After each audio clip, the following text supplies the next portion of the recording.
Lin Jin has traversed into the role of the Emperor of Deyuan, only to discover that he is a complete puppet.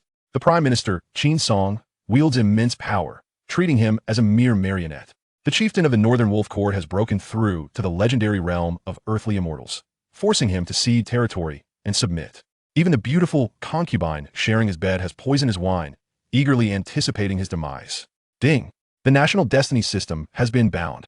Starter Package: Earthly Immortal Cultivation 3,000 Elite Imperial Guards, accompanied by Grandmasters as enforcers.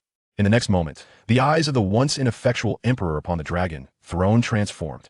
Faced with the arrogance of the trusted eunuch, he effortlessly shattered his skull with a mere snap of his fingers. Confronting the brash envoy from the Wolf Court, he severed the envoy's head with a single stroke, bellowing, "Return and inform your chieftain that if he desires land, he must pay with his life." As 30,000 armored elite troops marched through the blood-soaked imperial capital, the Grandmaster Commander presented the severed head of the rebel at the imperial throne. The entire court of civil and military officials finally comprehended. This once-trodden puppet now wielded a system and held the power of life and death as an iron-willed emperor. Qin Song, you old scoundrel, I shall flay your minions one by one. The iron cavalry of the Wolf Court, merely offerings for my banner. Witness how the time traveler employs the system to amass soldiers and enhance his cultivation, transforming from a victimized puppet into a legendary emperor whose might reverberates across the ages. What significance does the Earthly Immortal hold? Before my system, they are but cabbages awaiting the axe. Chapter 1. Ascension, the Realm of Earthly Immortals. Your Majesty. The dawn is broken. A soft moan lingered in his ears. Lin Jin felt as though someone had driven a searing iron rod deep into his temples, his head pounding with agony. His consciousness struggled within a chaotic mire. Countless fragmented and unfamiliar memories surged like a torrent, violently tearing at his thoughts. The dragon-patterned adornments upon the dragon bed wavered in his blurred vision. I can't endure any longer. A low sob accompanied the words. Lin Jin shuddered and abruptly opened his eyes. A visage of unparalleled beauty was mere inches away, exuding the languor of freshly bathed petals, her apricot eyes veiled in a thin mist, the corners still tinged with a blush of emotion. Her vermilion lips parted slightly, breathing out a fragrant sigh. Her skin resembled polished jade, the silk coverlet slipping to her elbow, revealing her rounded shoulders and an enticing collarbone. Cascading ebony tresses lay scattered upon the bright yellow dragon pillow, adding an extra layer of allure. The fragments of memory instantly aligned. He had traversed into a world where martial prowess reigned supreme. In this realm, the 9th rank is considered common. Grandmasters can rival 1,000 troops, while Earthly Immortals are the stuff of legends. The Deyuan dynasty stands proudly in the Central Plains, with sects flourishing within its borders, coexisting with both the court and the martial world. And he, the Emperor of Deyuan, is nothing more than a complete puppet. Half a year into his reign, memorials pass without his review, edicts are issued without his voice. He is akin to a meticulously adorned marionette, every action, even each breath, dictated by another's hand. The Prime Minister of Deyuan, Qin Song. This name pierced Lin Jin's mind like a poisoned ice needle. Cunning and scheming, his faction spreads throughout the court, turning the 6 ministries into extensions of the Qin family estate. The original owner's cowardice and ineptitude have entirely fed the imperial authority into the ravenous maw of this wolf. The peril of national ruin looms overhead. The Northern Wolf Court. This name, akin to a parasite, swiftly emerged. Chieftain Tuoba Hong of the Wolf Court recently audaciously broke through to the legendary realm of Earthly Immortals. The news struck like the coldest wind, freezing the entire Deyuan. A final ultimatum followed. Within 3 days, sign a treaty conceding the fertile lands of the northern 3 prefectures. Otherwise, iron hooves will march south, blood will stain the capital, and the Deyuan shall be obliterated, with treacherous ministers scheming from within and formidable enemies demanding his life from without. He, the Emperor, stands as a lamb awaiting slaughter upon the altar. Damn it, after finally becoming an emperor through time travel, you tell me the kingdom is doomed? Lin Jin cursed inwardly, his fists clenched unconsciously, nails digging deep into his palms, drawing forth beads of blood. Your Majesty. At that moment, a fragrance wafted closer. The young girl upon the dragon bed had unknowingly propped herself up, her snowy skin gleaming in the dim morning light. Your Majesty, are you unharmed? She endeavored to maintain her alluring smile, her eyes shimmering, yet concealed within them was an indescribable astonishment. Last night, she witnessed Lin Jin consume the potent liquor laced with the soul-severing powder, a certain death in a moment of emotional upheaval. Why? Despite the tumult of the entire night, Lin Jin emerged unscathed. Only in his demise could her father find vindication. Lin Jin turned his head, a flicker of doubt crossing his gaze. Su Wanqing, the daughter of the loyal and righteous duke, was sent to the palace to serve him by the orders of Qin Song last night. A fortnight prior, the loyal and righteous duke was imprisoned under accusations of treason for refusing to collude with Qin Song, and the following day he was condemned to execution. To serve the murderer of his father? Lin Jin's eyes glinted with sharpness, his voice laced with frost. I am unscathed. Are you disappointed? Su Wanqing's complexion instantly drained of color. A flicker of panic flashed in her eyes, but it was swiftly suppressed. She forced a delicate smile, her voice trembling slightly. Your Majesty, I merely express concern for your health. Outside the palace, a flurry of hurried footsteps echoed. Bang! The door to the inner chamber was brutally kicked open. A middle-aged man clad in deep purple eunuch robes, with a pale, beardless visage, strode in. Wang Zhen, the head eunuch of the Imperial Secretariat, a confidant of Qin Song. A sardonic grin crept across Wang Zhen's lips, and he could hardly be bothered to bow. Your Majesty, the Prime Minister has stated that should you delay further, the wrath of the Wolf Court's emissary shall be yours to bear personally. He deliberately emphasized the word personally, a glint of mockery in his eyes. Lin Jin could not fail to perceive Wang Zhen's stance. Yet, with internal strife and external threats, devoid of power, what could a marionette do? A tempest of fury surged within Lin Jin, and in this dire moment, Ding detected that the host is at the core of imperial power. National fortune is feeble, binding system.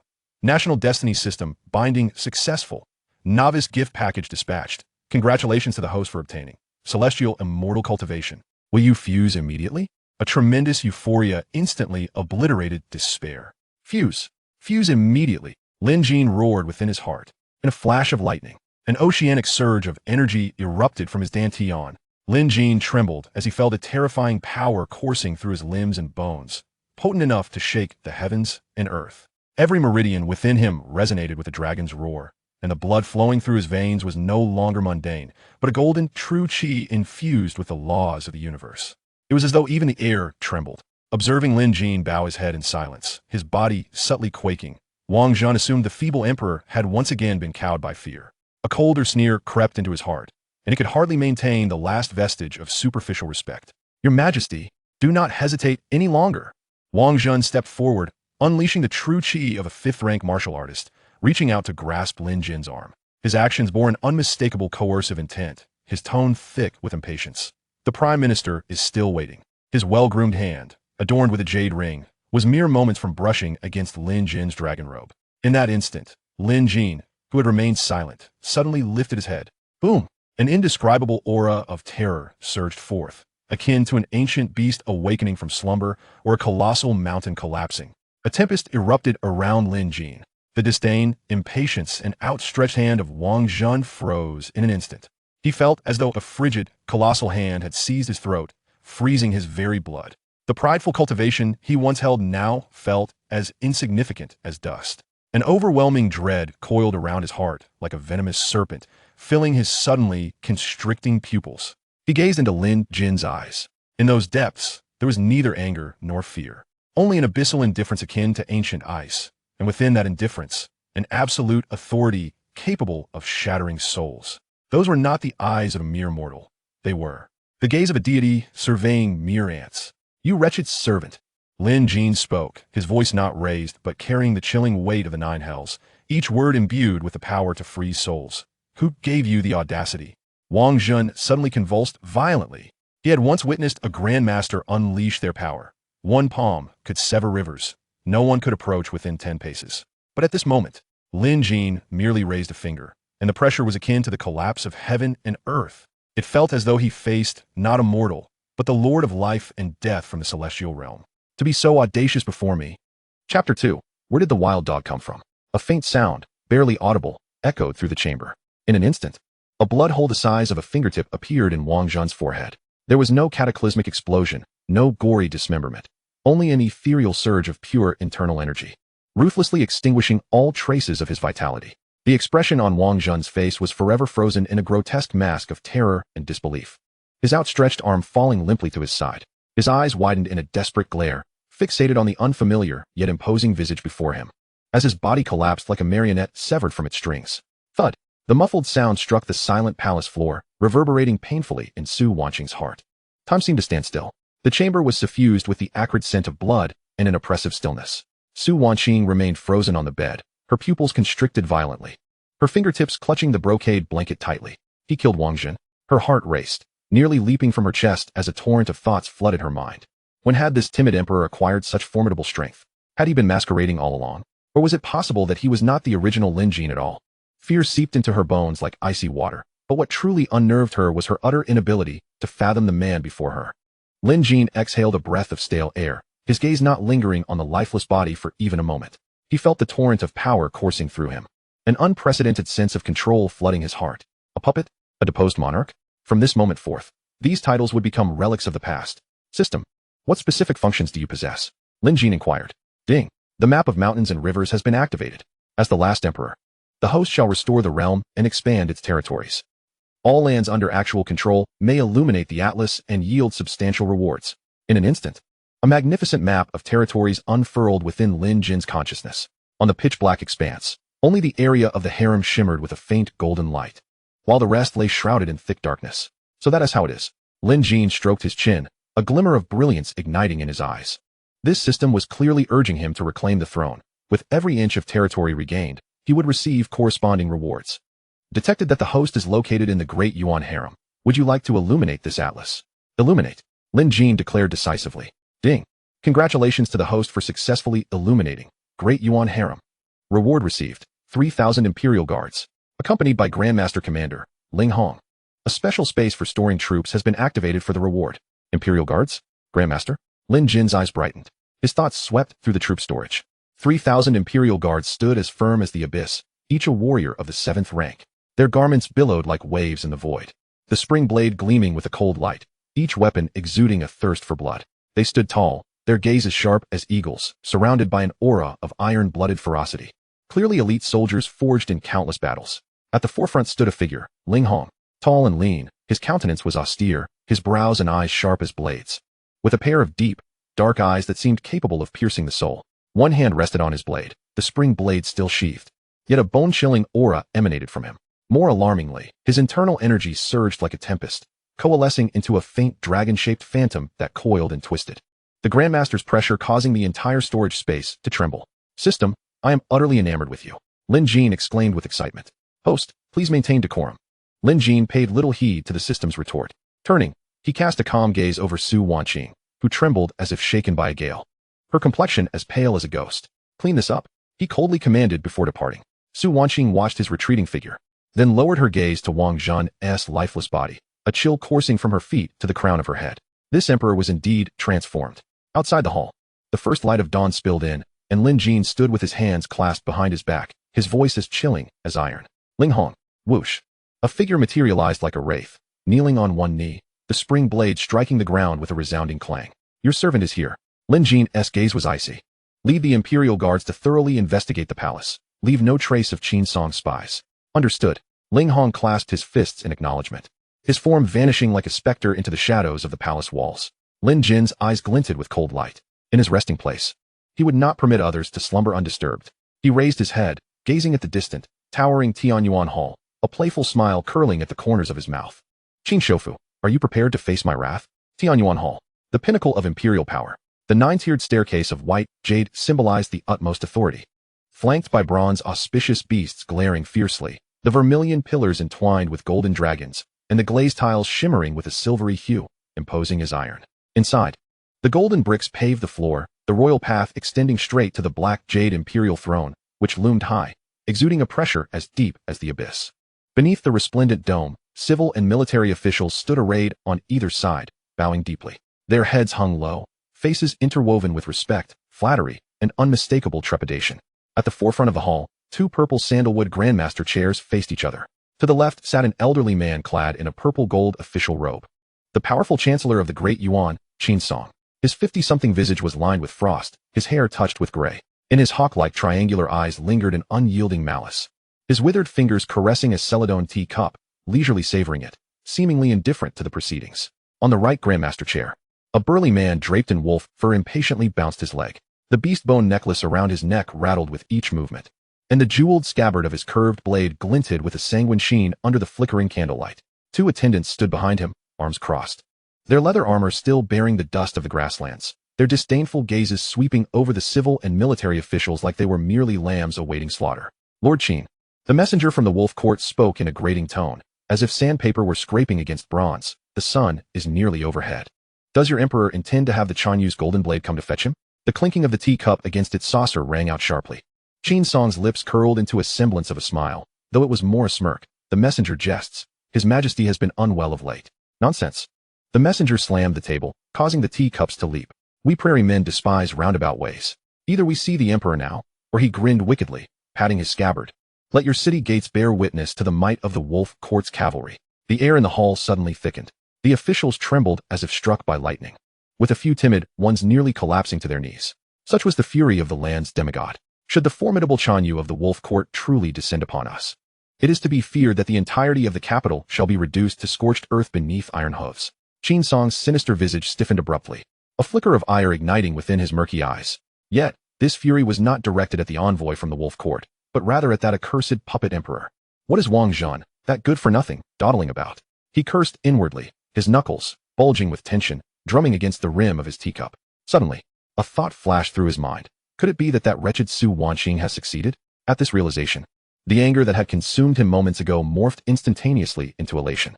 Just as the atmosphere reached a breaking point, a sudden rebuke pierced the air. What manner of wild dog dares to bark here? Lin Jin strode into the Tianyuan hall, his tall figure commanding attention. Clad in flowing dragon robes, his gaze sharp as a blade. How dare you presume to howl in my court?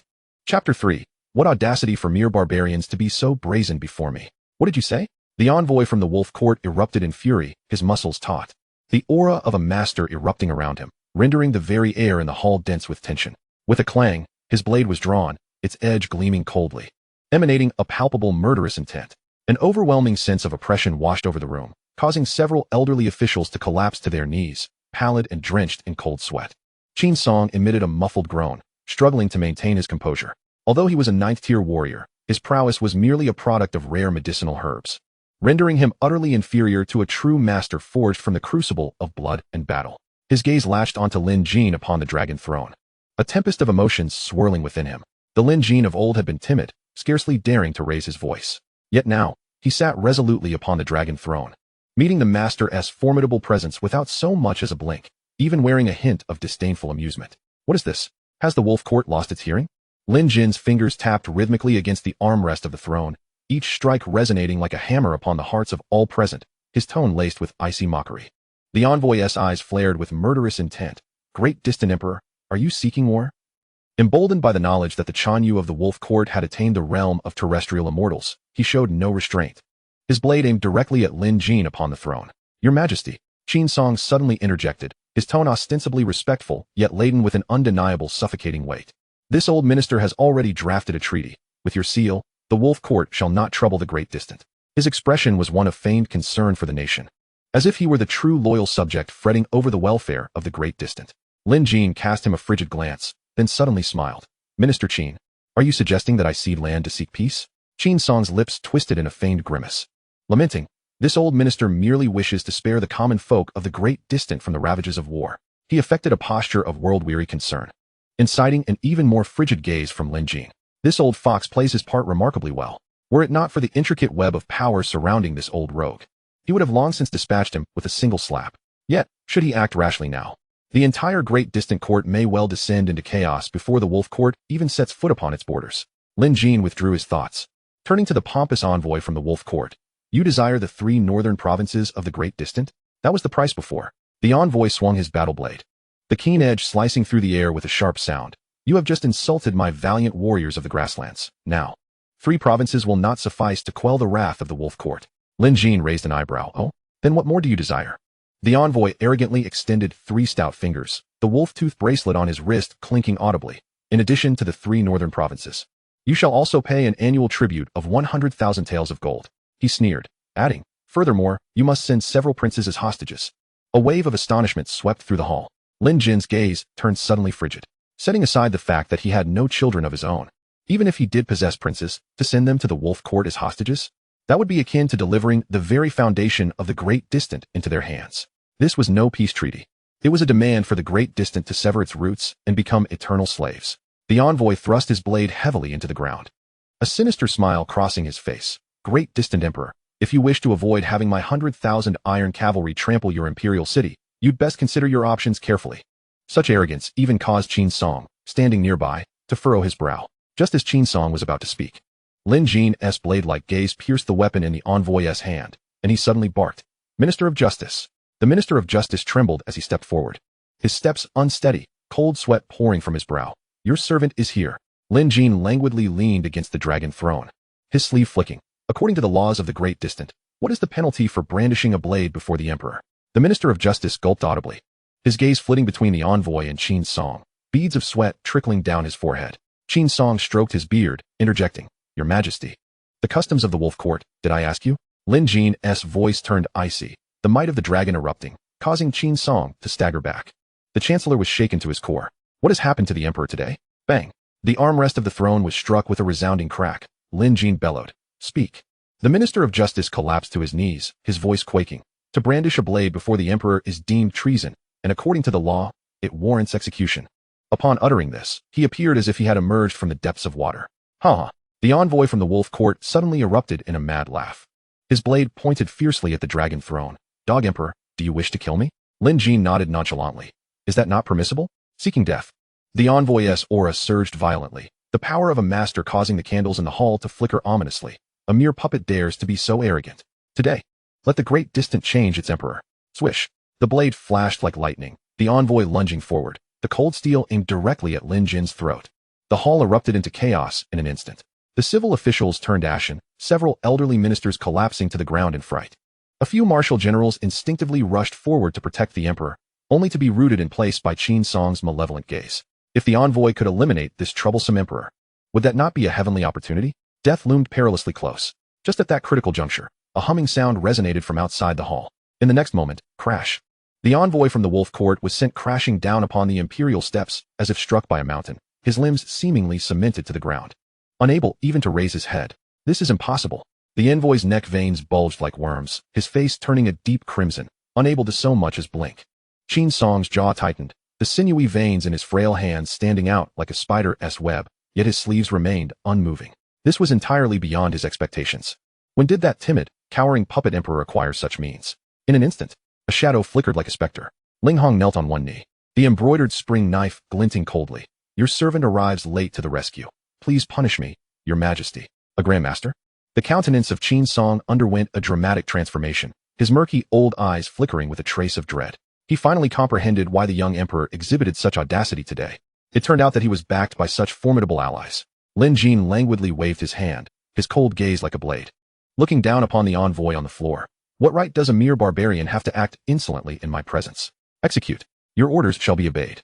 A frigid light surged forth. Thud. A head flew up, blood splattering the golden steps. The stench of blood pervaded the hall, leaving the courtiers silent as the grave. Even their breaths seemed to freeze. The severed head rolled to Qin Song's feet, its furious eyes locking onto his terrified gaze. "How dare you?" The two attendants turned ashen, their voices trembling. Lin Jin suddenly slammed the table, exclaiming, "Return and inform to Obahong." His eyes glinting with murderous intent. "He desires the lands of Dayuan? Let him come and claim it with his head." This thunderous roar echoed like a clap of thunder. The two attendants, terrified beyond measure, fled the grand hall, scrambling away, the gleam of Ling Hong's blade reflecting their panicked figures. "Your Majesty." Qin Song suppressed his fury. Speaking in a deep voice, "The Khan of Langting has entered the realm of terrestrial immortals. This act may invite catastrophic repercussions." Lin Jin lightly flicked his dragon robe. "Are you questioning me, Qin Iching?" The old minister dares not. Qin Song spoke respectfully, yet stood tall, meeting the emperor's gaze without a hint of fear. Lin Jin let out a cold laugh, turning to the trembling Minister of Justice. "As the Minister of Justice, do you need to consider the countenance of others when upholding the law?" He raised his voice. "You need not hold this position any longer. Your Majesty, have mercy." The Minister of Justice collapsed to the ground, his forehead bloodied from repeated bowing, then turned to Qin Song, crying out, "Chief Minister, save me." Just as Qin Song was about to respond, the overwhelming presence of Ling Hong, the Grandmaster, descended upon them. Lin Jin's eyes glinted with cold light. "Qin Iching, my decree." He articulated each word deliberately. "Do you have any objections?" Chapter 4. The Xuanjia Imperial Guard. The old minister dares not. Qin Song gritted his teeth, forcing out these words, the wrinkles on his face twitching. He fixated on the bloodied head on the ground, his hand concealed in his sleeve trembling, nails digging into his flesh. The entire hall was terrifyingly silent. The civil and military officials dared not even breathe. They They had never seen the chief minister cornered like this. Nor had they witnessed the emperor, long perceived as a puppet, unleash such terrifying imperial might. Since Qin Iching has no objections, Lin Jin's gaze, as sharp as a poisoned blade, slowly surveyed the entire assembly. The Minister of Justice is hereby dismissed and imprisoned in the celestial dungeon. Your Majesty. The Minister of Justice crumpled to the ground, his face smeared with snot and tears. I acknowledge my wrongs. Spare my life. Lin Jin did not even glance at him, simply gesturing to Ling Hong. Take him away. Understood. Ling Hong's embroidered spring blade shimmered as two members of the Jinji appeared like phantoms, seizing the limp Minister of Justice and dragging him out. The desperate cries for mercy echoed throughout the hall, sending chills down everyone's spines. Qin Iching. Lin Jin abruptly turned his gaze to Qin Song, his eyes burning with intensity. According to the great imperial law, what punishment is due for disrespecting me? Qin Song's body stiffened, yet he promptly straightened his posture, his tone somber. To offend the emperor is punishable by death. Lin Jin nodded in satisfaction, suddenly breaking into a smile. You are correct, Iching. With that, he turned and declared, court dismissed. The ministers were left bewildered, utterly perplexed by the emperor's abrupt change in demeanor. Qin Song remained rooted in place, his sinister gaze fixed upon Ling Hong's retreating figure, brimming with murderous intent. This puppet emperor, who had always been under his control, now dared to turn the tables simply because he had a grandmaster backing him? Qin Song glared in the direction Lin Jin had departed, a cold sneer forming in his heart. Dream on, Chief Minister. Several officials cautiously approached, whispering, what did His Majesty's words mean just now? It feels as if there's more to it. Indeed, His Majesty seems like a different person today. Qin Song furrowed his brows, his fingers slowly stroking his beard, remaining silent. After a moment, his knuckles turned pale, his voice hoarse as if grinding steel. Ah, Wang Zhan. I fear he is already dead. He had dispatched Wang Zhan to the imperial harem with a message, yet so much time had passed without word. Coupled with Lin Jin's ominous inquiry, what punishment is due for disrespecting me? It was evident he was using Wang Zhan's head to threaten him. Who in the court was unaware that Wang Zhan was under his command?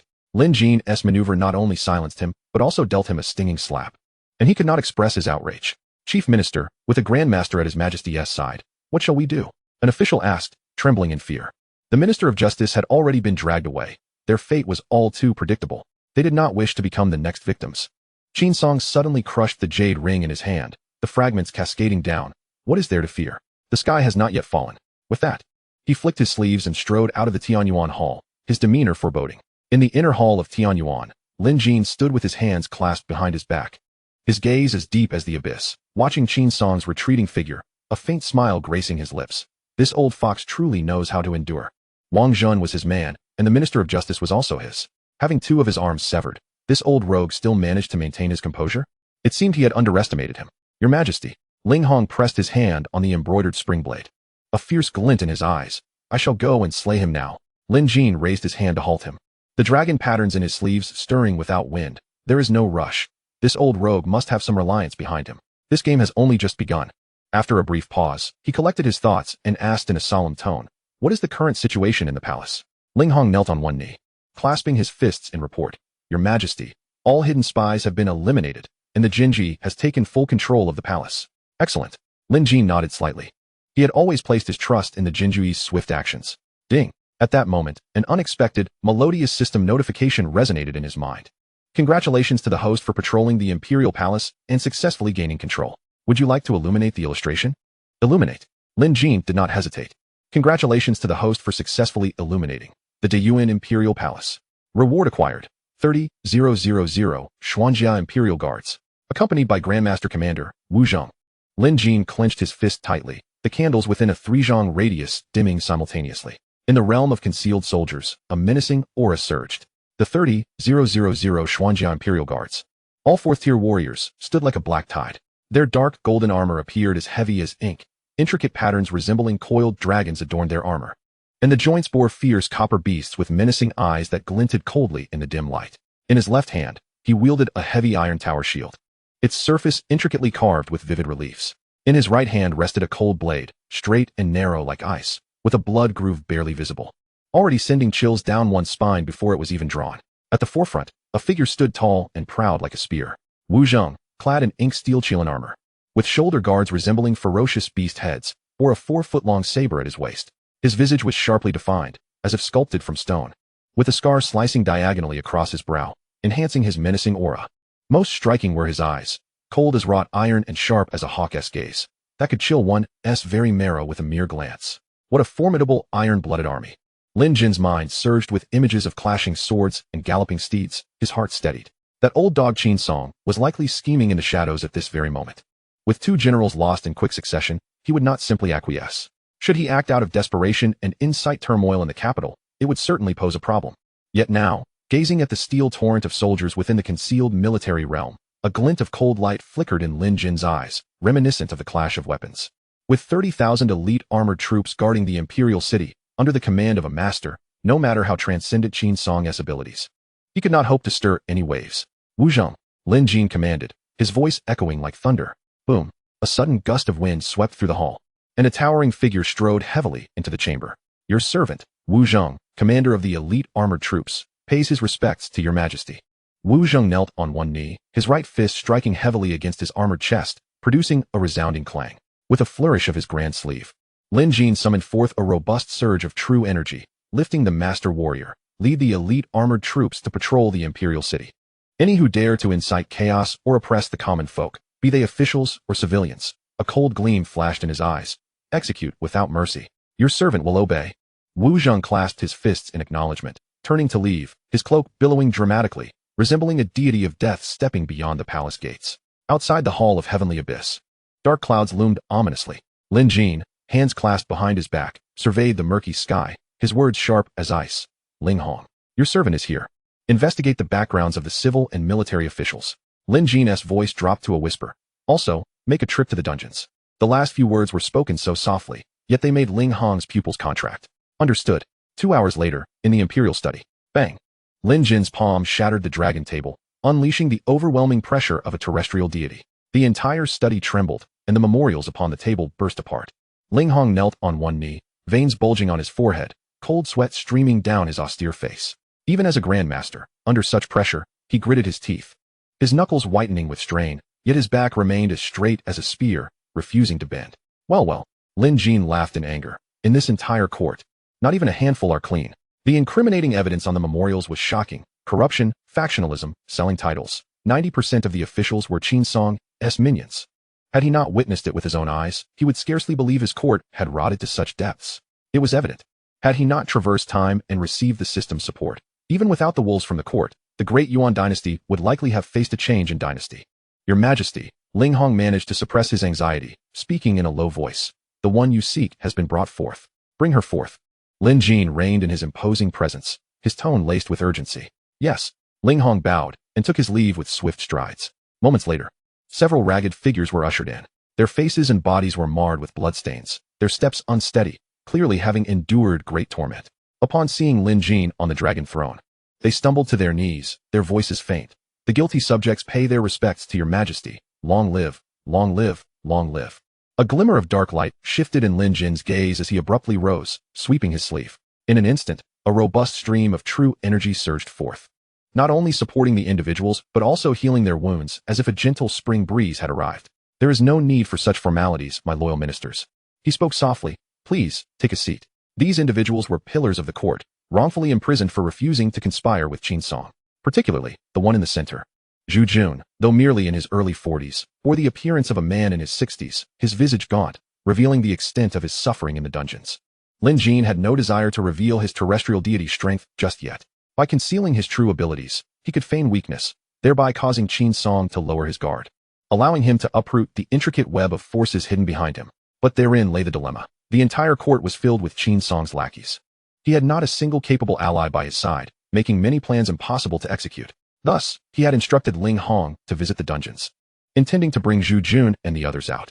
The Jin Yi brought forth chairs. The ministers displayed expressions of astonishment. They were not only baffled by the miraculous alleviation of their pain, but also incredulous at the treatment they were receiving. Lin Jin approached Zhu Jun directly, placing a hand upon his slender shoulder, personally assisting him into a seat. My loyal ministers, it is I who have arrived late, causing you all to suffer. At these words, Zhu Jun trembled violently, rising abruptly before he had even settled. Your Majesty, we are terrified. He was filled with uncertainty. How could the emperor before him seem like an entirely different person? Previously, without the approval of Prime Minister Qin Song, who would dare intrude into the dungeons to rescue someone? Moreover, how could the exalted sovereign, the very embodiment of power, deign to apologize to them, mere prisoners? It was utterly unfathomable. Lin Jin waved his hand. I know you have been wronged. From this day forth, you are innocent. Zhu Jun exchanged glances with the others, joy flooding their eyes as they knelt, their foreheads touching the ground. We thank your majesty for your mercy. Lin Jin raised his hand, gesturing for them to rise. As they took their seats, his dragon robe billowed like clouds. I have summoned you to investigate the death of the loyal and righteous Marquis. Zhu Jun's pupils constricted, his chest heaving violently. The loyal and righteous Marquis was his closest friend. Half a month ago, he had witnessed his dear companion being framed and dying unjustly, yet felt utterly powerless. Had it not been for the oddity of the situation that stirred dissatisfaction among several military generals, combined with Qin Song's reluctance to completely sever ties, they would have long since met their demise. Of course, in Qin Song's eyes, they were naught but ants, their lives of little consequence. Zhu Jun took a deep breath, gritting his teeth. Your Majesty, I vow with my life that the loyal and righteous Marquis would never betray the state. Lin Jin nodded. I believe him. Which is why I have tasked you with the investigation. He lifted a teacup, taking a delicate sip. I want you to thoroughly investigate this case, expose the forged evidence, and unearth those who conspired against him, restoring the Marquis' honor. As he set down the teacup, a vivid image flashed in his mind of the alluring scene upon the dragon couch that morning. The snow-white skin, the eyes filled with spring's allure, seemed to still tease at his senses. In truth, the pursuit of justice for the loyal and righteous Marquis was merely a pretext. What he truly sought was to diminish Qin Song's arrogant demeanor. If he could force this old fox to reveal his trump cards, it would be an unexpected delight. However, Zhu Jun suddenly displayed a troubled expression, hesitating to speak. Regarding the Prime Minister, the entire court is aware of the injustices faced by the loyal and righteous Marquis. Yet none dare to speak out. Even if an investigation were to be reignited, how could Qin Song's faction possibly remain idle? Those few, lacking power and influence, attempting to uncover the truth behind this case, are but dreamers. A smirk played at the corner of Lin Jin's lips, his eyes flashing with cold intensity. Zhu Jun, your servant is here. From this day forth, you shall assume the position of Minister of Justice. You are entrusted with the full responsibility of the loyal and righteous Marquis' case, and to eradicate the corrupt elements within the Ministry of Justice. Those who dare to obstruct this endeavor. He lightly tapped the armrest of the dragon throne. Execute. Zhu Jun trembled all over, promptly bowing deeply. Your servant obeys. The other ministers are to join the Ministry of Justice and assist Minister Zhu. We shall follow your command. Lin Jin turned his gaze towards Ling Hong. Deploy a squad of Imperial Guards to provide close protection for Minister Zhu. At once, Ling Hong knelt, clasping his fists in salute. As Zhu Jun rose, his brow furrowed once more. Your Majesty, what about the former Minister of Justice? Lin Jin wore a smile that held no warmth. What? Does Minister Zhu wish to pay a visit to the prison to reminisce? Zhu Jun was taken aback for a moment, then quickly waved his hands. No. Your servant has no such intention. That wretched place. I would rather not set foot in it again. Go then. Lin Jin waved his sleeve. Remember, at all costs. The assembly responded with solemnity, leaning against the dragon throne. Lin Jin drummed his fingers against the teacup, his gaze deep and contemplative. The 6 ministries were entirely under Qin Song's control. Now that the Ministry of Justice is being restructured, which department should be targeted next? He stared at the darkening sky outside the hall, slowly rising. Even if he were to cleanse the remaining 5 ministries now, there would be no one left to utilize, which would only complicate matters further. Still lacking manpower. Lin Jin let out a heavy sigh. At that moment, a member of the Imperial Guards entered swiftly, whispering to Ling Hong. Ling Hong frowned, gesturing for the person to withdraw, and stepped forward respectfully. Your Majesty, I have ordered a search of the storerooms and discovered. Speak. Lin Jin's voice turned icy. The national treasury is depleted, the armory's weapons are rusted beyond repair, and the granary. Ling Hong's throat constricted. The food stores hold less than 100 sure. Lin Jin's expression abruptly changed. Less than 100 sure? This meant that the imperial granary contained less than 10,000 jin of grain. It may seem substantial, but let us not forget, the Xuanjia Imperial Army alone numbers 30,000, requiring nearly 300 sure daily. If the issue of grain and salaries is not resolved swiftly, they might starve to death before Qin Song even has the chance to intervene. Ling Hong. Lin Jin's eyes suddenly turned icy. Immediately take people to raid the Minister of Justice's residence. Sell off all gold and silver to purchase grain. He scoffed coldly, his lips a sharp line. Also send the Imperial Guards to thoroughly investigate the wealthy merchants of the capital. Let Wu Zheng lead the charge. Any who collude with Qin Song shall have their assets confiscated. Your servant obeys. Ling Hong bowed deeply, then withdrew with purpose. Watching Ling Hong's retreating figure, Lin Jin shook his head with a bitter smile. Even the emperor is in need of funds. As night deepened in the imperial harem, the autumn wind whistled in front of Yaowang Pavilion. As Lin Jin's hand brushed against the intricately carved wooden door, the memories of the previous night's intimacy surged forth, softening his stern countenance by a fraction. Creaking, the door opened, and a fragrant breeze enveloped him. a graceful figure suddenly knelt before him. I, Xiao Xuan, the daughter of the guilty minister, am willing to exchange my life for my father's innocence. I implore your majesty to grant me death. Chapter 6. What right do you have to bargain with me? Lin Jin was momentarily taken aback. The flickering candlelight within the hall illuminated the exquisite silhouette kneeling on the ground. The young girl's forehead pressed against the cold, hard tiles. Her delicate form bending into a heart-wrenching arc. A smile curved at Lin Jin's lips as he swept past the golden bricks, approaching the dragon bed with measured steps. Come here. Xiao Xuan's slender body trembled, her fingers unconsciously twisting the hem of her skirt. Today, she wore a simple, pale-colored dress, tied at the waist with a light blue ribbon, her hair adorned with a few silver hairpins. Though lacking in extravagant garments, her skin appeared even more radiant against the dimly lit hall, the pale glow of her neck standing out strikingly. She hurriedly rose, lowering her head and averting her gaze. As she moved gracefully, the hem of her dress rippled like water. When she reached Lin Jin, her dewy eyes timidly lifted, only to collide with the depths of the emperor's inscrutable gaze, before quickly dropping again. In that fleeting moment, the exchange of glances was like a spring pond reflecting the moon, captivating the soul. If she wishes to prove her father's innocence, should she not seek out Qin Song? Lin Jin languidly leaned against the gilded pillar of the dragon bed, his fingers lightly tapping the edge, his voice low and frosty. What do you want from me? Xiao Xuan twisted her delicate fingers around the ribbon at her waist, her pearl-white teeth nibbling at her lip. The memory of that earth-shattering finger from this morning was still vivid in her mind. The aura of imperial might was overwhelming, a stark contrast to the man she once knew. Suddenly, she raised her head, a spark of resolute fire igniting in her eyes. Because your majesty is no longer the ruler of yesterday. Lin Jin's brow quirked slightly. The flickering flames cast varying shadows across his sharply defined features, yet his gaze shone with an extraordinary brilliance. Truly, she is the daughter of the loyal and righteous marquis, possessing a certain audacity, not merely a beautiful flower in a vase. You claim to be willing to die for your father's innocence? The emperor's words dripped with ice. Indeed. The scent of dragon's saliva spread silently. Lin Jin suddenly leaned forward, the wide sleeves of his dark gold dragon robe sweeping over her wrist, sending a shiver coursing through her. But I remember. His long fingers lifted her chin, his voice turning dangerously cold. Just last night, you sought to take my life? Xiao Xuan's knees buckled, crashing heavily to the ground. The cold tiles pierced through her bones. Yet it paled in comparison to the emperor's chilling gaze. She saw her own pale reflection flickering within his ink-black pupils, like a candle flickering in the wind.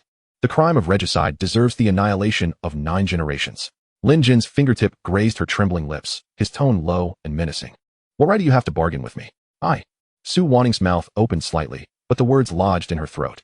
Her lashes trembled, casting a shadow of unrest beneath the candlelight. She gazed at the emperor's ambiguous smile, feeling her chest constrict, each breath becoming laborious. Lin Jin suddenly shifted the conversation. Do you know Zhu Jun? Xiao Xuan's head snapped up, a flicker of alarm dancing in her eyes. Her beautiful gaze darted over the emperor's stern visage, then fell hurriedly like a frightened deer. Her fingers clutched the hem of her skirt tightly, knuckles turning white. I know him. Her voice was as faint as a whisper, nearly lost amidst the heavy scent of dragon's saliva in the hall. Zhu Jun was a close friend of her father. They were both imprisoned on the same day half a month ago, and now His Majesty brings him up. Could it be? I have appointed him as the Minister of Justice. Lin Jin stood with his hands clasped behind his back, the dark patterns of his dragon robe flickering in the wavering light, his tone indifferent yet unequivocal. He is responsible for the thorough investigation of the loyal and righteous Marquis's case. Boom. Xiao Xuan felt as though thunder had struck her mind. She looked up in disbelief, casting aside all courtly etiquette. Tears welled in her eyes, cascading down her porcelain-white cheeks, leaving marks on her simple garment. Your servant thanks your majesty for your grace. She bowed deeply, her long hair cascading like a waterfall to the ground. Lin Jin's wide sleeves gently brushed against her, a surge of profound, true energy supporting her trembling form.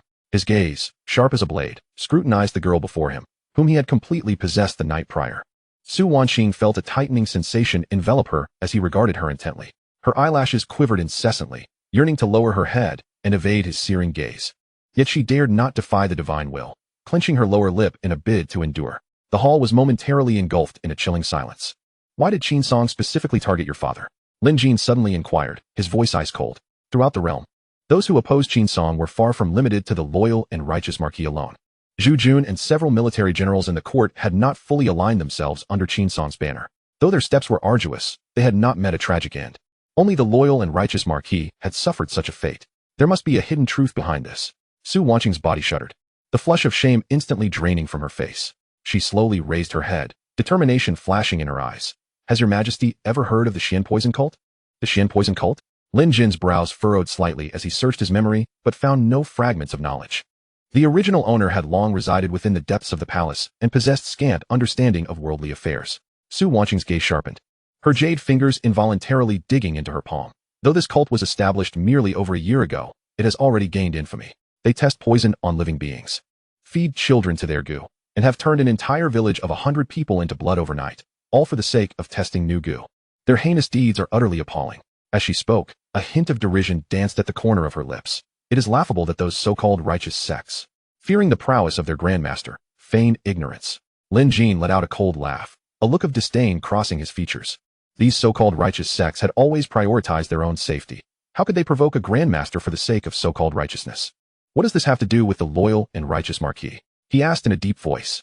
My father, as the commander of the capital guards, intercepted a secret letter half a month ago, Su Wanqing said, her hands clenched into fists, her voice trembling. It was correspondence between Qin Song and the Xian poison cult.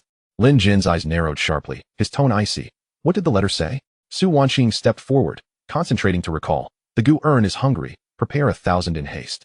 The elixir is about to be completed. 12 chilling words escaped her lips.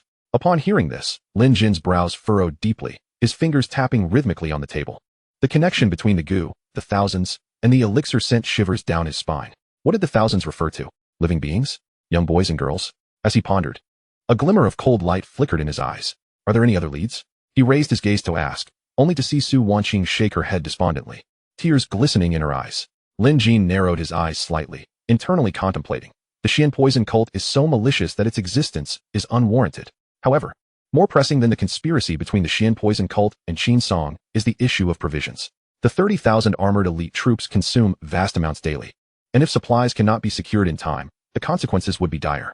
The Ministry of Revenue is currently under Qin Song's firm control. Attempting to requisition provisions from him would be akin to seeking the skin of a tiger. Lin Jin stood with his hands clasped behind his back at the intricately carved window, gazing at the waning moon devoured by dark clouds. His knuckles turning white as he clenched his hands within his sleeves.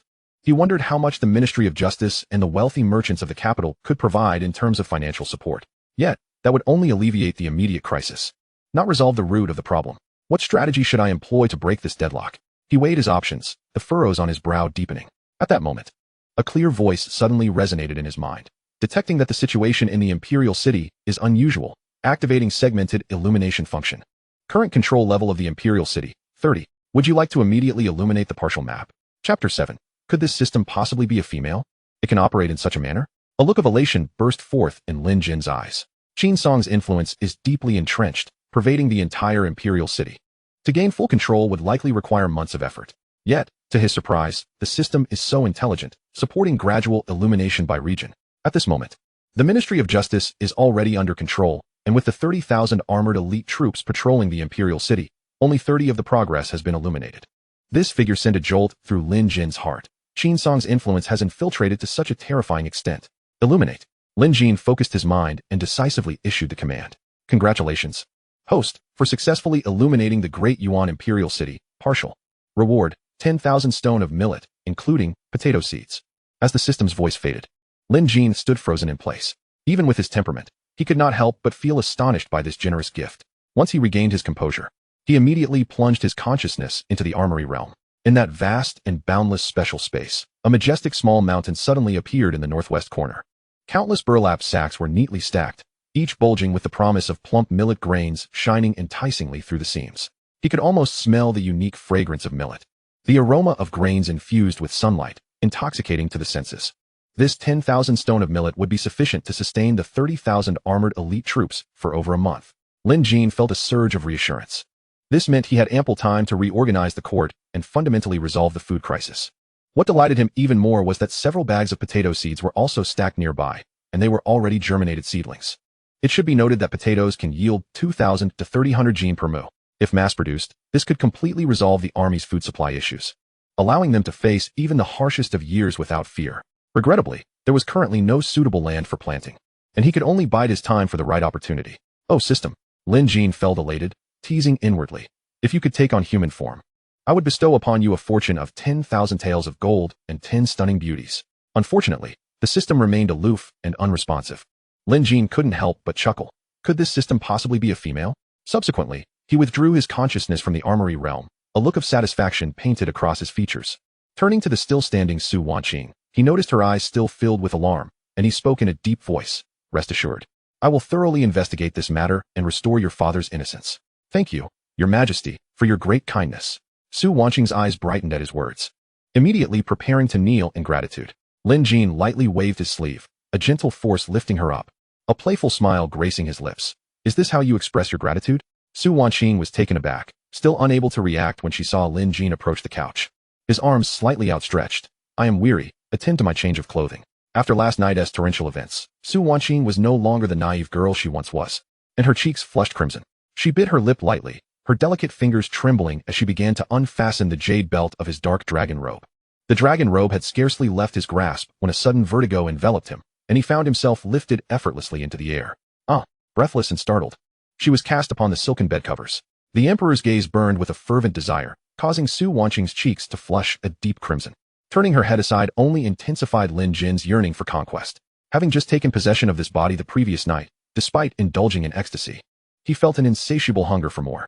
At this moment, fierce determination surged within Lin Jin's eyes, akin to a raging inferno, as he vowed to wholly dominate this battlefield.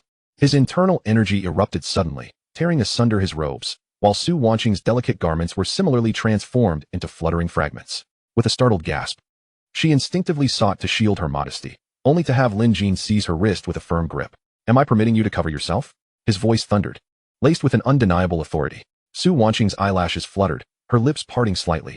Your Majesty, please be gentle. Before her words could fully escape, a searing breath enveloped her bosom. Within the Yaoguang pavilion, the gauzy curtains swayed gently, cloaking the room's springtime allure, while intermittent soft moans drifted through the window, entwined with the night breeze. At the stroke of midnight in the capital, the Qin residence lay shrouded in an ominous atmosphere. The flickering candlelight danced erratically in the draught, casting elongated shadows of the gathered officials. Qin Song sat in the principal seat, a fine porcelain cup creaking under the strain of his grip, veins bulging on the back of his hand like worms. With a sharp crack, the cup shattered, fragments scattering. The assembly fell into a hushed silence, each official instinctively retreating a half-step. Rising slowly, Qin Song's eyes glinted with a cold light, his voice steady yet menacing. Esteemed lords, who among you can elucidate this situation for me? His tone shifted to a sharper edge. What is the origin of this suddenly emerging Xuanjiao army? The hall fell into a profound silence, the officials exchanging anxious glances, beads of sweat forming on their brows. This well-equipped Xuanjiao army had appeared as if descending from the heavens, their blades and shields formidable, catching everyone utterly off guard. At that moment, a corpulent middle-aged official shuffled forward, trembling yet feigning calmness. Your Excellency, I believe, regardless of this army's origins, it may not necessarily bode ill for us. Qin Song raised an eyebrow, his gaze sharp as a blade. What do you mean by that, Lord He Yongkong, the Minister of Revenue, puffed out his belly, his fleshy face squishing his eyes into narrow slits. Surely, Your Excellency has not forgotten that people must eat. After a feigned sigh of despair, he continued, Alas, as the head of the Ministry of Revenue, I find myself in quite a predicament. A glint of cunning flashed in Qin Song's eyes, a sinister smile playing at the corners of his mouth. How could he not perceive the underlying message in He Yongkong's words? Even if Lin Jin commanded tens of thousands of elite Xuanjia troops, should their supply lines be severed? He lightly tapped his fingers on the table, envisioning the disarray of those armored warriors succumbing to hunger.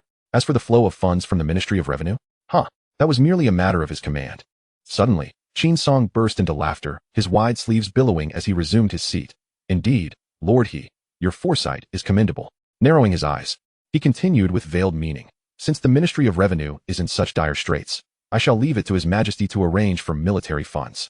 Your Excellency is wise, He Yongkong replied, bowing with a sycophantic smile, cautiously presenting fresh tea, his face a mask of concern. But today, His Majesty has confiscated the residence of the Minister of Justice, and several wealthy merchants in the imperial city have suffered the same fate, their fortunes entirely seized. I fear. Qin Song scoffed, leisurely sipping his fragrant tea, merely a drop in the bucket.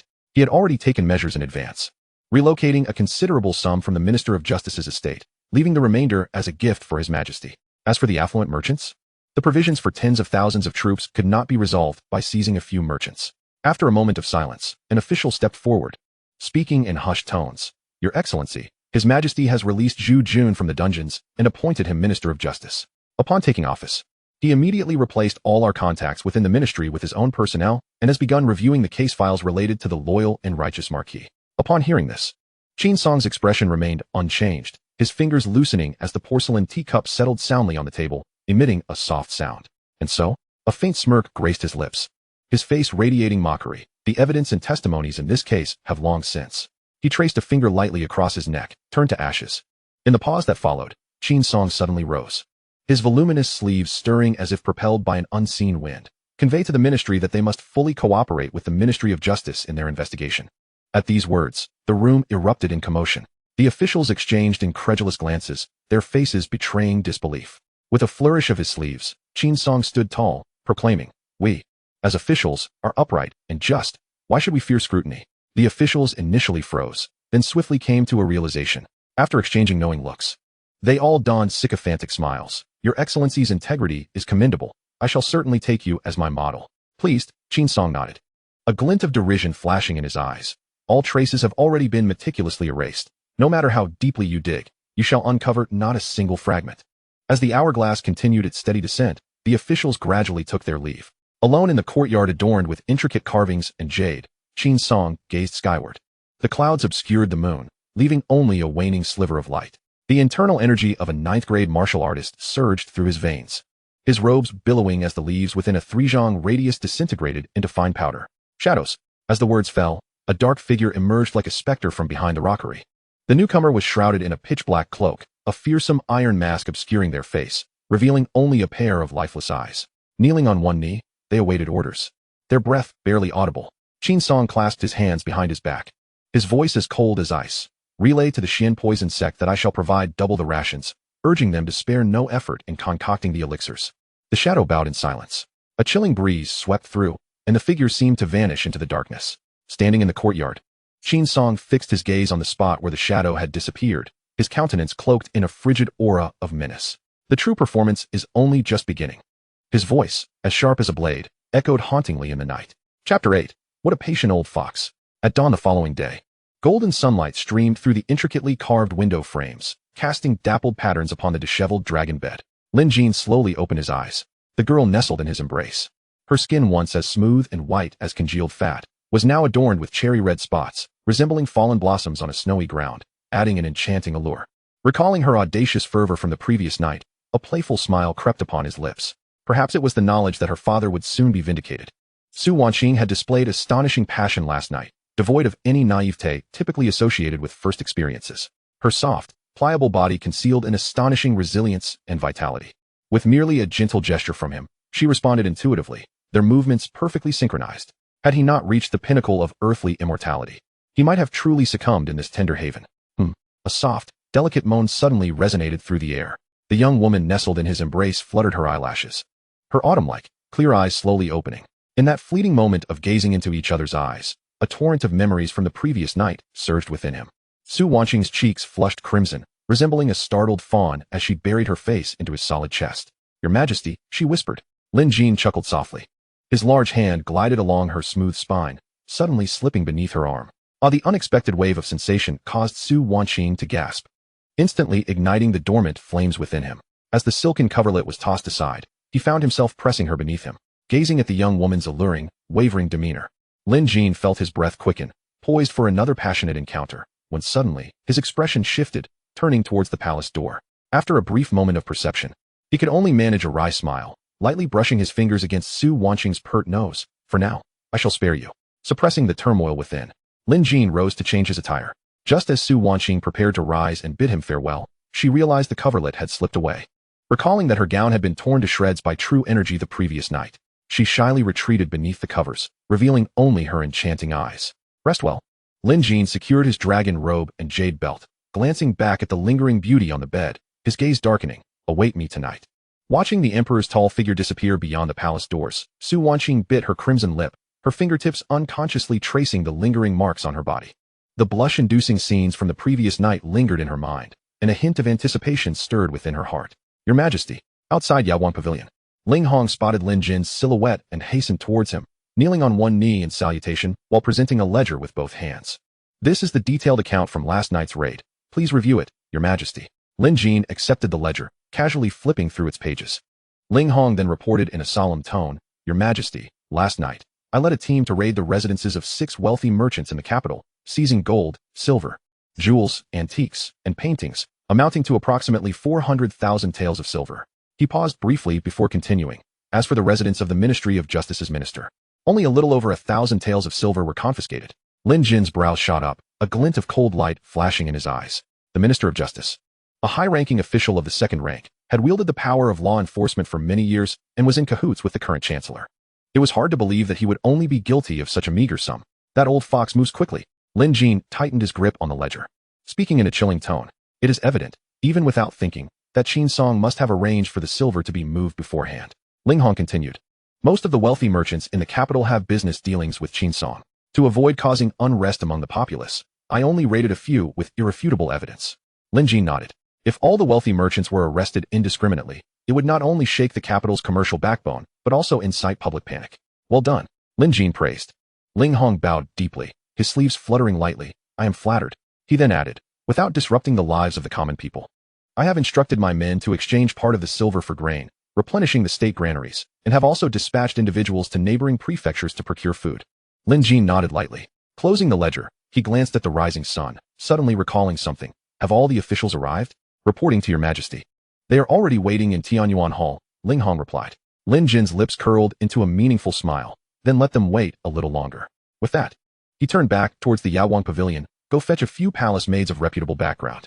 Ling Hong followed the emperor's gaze and immediately understood. I shall attend to it at once. Lin Jin turned, his dark dragon robe cutting through the morning light like a sharp arc, making his way towards the granary. The granary was located in the southwestern quadrant of the palace, a place of earth, embodying the virtue of thick grace, most suitable for storage. With a heavy creak, the iron door to the dusty granary slowly swung open. Lin Jin stepped inside, his hands clasped behind his back, his boots crunching over the accumulated dust. Within the vast storage room, only a pitiful pile of grain bags was haphazardly stacked in the southeastern corner, making the emptiness of the granary seem particularly desolate.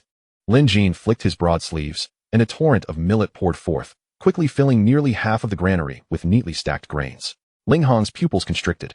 Watching the mountain of grain appear as if by magic, he involuntarily swallowed hard. Realizing he had lost his composure, he hurriedly lowered his head, his mind echoing with the thought, His Majesty is truly a heavenly deity descended to earth. Lin Jin stood with his hands clasped behind him, his gaze sweeping over the towering granary, a satisfied smile gracing his lips. Notify Wu Zhong, the emperor's cold voice resonated. Dispatch 3,000 elite troops to guard this place. Any intruders without my imperial edict shall be executed without mercy. Ling Hong immediately knelt, cupping his fists in compliance. I shall obey. After leaving the granary, Lin Jin strolled towards Tianyuan Hall. Inside Tianyuan Hall, the golden incense burner wafted fragrant smoke. Yet it failed to dispel the anxiety etched on the brows of the assembled officials. Although the ministers fell silent, the exchanged glances among them were rife with restlessness. Lin Jin, concealed behind the inner hall, surveyed the officials with a gaze as sharp as a blade, ultimately fixing his eyes on Qin Song, who sat at the forefront of the assembly. The current chancellor, with his eyes slightly closed, seemed impervious to the hushed whispers surrounding him, as if they were echoes from another realm, failing to disturb him in the slightest. A cold glint flickered in Lin Jin's gaze. What a composed old fox. He turned to Ling Hong, conveying a barely perceptible signal. In an instant, Ling Hong understood. He lightly tapped his toes, seemingly gliding up to the imperial dais. The moment he stepped onto it, a vast, unfathomable pressure descended without warning, causing the air in the entire Tianyuan Hall to freeze instantaneously. The ceremonial robes fluttered without wind. He cast a cold glance over the assembly of officials, and those who met his gaze felt as if they were exposed to the sun's piercing rays. Unable to hold his stare, when his gaze finally landed on Qin Song, he spoke, his tone low yet resonant like the clash of metal. The emperor's decree. With those 4 words, all officials fell to their knees. If there is something to report, do so. He deliberately elongated his last phrase, each word heavy with gravity. If there is nothing, you may withdraw. As soon as the words left his lips, the previously indifferent Qin Song abruptly raised his head, looking incredulously at Ling Hong on the imperial dais. Confusion swirled in his mind. Although a large amount of silver was confiscated last night, it is impossible to convert it all into grain in such a short time. Surely the emperor should be anxious at this moment. Why would he withdraw without even showing his face? Similarly perplexed was Yong Kong, kneeling to one side. He had already prepared responses for the emperor's inquiries, even formulating how to lament the difficulties faced by the Ministry of Revenue. Unexpectedly, the command to withdraw left him utterly speechless. This suffocating feeling was akin to having consumed an entire bottle of aphrodisiac only to find the establishment closed for the day. Qin Song stepped forward, his words tumbling over one another before he finally inquired, My lord, might I ask where the emperor currently resides? Ling Hong's gaze suddenly turned sharp. and a murderous aura surged forth from him like a tidal wave. Qin Song's body bent sharply, as though burdened by an immense weight. A voice, chilling to the bone, echoed through the grand hall. The whereabouts of His Majesty are not for you to question. Under the overwhelming pressure exuded by the Grand Master, Qin Song's back was instantly soaked in cold sweat, beads of perspiration cascading down his forehead. It was evident that Ling Hong had not exerted his full strength, otherwise his mere presence would have been sufficient to crush Qin Song. The other officials in the hall fell utterly silent, their breaths becoming cautious and measured. Humph.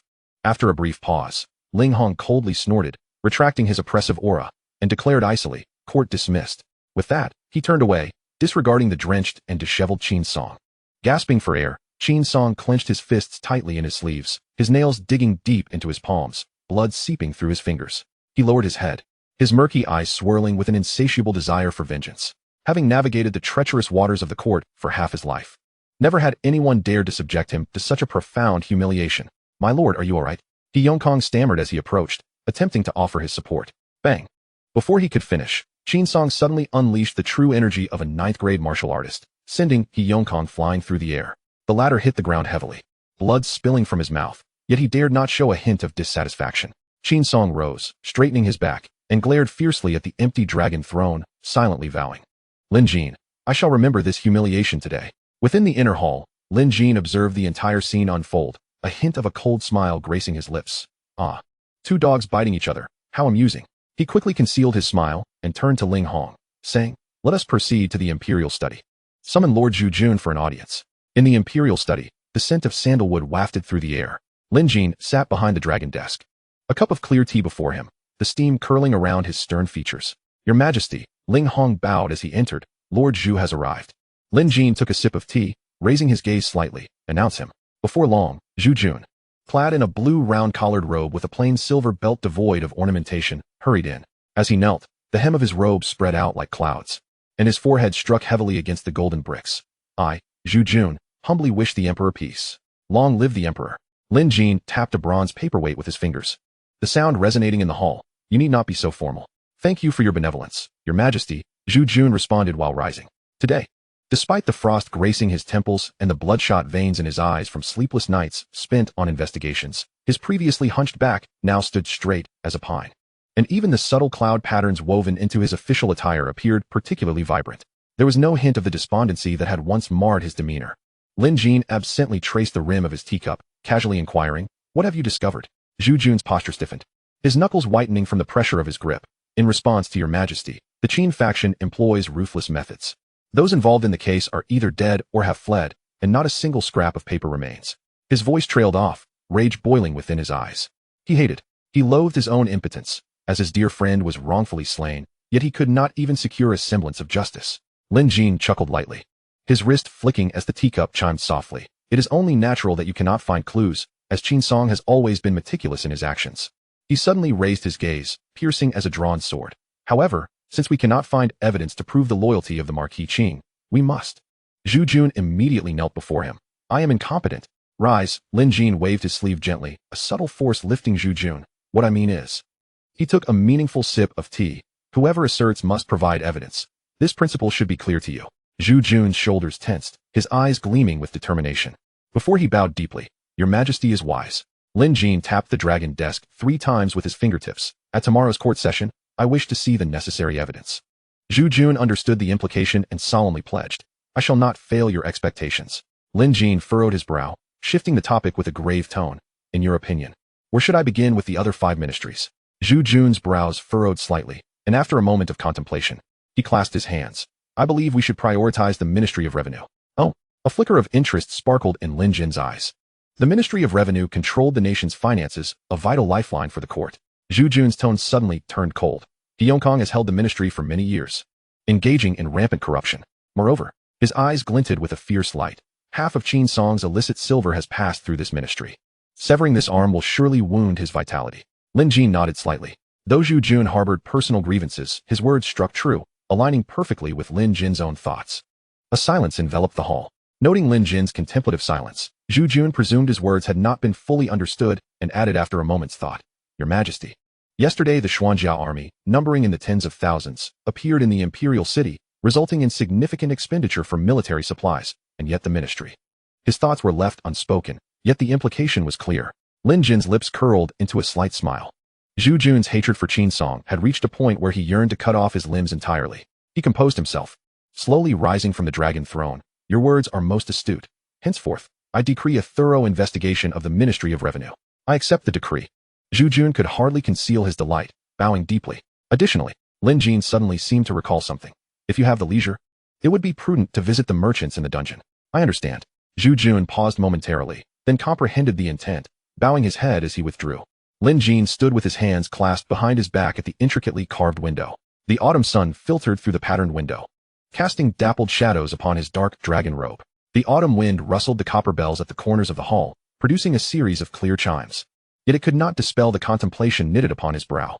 The Ministry of Revenue must be swiftly brought under control, not only to sever Qin Song's financial lifeline, but also due to the potato seeds rewarded by the military system within the concealed borders.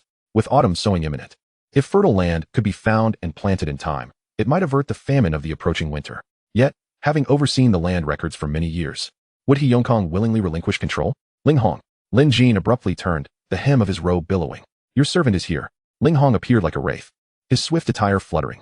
Command the Imperial Guards to assist the Ministry of Justice in a rigorous investigation of the Ministry of Revenue. Lin Jin's fingertips lightly tapped the window frame. From the deputy minister down, leave none unexamined. These pests should have been eradicated long ago. I accept the decree. Ling Hong clasped his fists in response, vanishing like a shadow into the hall's exit. Once Ling Hong departed, Lin Jin stretched his somewhat stiff neck, only then realizing a faint pang of hunger in his stomach. He had not consumed a morsel since the fierce battle last night. Though his formidable cultivation made him resilient to hunger, the absence of mortal sustenance still left a void. Just as he intended to summon the imperial kitchen, the heavy clanking of armor echoed from outside the hall. Wu Zhong, his imposing figure like a mountain, strode in, kneeling with one knee to the ground, producing a dull thud. Your Majesty, the commander of the Capital Guards awaits your command. Capital Guards? Lin Jin raised an eyebrow slightly, murmuring softly, after the loyal and righteous Marquis was slain, was not his contingent of Imperial Guards disbanded by that scoundrel Qin Song? Where then do these 1,000 households arise from? Regaining his composure, Lin Jin returned to the dragon throne and declared, Summon. Chapter 10. You have truly presented me with a conundrum. Before long, a series of unsteady footsteps echoed from the palace doors. A ragged figure, disheveled and dirty, stumbled into the chamber. The man's murky eyes reflected a mix of terror and disquiet. Upon catching sight of the emperor seated upon the throne, his legs gave way, and with a thud, he fell to his knees. This humble servant, Cheng Lai of the Imperial Guards, pays his respects to your Majesty. His hoarse voice reverberated within the hall. Lin Jin furrowed his brow, his sharp gaze cutting through the air like a blade as he scrutinized the figure before him. He harbored no doubts regarding the man's identity. Before a terrestrial deity, a mere 6th-rank martial artist was as insignificant as an ant. Moreover, given Qin Song's cunning nature, he would never dispatch someone of such lowly prowess to attempt an assassination. What business brings you before me? Lin Jin's words were as piercing as icicles, leaving no room for dissent. Cheng Lai pressed his forehead against the ground, his words fragmented and laborious. Your Majesty, I dare to speak.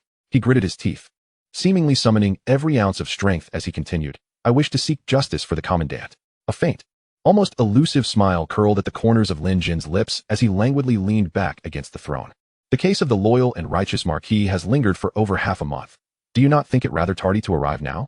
No sooner had he spoken than an invisible pressure cascaded down like a mountain, causing Cheng Lai to tremble uncontrollably. After a long pause, Cheng Lai finally managed to utter, In response to your Majesty, my delay has been due to unavoidable circumstances. The upheaval from half a month ago came too swiftly. The loyal and righteous Marquis fortuitously intercepted a clandestine correspondence between Qin Song and the Xian poison sect. Before he could report it, Qin Song struck first. This old rogue not only silenced him, but also obliterated the entire Imperial Guards. Over 100 commanders were executed, while the remainder were either demoted to menial roles or exiled from the capital. Cheng Lai's survival was purely by chance. He had just contracted a cold and was recuperating in the medical hall. By the time he learned of the incident, the city was rife with Qin Song's men searching for him. For the past half-month, he had to endure dishevelment, mingling among beggars during the day and at night. He would huddle beneath the ruins of a dilapidated temple, biding his time for an opportunity to vindicate the loyal and righteous Marquis.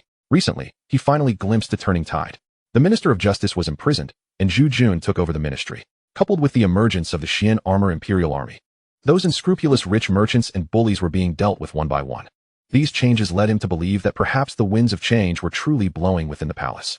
Today he took the plunge, seeking out the commander of the Imperial Army, Wu Zhong, and presented the waste token of 1,000 households he had concealed for half a month. insisting on an audience with the emperor. After hearing Cheng Lai's account, Lin Jin rhythmically tapped his fingers on the table, his eyes glinting like blades. He understood that Cheng Lai's actions were akin to gambling with his life. Had it not been for his own arrival in this world, this man would likely have been detected by Qin Song's minions the moment he crossed the threshold. The fate awaiting him would be a fate worse than death. Nevertheless, the man's ability to discern the shifting tides of the court and make an accurate judgment was indeed a rare talent. Rise. Before Cheng Lai could react, a gentle surge of true energy lifted him to his feet.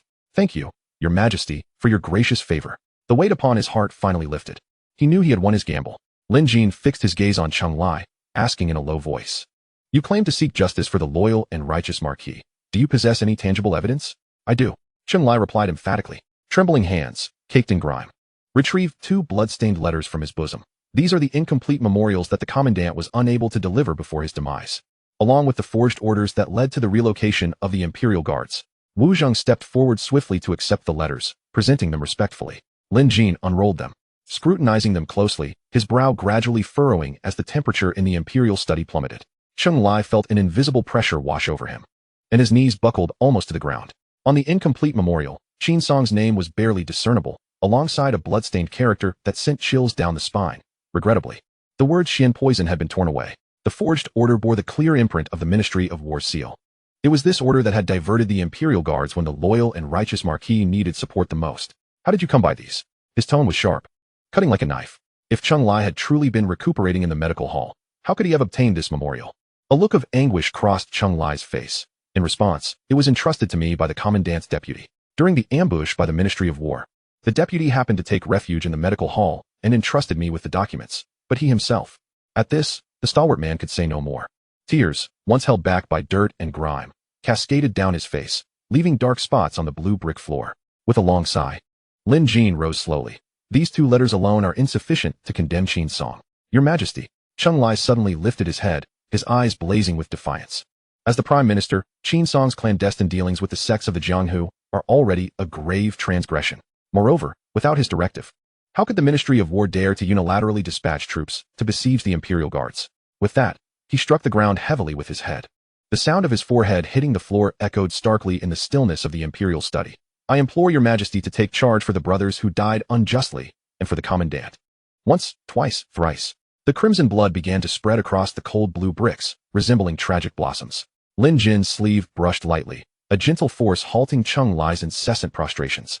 His gaze swept over the 2 blood-stained letters on the dragon table, his tone chilling like the undercurrents of ice.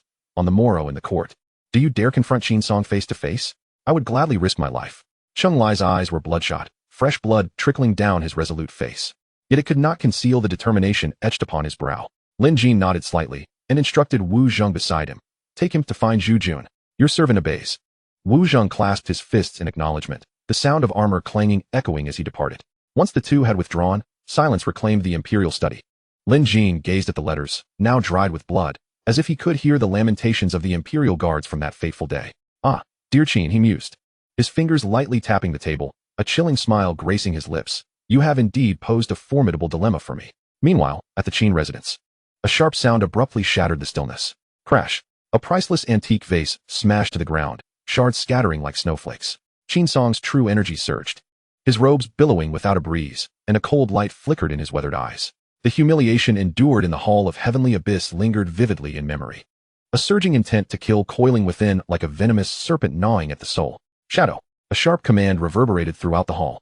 Almost simultaneously, a ghostly figure silently materialized within, kneeling on one knee. Cloaked in black robes, the figure seemed to meld with the shadows themselves. What progress has been made with the Xian poison sect? Qin Song, his back turned to the newcomer, spoke with a voice like rumbling thunder, laced with murderous intent. Reporting to your excellency, the shadow's voice rasped like a dull saw tearing through the air. We are intensifying the refinement process. A glint of icy light flashed in Qin Song's pupils, his knuckles turning white as he clenched his fists. He strode to the writing desk, his brush sweeping across the paper with urgent ferocity. Make another trip. He forcefully slapped the letter into the shadow's hand, the impact so fierce it nearly pierced the paper. Fortunately, the Xian poison sect was not far from the capital. Otherwise, such a round trip would consume considerable time, even for a shadow of formidable strength. Qin Song gradually took his seat, lifting the teacup to his lips, taking a sip as his turbulent energy began to settle. Though the murderous intent in his eyes only intensified, Your Majesty, he murmured, caressing the rim of the cup, This is all you're doing, forcing this old minister. Before the last word could escape his lips, the teacup in his hand had silently crumbled to dust. Chapter 11. My beloved, please take a seat. The show is just beginning. As night descended, the imperial study was ablaze with candlelight. A table laden with exquisite delicacies exuded an enticing aroma. Lin Jin, already eager, had just picked up his chopsticks when his peripheral vision caught sight of Su Wanqing standing quietly to the side, dressed in a pale pink gown. Her skin appeared as pure as snow, yet her downcast gaze suggested she was apprehensive of disturbing his meal. Sit down and dine with me, he commanded with unyielding authority. A flicker of joy appeared in Su Wanqing's eyes, but she still performed a respectful curtsy. Your Majesty, the imperial study is a place of governance. I dare not overstep. I command you to sit. Lin Jin interrupted her, his tone calm, yet imbued with an undeniable majesty. With no further objections, Su Wanqing quietly took a seat across from him. Two palace maids stepped forward at an opportune moment, pouring a cup of wine for Lin Jin. Chosen by Ling Hong to serve Su Wanqing, they were meticulous and poised, which put Lin Jin at ease. He ate quickly, though not rudely, clearly famished. Su Wanqing took delicate bites, occasionally glancing at him, seeing him relish his meal. She hesitated for a moment before summoning her courage to place a piece of stir-fried vegetables into his bowl. Your Majesty, do try this, she urged softly. As if afraid to disturb him, Lin Jin glanced at her, said nothing, and simply picked it up to eat. The taste was indeed delightful, and he nodded slightly. Quite good.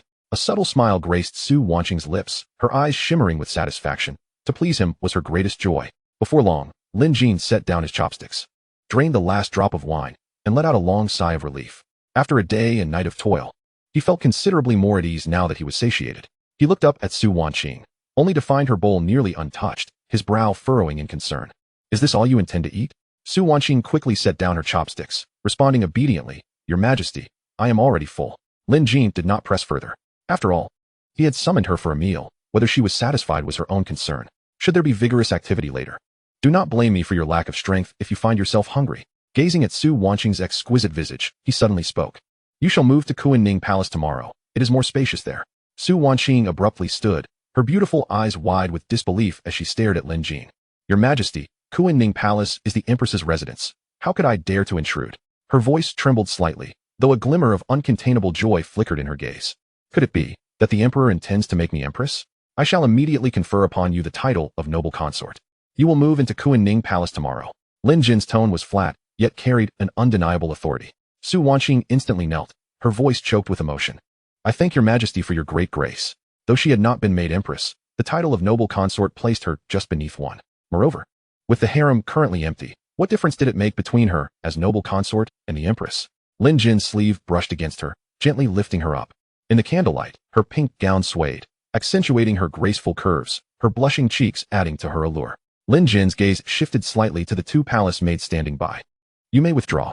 We take our leave, Your Majesty. The maids responded respectfully as they exited the hall. Ling Hong. Lin Jin called softly. The doors opened soundlessly, and Ling Hong appeared like a specter. Having already sensed the recent conferment, he promptly knelt. I pay my respects to Your Majesty and to noble consort Su.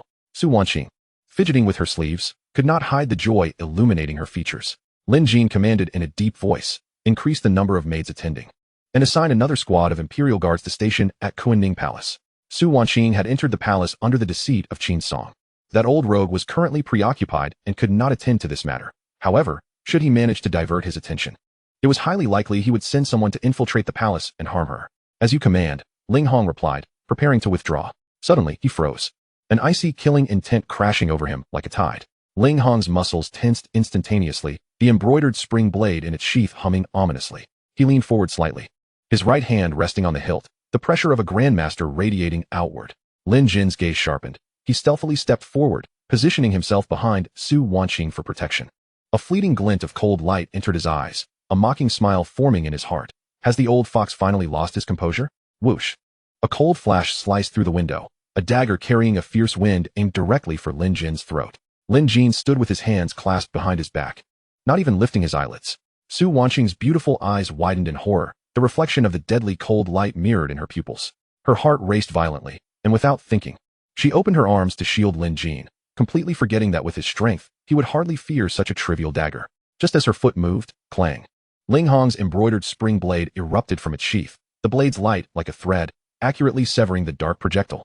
He shifted his body and transformed into a fleeting shadow, pursuing outside the hall. Your Majesty, Su Wanqing fretted, her nails digging deep into her palm until her knuckles turned white. She forced herself to remain composed.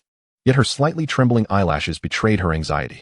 Lin Jin's lips curled into a smirk, his large hand wrapping around her slender waist. His fingers teasingly tracing her soft waistline as he chuckled softly. "My beloved, please take a seat. The show is just beginning." A flush instantly crept to Su Wanqing's ears. Unsure whether it was due to his intimate touch or the sudden endearment, she gracefully retreated to her seat, only to find Lin Jin's voice turning cold abruptly. "Must I still summon you forth?" As the words left his lips, a sudden gust of night wind surged outside the hall, causing the flames of the lamps to flicker violently, casting erratic shadows that seemed to solidify the very air around them. A chilling, sinister laughter echoed within the imperial study, reminiscent of a serpent's hiss, sending shivers down one's spine. From the shadows emerged a bizarre figure, cloaked in black, with a visage as pale as parchment, and hands that appeared gaunt and skeletal, as if merely skin stretched over bone. Those crimson eyes fixated upon Lin Jin, unblinking, as if surveying a corpse. "Your Majesty, you possess remarkable audacity." The voice rasped like sandpaper, sending a chill coursing down the listener's back. Lin Jin couldn't be bothered to even raise his eyelids. Such theatrical antics only struck him as laughable. "Since you have discovered my presence," then bang. Before the black-clad figure could complete his words, he suddenly collapsed to his knees. The moment his knees struck the golden bricks, the ground erupted with a resounding crack, spiderweb-like fissures spreading outwards. The flames within the hall extinguished abruptly, leaving only the cold moonlight to spill through the windows. "No, this is impossible." The black-clad figure was seized with terror, realizing he could not even move a single finger. Wasn't the only threat that masterful warrior? The Emperor is a fool. If he is a fool, then I am not even worthy of being called one. Lin Jin looked down upon him with a gaze full of mockery, with such feeble tricks to lure the tiger from its lair. "Do you dare to show off before me?" As he spoke, an overwhelming pressure descended upon the room like a mountain. Debris scattered. The black-clad man's entire face was forcefully pressed into the crevice by an invisible power. Furthermore, Lin Jin's voice turned frigid. "Akin to the ice of the netherworld, a mere ninth-tier insect, who grants you the audacity to pose before me." Chapter 12. I Zhu Jun. Hereby impeach Prime Minister Qin Song. Crack. The sound of bones shattering was crisp and chilling, piercing through the silence of the imperial study. Lin Jin merely waved his hand casually.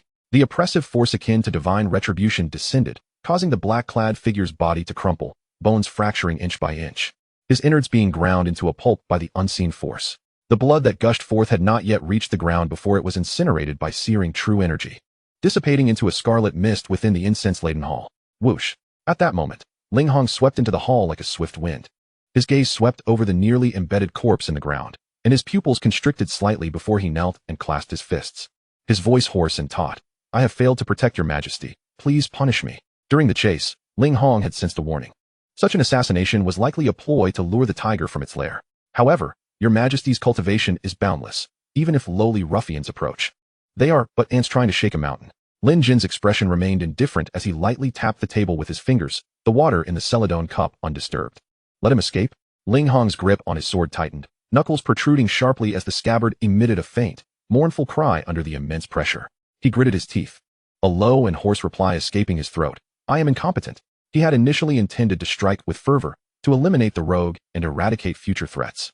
Yet, the assassin's movements were so eerily uncanny. Clearly merely a master in skill, yet his agility was almost ghostly, his speed approaching that of a grandmaster. Every time the blade neared his throat, he evaded at the very last moment. Just as Ling Hong was about to change his attack, the assassin's sleeve suddenly erupted with a foul, toxic mist. He had no choice but to withdraw his blade, waving his sleeve to disperse the noxious fog, only to find the assassin had vanished like smoke. Lin Jin's lips curled into a slight smile, though no trace of mirth resided in his eyes.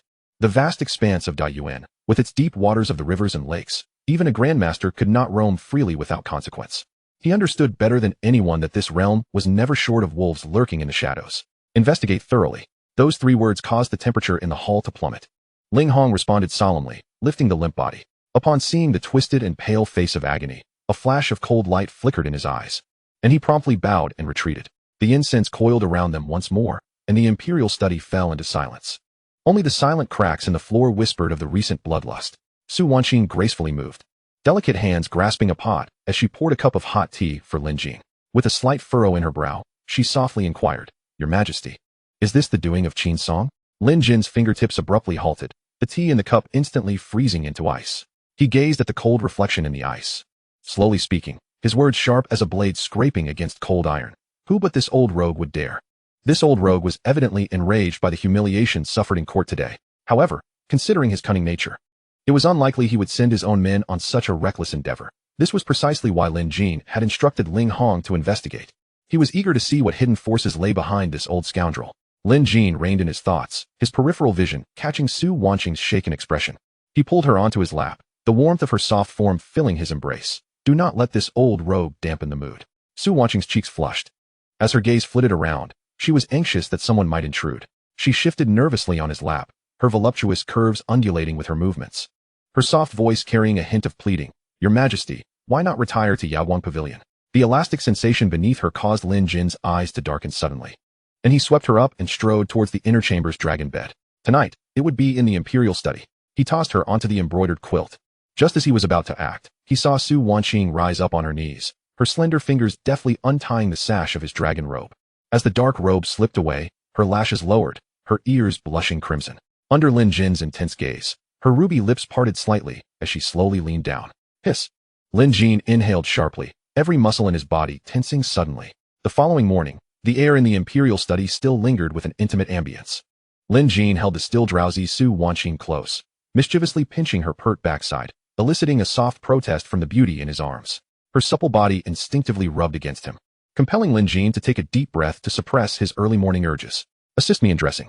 Su Wanqing blinked sleepily, her fair skin still marked with the remnants of last night's passion. Ignoring her own state of undress, she padded barefoot to adjust his dragon robe. As Lin Jin's fingers inadvertently grazed her sensitive chest, her legs weakened, nearly causing her to tumble back onto the bed. Prepare yourself. Accompany me to court. Su Wanqing jolted awake, her eyes widening in disbelief. Since ancient times, it has been a strict rule that women do not attend court. Even the queen seldom graces the court, let alone she who is merely a favored concubine. Should I repeat myself? The servant shall prepare immediately. She hurriedly seized her garments and draped them over herself. Lin Jin uttered no further word. He turned and exited the imperial study, allowing the two palace maids waiting at the door to enter and attend to her. Outside, the sun shone brilliantly, with not a cloud in the sky. Lin Jin squinted towards the distant roof of the Tianyuan Hall, a smirk of derision curling at the corners of his lips. Today was destined to be anything but tranquil. Before long, Su Wanqing emerged, dressed in a resplendent crimson gown embroidered with golden phoenixes and draped in a sheer, billowy outer garment. Her hair was elegantly styled in a high bun adorned with a golden phoenix hairpin, while her earlobes dangled with exquisite pearl earrings. A jade belt cinched her waist, perfectly accentuating her figure, exuding both the majesty of a favored concubine and an air of delicate grace. Despite her formal attire, her movements still revealed the enchanting curves of her silhouette. Your Majesty. She performed a respectful curtsy. Lin Jin's gaze instantly froze. He had never witnessed Su Wanqing in such splendid regalia. In the morning light, she resembled a living painting of a noblewoman, breathtakingly beautiful. Her deep, expressive eyes widened slightly, and he noticed her throat involuntarily bobbing. The beauty before him seemed to be enveloped in a soft glow, every fine strand of hair shimmering with an alluring radiance. Feeling the intensity of his gaze, Su Wanqing's ears flushed with warmth, and a delicate pink hue crept along her alabaster neck. Her slender fingers unconsciously twisted the embroidered handkerchief, nearly wrinkling the exquisite silk. She cautiously lifted her eyes, meeting Lin Jin's fervent stare, her heart racing like a drum, her breath becoming timid and cautious. Your Majesty. Ling Hong approached from a distance, his deep voice shattering the enchanting atmosphere. He clasped his fists together, the embroidered spring blade glinting coldly in the morning light. The officials await in the Tianyuan Hall. Lin Jin closed his eyes briefly, forcing down the heat rising within him. When he opened them again, his gaze was clear. Has Zhu Jun arrived? He is already within the hall, awaiting your decree. Let us proceed. Inside the grand hall of Tianyuan, civil and military officials stood with bowed heads, their peripheral glances occasionally darting towards the empty dragon throne, their hearts filled with trepidation. Qin Song stood at the forefront, his expression as placid as a still pond. The news of the failed assassination had spread, yet he displayed no sign of panic. Without evidence, who would dare to touch him? To the right of the hall, Zhu Jun stood alone. The surrounding officials avoided him like a venomous snake, leaving a wide berth around him. Yet he remained indifferent. His bloodshot eyes fixated on Qin Song's back, his knuckles whitening from the tension of his clenched fists. The emperor has arrived. A chorus of greetings erupted, causing the officials to tremble, simultaneously kneeling. Long live the emperor. Lin Jin, clad in an obsidian dragon robe, descended the jade steps and took his seat upon the dragon throne. With a mere glance, Ling Hong promptly brought forth a zetan chair to place beside the imperial seat. As the officials knelt, Su Wanqing steeled herself to sit, though her gaze unconsciously fell upon Qin Song, her nails digging into her palm. All loyal ministers, rise. Thank you. Your Majesty. As the officials lifted their heads, The sight of the beautiful figure beside the throne caused an uproar throughout the court. What is the meaning of this? A woman in court, what a disgrace. Whispers spread like wildfire. A cold light flickered in Qin Song's eyes, the veins on the back of his hand bulging beneath his robe. He abruptly stepped forward, his voice sharp as iron. Your Majesty. The ancestral laws of Deyuan are clear. Matters of state must be reported. Lin Jin wrapped his fingers against the armrest of the dragon throne, the sound cutting through the clamor like an invisible sword, silencing Qin Song's words mid-sentence. Qin Song's fists clenched tightly in his sleeves, his face reddening with indignation.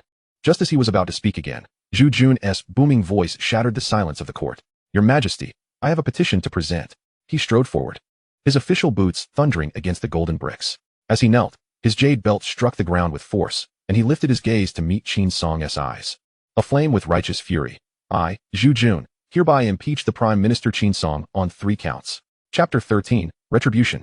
Posthumous title of Loyal and Righteous Duke. In the Grand Hall, silence enveloped like a deep abyss. The gazes of the officials pierced Zhu Jun, kneeling in the court like poisoned arrows, swirling with anger, intent to kill, shock, and mockery. A myriad of emotions coalesced into one singular question. How dare this newly appointed Minister of Justice impeach the current Prime Minister Qin Song? Seeking death, Qin Song stood at the forefront, his demeanor unruffled, not even deigning to look at Zhu Jun directly, merely lifting his eyelids slightly, a faint, almost imperceptible smirk gracing his lips. He adjusted the cuffs of his court robe, as if this were merely a farcical play. Upon the dragon throne, Lin Jin lightly tapped the armrest, his voice soft yet resonating like a heavy hammer upon the hearts of all present. Minister Zhu, he began, his deep-set eyes resembling a bottomless, frigid abyss. Qin is a pillar of the nation. Do you comprehend the consequences of impeaching him? Zhu Jun raised his head, the blood vessels in his eyes starkly visible, yet his voice rang out like clashing metal. I would rather die than retract my words. Lin Jin's lips curled slightly, feigning a headache as he rubbed his brow, letting out a long sigh, leaning slightly forward. Very well, then, I shall hear your accusations against Minister Qin. Though his words hinted at trust in Qin Song, every astute individual present was aware of the underlying motive, to stifle Qin Song's rebuttal. Allowing Zhu Jun to voice his claims uninterrupted, the atmosphere within the hall grew tense. Zhu Jun suddenly raised his arm, pointing directly at Qin Song, enunciating each word as if chiseled from stone, framing the loyal and righteous marquis for treason and conspiracy, harming the faithful. This is the first charge. Unlawfully mobilizing troops to slaughter the capital's military leaders. This is the second charge. Colluding with rogue sects, conspiring with ill intent. This is the third charge. These 3 crimes demand the extermination of his entire clan. I implore your Majesty to discern the truth. As the last word fell, the hall fell into a silence so profound that the sound of a pin dropping could be heard. Even the breath of those present seemed frozen. Your Majesty. Qin Song stepped forward, his purple gold official robe glinting coldly in the flickering candlelight of the hall. As he bowed, the jade belt at his waist jingled softly. Yet his tone abruptly escalated. I have served the court diligently for many years. How could I allow others to slander me? The sudden elevation of his voice brimmed with indignation at being wronged. Had they not known his methods, one might have believed him to be a loyal minister wronged by false accusations based on this display of heartfelt distress. Upon the imperial dais, Su Wanqing felt as though she were sitting on needles, her exquisite visage etched with anxiety and unease. Her slender fingers clutched the embroidered handkerchief tightly, knuckles turning pale. It was only at this moment that she comprehended why the emperor had insisted she attend the court. This was to clear her father's name. Yet, gazing at the hall filled with Qin Song's supporters, her heart sank. Lin Jin's expression remained indifferent. His sharp gaze lingered on Qin Song for a moment before breaking into a smile. Minister Qin need not be angered. I shall certainly uphold justice on your behalf. Gazing down at Zhu Jun, who knelt on the ground, a look of consternation crossed his face. Yet, Minister Zhu speaks with such conviction, as though he possesses irrefutable evidence. Which indeed complicates matters for me. The atmosphere within the hall seemed to thicken. Lin Jin's eyes flickered momentarily, and he casually proposed. Why not have the 2 ministers confront each other right here? Qin Song was taken aback, clearly unprepared for the emperor's stance. He slowly turned, peering down at Zhu Jun with an icy demeanor. Since you accuse me of slandering the Duke of Loyalty and Righteousness, pray tell, do you possess any evidence to prove his innocence? Should you succeed in doing so, I shall resign my office and return home at once. Zhu Jun stood tall as a spear, defiantly meeting Qin Song's gaze. He clenched his fists, his words resonating with conviction. When the Duke of Loyalty's residence was searched, the treasury contained fewer than 100 taels of silver. Such poverty begs the question, how could he be accused of colluding with the enemy? Huh? Qin Song sneered, a dismissive wave of his sleeve accompanying his words. That merely indicates the ill-gotten gains have yet to be uncovered. It cannot serve as proof of innocence. His weathered eyes brimmed with disdain, as if mocking Zhu Jun's naivety. What you say is indeed quite right, he conceded. Zhu Jun suddenly rose, confidence radiating from him as he declared, although I lack conclusive evidence to exonerate the Duke of Loyalty, I have not encountered any documentation in the Ministry of Justice's archives that could substantiate the claim of his treachery. His eyes blazed with intensity as he locked his gaze on Qin Song. Might I inquire if the Prime Minister could enlighten me? Qin Song found himself momentarily at a loss for words. He certainly could not produce evidence. The entire court was filled with his loyalists, and whoever he declared guilty would be deemed so.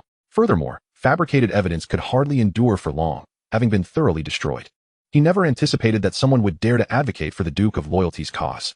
Sensing Qin Song's silence, Zhu Jun seized the opportunity to press forward, his voice resonating throughout the chamber. Could it be, Prime Minister, that you possess no evidence? To condemn a marquis to death without solid proof seems rather farcical. Does it not? Beneath the voluminous sleeves, Qin Song's fists had turned white from clenching. The profound energy within him surged through his meridians. And had he not felt the almost imperceptible pressure emanating from the Grandmaster Ling Hong, he would have longed to strike down the audacious Minister of Justice on the spot.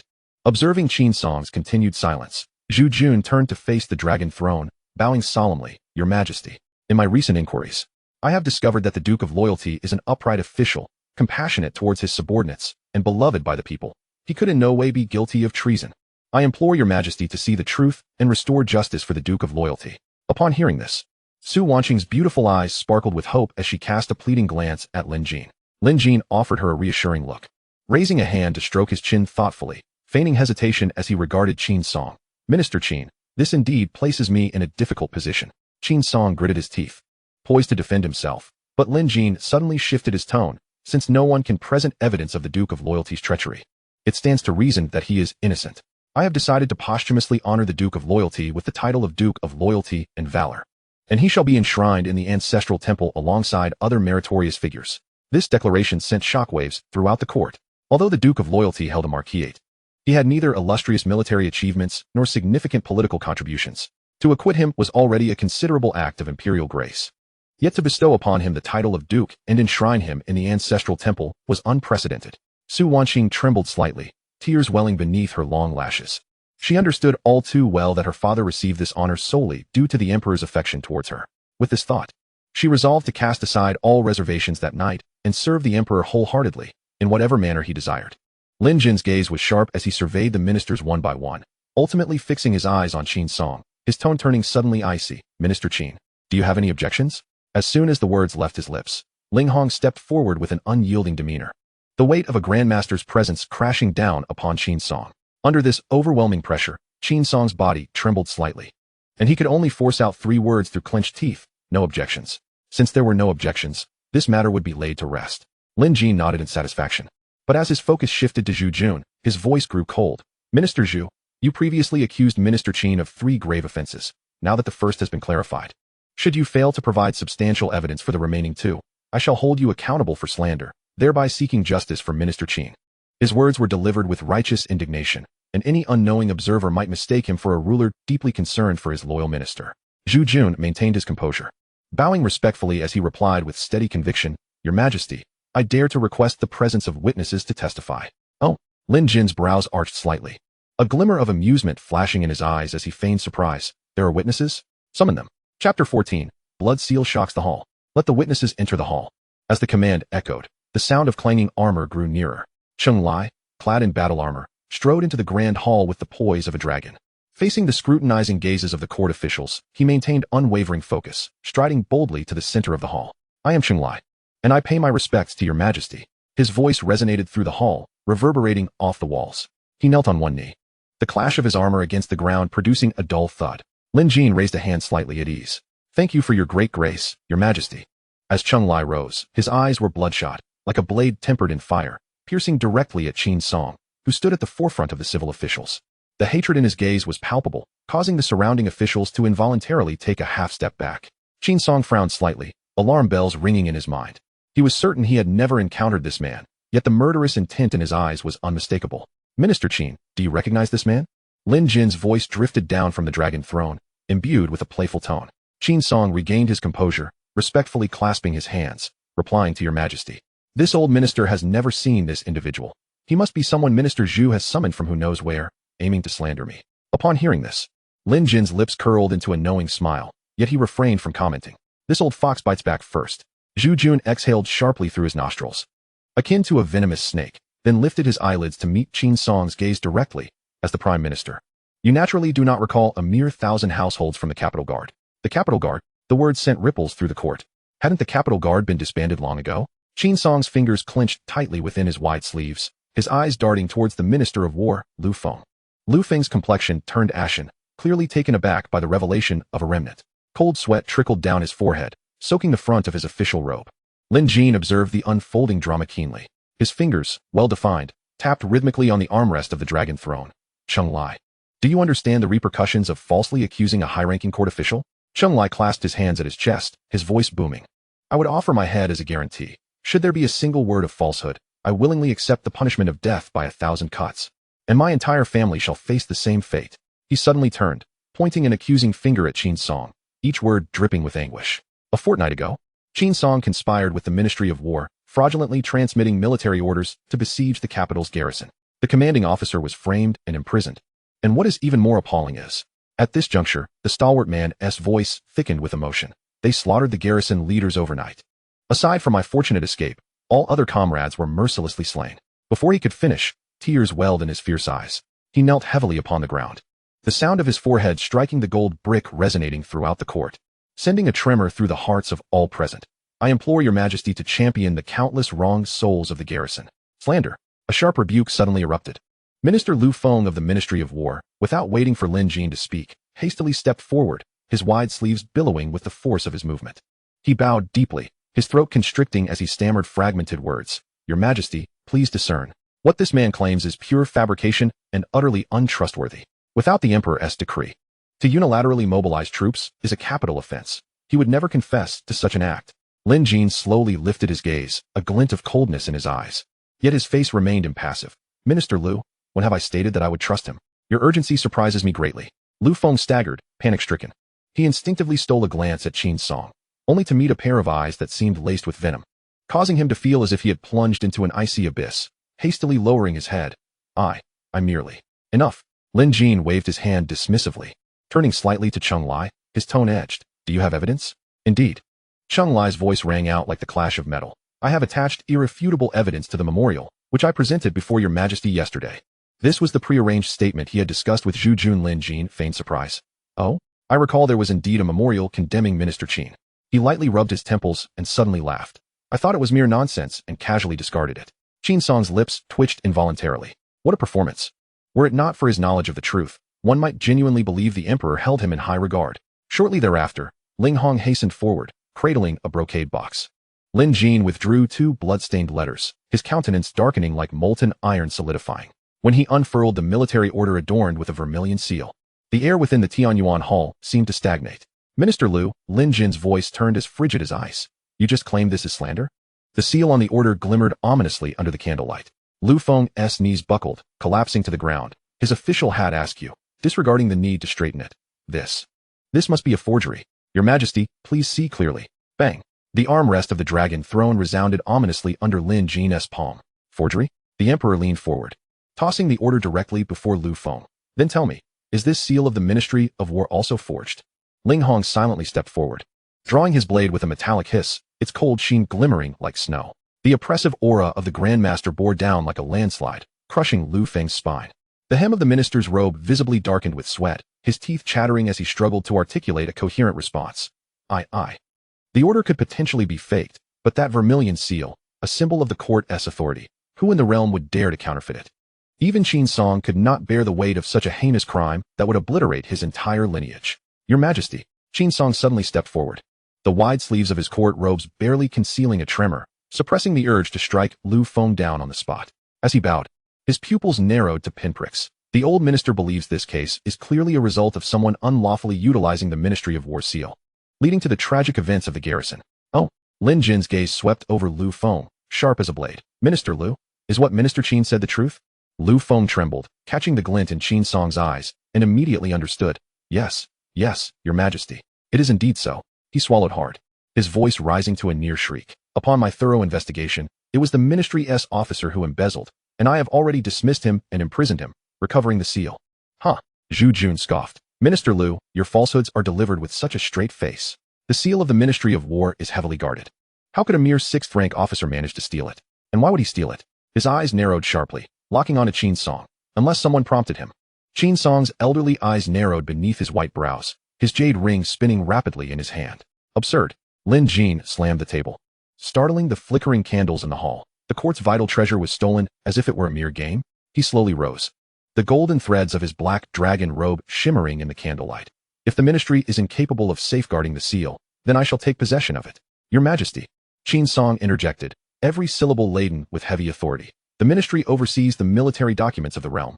Without the seal, how can military orders be transmitted?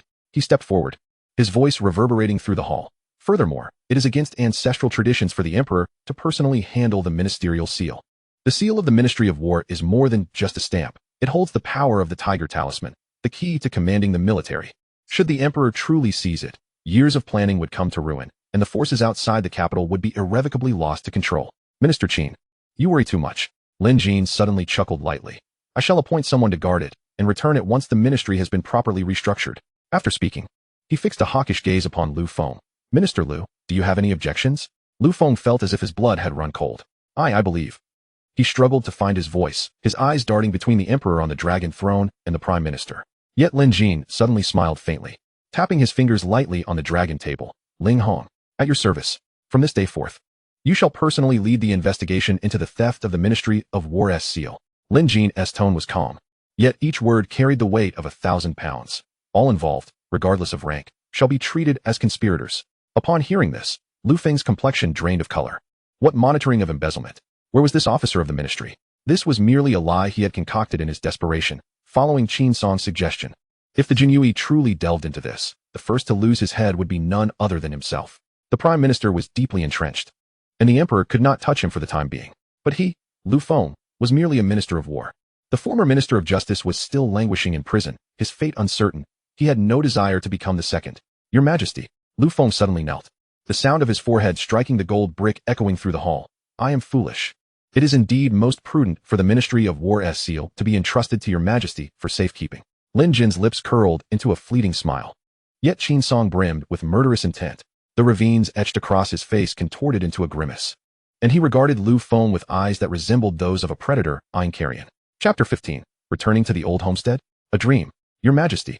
Qin Song forcibly suppressed the raging fury within his chest and met the emperor's gaze directly. The loss of the Ministry of War's seal leading to tragedy pains this old minister deeply as well, but Master Zhu colluded with outsiders to slander me. Should not your Majesty provide an explanation? This statement, while outwardly respectful, was laced with an insistent challenge. The ministers in the hall held their breath. Had it been another, such insolence would have warranted immediate execution. Yet, Lin Jin, seated upon the resplendent dragon throne, remained unperturbed, gracefully reclining back into his gilded seat. My dear minister, do not be hasty. His fingertips lightly tapped on another blood-stained missive. It is merely that this letter mentions your clandestine dealings with the sects of the Jianghu. A glint of cold light flickered in the emperor's eyes. How shall this be explained? Qin Song's expression remained unchanged, his body steady beneath the purple robe like a mountain. Your Majesty, please discern, this must be a deliberate frame-up. He cast a sweeping glance around the court, his voice suddenly rising. Everyone in the court knows of my unwavering loyalty to the throne. How could I conspire with the rogues of the Jianghu? As his words fell, a chorus of agreement erupted from the assembly.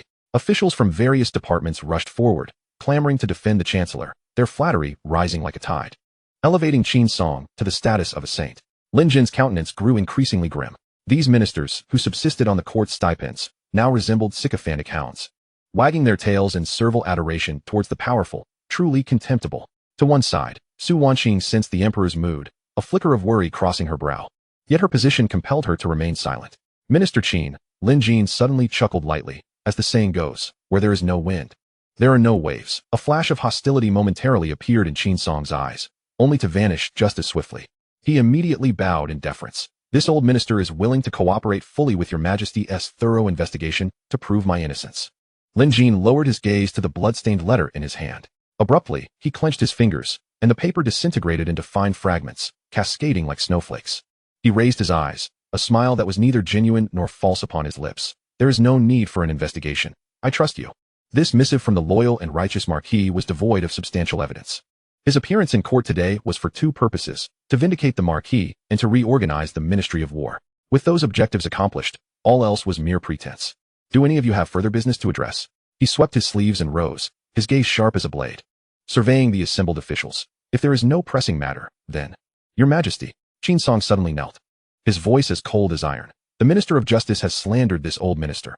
I beseech Your Majesty to investigate. There was a pause.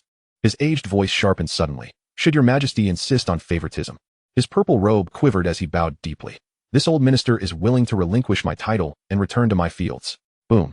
In an instant, the entire assembly of ministers knelt, their voices resonating through the hall. We implore Your Majesty. Clear the Chancellor's name. The air in the hall thickened, as if even breathing had been stifled. Lin Jin, hands clasped behind his back, scrutinized Qin Song from above, his murderous intent roiling beneath the surface, yet dissipating in a heartbeat. Were it not for the current need for capable individuals, he would have long since dispatched this rabble. He suddenly chuckled. Minister Qin is a pillar of the nation. How could I bear to let you retreat into obscurity? The thought of this old man wishing to retire was laughable. With a slight turn of his eyes, he said indifferently, Minister Zhu, your insufficient evidence warrants a hasty report. Therefore, in consideration of loyalty, I shall impose a 6-month salary reduction. Do you find this acceptable? Zhu Jun pressed his forehead to the ground. I willingly accept the punishment. I thank Your Majesty for your grace. Your Majesty. Qin Song abruptly raised his head, his murky old eyes brimming with fury. Such punishment is far too trivial. Minister Qin, please remain calm. Lin Jin raised a hand to interrupt, his sharp gaze shifting towards He Yongkong, the Minister of Revenue. He Yongkong, I am here. He Yongkong trembled, hastily stepping forward. Lin Jin's brow arched slightly, his tone teasing. Minister Qin has suffered an undeserved grievance. My heart is filled with compassion. Thus I bestow upon him 1,000 taels of gold as consolation. He Yongkong's pupils constricted. Just as he opened his mouth, he felt a piercing gaze directed at him. Ling Hong stood poised with a blade, murderous intent evident in his eyes, causing cold sweat to break out on He Yongkong's back. I will comply with your orders. Qin Song's fists clenched tightly, veins bulging, his chest heaving violently. The Ministry of Revenue was his treasury, yet now they sought to reward him with his own money? Such humiliation was intolerable. Just as he prepared to speak again, Lin Jin's voice rang out once more. Minister Lu, I am here. Lu Feng trembled like a leaf, his official robes in disarray. Lin Jin feigned indifference. The Ministry of War has lost its seal. By law, all 9 clans should be punished. However, considering Minister Qin's feelings, I shall show leniency. His tone shifted abruptly. I appoint Cheng Lai as Deputy Minister of War to assist in military affairs, serving as compensation for the ministry's losses to the capital defense. The tone of his command left Lu Feng no room for dissent, and he repeatedly bowed. I accept the decree. Lin Jin clasped his hands in his sleeves, his gaze unfathomable. Minister Qin, are you satisfied? Qin Song's eyelids twitched slightly. His jaw clenched tightly, forcing down the surging rage within. He calculated. Although Zhu Jun faced only a 6-month salary reduction, Lu Feng's death sentence had been averted. The Ministry of War may have lost its seal, but it remained under his control. This arrangement, while face-saving, left him with little room for further demands. This old minister thanks Your Majesty for your grace. He bowed deeply, his expression respectful, yet a glint of coldness flickered in his eyes. Lin Jin chuckled softly, a mocking gleam in his gaze, and reached for Su Wanqing. The young woman's delicate hand trembled slightly within his grasp, yet he held it firmly. Dismissed. With the sound of the Emperor's departing footsteps, Zhu Jun and Cheng Lai exited the Hall of Heavenly Abyss as well. The hall fell into a profound silence. The sound of a pin dropping could be heard. Qin Song stood at the forefront of the ministers, his knuckles cracking beneath the fabric of his purple official robe. A wall of invisible energy radiating from him, forcing the nearby officials to retreat. Once his breath steadied, he cast a cold glance at the crumpled Lu Feng on the ground, snorted in anger, and strode away. In the imperial study, the fragrance of dragon's saliva wafted through the air. Lin Jin reclined lazily in the dragon chair, his fingers idly tracing the armrest, a faint smile gracing his lips. Though he had not entirely toppled Qin Song today, he had nonetheless dealt him a hidden blow, which indeed vented his frustrations. Your Majesty, please enjoy tea. Su Wanqing approached with a blue porcelain cup, suddenly kneeling. This servant, on behalf of my father, thanks Your Majesty for your grace. Lin Jin lightly assisted her, casually patting her waist. If you wish to express your gratitude, wait until tonight. Su Wanqing was taken aback, and upon realizing his meaning, her porcelain-like cheeks flushed a deep crimson. Lin Jin's lips curled upward as he playfully patted her pert backside. The Kuan Ning Palace has been prepared, my dear consort. Go and tidy up a bit. With understanding, Su Wanqing curtsied and gracefully exited the hall. In a moment, Zhu Jun and Cheng Lai hurried in. Both men simultaneously lifted their robes and knelt, their foreheads striking the golden bricks with a heavy thud. We pay our respects to Your Majesty. Lin Jin gestured for them to rise. He turned to Cheng Lai. You are to proceed to the Ministry of War, but do not act rashly. Exercise caution. I will have the Jinui guard your safety. Cheng Lai bowed deeply. Thank you, Your Majesty. It is an honor. Lin Jin signaled for him to rise, and then turned to Zhu Jun. Qin Song has had a setback today. For now, do not target him, lest he becomes desperate. Zhu Jun's expression darkened. Your Majesty, I fear I cannot comply. Lin Jin's brow furrowed slightly. In a hushed tone, Zhu Jun replied, last night, I interrogated a wealthy merchant in the dungeon, and one of them revealed connections between Qin Song and the sects of the Jianghu, involving. His gaze sharpened. Child.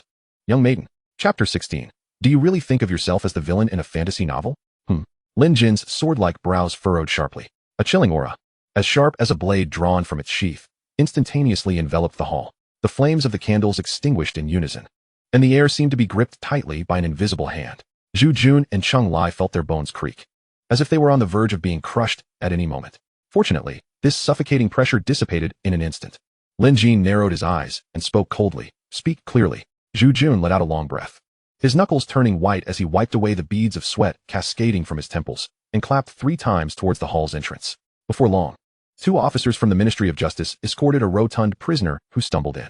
His prison garb was stretched to the brink of bursting by his corpulent form.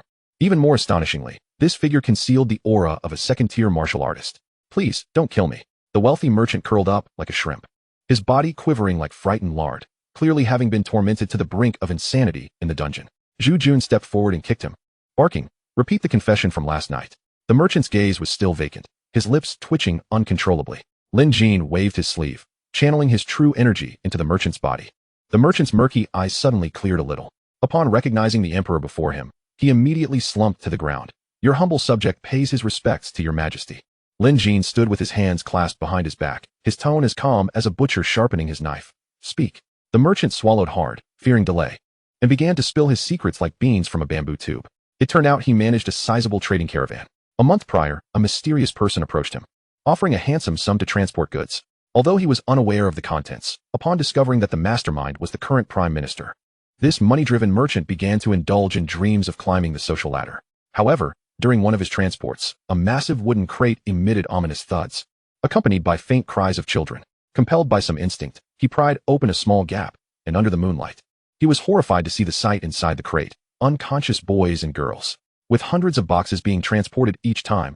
This implied that, although he had no knowledge of the children's intended use, it was obvious, even to a fool, that it was anything but benevolent. Yet, being merely a merchant of modest wealth, how could he dare oppose the prime minister? He could only feign ignorance and continue with this morally reprehensible business. Bang! Lin Jin's fist struck the dragon table, shaking the entire hall.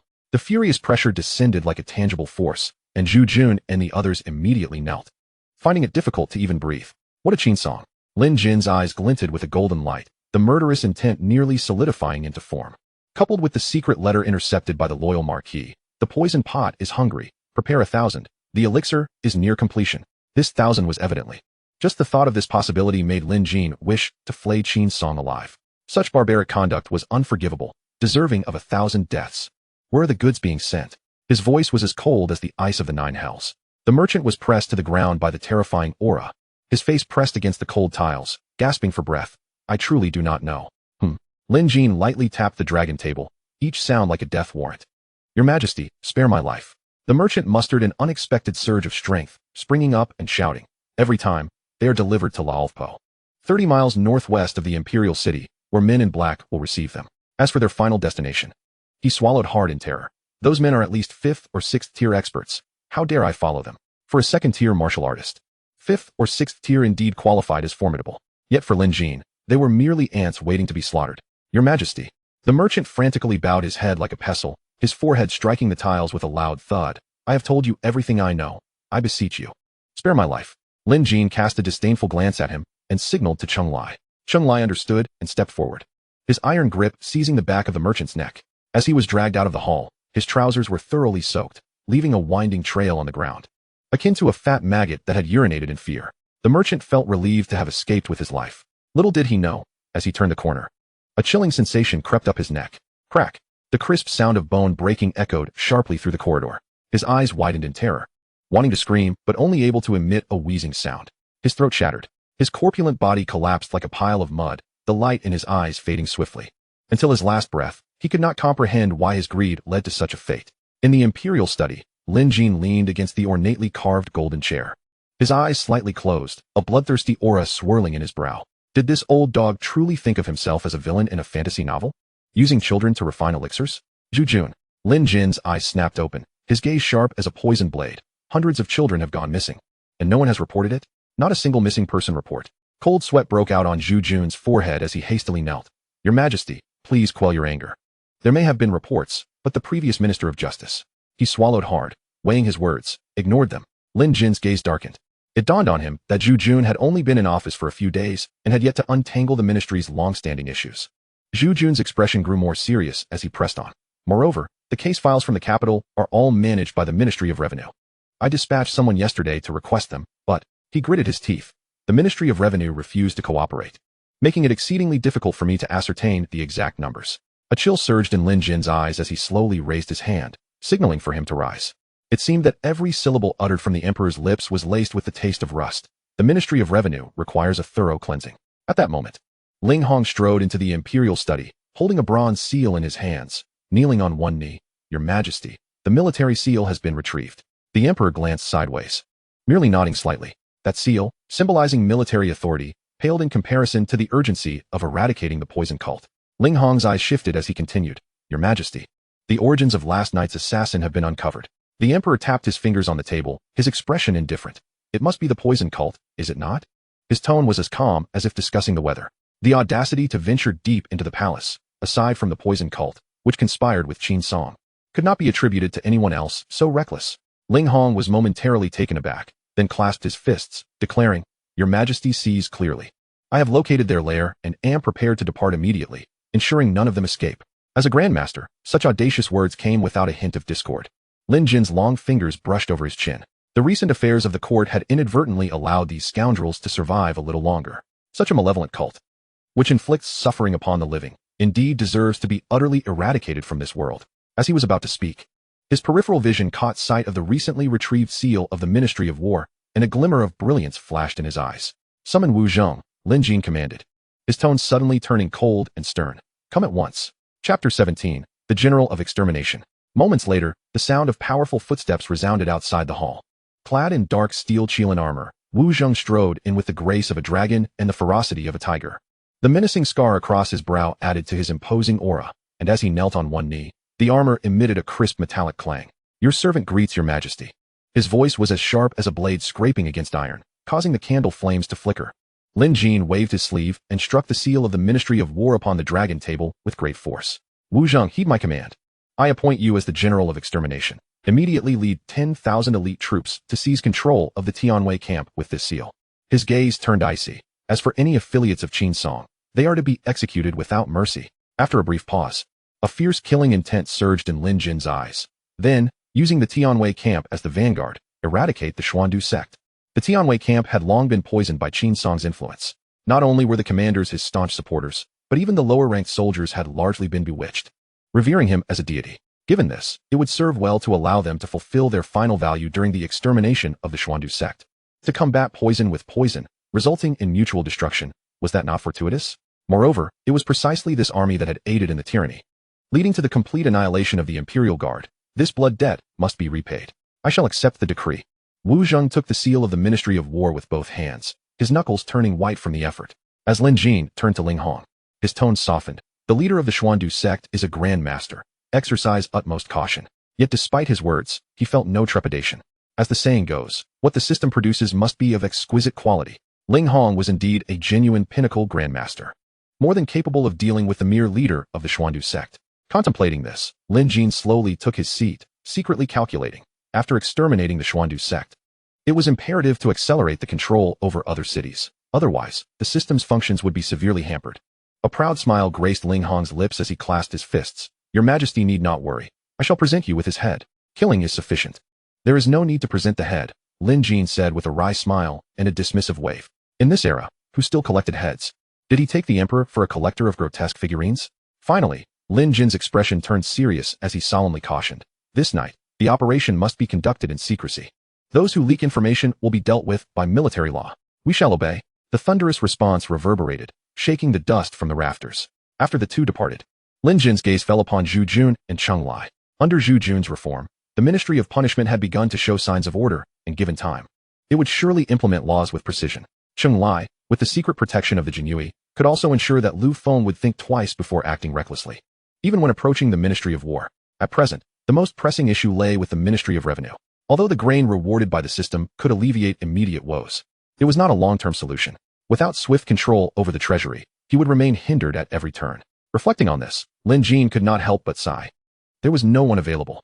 The Ministry of Revenue, the Ministry of Rights, the Ministry of Works, and even the top of the 6 ministries, the Ministry of Personnel, required capable ministers to truly hold power in his hands. Your Majesty. Zhu Jun keenly sensed Lin Jin's troubled expression and stepped forward, cupping his hands. Is there something weighing on your mind?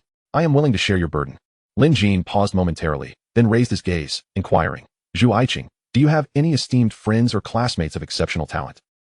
Zhu Jun was momentarily taken aback, but quickly regained composure and respectfully replied. Your Majesty, I do have a few acquaintances, all well-versed in literature and adept in governance. Excellent. Before he could finish, Lin Jin had already risen with enthusiasm. Striding forward, he clapped Zhu Jun on the shoulder and declared, quickly summon them. If they possess true talent, I shall not skimp on rewards. Zhu Jun was overjoyed, immediately kneeling to express gratitude on behalf of his friends. Your servant thanks His Majesty for his generous grace. Lin Jin nodded slightly, extending a hand to assist him up. Go. This matter should be expedited. I shall obey. Zhu Jun performed a deep bow and promptly withdrew. Cheng Lai, too, did not linger, bowing before turning to exit the imperial study. As dusk fell, the Qin residence was dimly lit. In a sandalwood armchair, Qin Song savored his tea languidly, the fragrant aroma enveloping him in an air of authority. In the center of the hall, Lu Feng, the Minister of War, knelt on the ground like a stray dog, his official robes soaked with sweat, his body trembling uncontrollably. He Yongkong stood to the side, several times on the verge of speaking, yet ultimately refraining from voicing any pleas. The room was terrifyingly silent. Only the sound of Qin Song sipping tea echoed like a knife scraping against Lu Feng's nerves. Cold sweat trickled down his forehead, yet he dared not wipe it away. Finally, Qin Song set down his teacup, coldly fixing his gaze upon Lu Feng. Minister Lu, are you aware of your crimes? Lu Feng immediately prostrated his head like a hammer striking garlic. This official knows his sins. I beseech the Prime Minister for mercy. With a crash, Qin Song abruptly seized the teacup and hurled it, shards flying, one piece slicing across Lu Feng's face, causing blood to flow freely. Yet he dared not evade. Enduring the pain. Mercy? Qin Song stood, his gaze a blade directed at Lu Feng. You have thwarted my grand plans, and you dare to plead for mercy?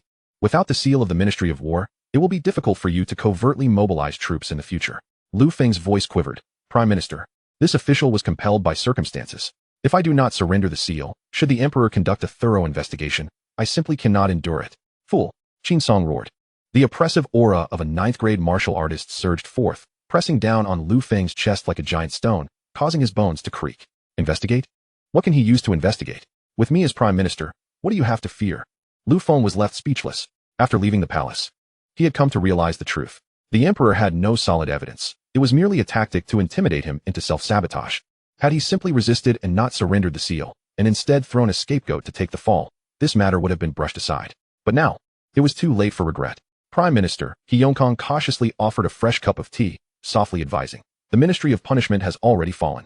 The Ministry of War cannot afford another mishap. Why not show mercy this time? Qin Song coldly regarded the tea offered by He Yongkong, refusing to extend his hand. He Yongkong's reasoning was indeed sound. Despite his power, even without the seal of the Ministry of War, he could still command the majority of the Tianwei camp's forces. Yet, as the esteemed Prime Minister, being outmaneuvered by a young emperor was a blow he could hardly swallow. He stared at Lu Feng, who knelt on the ground. Suddenly, he raised his hand and unleashed a violent surge of true energy, sending Lu Feng flying. Bang! Lu Feng collided heavily with the pillar, spewing a mouthful of blood, his complexion instantly turning as pale as paper. Consider this a lesson. Qin Song stepped forward leisurely, looking down at Lu Feng from a position of superiority. If you dare to be foolish again, do not blame me for showing no mercy. Lu Feng gritted his teeth against the excruciating pain and trembled as he knelt, bowing his head. Thank you, Prime Minister. He struggled to rise, swaying as he made his way out. Just as he was about to exit the grand hall, Qin Song's icy voice pierced through the air behind him. Cut off his salary. Let him remember this. Yes, Prime Minister, He Yongkong promptly replied. Lu Feng's fists clenched tightly in his sleeves, turning pale. The Ministry of War was far less lucrative than the Ministry of Revenue or the Ministry of Justice, and he had barely accumulated any savings over the years. To have his salary severed was tantamount to a death sentence. Yet, the searing pain in his body reminded him, it was a stroke of luck to leave alive. He dared not turn back to argue. However, As he staggered out of the Qin residence, a glimmer of determination flashed in his eyes. He gazed toward the palace, as if resolutely making a decision. Chapter 18. Agricultural Tools? No, they are national treasures. Ding. Congratulations, host, for surveying Yunping Mountain and successfully gaining control. Would you like to illuminate the illustration? As the first light of dawn broke, the crisp sound of the system notification shattered the tranquility of Kunning Palace, resonating vividly in Lin Jin's mind. He suddenly opened his eyes, his gaze ablaze with an intense brilliance. Yunping Mountain? Lin Jin's brows arched slightly, his fingers trembling as he unfolded the map of the nation. In the northwestern direction, 40 miles away, a green peak shimmered with a faint glow, harmoniously reflecting the royal city in the distance. Linghong has indeed not disappointed me. This place must be the headquarters of the Xuandu sect. A sharp smile curved his lips, with the Tianwei camp serving as a death squad, and the well-equipped Xuanjia Imperial Guards at his disposal. Annihilating the mere Xuandu sect would be a trivial matter. Having dispatched troops at midnight last night, news of victory had already arrived. Such a decisive action was exactly to my liking. Illuminate. Congratulations, host, for successfully illuminating Yunping Mountain. Reward acquired. Celestial grade, curved plow blueprint. Accompanied by agricultural sage, Xiao Xuan, Lin Jin's pupils constricted suddenly. Unlike the previous instances involving countless troops, this time it was a curved plow. His fingers quivered slightly, a surge of excitement welling within him. Gazing at the resplendent blueprint suspended in his sea of consciousness, he beheld its intricately designed plow apparatus, the curved beam resembling a dragon's tail, with hidden mechanisms within the plow tip and beam. In this era, plows were still cumbersome straight-beam devices, requiring the effort of 2 oxen and 3 men to cultivate barely over a dozen acres in a day. Yet, this celestial-grade curved plow could be drawn by a single ox, tilling 100 acres daily. If widely promoted, the grain yield of the Great Qin would at least triple. His breath quickened. It is crucial to understand that in this agrarian-based dynasty, grain equates to national strength. If the common folk expend less manpower and cultivate more land, within 5 years, the national granaries will be overflowing. What are these tools? They are clearly national treasures, coupled with a figure like Xiao Xuan, an esteemed agricultural scholar.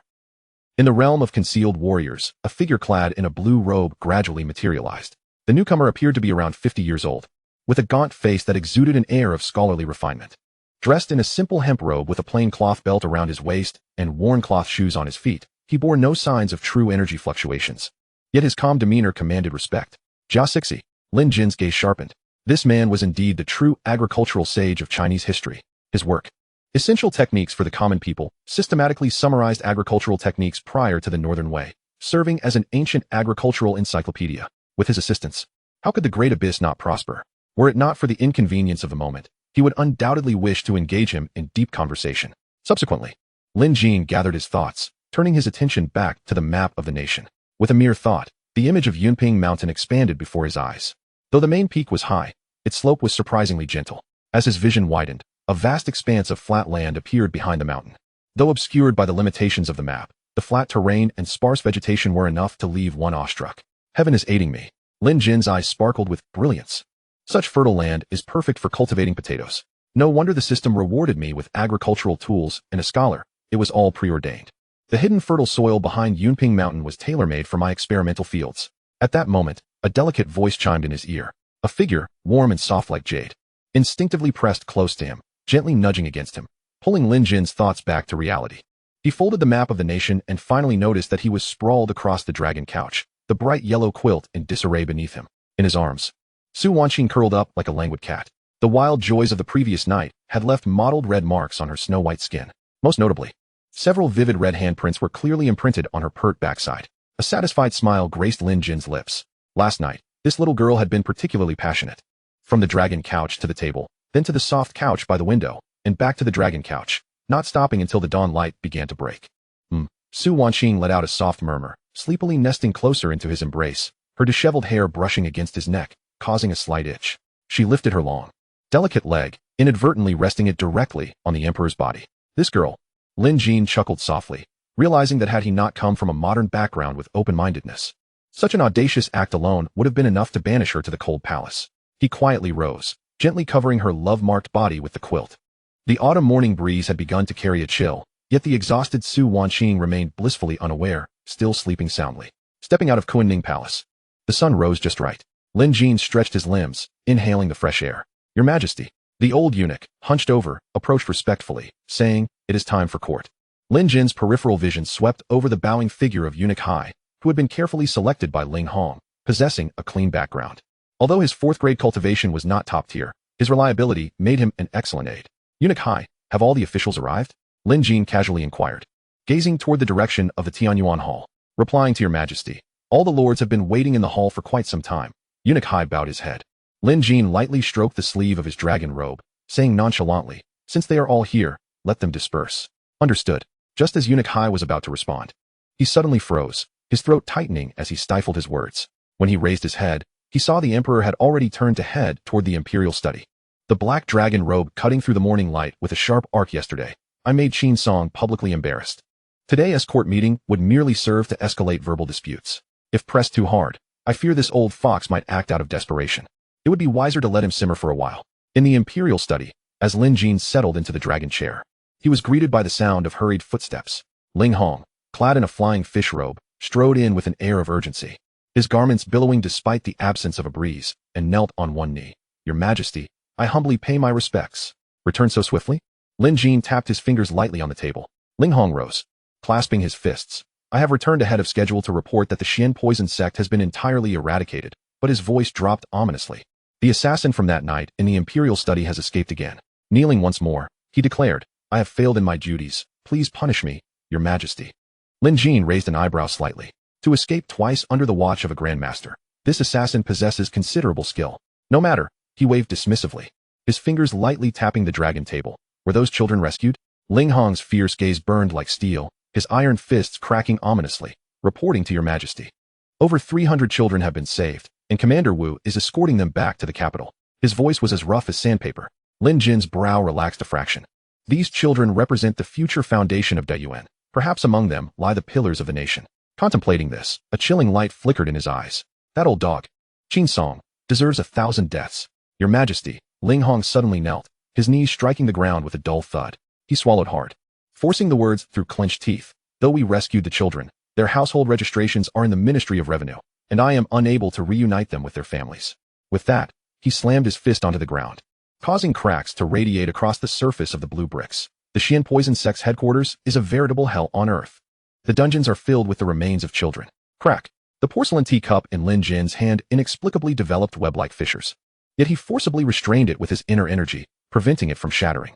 The temperature in the hall plummeted, and the memorials on the dragon table fluttered as if stirred by an unseen wind. As for the Ministry of Revenue, I have my own plans. Lin Jin's tone was chillingly calm. Ling Hong's wrist twitched, revealing a dark blue pill shrouded in swirling black mist. Your Majesty, please observe this. A glint of cold light flashed in Lin Jin's eyes. Could this be? Chapter 19. Must my decree be sanctioned by him? Your Majesty. Ling Hong knelt on one knee, his hand tightly gripping, his knuckles turning white from the pressure. His fierce eyes radiated a menacing glare, his voice a rasping edge, laced with murderous intent. This is an evil pill concocted by the Xian poison sect using the blood of young boys and girls. Lin Jin rose, his dark dragon robe cascading like the night, his gaze fixated on the pill.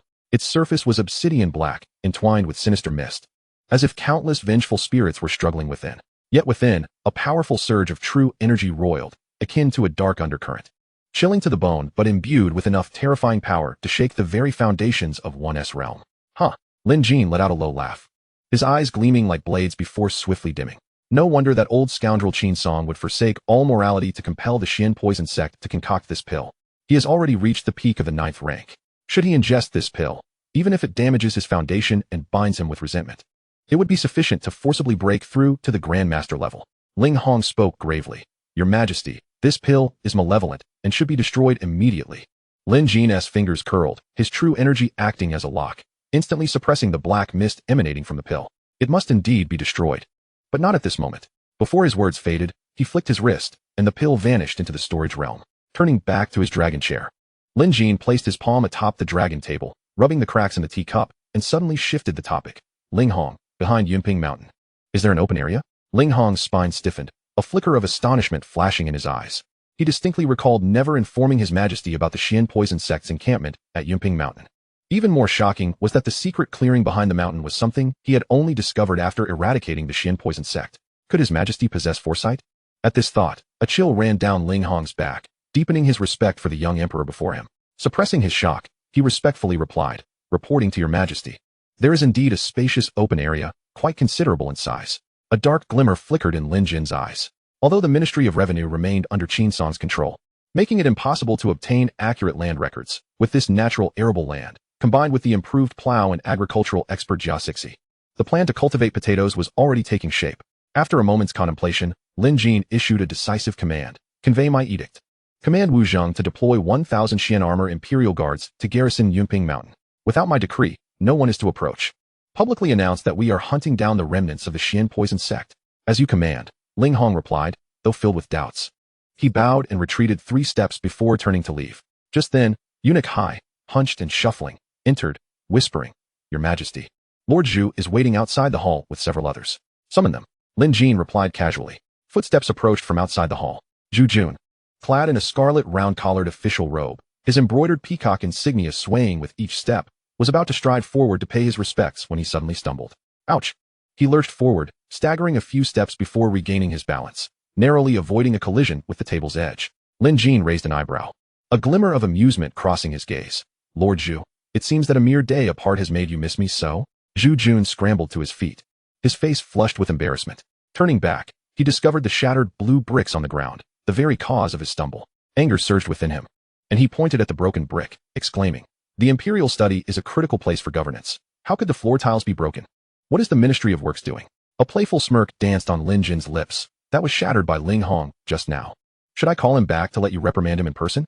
Zhu Jun froze, as if his throat had been seized, all his indignation extinguished in an instant. He forced a chuckle. Cough. Your Majesty, I suddenly find that this broken tile possesses a certain charm. Though Ling Hong held no official title, he was the head of the Jinyui and a formidable figure at the Grandmaster level. Zhu Jun, even with tenfold courage, would not dare to provoke such a fierce spirit. Seeing Zhu Jun's sudden meekness, Lin Jin could not help but chuckle. His gaze swept over the others standing quietly behind him, and he leisurely inquired, Lord Zhu, who are these individuals? Zhu Jun, upon hearing this, quickly stepped back a half pace, gesturing to introduce, Your Majesty, these are all my former classmates, endowed with both talent and dedication to the state. They have come specifically to share your burdens. Before he could finish, the group behind him had simultaneously knelt, their foreheads touching the golden bricks. We, the commoners, bow before the Emperor. Long live the Emperor. A spark of brilliance flickered in Lin Jin's eyes. He had been lamenting the lack of capable individuals in the court. And unexpectedly, Zhu Jun had acted so decisively. With a sweep of his dragon sleeve, he steadied them with his profound energy. Rise, everyone. Upon closer inspection, these individuals indeed exude an air of grandeur, their countenances radiating a sense of candor. Lin Jin slightly inclined his head, stating, Since it is Lord Zhu who has recommended you, I shall certainly place my trust in you. You will temporarily join the Ministry of Justice for training. And upon demonstrating your talents, I shall promote you further. We are deeply grateful for your Majesty's grace. The group expressed their thanks, and after they had done so, Lin Jin turned his gaze towards Zhu Jun, his sword-like brows knitting together. Lord Zhu, I wish to create a special set of agricultural tools, which will require collaboration with the Ministry of Works. Do you have any good strategies? Currently, the ministry is still under the control of Qin Song, and reclaiming it will not be an easy task. However, the development of the curved plow cannot afford any delays. We must not allow that old fox to catch even a whiff of our intentions. Special agricultural tools? Zhu Jun found himself momentarily perplexed until Lin Jin raised his hand and unfurled a gilded scroll, revealing a meticulously intricate design on the dragon table. Enlightenment dawned upon him. Your Majesty, this. Zhu Jun leaned in closer, his heart racing as he examined the design. This was no ordinary agricultural tool.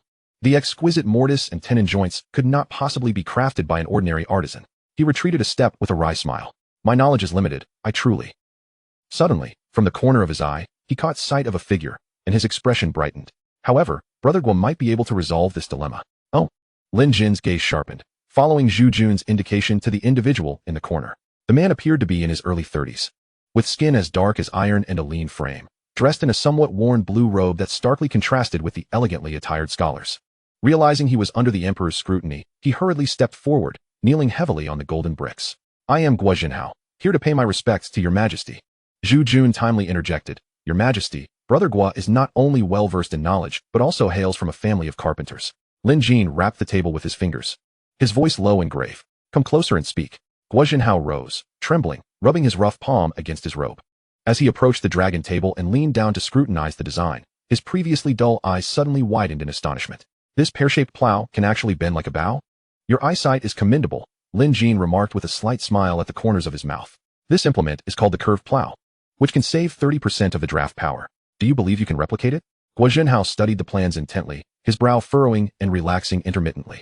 After a moment, he lifted his head, speaking with unwavering determination. Your Majesty, the plans are detailed. I can certainly give it a try. Lin Jin nodded with satisfaction. Very well, I hereby appoint you as the Minister of Works. You may requisition whatever materials you need, but remember two things. His voice suddenly turned icy. First, this matter must remain confidential. Second, it must be completed within 10 days. I shall obey. Guo Zhenhao bowed deeply. The companions who had come with him exchanged glances.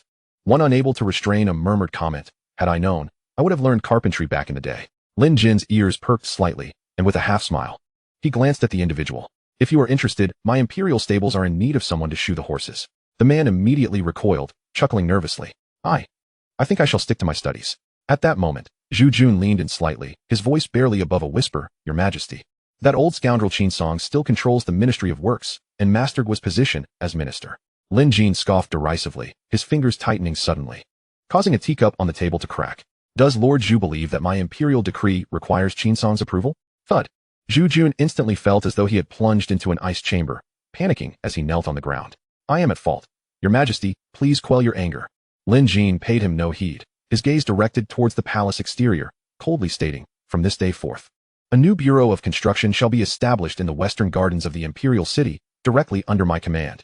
His words echoed beneath the gilded dome. He abruptly turned, his sharp gaze slicing through Guo Zhenhao. Lord Guo, I require you to assemble a team in the shortest time possible. The imperial guards will pave the way for you. Guo Zhenhao immediately knelt, responding solemnly, I accept the decree. Lin Jin leaned back in his dragon chair, waving his hand dismissively. You may all leave. We take our leave. Zhu Jun and the others said, exiting the grand hall, as if they had been granted a reprieve. Your Majesty, Eunuch Hai approached, carefully placing freshly brewed tea on the imperial desk. Please calm your temper. Lord Zhu merely spoke in haste. Lin Jin sipped the tea, the brew reflecting his enigmatic expression. Am I a ruler who nitpicks over trifles? He set down the teacup and walked over to the window. The midday sun poured in, scorching and uncharacteristic of autumn. The newly established Ministry of Works had only Guo Zhenhao as its sole commander. Even with the assistance of the imperial guards in sourcing materials and artisans, fully replicating the curved plow would not be an easy feat. Moreover, the curved plow was merely a supplementary tool, fundamentally addressing the issue of grain supply necessitated further action. With this in mind, Lin Jin turned and commanded, Eunuch Hai, have the imperial kitchen prepare a banquet. I wish to host esteemed guests. Eunuch Hai complied and withdrew. Lin Jin strolled to a zetan wood table in the side hall, and as he pondered, a radiant figure materialized from the realm of hidden soldiers, clad in coarse clothing, with a few specks of damp earth clinging to his sleeves. I am Minister Xiao Xuan, here to pay my respects to your Majesty. The elder knelt respectfully, the sound of his cloth shoes softly echoing against the tiled floor. Lin Jin immediately rose to assist him. There is no need for such formalities, Mr. Jia. He deliberately refrained from using any of his true energy, directly supporting the elder's elbow. This scene was unexpectedly witnessed by the returning Eunuch Hai, who was taken aback, nearly dropping his whisk, hastily rubbing his blurry eyes. The sovereign showed such courtesy to a mere peasant? Xiao Xuan awkwardly withdrew his calloused hand. Your Majesty's kindness is overwhelming. I am but a humble minister. To have your assistance is indeed a great fortune. Lin Jin grasped his hand and led him to a seat, casting a sidelong glance at Eunuch Hai, who immediately understood, though his hands trembled as he held the gilded teapot, the scalding tea creating delicate ripples in the cup. I am merely skilled in tilling the fields. That is precisely what I need. Lin Jin suddenly struck the table, causing the teacup to chime lightly. The people depend on food for survival, and what you hold in your hands is the very foundation of the state. Xiao Xuan trembled all over, his eyes suddenly igniting with a unique brilliance. He abruptly left his seat and bowed low, his forehead striking the golden bricks. If your Majesty does not disdain me, I am willing to dedicate this frail body to cultivate a prosperous era for you. Excellent. Lin Jin laughed heartily, lifting him up. At that moment, the imperial kitchen attendants entered in succession, carrying gilded food boxes. Upon seeing the emperor invite him to share a seat, Xiao Xuan hastily retreated. Your Majesty, this is not in accordance with etiquette. Before he could finish, Lin Jin had already seized his wrist, pressing it onto the zetan wood bench. What etiquette? This man is a living agricultural sage. Those empty formalities are nothing compared to the wild grass beside the fields. Come. Lin Jin suddenly turned to call out to the palace exterior. Almost instantly, a figure from the imperial guard slipped into the hall like a wraith, kneeling with one knee, his garments billowing like waves of blood. Your Majesty, how may I serve? Go to the granary and fetch some potato seed tubers, Lin Jin instructed, his fingertips lightly tapping the table. As you command. The imperial guard acknowledged the order, as he gazed at the table laden with delicacies. Lin Jin raised the jade chopsticks, gesturing, There is no need for formalities, sir. Please, make yourself comfortable. Xiao Xuan, trembling with trepidation, took small bites of food. Each morsel weighed with great consideration, fearful of any impropriety. The golden goblet and jade cup appeared particularly discordant in his rough hands, and beads of sweat began to form on his brow. Have you had your fill, sir? Lin Jin set down his ivory chopsticks. Xiao Xuan hastily rose. Thanks to your majesty's grace, I am already satiated. Lin Jin nodded slightly, raising his right hand. The already returned guards in embroidered robes stepped forward, respectfully presenting a brocade pouch. Lin Jin accepted it and poured several soil-stained tubers onto the table before Xiao Xuan. Do you recognize this, sir? Xiao Xuan wiped his hands on his lapel and carefully cradled the yellow-brown tuber. His calloused fingers gently brushed over the eyes, his brow furrowing gradually. Your Majesty, the skin is yellow-brown, with distinct eyes. Forgive my ignorance. Could it be a new species from a distant land? A slight smile graced Lin Jin's lips. This potato had only crossed the seas during the late Ming dynasty. The era of the Northern Wei, where Xiao Xuan resided, was over a millennium earlier, and thus, he was unaware. Lin Jin patiently explained, this is called a potato, capable of yielding 5,000 pounds per moo. What? The chair scraped against the blue bricks with an ear-piercing sound as Xiao Xuan suddenly stood, trembling with the tuber in hand. 5,000 pounds. Your Majesty, do not jest with me. Even heavenly grains yield but 1,000 pounds per moo. Could this be an immortal seed? Lin Jin stood with his hands clasped behind his back. The golden threads of the dragon robe shimmered in the candlelight. I speak not in jest. Xiao Xuan shook uncontrollably, the corners of his wrinkled eyes twitching, his murky gaze fixated on the potato seedling as though it were a rare treasure. 5,000 pounds per moo means 50,000 pounds for 10 moo, 500,000 pounds for 100 moo. This could alleviate the famine across the realm. Suddenly, he raised his head, his eyes ablaze with remarkable fervor. Your Majesty, how much water and fertilizer does it require? Can it withstand drought and locusts? Where does the seed source come from? What diseases might it contract? With which crops can it be rotated? A barrage of highly specialized questions erupted like a rapid-fire cannonade. Lin Jin couldn't help but smile wearily. Truly, the saint of agriculture. Each inquiry struck at the heart of cultivation, prompting him to jest. This is more challenging than a thesis defense. At that moment, Xiao Xuan had completely forgotten the decorum between sovereign and subject. His stooped back instinctively straightened, his gaze intense, ignited by the unique passion and dedication of a farmer, as if he longed to immediately delve into the study of this miraculous crop. Lin Jin, unhurried, began to recount the key points of potato cultivation. Though his memory was limited, he meticulously explained critical aspects such as water and fertilizer management and the optimal sowing seasons. In conclusion, he earnestly advised, this is a newly introduced high-quality seed. The specific cultivation methods require your diligent research. Xiao Xuan bowed deeply, his rough hands trembling with excitement. I shall devote myself day and night to my studies, so as not to disappoint your Majesty. Very well. Lin Jin nodded slightly and turned to the eunuch standing nearby. Prepare a secluded courtyard for Mr. Jia, with land designated for experimental fields. This old servant will attend to it at once, the eunuch replied with a bow. As he led the way, he caught a glimpse of Xiao Xuan still clutching the tubers as if they were treasures, even the spaces between his fingers stained with dirt. Once the two departed, Lin Jin's gaze darkened. Deploy a team of guards to provide covert protection. There must be no oversight. Understood.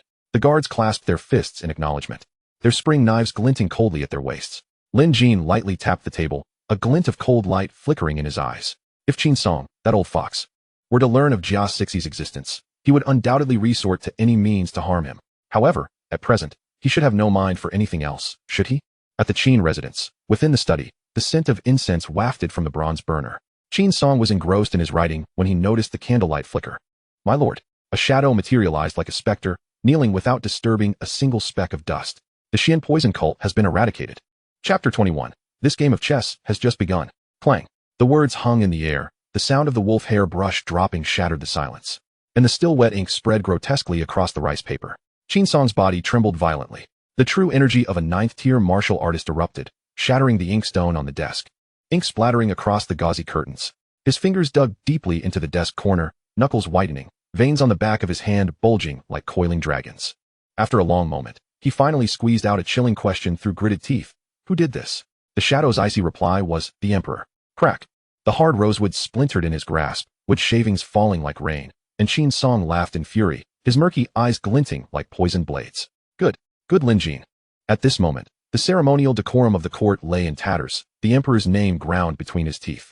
He had never cared for the existence of the Xian poison cult, but the elixir within that furnace.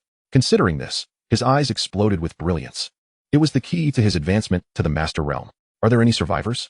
The Xian armor Imperial Guards have sealed off Yunping Mountain and are currently hunting down the remnants. Qin Song's white brows shot up, and he slowly settled into the grand chair. The teacup turned gently in his palm, the water's surface reflecting his ever-changing visage. The leader of the Xian poison cult was at the Grandmaster level. To eradicate them must have required Ling Hong's intervention. If that were the case, why go to such lengths to seal off the mountain for a search? Unless there are secrets hidden within Yunping Mountain that even he is unaware of. Report. The palace door burst open, and a personal guard stumbled in, kneeling. The shadow dissolved into darkness like ink in water, as if it had never existed. My lord. Last night, someone attacked the Tianwei camp with the Ministry of War's Great Seal. He pressed his forehead to the ground, trembling under the overwhelming pressure. Half of the camp's commanders were killed on the spot, and they led the Tianwei camp to march towards the northwest of the imperial city, and have yet to return. As the words fell, the study was plunged into sudden silence. Even the sound of breathing seemed frozen. You may leave. After an indeterminate time, a detached voice finally broke the stillness. The subordinates felt as if they had received a reprieve, scrambling out of the study. Qin Song lightly rubbed the glaze of the teacup, his expression tranquil as an ancient well, yet a hint of murderous intent flickered in his eyes. The northwest? Humph. A cold laugh escaped his throat. Lin Jin, I underestimated you. To the northwest of the imperial city, the Xian poison cult. A splendid move of using strength against strength. Only a day after reclaiming the Ministry of War's Great Seal, by nightfall, he absorbed the Tianwei camp, purging the dark lines before driving the tiger to swallow the wolf. Striking directly at the Xian poison cult's lair. Such thunderous methods were indeed impressive. Did he think that by annihilating the Xian poison cult, he could intimidate me? Qin Song clenched his fingers. Crack. The teacup shattered in response. A foolish dream. Swish. The sound of something slicing through the air rose abruptly. An arrow pierced through the intricately carved window lattice, embedding itself deeply into the wall. Qin Song, unfazed, tilted his head to cast a brief glance, rose to retrieve the arrow, and unfastened the bound letter. The paper bore but a single line in small characters. The young master is aware of the matter concerning the Xian poison and has made arrangements. In an instant, the malevolence that had clouded Qin Song's brow dissipated, replaced by an air of assured composure. With a flick of his wrist, he transformed the letter into powder, which scattered upon the breeze. Gazing towards the setting sun outside the window, a faint smile graced his lips, to have evaded the Grandmaster Ling Hong's grasp twice. The old ghost Yin Feng truly proves to be elusive. Pausing momentarily, he turned to fix his gaze upon the direction of the imperial palace. His eyes sharp as a poisoned dagger. Lin Jin. This game of chess has only just begun. As night descended, the magnificent palace was shrouded in the dim glow of palace lanterns. Within the imperial study, the candlelight flickered. Ling Hong and Wu Zheng knelt on one knee, clasping their fists in salute. We present ourselves before your majesty. Lin Jin gestured with his palm, bidding them to rise. His profound gaze settling upon Wu Zheng. What is the report on the battle losses? Wu Zheng, bowing respectfully, replied in a solemn tone, Your Majesty, in this battle, the Xian armor army suffered a loss of 67 men, with over 30 sets of armor destroyed. As for the Xian poison sect, except for one who was injured and fled, the rest have all been eradicated. Lin Jin's expression remained impassive. Sipping delicately from his tea, the fragrant aroma enveloped the study. The leader of the Xian poison sect is a formidable figure at the Grandmaster level, with disciples adept at wielding deadly toxins, making them treacherous adversaries. The fact that the Xian armor army could uproot them at such a cost is indeed a significant victory. Lin Jin tapped his fingers lightly on the imperial desk. Have the children been properly settled? Wu Zheng responded earnestly. They have all been accommodated. We await the Ministry of Revenue to retrieve the household registration records for verification and return them to their families. And the Tianwei camp? Lin Jin's tone turned icy, his gaze gleaming with coldness. Wu Zheng took a half step back in silence. Ling Hong immediately stepped forward, reporting to your majesty. The Tianwei camp originally had over 13,000 men. After verification by the Jinyui, it was found that a majority of the leaders were indeed Qin Song's followers, all of whom have been executed. He paused slightly. After the extermination of the Xian poison sect, there remain over 2,000 men in the Tianwei camp, currently detained at the outer camp, awaiting your majesty's orders. Lin Jin's expression remained unchanged. Such casualties had been anticipated. The ordinary soldiers of the Tianwei camp were merely used as cannon fodder to restrain the Xian poison sect. To have 2,000 remaining is already a stroke of luck. Lin Jin tapped the surface of the sandalwood desk lightly, pondering for a moment. Confiscate their weapons and armor, and secretly send them to the Western Gardens Construction Bureau. I shall obey. Ling Hong bowed to accept the command. After a brief hesitation, he cautiously inquired, What shall be done with these soldiers? A faint smile curled at the corners of the young emperor's lips, his eyes glinting with a hidden depth. For now, let them be kept. I have further use for them. Ling Hong immediately knelt on one knee. I understand. He refrained from uttering another word. He knew that some matters were not to be questioned, nor could they be. Your Majesty. At this moment, the hunchbacked eunuch Hai shuffled into the room. his voice hoarse. Minister Lu Feng of the Ministry of War seeks an audience outside. Lin Jin raised an eyebrow slightly, a hint of mockery flitting through his gaze. Why would Lu Feng suddenly come to the palace at this late hour? Even with his meticulous mind, he could not fathom the reason. Announce him. Shortly thereafter, Lu Feng stumbled into the imperial study. Upon seeing the solemn figures of Ling Hong and Wu Zheng standing to the sides, his face turned ashen, his legs buckled, and he nearly crawled to the dragon desk, bowing his forehead heavily to the ground. The guilty minister Lu Feng pays his respects to your majesty. Lin Jin pressed his fingertip against the rim of his cup, a smile that was neither a smile nor a smile gracing his lips. My dear Minister Lu, what crimes could you possibly bear?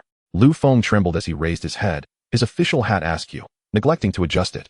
I was once deceived by Qin Song, repeatedly offending your majesty's countenance, a crime deserving of 1,000 deaths. His throat tightened, each word laden with remorse. Now, having come to my senses, I wish to atone for my sins and seek your majesty's mercy. The study fell into a profound silence. Lin Jin furrowed his brows, his fingers unconsciously tapping lightly on the dragon desk. He had not anticipated that Lu Feng's late-night visit was to profess loyalty. He was clearly a diehard supporter of Qin Song. How could he betray without warning? What had transpired between them? Or was there another scheme afoot? The silence deepened, heightening Lu Feng's anxiety. Your Majesty, the guilty minister possesses secrets regarding the old thief Qin Song. He gritted his teeth.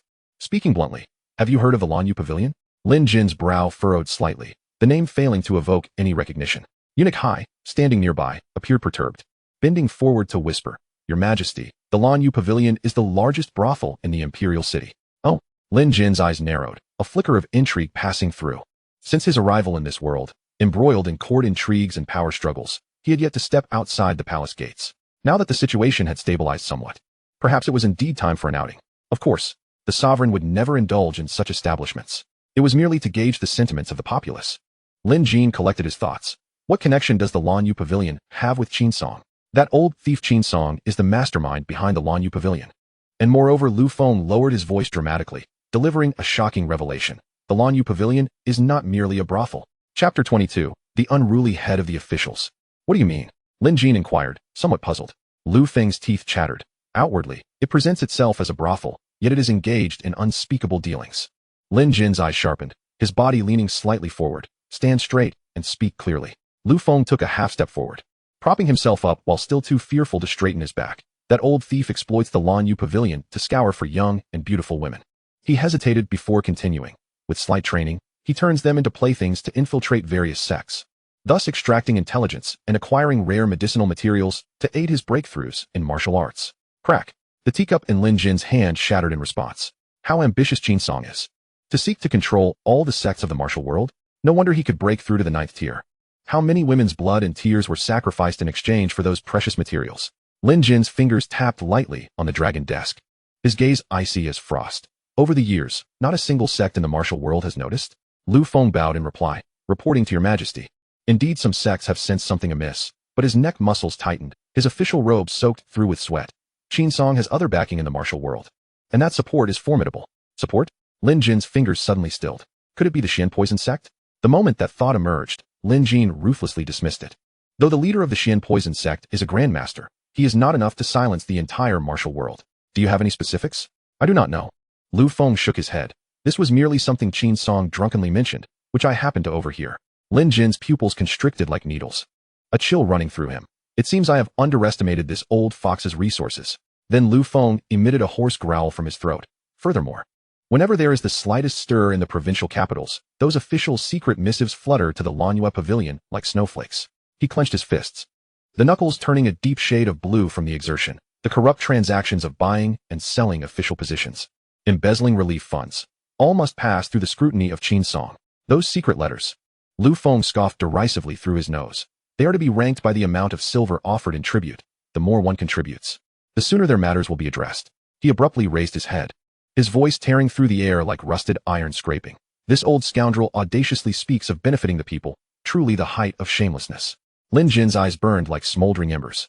His internal energy surged uncontrollably, causing the candle flames in the study to flicker erratically. His fingers curled like claws, leaving 5 distinct imprints upon the dragon desk. What a Qin Song. He has turned his empire into his own backyard. Over the years, the Lanyu Pavilion has ensnared the entirety of the Deyuan dynasty's intelligence like an invisible web. And I, the sovereign, am merely the prey ensnared at its center. Lin Jin stood with his hands clasped behind his back at the window, gazing at the crescent moon gradually consumed by dark clouds, his lips twisting into a blade-like arc. His disinterest in women, yet his cunning use of brothels as a facade, what a master manipulator. Upon hearing this, Lu Feng's expression grew peculiar.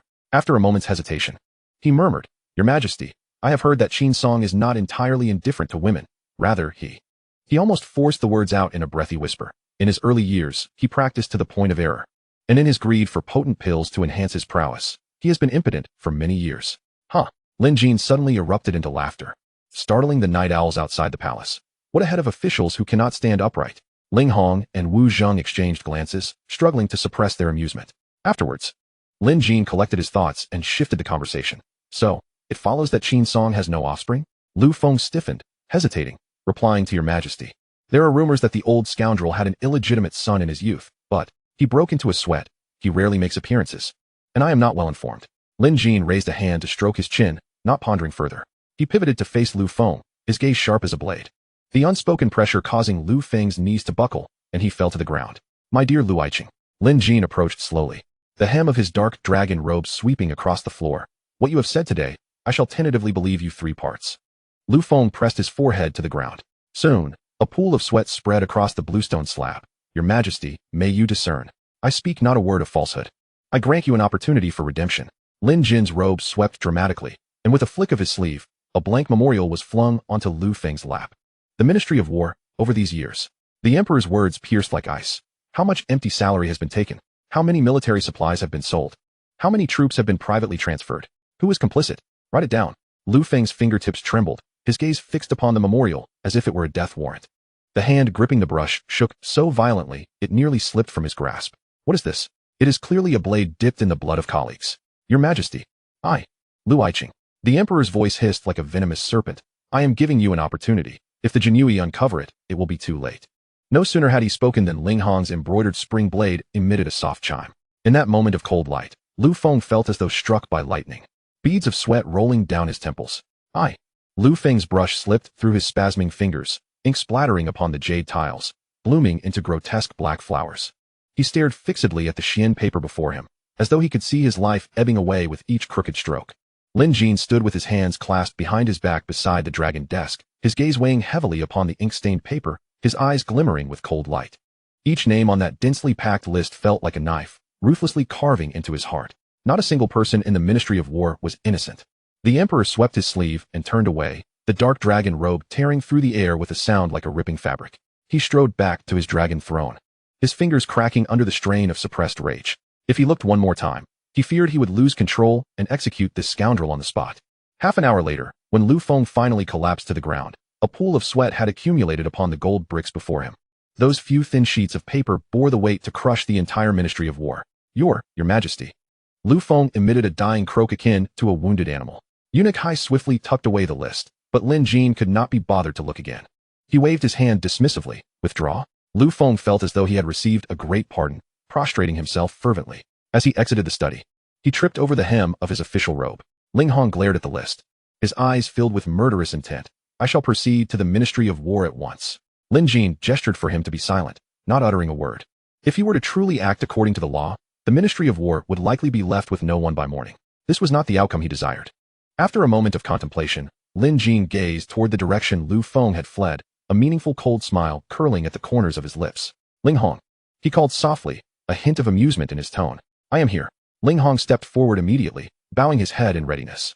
"Investigate the reason behind Lu Feng's betrayal of Qin Song, and ensure news of his late-night visit to the palace is thoroughly disseminated."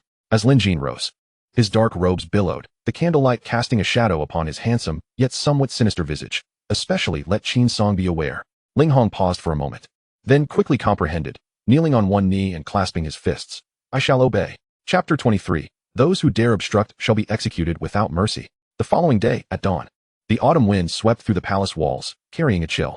The sky was overcast, heavy clouds hung low, casting a pall over the entire imperial palace. Within Kuanning Palace, Su Wanqing was meticulously arranging Lin Jin's dragon robe. Her fingertips gently traced the golden threaded dragon pattern on the collar, her movements tender and focused. Lin Jin, clad in a dark dragon robe, stood tall and imposing, exuding an air of authority without anger. "My beloved consort." He adjusted the jade belt at his waist and turned to look at Su Wanqing. She had shared his bed the night before. And now her eyes still held traces of languor, her fair cheeks flushed with a delicate hue, adding to her allure. Lin Jin's lips curled into a faint smile as he reached out to pinch her chin. Soon, I shall send someone with several sets of garments for you to choose from. After the morning court, I will take you out of the palace. Really? Su Wanqing's eyes sparkled, her face blossoming with a radiant smile. Although she was the only one in the harem now, being taken out of the palace in disguise by the emperor was an immense privilege. It meant she could not only escape the confines of the inner palace, but also accompany him in another capacity, rather than merely being confined within the palace walls. Lin Jin chuckled softly. When have I ever deceived you? Su Wanqing curtsied gracefully, her voice brimming with uncontainable excitement. I thank your majesty for your grace. Lin Jin ruffled her hair affectionately, saying no more, and turned to stride away. Ling Hong had long been waiting. Upon seeing Lin Jin emerge, he immediately approached and knelt on one knee, his voice hoarse. Your Majesty, Lu Feng was killed last night at his doorstep. Lin Jin's expression remained unchanged, merely responding with a faint This outcome did not surprise him. Rather, it was precisely what he had anticipated. Qin Song, being inherently suspicious, would undoubtedly harbor doubts upon learning that Lu Feng had secretly met with the emperor the night prior. And Lu Feng, in a bid for self-preservation, would dare not speak the truth, for that would only deepen Qin Song's mistrust. With Qin Song's methods, silencing Lu Feng was inevitable. Over the years, Lu Feng had followed Qin Song, his hands stained with blood from numerous transgressions, corruption, and unauthorized military maneuvers, any one of which could have warranted his execution multiple times over. His current fate was merely the consequence of his own actions. What of the matter I instructed you to investigate? Lin Jin inquired in a detached tone, though a layer of frost glimmered in his gaze. Ling Hong lowered his voice to report, Your Majesty. A servant from the Ministry of War disclosed that Lu Feng returned from the Qin residence the other day with blood on his lips, suggesting he sustained internal injuries.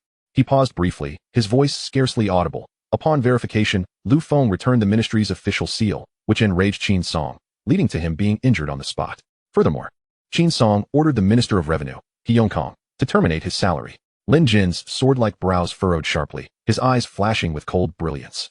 Ha, he scoffed, each word sharp as a blade. What a fine chief minister Qin is, able to unilaterally sever the salary of a second-rank official. No wonder Lu Feng would resort to desperate measures. Wounded as he was, and now deprived of his income, it is evident they sought to drive him to his doom. Although the Ministry of War has its share of idle funds, the wealth of the Ministry of Revenue pales in comparison to that of the Ministry of Justice. He Yongkong. Lin Jin narrowed his eyes, the sound of cracking knuckles echoing from within his dragon robe sleeves. It seems this Minister of Revenue has reached the end of his rope. With a sudden flourish of his dark sleeves, Lin Jin strode towards the Hall of Heavenly Abyss. The oppressive atmosphere within the hall was more stifling than the overcast sky outside. The news of Lu Feng's tragic demise had left the entire court in a state of unease. No one could ascertain whether this was a warning from Qin Song or a reckoning from the emperor. Regardless of the hand behind it, the implications were enough to instill fear in the hearts of these scheming ministers. The emperor has arrived. The sharp proclamation rang out, and all the officials promptly knelt in unison. Long live the emperor. Lin Jin swept his sleeves to take his seat, his icy gaze slicing through the assembly like a blade. Beneath these seemingly respectful visages lay countless insidious thoughts. Humph. He snorted heavily, the imperial pressure descending like a mountain, forcing the ministers' foreheads to press firmly against the ground, not daring to breathe. Only Qin Song remained upright, his frail form unwavering. His murky old eyes, devoid of emotion, met the emperor's furious stare without a hint of fear. Who can tell me? Lin Jin bellowed like thunder, causing the beams of the great hall to tremble. How it is that the esteemed Minister of War has met with such a sudden demise? The court fell silent as if frozen. Even the candles flickering at the sides seemed to tremble in fear of the emperor's wrath. A cold, piercing gaze swept across the officials. And when no one dared to respond, Lin Jin's gaze ultimately settled on Qin Song. As the chief minister, do you have any insights on the death of Minister Lu? Qin Song slowly rose, treating the customary decorum as inconsequential, his demeanor respectful, yet his eyes indifferent. This old minister does not know. Oh, Lin Jin raised an eyebrow. This blatant indifference was unexpected. He had anticipated that this old fox would at least concoct a plausible excuse, yet he seemed too apathetic to even feign concern. The sound of his knuckles rapping on the gilded armrest abruptly ceased. Zhu Jun, your servant is here. Conduct a thorough investigation. Lin Jin commanded in a chilling tone. Whoever is implicated, let them face execution without mercy. I shall obey. Zhu Jun responded, bowing deeply. Once his anger subsided slightly, Lin Jin gestured for him to rise. Thank you, your majesty. The officials expressed their gratitude and stood. Lin Jin spoke solemnly. Though Minister Lu has passed, the Ministry of War cannot remain leaderless for even a day. Cheng Lai, your servant is here. Cheng Lai stepped forward. From this day forth, I promote you to Minister of War. Lin Jin added with a meaningful tone. Do not disappoint my expectations. I shall devote myself entirely, Cheng Lai replied earnestly, kneeling in reverence. As Lin Jin's gaze swept across the room, he noted Qin Song's continued calm demeanor. The old man's murky eyes were half closed, as if the tumultuous affairs of the court were of no concern to him. Lin Jin frowned inwardly.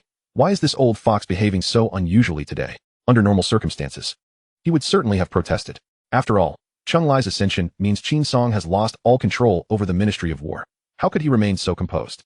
The more peculiar Qin Song's demeanor became, the more Lin Jin's unease intensified. What do you think, Minister Qin? Lin Jin inquired deliberately. Qin Song remained impassive, slightly bowing. Your Majesty is wise. This perfunctory response solidified Lin Jin's conviction. This old man was surely scheming something in the shadows. In that case, I shall administer a potent remedy. His tone suddenly turned icy. Yesterday, the Ministry of Justice uncovered a major case involving the trafficking of children, which, upon investigation, was found to be connected to a nefarious cult. As his words fell, Qin Song's fist tightened within his wide sleeves. Though he kept his head bowed, the turbulent energy radiating from him betrayed his inner turmoil. Lin Jin's lips curled into a slight smile. Though the mirth did not reach his eyes, I have dispatched the Xinyan Imperial Guards to eradicate this cult and rescue the abducted children. However, he deliberately prolonged his tone, flipping his wrist to reveal a pill swirling with dark energy. This cult, devoid of morality, has resorted to using children to concoct such vile elixirs. An uproar erupted in the court. All eyes were fixated on the ominous pill. Qin Song instinctively took a half step forward. Had it not been for Ling Hong's vigilant presence on the steps of the throne, he might have rushed forward to seize it. The other officials wore expressions of outrage. They were, of course, unaware of the collusion between Qin Song and the Xinyan cult. Such heinous acts were too egregious to allow Qin Song to risk exposure. Observing the undeniable greed in Qin Song's eyes, Lin Jin toyed with the pill, coldly remarking, "This pill embodies the tormented souls of countless children. Minister Qin, how do you propose we handle it?" The venerable minister offers to share the burdens of His Majesty. Qin Song eagerly stepped forward. Such trivial matters should not trouble Minister Qin. Lin Jin's tone shifted abruptly as he casually tossed a pill to Ling Hong beside him. Go outside the imperial city and find a suitable burial site. Ling Hong respectfully accepted the pill. I shall obey your command. With the pill cradled in his hands, he gracefully descended from the throne. The malevolent pill pulsated ominously in his palm, dark mist coiling around it like a venomous serpent, faintly echoing with a mournful wail. As he passed by Qin Song, the latter's inner energy surged violently, causing his voluminous court robes to billow without wind, producing a rustling sound. Ling Hong fervently prayed within, "Strike me. Do it quickly." If only Qin Song dared to act, he could use the pretext of self-defense to eliminate this old rogue. The air within the hall seemed to solidify, and the ministers held their breath. Qin Song swallowed hard, beads of sweat forming on his forehead, yet at the last moment, he suppressed the urge to strike. The instant Ling Hong stepped out of the hall, he distinctly heard a barely audible sigh behind him. Without turning back, he knew it was the emperor on the dragon throne expressing his disappointment.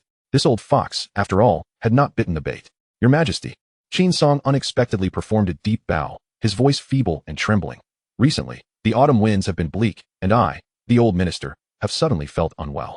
I humbly request your Majesty's grace to allow me to take leave for recuperation. Lin Jin frowned slightly, concern etched on his features. Minister Qin, you are unwell so suddenly? I noticed your pallor just now. He leaned forward slightly. Should I summon the imperial physician? The old minister is alarmed. Qin Song quickly shook his head, coughing twice. It is merely the frailty of old age. A few days of rest will suffice. In that case, Lin Jin nodded slightly. The gilded dragon-patterned throne reflecting his inscrutable gaze. You may return home to recuperate. Once Qin Song's stooped figure vanished beyond the hall's entrance, Lin Jin's lips curled into a knowing smile. This old fox is still unwilling to give up. The warmth on his face faded. His long fingers rhythmically tapped on the throne's armrest, silencing the grand hall instantly. Hyeongkong. A sudden, fierce shout erupted. The Minister of Revenue trembled violently. Stumbling forward to kneel, I am here, Your Majesty. He felt a chill racing up his spine, his innards twisting in turmoil. This was clearly an atmosphere of accusation.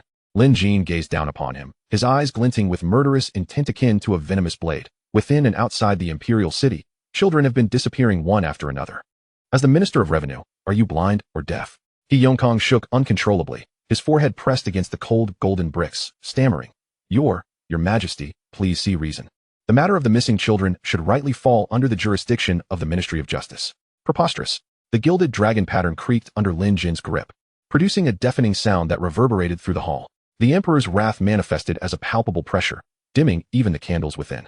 According to your reasoning, Lin Jin slowly rose, his black dragon robe billowing. The Ministry of Revenue oversees the nation's household registrations, yet you remain ignorant of the disappearance of children? He Yongkong was already trembling so much he could hardly speak. Lin Jin snorted coldly, gesturing slightly to his side. Eunuch Hai immediately bent forward, producing a bright yellow imperial edict from his robes. The eunuch's shrill voice shattered the silence. By the grace of heaven, the Emperor decrees, Minister of Revenue He Yongkong, in charge of the nation's household registrations, has neglected his duties, leading to the disappearance of children within the imperial city, causing the public to be incensed. He is hereby dismissed from his position and shall receive 50 strokes as punishment to serve as a warning to others. Thus decreed. He Yongkong abruptly lifted his head, his pupils quivering, his face a mask of disbelief. Though the Ministry of Revenue bore some responsibility for the children's disappearance, how could it warrant such cruel punishment? 50 strokes? This was clearly a death sentence. Your Majesty, spare me. I acknowledge my errors. He could no longer care about his dignity. His forehead striking the golden bricks with a resounding thud, blood soon staining the ground. Spare you? Lin Jin scoffed, a glint of cold light flashing in his eyes. If I spare you today, who will spare those innocent children who have perished unjustly? Guards. The hall doors thundered open. Wu Zheng, clad in black steel Kirin armor, strode in with purpose. The commander of the Xuanjia Imperial Guards emanated a chilling aura, each step deepening He Yongkong's dread. No. He Yongkong wished to struggle, but the oppressive aura of the master-level warrior held him firmly in place, even his fingers unable to move. Before the astonished gazes of all present, the Minister of Revenue was so frightened that he lost control of himself. A foul liquid seeping from beneath his official robes as Wu Zheng dragged him out of the hall like a dead dog. Crack. The dull thud of the punishment meeting flesh was accompanied by anguished screams, echoing within the hall. The officials turned pale, yet none dared to plead for mercy. Everyone knew this was the Emperor's way of killing the chicken to scare the monkey. Moreover, Qin Song's early departure from court had severed He Yongkong's last hope. Lin Jin sat upon the dragon throne, his fingertips rhythmically tapping the armrest, as if savoring a unique melody. In mere moments, the screams outside ceased abruptly.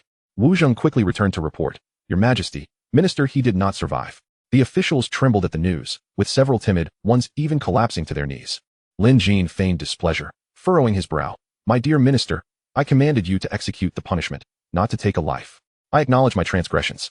Wu Zheng knelt on one knee, yet there was no trace of remorse in his words.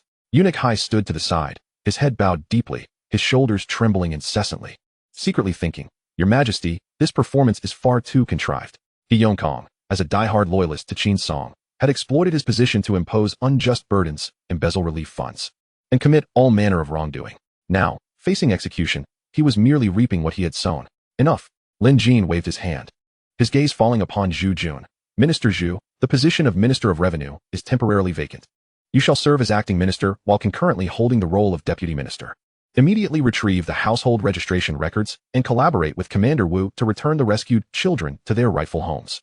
Zhu Jun and Wu Zheng simultaneously bowed. I shall obey the decree. Lin Jin scanned the assembly of ministers in the hall, coolly stating, You may all withdraw. The court is dismissed. Eunuch Hai's sharp proclamation echoed through the hall. Long live our emperor. As the officials knelt in reverence, Lin Jin had already turned to leave. Meanwhile, at the residence of the Prime Minister, Qin Song, his official robes caked in mud, entered the hall with a lost expression, dirt lodged beneath his fingernails. The steward, taken aback, hurried forward to assist him. My lord, what has happened? Qin Song appeared oblivious. Sitting in the grand chair, he stared at his trembling hands, murmuring to himself, Strange, why is it not here? Chapter 25. Leaving the palace, visiting the brothel? The steward was utterly baffled. He quickly fetched a warm towel to wipe the dirt from Qin Song's hands, cautiously inquiring, My lord, what is it that you cannot find? Qin Song sat in the grand armchair, his eyes devoid of spirit, murmuring to himself, I clearly witnessed him being buried. The fluctuations of true qi were also present. How could this be? Beside him, the steward, perplexed yet hesitant to inquire further, approached with a steaming cup of tea, placing it gently on the table. He bowed and reported, Master, news has just arrived from the palace. Lord, he has passed away. Which lord he? Qin Song instinctively asked. The Minister of Revenue. Lord He Yongkong. What? Qin Song abruptly rose, an eruption of true qi emanating from him, shattering the teacup on the table into countless fragments. His voice was ice cold. When did this happen? The steward, trembling, knelt on the ground, just moments ago. His Majesty issued a decree stripping Lord He of his position and administering 50 strokes of the cane. General Wu Zheng of the Imperial Guard personally oversaw the punishment. And Lord He did not endure many blows before. Qin Song clenched his fists, the sound of cracking knuckles echoing from his wide sleeves. No wonder the Emperor was so compliant today, so readily agreeing to bury the elixir and even specifically allowing Ling Hong to leave the grand hall before him. It was all a clever ruse to lure the tiger from its den. Once he departed the court, the emperor seized the opportunity to eliminate He Yongkong and reclaim control over the Ministry of Revenue. What a scheming young monarch. He looked down at the dirt lodged beneath his nails, the stains transforming into countless stinging slaps across his face. After a day of hunting wild geese, he had now been pecked in the eye. Ling Hong had never intended to bury any elixir. Everything was merely a distraction to strike against the Ministry of Revenue. With a resounding bang, Qin Song slammed his palm down, shattering the rosewood table beside him. Lin Jin, I underestimated you. Qin Song stood with his arms crossed, his gaze piercing through the dark clouds outside the window, the jade ring on his finger glinting coldly in the dim light.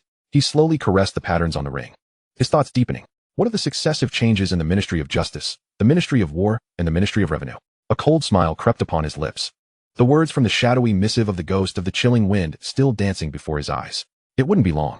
What Lin Jin had taken from him would be repaid 100-fold. By that time, the grand palaces of Deyuan would surely welcome a new occupant.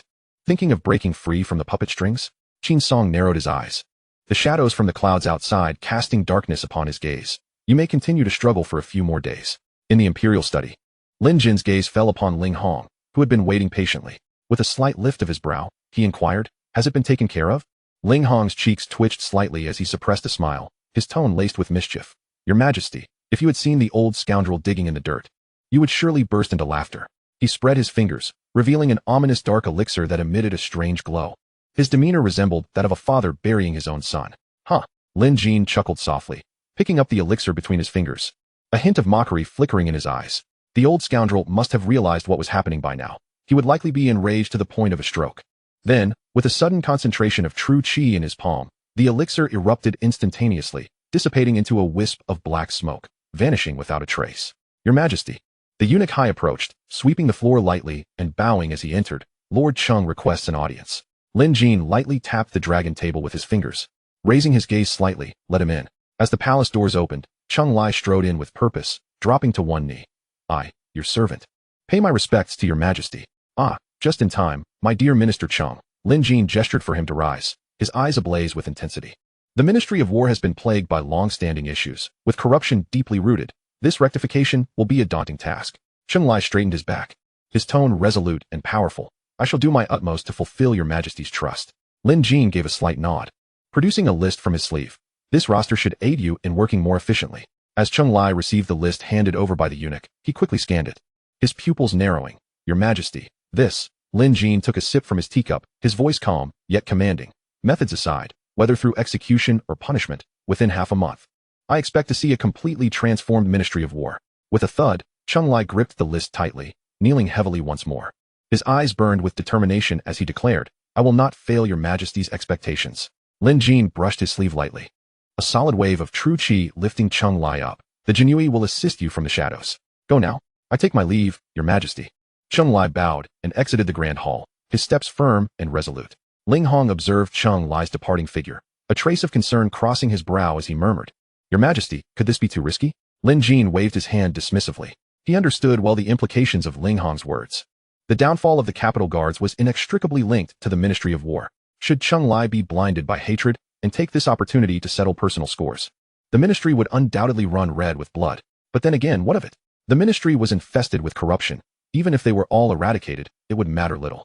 Furthermore, entrusting the task of reforming the Ministry of War entirely to Chung Lai was a strategy that served two purposes: to cleanse the rot and to assess the capabilities of this newly appointed minister.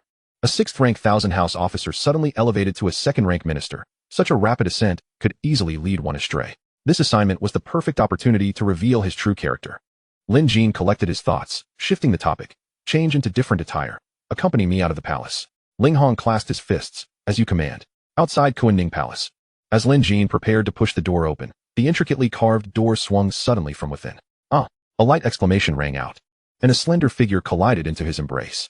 Lin Jin, quick as lightning, caught the person securely with one arm. Looking down, he saw the figure clad in a moon-white brocade robe, a jade belt at the waist accentuating their tall stature. Their ink-black hair was tied high with a silver crown, highlighting an unadorned yet stunningly beautiful face. It was Su Wanqing, disguised as a young man. My beloved consort, you seem in a great hurry. Where are you off to? Lin Jin chuckled, his fingers brushing inadvertently against her waist belt. Su Wanqing's ears flushed slightly, stepping back half a pace to perform a scholar's bow. Your Majesty. As her wide sleeves fell, A glimpse of her snow-white wrist was faintly visible, resembling a graceful young man. Very well, Lin Jin nodded in approval. Su Wanqing tugged at her sleeve, hesitating. Your Majesty, must I dress this way to leave the palace? Not necessarily, Lin Jin replied, playfully tapping her nose with a finger. It's just that where I am taking you, this attire is more convenient. Seeing her still tilting her head in confusion, Lin Jin refrained from elaborating further. We shall depart once I change. Outside Xuanwu Gate, dusk was settling in. The towering palace gates loomed high into the clouds. While the armored imperial guards stood with long halberds on either side, their iron armor glinting coldly in the twilight. Lin Jin had shed his dark dragon robe. Donning a deep blue brocade robe adorned with cloud patterns, a piece of smooth white jade hanging at his waist. He stood with his hands clasped behind his back, his handsome features becoming even more pronounced against the dimming light, resembling an extraordinary young nobleman. Ling Hong stood a half-step behind, ready. Though adorned in the guise of a retainer, clad in a simple yet sleek outfit of ebony, the sharpness of his gaze, akin to that of a hawk, and the barely perceptible aura of authority surrounding him, unmistakably revealed the extraordinary nature of this attendant. Your Majesty, where are we headed? Su Wanqing inquired softly. Lin Jin's eyes flickered slightly. Ling Hong immediately understood and stepped forward, gesturing with his right hand. Your Majesty, please follow me. Fortunately, the route had already been ascertained. Otherwise, it would have been rather awkward for the esteemed emperor to stop someone to inquire for directions. Under Ling Hong's guidance, the group swiftly arrived before a resplendent three-story pavilion. Vibrant lanterns of colored glass hung high on either side of the vermilion gate, illuminating the three gilded characters of Lan Yu Gu prominently. The air was thick with the rich scent of perfume, and the faint sound of silk and bamboo instruments could be heard emanating from within the building. Su Wanqing paused momentarily, lifting her gaze to the gilded characters on the plaque, instinctively taking a half-step back. Your Highness, are we truly to enter? She never anticipated that the emperor's first outing from the palace would be to visit a brothel. Lin Jin's lips curled slightly, a hint of a smile gracing his features.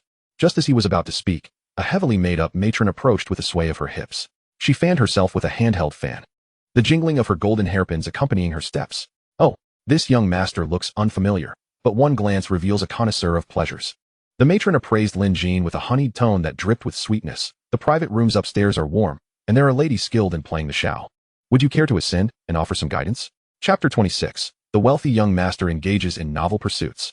Lin Jin's brows furrowed slightly. The matron's fan stirred the air, flooding him with an overwhelming scent of perfume that nearly made him retch. He discreetly stepped back, yet his handsome visage bore the smile of a familiar patron. The private rooms are indeed the finest. However, as he spoke, he suddenly lowered his voice. This young master has a particular taste, and not just any common wench will suffice. The matron was taken aback, sizing Lin Jin up. Were it not for his opulent attire and extraordinary demeanor, she would have long since summoned someone to eject this presumptuous young lord. After all, this was Lan Yu Gu, the premier establishment for revelry in the imperial city. To come here for pleasure and yet be so selective? It was simply unheard of. Just as she prepared to mock him, Ling Hong extracted a silver ingot from his pocket and tossed it over, coldly stating, Did you not comprehend my master's words? The matron instinctively caught the silver ingot. The weight in her palm brought an immediate smile to her face, her obsequiousness intensifying. Indeed, esteemed guest, we have all sorts of ladies at Lan Yu Gu. Swiftly, she tucked the silver away and glanced at Su Wanqing and Ling Hong, and these two young masters. Su Wanqing's brows knitted tightly, her eyes brimming with disdain, as though merely gazing at this den of iniquity sullied her very soul. They shall accompany us, Lin Jin interjected, gesturing as he strode directly inside. The matron watched the retreating figures, a knowing smile spreading across her heavily painted face, muttering to herself. Young masters from affluent families certainly have their quirks. 3 companions, indeed, quite the play. Upon entering Lan Yu Gu, the cacophony assaulted them. In the spacious hall, revelers indulged in feasting and merriment, embracing the women around them as they indulged in pleasures. Lin Jin's gaze swept across the hall with indifference. The women, though adorned in alluring attire, seemed no more than gaudy trinkets in comparison to Su Wanqing beside him. Please wait here, young master, the matron said, ushering them to a private room on the 2nd floor, her face alight with forced cheer. Yet Lin Jin halted, narrowing his eyes coldly at the 3rd floor, his tone low and somber. What? Do you believe this young master unworthy of the 3rd floor? The matron maintained her smile, clearly accustomed to such situations. This must be your first visit to Lan Yu Gu, is it not? And what of it? Lin Jin replied coolly. The matron, with a sycophantic grin, leaned closer, her voice a conspiratorial whisper. What you may not know is that our 3rd floor is reserved for special guests. Special? Lin Jin's brow arched, a playful smirk gracing his lips. The matron's smile widened, her heavy makeup flaking slightly with the movement. She mystically raised her well-manicured hand, fingers adorned with gold rings, gently caressing each other, the implication unmistakable. Lin Jin understood and exchanged a glance with Ling Hong. Ling Hong expressionlessly produced another silver ingot, accurately tossing it into the matron's hands. Her eyes sparkled at the sight of the silver, quickly tucking it away and glancing around to ensure no one was watching before leaning closer to Lin Jin's ear. The third floor is specifically prepared for the dignitaries of the court. The court? Lin Jin's pupils constricted slightly, a chill momentarily passing through him.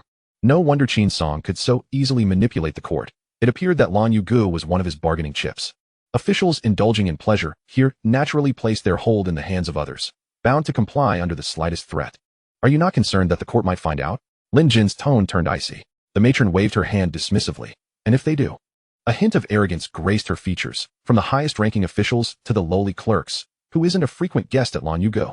Continuing, she suppressed her pride to speak softly. Moreover, we have powerful backers. Even if the current emperor knew, what could he possibly do? Lin Jin's expression turned as cold as ice. The matron's unabashed forthrightness was, on one hand, a display of confidence, but on the other, a veiled warning not to stir up trouble. Please wait. The ladies will arrive shortly, she said, sashaying away. Lin Jin stepped into the private room and slammed his palm down on the table. The sound echoed. The wooden table trembled. Had he not restrained his strength, it would have been reduced to splinters. What a frequent visitor to the court. Fury roiled in his eyes. The entire court, both civil and military, wallowing in debauchery. What purpose does this court serve? Ling Hong stepped forward, speaking in a volume only they could hear. Your Majesty, shall I scout the third floor first? Lin Jin's gaze grew colder. His long fingers tapped rhythmically on the sandalwood table. Naturally, we must ascend with dignity. Ling Hong was momentarily taken aback. Just as he contemplated revealing their identities, Lin Jin continued. What? Does a grand master fear the guards of such a place? Ling Hong instantly grasped the implication, a rebellious smile tugging at his lips. Just watch my methods, Your Majesty. Meanwhile, Su Wanqing's brows were tightly knitted, her delicate fingers gripping her sleeve. This place was utterly tainted. The women, dressed indecently, casting seductive glances. How could the emperor possibly? She stole a glance at him, noticing the chill etched between his brows, which revealed he was not swayed by beauty, easing her heart slightly. Yet, upon further reflection, she pondered, if His Majesty truly took a liking to some enchanting vixen. She bit her lip, unable to resist inching closer. Does Your Majesty find me lacking in wit? I am more than willing to learn whatever pleases you. Lin Jin was taken aback by her words. Upon seeing her eyes glisten with unshed tears, he instantly understood. Naturally, he wrapped his arm around her delicate waist and pressed a gentle kiss upon her smooth forehead. Silly girl, I have come from matters of the court. As his voice lingered in the air, the intricately carved wooden door of the private room creaked open. The madam led several exceptionally beautiful women into the room, their faces adorned with exaggerated smiles. Young master, do take a look at these. Mid-sentence, she abruptly choked on her words, for she beheld the handsome young master embracing a delicate youth. The madam's eyes twitched. Her heart startled. This wealthy young master certainly had a novel taste. Fortunately, being well-versed in the ways of the world, she quickly regained her composure and introduced, Young master, are you satisfied with these? Lin Jin slowly loosened his hold on Su Wanqing and rose to examine the ladies before him, though they were strikingly beautiful with flirtatious glances. A wave of disgust surged within him. His expression darkened. It seems you are deliberately trying to deceive me? Do these mere trinkets dare to approach me? The moment the last word left his lips, a formidable pressure descended like thunder. The women, about to protest, found themselves frozen in place by Lin Jin's cold, piercing gaze. Their breaths caught in their throats. The madam felt a tremor of fear. Alarmed that these women were martial experts, she still forced a smile. Young master, please see reason. This is the price for the courtesans. Lin Jin flicked his sleeve and turned away, unwilling to say more. Ling Hong cast a cold glance, and a glint of cold light flashed from his sleeve. Whoosh! A willow leaf dagger whistled past the madam's ear, embedding itself into a beam, its hilt still vibrating. Speak another word, and the next blade shall take your tongue.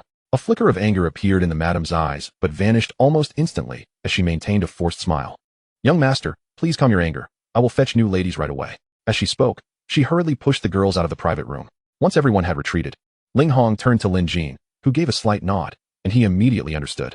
He bowed respectfully, and, as he exited, closed the door behind him with a deft yet undeniable force. Your Majesty. Su Wanqing furrowed her brows, unconsciously twisting her sleeves. Ling Darren, he. Lin Jin savored his tea leisurely, a slight smile gracing his lips. My beloved, do remain calm. The show is about to commence. Although Su Wanqing did not comprehend his meaning, she obediently moved behind him, her delicate fingers gently massaging his shoulders and neck. As the teacup neared emptiness, a sudden cacophony erupted outside. Amidst the sound of shattering dishes, a thunderous roar reverberated, shaking the window panes. You lowly cur, how dare you look down upon me? If you block my way again, I shall tear down your wretched establishment today. Chapter 27. Could it be someone who specializes in the brothel's affairs? Lin Jin's lips curled into a smirk, forming a dangerously alluring arc. He rose gracefully, his fingers curling around Su Wanqing's soft hand. The performance is ready to begin. As he pushed the door open, the sharp crack of splintering wood echoed clearly. There stood Ling Hong, prideful at the staircase's forefront, with his true energy surging. The wooden banister reduced to mere splinters. On either side, 7 or 8 guards brandishing clubs, all at the 7th or 8th rank, comprised the carefully nurtured henchmen of the Lanyue Pavilion. Even more astonishing was the leader among them, a 9th rank expert, who dared to wreak havoc in the Lanyue Pavilion. The 9th rank guard, his staff pointed threateningly, boomed like thunder. Ling Hong's cold gaze shifted slightly, a smirk creeping onto his lips. With a flick of his wrist, a cold gleam erupted. The willow leaf dagger shot through the air, piercing the guard's chest in an instant. As blood splattered, the 9th rank expert's eyes widened in disbelief as he fell to the ground below. Thud! The dull thud of his body hitting the ground echoed throughout the loft, yet remarkably, it failed to incite any commotion. The guests continued their revelry, the half-dressed women hardly flinching. This eerie calm only sparked a glimmer of amusement in Lin Jin's eyes. Huh. He stroked his chin, a hint of darkness swirling in his gaze. This Lanyue Pavilion is indeed intriguing. In the eyes of these onlookers, it seemed that no matter how ferocious a dragon might appear, it was merely a fish awaiting slaughter on the Lanyue Pavilion's chopping board. At that moment, the madam sashayed over, her waist swaying like a serpent. With her fan lightly waving, she leaned down to glance at the bloodied guard. Her finely arched brows slightly furrowed. Esteemed young master, the Lanyue Pavilion is not a place for wild antics. Her voice concealed sharp needles. Casting a warning glance at Ling Hong. How annoying. Ling Hong crossed his arms, chuckling coldly. Bring forth the ladies from the 3rd floor. Today, I shall indulge in a delightful sampling. He pronounced the last 4 words with emphasis, echoing throughout the loft. Lin Jin's temples throbbed. He had intended to feign a disturbance, but it seemed he had unwittingly become a glutton for pleasure. Out of the corner of his eye, he caught Su Wanqing discreetly tugging at his sleeve, her exquisite face now reflecting shock and embarrassment. Your Majesty, Ling Darren, he. Hush. Lin Jin deftly grasped her cool wrist. Retreating a couple of steps with an unruffled demeanor. We are strangers to this ruffian. Which blind fool dares to disturb my pleasure? Suddenly, the 3rd floor private room swung open, and a middle-aged man, his belt still unfastened, stumbled out. The makeup on his face was barely dry, and as he walked, he cursed. I had only just begun to undress. The madam's eyes brightened, her fan half covering her ruby lips. Jean Darren, you have arrived just in time. She pointed directly at Ling Hong. This ruffian, have you lost your sight? As Jean Darren adjusted his jade belt and prepared to unleash his ire, he looked up only to be struck by lightning. His legs buckled, and he fell to his knees in public. Ling Darren. A moment of stunned silence. The Lanyue Pavilion was so quiet one could hear a pin drop. The madam's fan clattered to the ground, her meticulously crafted makeup failing to conceal her pale complexion. Who would have thought that the esteemed Deputy Minister of Works, Jin House, would bow to a man clad in black? Huh. Ling Hong chuckled softly. The sound heavy as his boots echoed on the staircase. The surrounding guards retreated like a receding tide, some even collapsing to the ground in weakness. He looked down at Jin House with disdain. Deputy Minister Jun, your refined tastes have truly opened my eyes. Esteemed master, I assure you, this is my first time. Jin House's forehead pressed against the ground, his official robe soaked with cold sweat. That morning, he had witnessed the Deputy Minister of Revenue, He Yongkong, being beaten to death outside the Tianyuan Hall. He certainly did not wish to meet the same fate. Your first time? Ling Hong suddenly closed the distance, gripping Jun House's collar and lifting him off the ground by his toes. Your familiarity with unfastening your jade belt makes me suspect that you, Deputy Minister of Works, are perhaps in charge of the brothel's affairs. Jun House's legs flailed helplessly in the air, his complexion shifting from crimson to ashen, on the verge of losing consciousness. It was only then that Ling Hong slightly relaxed his grip, allowing Jun's toes to barely touch the ground, yet he remained firmly ensnared. Please, my lord, spare me. Jun House managed to utter through clenched teeth, his throat painfully constricting. I am willing to atone for my sins. Ling Hong narrowed his eyes, tightening his grip further. Oh, what merit could a brothel-attending minister possibly possess? Just as Jun House rolled his eyes in despair, Ling Hong caught a glimpse of a shadow lurking behind the pillars of the 2nd floor. The emperor stood there, arms crossed, subtly retreating a step, his robes disappearing behind the intricately carved railing. Understanding the unspoken signal, Ling Hong suddenly released his hold. Jun House collapsed to the ground like a disheveled rag doll, clutching his throat and coughing violently. Lord Ling, this time. Jun House's robe was crumpled, yet he still forced a sycophantic smile. Did you come alone? Ling Hong leisurely brushed off his sleeves, replying indifferently. And if I did? Jin House's face contorted into a servile grin. Why should Lord Ling stand on ceremony? The delights within this Lanyue Pavilion. He lowered his voice, casting a discreet glance towards the madam. I assure you, it will be to your utmost satisfaction. The madam, sharp-witted as ever, immediately swayed her willow-like waist and approached, her silken flowers trembling at her temples. "Dear guest, please follow me to a private room." The newly arrived Yangzhou maiden plays the pipa in a way that will send shivers down your spine. Ling Hong let out a cold laugh, his iron-like hand suddenly gripping Zhan Hao's neck, dragging him towards the private chamber as if he were a mere chick, the sound of his boots echoing against the floor. Outside the elegant room on the second floor, Lin Jin tugged at the corners of his mouth, a smile devoid of warmth. "Come." Ling Hong knows his limits. Just as he was about to escort Su Wanqing away, a man and woman approached from around the corner. Lin Jin glanced over, dismissing them as ordinary patrons accompanied by a girl. He failed to notice the woman's trembling lashes, akin to startled butterflies, her delicate fingers twisting the hem of her garment, crumpling the satin into disarray. As they brushed past each other, Su Wanqing suddenly gasped softly, gently pulling at Lin Jin's sleeve. "Your Majesty." Her brows furrowed slightly, confusion flickering in her eyes as she turned to gaze at the retreating figures. Seizing the moment when no one was watching, she subtly flipped her finger, quietly passing him a note, "The girl from just now." Lin Jin took the note, and upon unfolding it, two hastily scrawled words, "Save me," caught his eye. The last stroke was drawn out, as if the writer had been abruptly interrupted. He raised an eyebrow, his gaze like lightning directed towards the recently closed door at the end of the corridor. How intriguing. He twirled the note between his fingers, his voice low. "Do you know her?" Su Wanqing shook her head. "I do not recognize her." Lin Jin crushed the note to dust between his fingers, a cold sneer escaping his lips. "I intend to uncover what secrets lie within this Lanyu pavilion." The two quietly approached the end of the second floor. The weathered wooden door stood ajar, a chill emanating from the dampness typical of a cellar. As the door creaked open, a putrid odor mingled with a sweet, sickly scent assaulted their senses. The stone steps leading downward vanished into an inky darkness, with only a few flickering green candle flames in the distance, like ghostly eyes. "Stay close to me." His warm hand enveloped Su Wanqing's cool fingers. The stone walls dripped with icy beads of water, each step echoing hollowly. As they turned the final corner, Su Wanqing's gasp morphed into a choked sob, her hand instinctively covering her mouth, her nails nearly digging into her pale skin. Lin Jin's demeanor shifted abruptly, his hand clenched into a fist, knuckles widening. What audacity! How dare they act beneath my very nose? Chapter 28. Wishing to die? I shall not permit it. Before them lay a stone chamber, vast enough to measure 3 zhang square, dominated by a monstrous blood pool. The blood within was thick as paste, shimmering with an eerie silver sheen, while heavy iron chains snaked from the pool's depths, each end shackling the wrist of a young girl. These maidens, their faces gaunt as decayed wood, gazed vacantly at the ceiling, as if their souls had long been extracted, leaving behind mere husks that still drew breath. "What is this?" Su Wanqing's lips trembled, her complexion paling to a ghostly white. Lin Jin grasped her icy hand tightly, his gaze cutting through the gloom like a blade. Suddenly, he noticed the stone wall in the corner, inscribed with a multitude of cryptic symbols. He stepped forward, his brow furrowing like a sharpened edge. What are these ghastly runes? Su Wanqing focused intently, her expression shifting to one of astonishment. "Your Majesty, this appears to be script from the Western regions." "The Western regions?" Lin Jin's eyes glinted coldly. How could Western script appear within the borders of the Yuan? Could it be that Qin Song was colluding with them? "Your Majesty, this seems to be a formula." Su Wanqing's voice suddenly rose. Lin Jin turned sharply, incredulity etched on his face. "You can actually read Western script?" She nodded softly, her voice delicate as gossamer. "My father once captured a Western spy, which is how I learned some of their script." A flicker of delight crossed Lin Jin's gaze. "What else is written here?"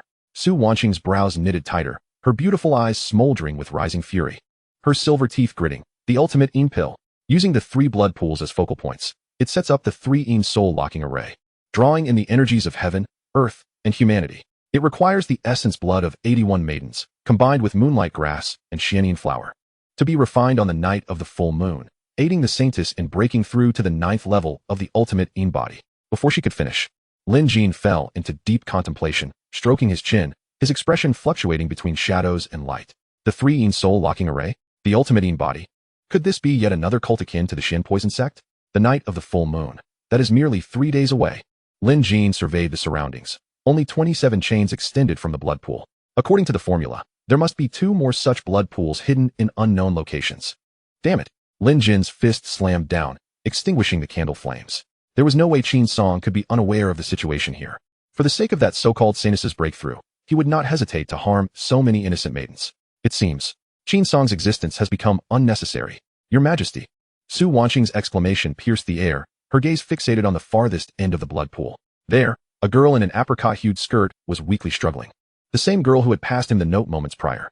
"She is still alive. Your Majesty, she is still alive." Just as Lin Jin was about to rush forward to save her, he suddenly sensed a movement. Like lightning, he darted in front of Su Wanqing, shielding her protectively. His sharp gaze piercing towards the other side of the stone chamber. Creaking. As heavy footsteps approached, a concealed door slowly creaked open.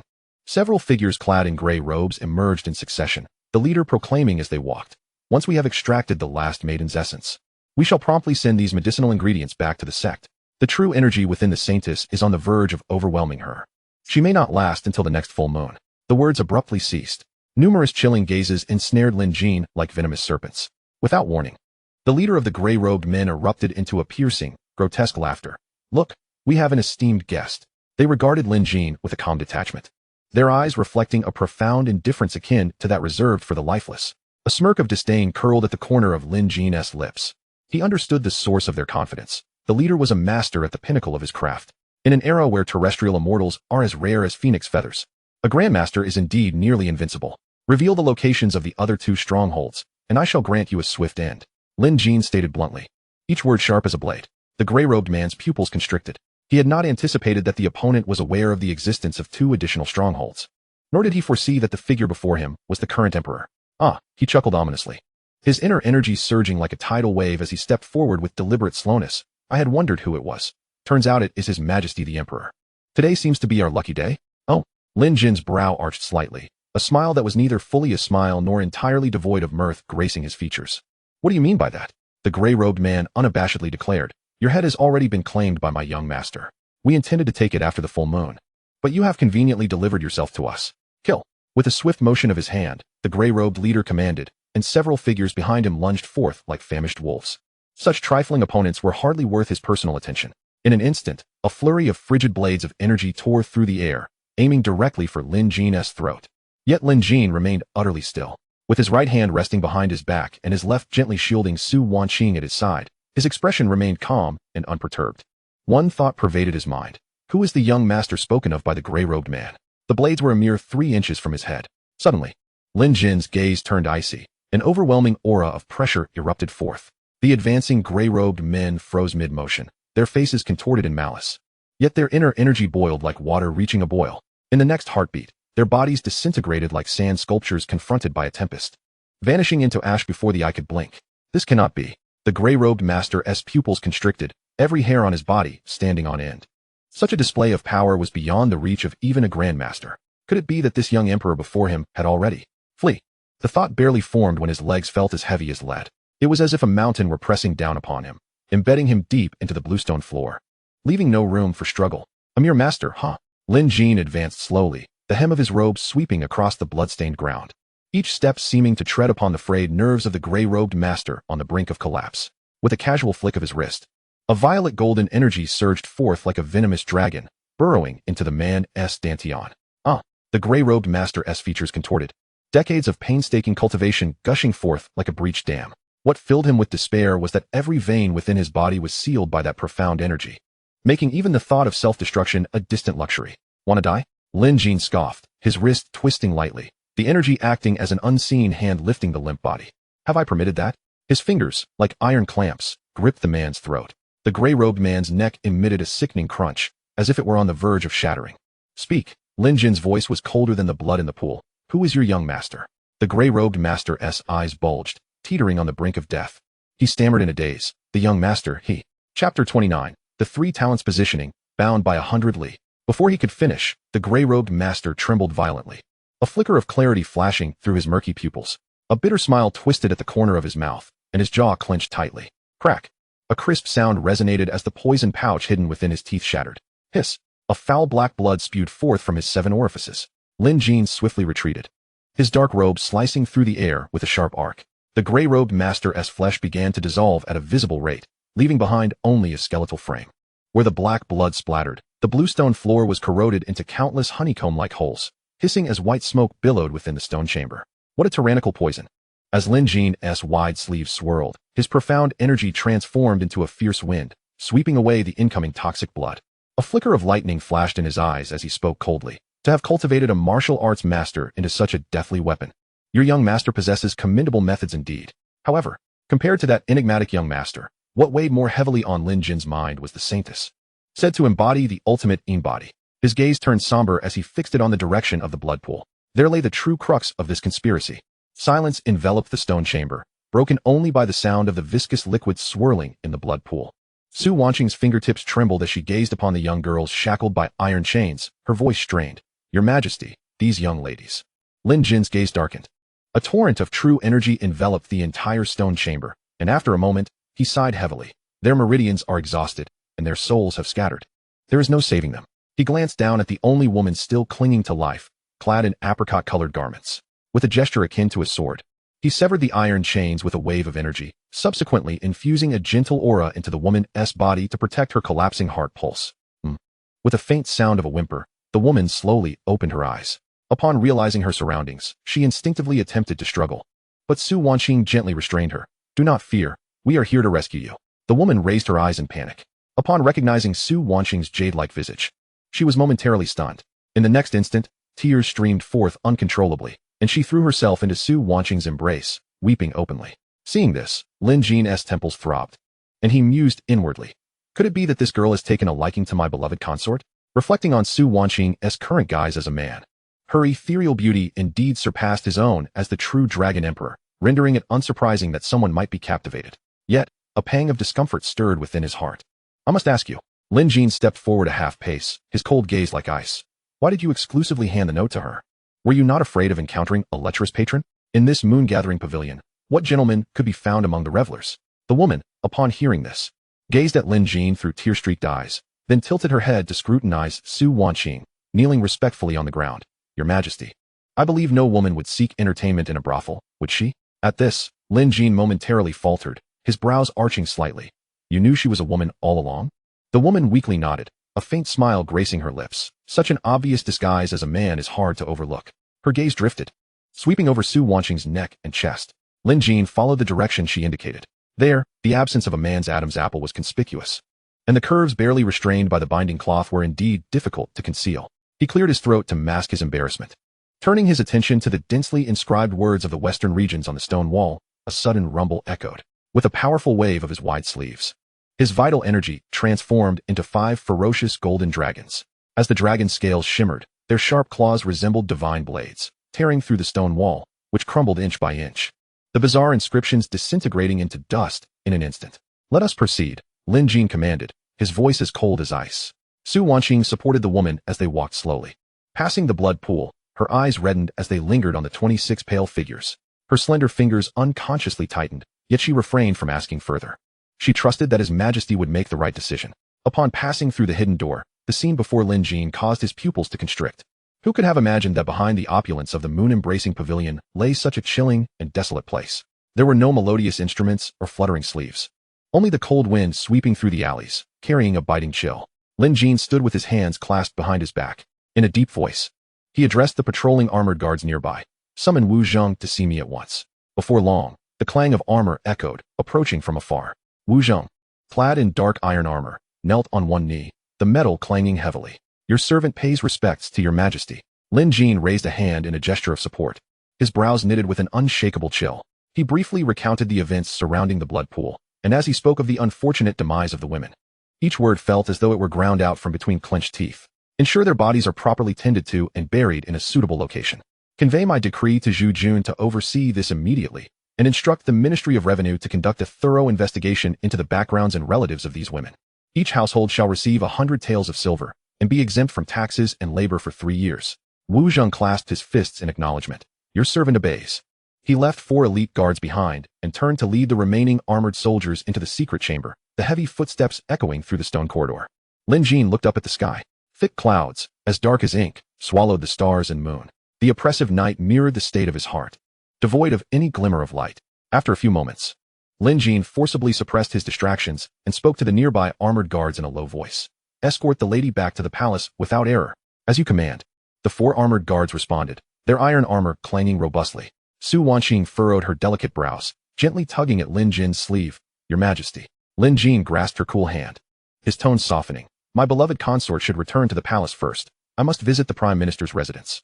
At this point, a glint of cold light flickered in his eyes. The other 2 nodes of the 3-in soul-locking array, along with the identity of the saintess, must surely be known to that old scoundrel, Qin Song. He had initially intended to proceed cautiously. After all, Qin Song had operated in the court for decades. His followers spread across the 6 ministries, with roots deeply embedded in the foundation of the Deyuan dynasty. Only by slowly boiling the frog could he extract the depth and power behind Qin's song. But now he no longer wished to wait. A sudden thud interrupted his thoughts. The rescued girl abruptly fell to her knees, her clear voice piercing the silence. "Your Majesty, I may know the locations of the other 2 nodes, as well as the identity of the saintess." Lin Jin's brows furrowed sharply. A gentle surge of vital energy lifted the girl. "What is your name?" "Reporting to your Majesty. My name is Qing Ning." The girl bowed gracefully. He suddenly fixed his gaze on her, his voice as sharp as an ice blade. "Qing Ning, where are the other 2 nodes?"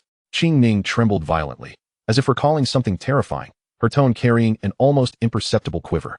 Yet she spoke clearly, Anping City and Jining City. Lin Jin's brows etched a deep line. Su Wanqing timely spoke, "Your Majesty. Both cities are located north of the Imperial City, merely 100 miles apart. The 3 talents positioning places 100 miles as the boundary." Lin Jin muttered softly, his eyes blazing with golden flames, locking onto Qing Ning. "This matter is of utmost importance. Can you be certain?" Qing Ning's complexion turned ashen. "I cannot assert they are definitely the nodes."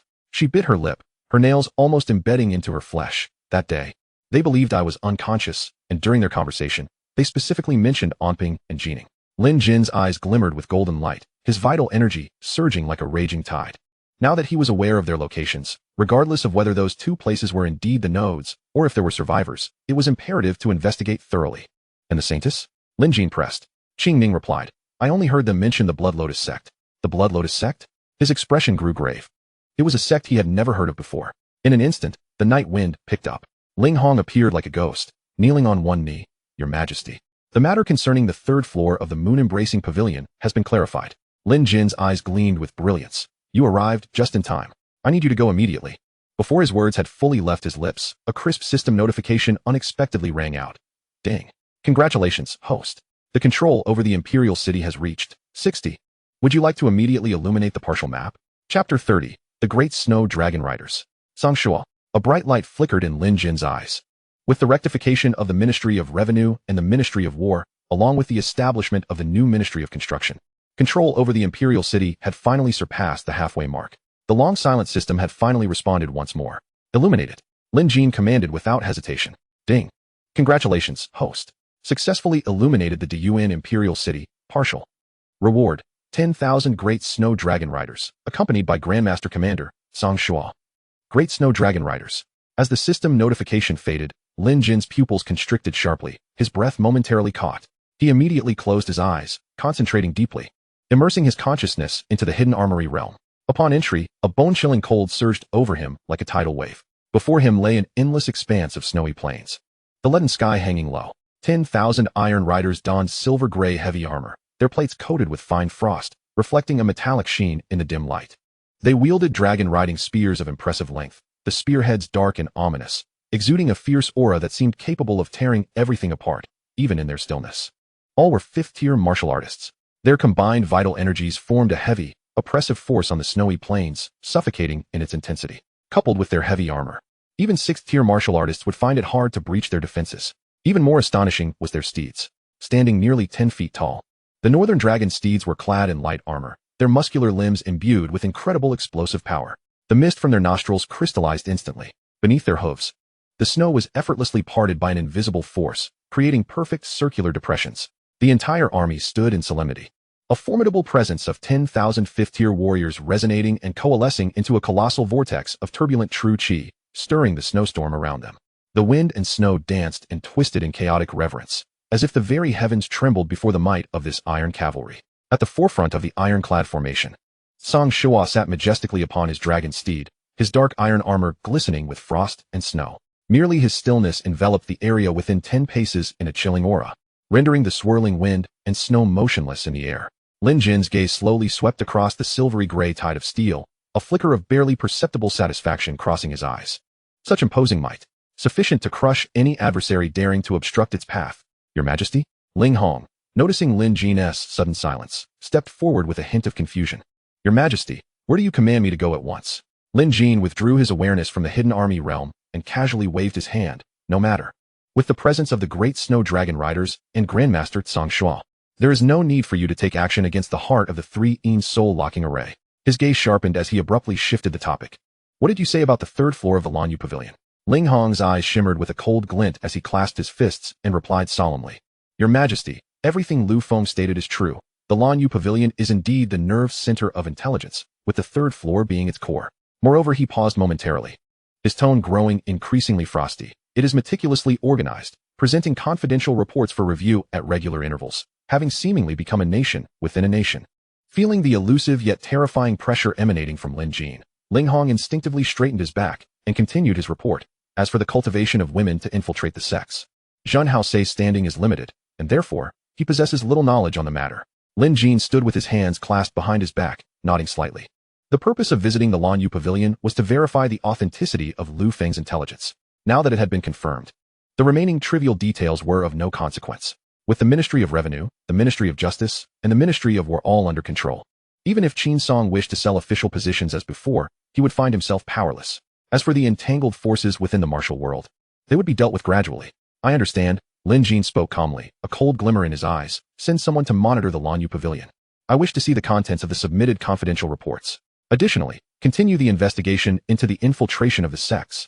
Ling Hong respectfully accepted the order. I shall obey. Lin Jin turned to Qing Ning, his gaze softening slightly. Do you have any family? I can send someone to escort you home. Upon hearing this, Qing Ning trembled, immediately kneeling on the ground. Crystal-like tears rolled down her pale cheeks as her voice quivered. Your Majesty, I do not know who my parents are. I grew up with my aunt, but she passed away some days ago, and now I have no home to return to. Her appearance, resembling a weeping pear blossom, truly evoked a sense of pity. Lin Jin sighed softly. In that case, would you be willing to enter the palace to serve the Empress? Qing Ning glanced at Su Wanqing, appearing hesitant. However, recalling the near-fatal encounter moments ago, she shuddered uncontrollably and bowed deeply. I am willing. Thank you, Your Majesty, for your great kindness. Very well. Lin Jin nodded gently, turning to Ling Hong. Take her to the palace of the imperial concubine. His gaze held profound intent. Ling Hong understood and responded with a fist salute. I shall obey. Although Qing Ning seemed innocent and had indeed narrowly escaped death, one must always be cautious of the machinations of emperors. Before she served Su Wanqing in Kunning Palace, the imperial guards would need to thoroughly investigate her background. Once arrangements were made, Lin Jin escorted Su Wanqing back to the palace, instructing her to rest in Kunning Palace while he proceeded to the imperial study. Within the study, Eunuch Hai respectfully presented fragrant tea. Lin Jin took a delicate sip before suddenly calling out, Sang Shua. As his voice fell, a heavy thud of footsteps echoed from outside the hall, each step resonating with immense force, causing the window frames to tremble slightly. Then, a towering figure strode into the hall, his dark iron armor glinting ominously in the candlelight. This subordinate, Sang Shua, pays respects to Your Majesty. His voice boomed like thunder, the sound of his armor clanging as he knelt on one knee. The terrifying aura he radiated made the candles within the hall flicker violently, almost extinguishing them. Eunuch Hai grew pale with fright. As a fourth-tier martial artist, he found it difficult to even lift his head in the face of such overwhelming might. Compared to Ling Hong, this ironclad behemoth exuded an aura of bloodshed that was chilling, as if he had emerged from a mountain of corpses and a sea of blood. Lin Jin surveyed Sang Shua with satisfaction, his eyes gleaming with approval. Good. Very good. This Grandmaster's pressure is not in the slightest inferior to Ling Hong. Furthermore, the murderous aura born from countless battles exceeds it. Sang Shua, heed my command. Lin Jin's expression turned grave. I order you to lead the great snow dragon riders to Anping and the two cities of Jining immediately, to thoroughly investigate the blood pool at the heart of the 3-Een soul-locking array. Anyone involved, his gaze turned icy, shall be executed without mercy, and their entire kin obliterated. This subordinate obeys. Sang Shua thumped his right fist against his chest, the sound reverberating throughout the hall. Lin Jin waved his sleeve, an invisible force lifting Sang Shua, and then commanded him to head to the granary to prepare military supplies, hastening to Anping City under the cover of night. With the swiftness of the great snow dragon riders, they could cover 100 miles in just an hour. Lin Jin stood before the intricately carved wooden window, hands clasped behind him, gazing at the gradually clearing night sky. Half a moon broke through the clouds, casting a silvery sheen over the earth. Qin Song, even if you are deeply entangled with the Blood Lotus sect, this blood pool shall become the offering of my great snow dragon rider's inaugural battle flag. His eyes sparkled like cold stars, a sinister smile gracing his lips. Within the Qin residence, Qin Song reclined languidly in an exquisite cloud-patterned silk robe, lazily leaning against a zeatonwood couch. He toyed with a green porcelain teacup, waiting for a maid's delicate fingers to present him with washed grapes, exuding an air of leisurely indulgence. Sir, the steward entered, breaking the tranquility with a grave expression. There has been an incident. Qin Song furrowed his brow, dismissing the surrounding maids with a wave of his hand, his tone suddenly turning cold. Speak. Ling Hong has just visited the Lan Yu Pavilion, the steward whispered. Oh. Qin Song raised an eyebrow, his murky old eyes suddenly sharp as a needle. Lu Feng's treachery truly meets a fitting end. Since Ling Hong could visit the Lanyu Pavilion, it must be due to the secrets Lu Feng revealed during his late-night audience with the emperor. Did His Majesty accompany him? According to the old brothel keeper, there were 3 individuals in total, and Ling Hong referred to one as young master. Qin Song stroked the edge of the teacup, deep in thought. 3 individuals? His gaze grew profound, seemingly pondering the identity of the mysterious third person. The steward stood with bowed head, refraining from speaking. After a moment of silence, Qin Song slowly rose, the silk robe slipping off his shoulder. He rolled his neck and suddenly revealed a knowing smile. Investigate. After all, that little emperor cannot live much longer. He casually donned a fur cloak and strolled to the window. What is the situation with the wolf court? Chapter 31. Even the deities above cannot save you. Returning to the master, the steward bowed with utmost respect, reporting, from the northern front, the 2 men from the wolf court have departed from the great abyss. Qin Song nodded slightly, calculating the time. It was nearly due. At this moment, the Khan of the wolf court must have learned of the envoy's execution, and his wrath would undoubtedly be thunderous. When that time comes, the fury of the land's immortals would be sufficient to utterly crush that young emperor. Reflecting on this, a chilling smile graced Qin Song's lips as he murmured, it seems his countdown has begun. He strolled to the table, leisurely lifting the teacup for a sip, his expression replete with self-satisfaction. Suddenly, an urgent cry shattered the tranquility, startling Qin Song to the point where he nearly choked on his tea. He looked up to see a personal guard tumbling into the room, his eyes instantly filled with an icy glint. Suppressing his fury, Qin Song's aura surged. His voice like glacial ice. Speak. The guard collapsed on the ground, trembling uncontrollably. My lord. The underground of the moon-gathering pavilion underground? Qin Song was initially taken aback, then suddenly enlightened. A wave of terrifying true energy erupted within him. The surrounding candles extinguished in an instant, and the table beside him splintered with a crack. He darted forward, seizing the guard by the throat, his tone laced with murderous intent. What happened underground? The heart of the 3 soul-locking array lay beneath the moon-gathering pavilion, and it was of utmost importance. The guard's face turned purple, struggling to utter fragmented words. The Xianxian armored forbidden army has destroyed the array's heart. The cauldron has all been taken away for burial. Damn it. The thread of rationality in Qin Song's mind snapped completely. A furious roar erupted, and his violent true energy surged forth, flinging the guard away like a tattered sack. The guard crashed heavily against the wall, blood spurting from his mouth, collapsing onto the ground. Lin Jin, you seek death. Qin Song's eyes widened in fury, his voice a harsh scream. The 3 soul-locking array was crucial for the Saintess to transcend to the 9th level of the Yin body. With the array's heart destroyed and the cauldron lost, without the support of this supreme Yin energy, the Saintess would likely not survive until the next full moon. In the corner, the steward shrank back, as if plunged into an icy abyss, holding his breath in fear that even the slightest sound would bring about his doom. Time passed, and the suffocating pressure gradually receded. However, the fury and murderous intent in Qin Song's eyes remained as unyielding as ice forged over millennia. Shadow, a low growl, infused with boundless hostility, suddenly erupted. A shadow silently coalesced, kneeling before Qin Song like a lifeless silhouette. Leave no family member of Lu Feng. Qin Song's voice was as hard as iron, each word drenched in blood. Had it not been for Lu Feng's midnight intrusion to report to the palace, had he not betrayed the moon-gathering pavilion to Lin Jin, how could the Xian armor forbidden army have discovered that secret array? This was all Lu Feng's own grave digging. Moreover, Qin Song's aged eyes narrowed dangerously, a cold light flashing. Go to the palace. That wretched maid, Su Wanqing, dares to betray me. She need not remain. For now, Lin Jin was protected by the Grand Master Ling Hong, and could not be touched. But Su Wanqing must die. Just days prior, he had been too occupied. Now, he would allow Lin Jin to experience the agony of witnessing his beloved turn to bones. The shadow nodded slightly, its form flickering like a remnant swept away by the night breeze, vanishing without a trace. Only then did Qin Song turn unhurriedly, his gaze falling upon the bloodied, weakened guard. Immediately seek out a hidden location, recover the cauldron, and re-establish the blood pool. The guard, enduring excruciating pain, struggled to straighten his body, rasping, as you command. My lord. Qin Song stood with hands clasped behind his back, gazing out at the heavy night sky, his fingers contorted from excessive force, producing a chilling sound like cracking bones. Lin Jin, you have thwarted my grand design. Even the deities cannot save you now. The next day, Lin Jin languidly stretched his limbs, looking down at the beauty in his embrace. Su Wanqing's hair was disheveled, her skin as white as snow, still bearing a rosy glow, resembling a begonia in spring slumber, evoking pity. A smile graced his face. Last night had indeed been deeply passionate. Su Wanqing had been inexplicably proactive, entangling him in myriad ways. Some postures nearly caused him to lose himself, surpassing even the famed instructional videos from his previous life. Could it be that a visit to a brothel had awakened her? Lin Jin collected his thoughts, careful not to awaken the slumbering beauty. Quietly rising and donning his dragon robe, he stretched his sore back, exhaling deeply before stepping out of the chamber. He did not head to the Tianyuan Hall for the morning court. That old thief Qin Song feigned illness at home, and going there would be futile. In the imperial study, Eunuch Hai presented a warm, calming tea. Lin Jin took a sip, feeling a refreshing essence penetrate his mind, invigorating his spirit. Your Majesty. Ling Hong entered with steady strides, kneeling in salute. Lin Jin waved his hand, setting down the teacup, his brows slightly furrowing. Has there been any unusual activity at that old thief's residence? Ling Hong rose, replying solemnly, Your Majesty, all remains calm within and without the residence. No signs of disturbance have been observed. Lin Jin lightly tapped the dragon table with his fingertips, pondering, strange, how could he not know of the array's destruction? How can he endure this grievance? Given Qin Song's vengeful nature, the more tranquil it seemed, the more alarmed Lin Jin felt.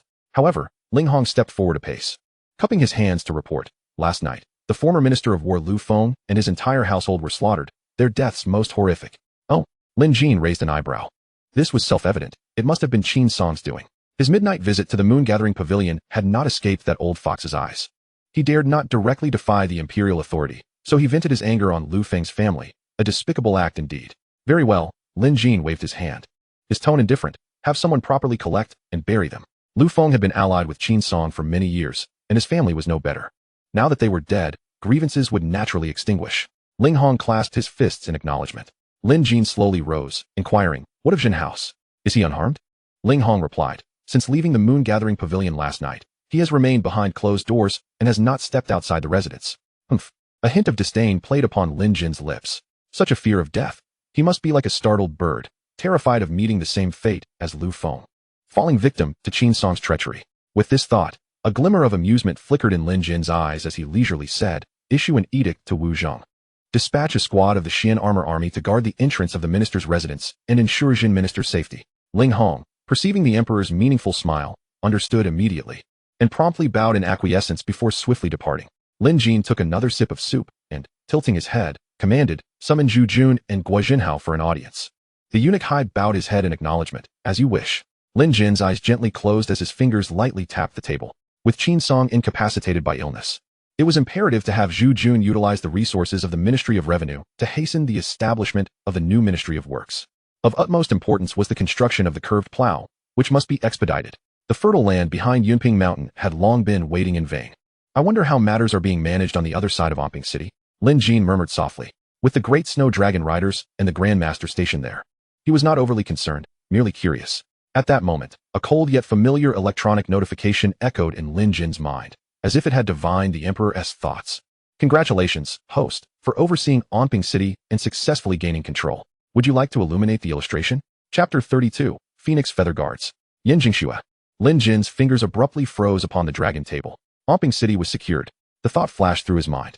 However, although the great snow dragon riders had seized Anping City, it did not imply that the crucial blood pool of the 3-Een soul locking array had been destroyed. Nevertheless, with the extraordinary prowess of the Grand Master Tsangxua, locating that vital point would be no arduous task. Illuminate it. A glimmer of determination sparked in Lin Jin's eyes, his resolve as unyielding as iron. Congratulations, host, for successfully illuminating the illustration. Anping City. Reward acquired, 2,000 Phoenix Feather Guards, with Commander Yanjingxue. The system's notification tone remained cold and devoid of emotion. Yet it caused Lin Jin's heart to race. Phoenix Feather Guards? A name invoking the phoenix. It was clear that they were no ordinary force. Within the realm of hidden armies, the scene transformed dramatically. 2,000 figures stood silently erect, clad in shimmering silver light armor. Their shoulder guards and breastplates adorned with abstract patterns of fiery feathers, they exuded both the nobility of the phoenix and an unassailable majesty. Each bore a 3-foot-long sword at their waist, its ancient scabbard concealing a chilling brilliance. Their postures were as upright as pines, their gaze as sharp as lightning. The profound true energy of 6th-tier martial artists flowed subtly around them, their collective presence merging into a formidable aura that seemed to still the very air. At the forefront stood a woman who instantly captivated all eyes. Tall and statuesque, her long legs accentuated by the silver-feathered armor, she appeared remarkably striking. Her beauty was exquisite, her skin as smooth as jade, yet her expression bore a frost-like coldness and tranquility. She was none other than the commander Yanjingxue. Though she did not wield a sword, the long blade suspended at her waist was akin to a thunderbolt poised for release, signaling her formidable strength. All of them were women. Lin Jin surveyed this elite troop composed entirely of females, and instead of disdain, he felt a tinge of undeniable astonishment. Especially towards the Phoenix Feather Guard commander, Yan Jingxue. The aura of mastery emanating from her was not in the least inferior to that of Wu Zhang. If these two were to truly engage in combat, the outcome remained uncertain. Lin Jin's consciousness slowly withdrew from the hidden army realm, exhaling softly, though his brow furrowed slightly. The prowess of the Phoenix Feather Guards was indisputable, a veritable elite among elites, yet their numbers were inherently limited.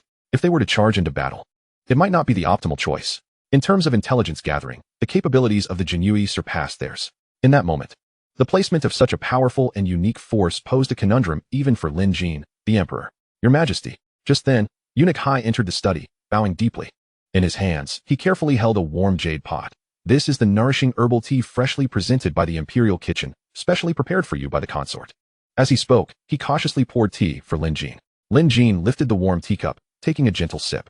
The herbal flavor was slightly bitter, yet it unfurled a rich and soothing aroma in his throat.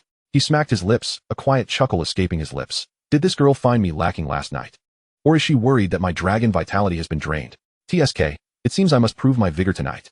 With that thought, he savored another sip. Suddenly, a flash of inspiration struck him like lightning, prompting Lin Jin to spring from the dragon throne. This unexpected movement startled Eunuch Hai, along with the eunuchs and maidservants standing in the study, causing them to kneel in unison, their spirits nearly fleeing their bodies. In that instant, they almost envisioned where they would meet their demise. Lin Jin caught sight of the trembling figures on the ground, a mix of exasperation and amusement flickering through his mind. Why are you all kneeling? He waved his hand, his tone laced with amusement. Rise. I merely had an epiphany.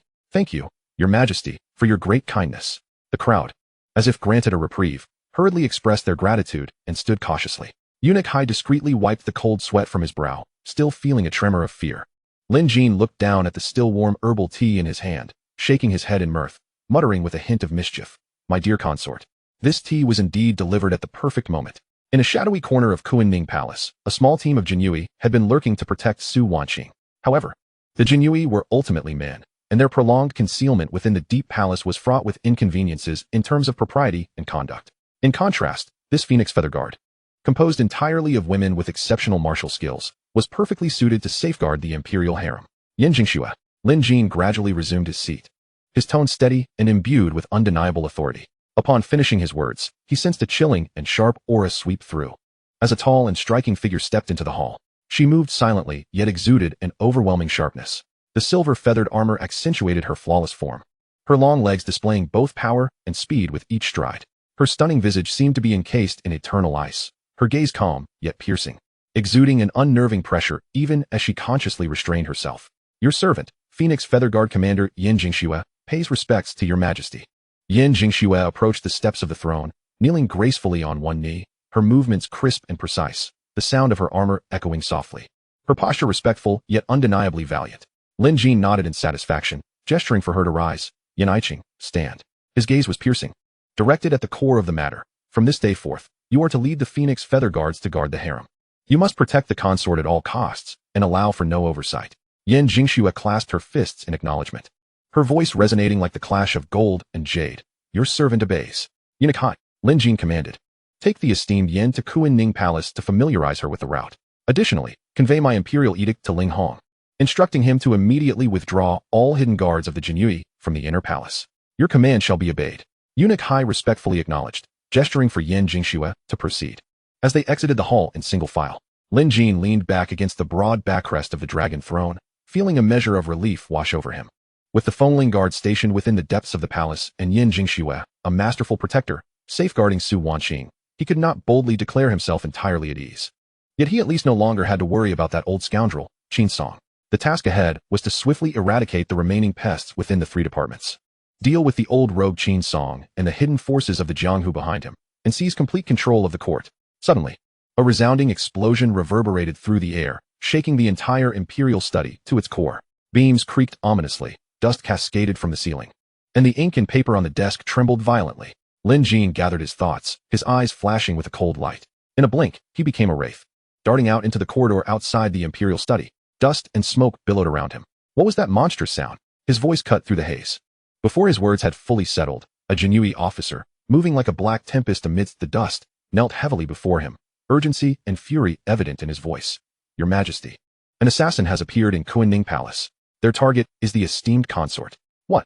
Lin Jin's complexion shifted dramatically, and his internal energy surged explosively.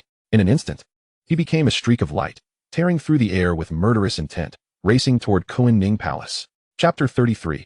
Chop into pieces, feed to the dogs. In the front courtyard of Kuan Ning Palace, the dust had yet to settle. The intricately carved palace doors had been smashed apart by a tremendous force. Rubble and debris strewn everywhere. The air was thick with a choking dust, mingling with a chilling, almost imperceptible sense of dread. Lin Jin's gaze was electric. Locking onto the main hall's entrance, where several pallid maidens were clustered around a frail figure in their midst, Su Wanqing. She leaned against a golden dragon pillar, her face ashen. Her exquisite features marred by terror, beads of cold sweat glistening on her smooth forehead, strands of hair sticking to her cheeks. Her body trembled slightly, held upright only by sheer willpower. Inside and outside the hall, over 100 Fengling guards had taken their positions, their silver-scaled armor glinting ominously in the dust. Swords drawn and poised, cold blades pointing downwards, vigilantly sealing off every inch of space. My beloved consort. Lin Jin stepped forward, his figure like a specter, appearing before Su Wanqing. With an undeniable strength, he enveloped the trembling woman in his embrace, colliding against the familiar, solid chest. Su Wanqing's facade of strength crumbled in an instant. Like a drowning person grasping at driftwood, she flung herself into Lin Jin's arms. Her slender arms wrapping tightly around his waist, burying her face deep into the embroidered front of his dragon robe. The suppressed sobs could no longer be contained, breaking forth in a series of stuttered cries. Your Majesty, she stammered, soaked in the immense fear of having survived a calamity. I thought I would never see you again. Fear not. I am here, Lin Jin replied softly, suppressing the raging fury that churned within him. One arm firmly encircled her trembling body, while the other gently, yet resolutely, stroked her back, attempting to soothe the deep-seated terror that had taken hold of her. Where is Yin Jingxue? Lin Jin's gaze swept across the scene, sharp as a hawk's. His voice turned icy, imbued with the weight of a sovereign's wrath. Yunukai, already pale with fright and drenched in cold sweat, scrambled forward, his voice trembling, reporting to your Majesty. The shadow appeared out of nowhere, charging toward the consort. Had it not been for Lord Yin defending the consort, she would have been in grave danger. Lord Yin instructed us to protect you, and has pursued the assassin. As his fragmented words fell, a deathly silence enveloped Kuan Ning Palace, save for Su Wanqing's muffled sobs and the soft clinks of the Fengling guards' armor as they stood vigilant. The murderous intent surging within Lin Jin felt almost tangible. Su Wanqing, having dwelled in the depths of the palace for so long, was gentle and serene. How could she have incurred anyone's wrath? Within these heavily guarded palace confines, who could possess the audacity, the cunning, and the clear intent to attempt an assassination on the reigning consort, if not that old rogue, Qin Song? Very well, Lin Jin enunciated, each word slicing through the air like a chilling wind, resonating with a bone-chilling severity. Deep within his eyes, the volcano named anger erupted violently. Whoosh! A sound pierced the air, and Ling Hong suddenly appeared. Observing the chaotic scene, his heart raced, and he hastily rushed forward to kneel. I have arrived late to protect your Majesty. I deserve death. Please forgive me. Lin Jin did not even glance at him, his words scraping like cold iron. Each syllable erupting from his clenched teeth. Lead the Jinyui and immediately seal off the Prime Minister's residence. Anyone who dares to move, aside from that old rogue Qin Song, shall be executed. Ling Hong trembled violently. He had never witnessed such terrifying fury from his Majesty before. Immediately, he clasped his fists, acknowledging the command. His voice as resolute as steel. I shall obey. Before his words had fully faded, he had already become a fleeting shadow, dashing away. Lin Jin paid no heed to Ling Hong's departure, tightening his embrace around Su Wanqing's delicate waist and striding into the inner palace. His voice coldly directed at Eunuch Hai. Summon the imperial physician and prepare a calming potion at once. At once. Eunuch Hai bowed, not daring to show any signs of delay. He helped Su Wanqing to sit steadily on the dragon couch. Lin Jin placed his palm against her back, a warm, rich energy flowing into her, smoothing out her chaotic meridians. He deliberately softened his tone. My beloved consort, are you feeling better? Su Wanqing lifted her gaze, her eyes shimmering with tears, filled with gratitude. Your Majesty, thank you for your concern. I am fine. Lin Jin raised his head, his fingertips tenderly brushing through her slightly disheveled hair. After you drink the calming potion, be sure to rest well. Su Wanqing nodded obediently, her voice gentle. Your Majesty need not worry. State affairs take precedence. I shall be fine here. You may attend to your duties. Lin Jin gazed deeply at her, bending down to place a soft kiss upon her smooth forehead before turning to leave the palace. A figure, as silent as falling snow, knelt on one knee. I, Yin Jingxue, failed in my duty to protect. I beseech your Majesty to mete out punishment. Lin Jin did not turn back, standing with hands clasped behind him atop the high steps, his words chilling to the bone. Where is the assassin? Yan Jingxue replied in a low voice. Reporting to your majesty, the assassin's movements were elusive, particularly adept at evasion. I was unable to pursue them. However, she paused. Indicating an object beside the steps, I severed their left arm. Lin Jin's cold gaze swept over. A severed limb lay on the stone steps. The cut smooth as a mirror, the stark white bone peeking through the congealed blood. Blood gushed forth, the severed arm still twitching slightly. The pungent scent of blood overpowering the dust in the air. Vivid crimson flowed across the white jade steps, a sight both shocking and gruesome. Chop it into pieces. In Lin Jin's eyes, a chilling glint akin to an icy blade shimmered, each word laced with venom. Feed the dogs. As you command. Yan Jingxue replied with a resounding clang. To evade Yan Jingxue's sword, one must be a master. Now, with a severed arm and grievous injuries, his strength greatly diminished. He was akin to a stray dog, no longer a cause for concern. Qin Song, well aware of the formidable reinforcements in Kunning Palace, would not send anyone to their doom if he possessed any sense. Lin Jin reined in his thoughts, with a slight lift of his fingers. A surge of profound energy supported Yan Jingxue, his tone softening. Rise, this matter is not your fault. Ensure the safety of the imperial consort.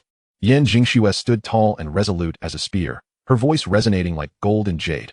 Rest assured, your majesty, with the phoenix feathers guard present, the imperial consort shall remain safe. Moments later, Lin Jin returned to the imperial study. Your servant pays respects to your majesty. Long live the emperor. Two voices echoed almost simultaneously. Zhu Jun and Guo Junhao had already knelt at the door. Lin Jin's gaze swept over the two, a slight smile gracing his lips. Rise, esteemed ministers, do you have matters to report? Zhu Jun, slightly taken aback, ventured. Did your majesty not summon us to an audience? Only then did Lin Jin appear to realize, clearing his throat lightly. Come in and speak.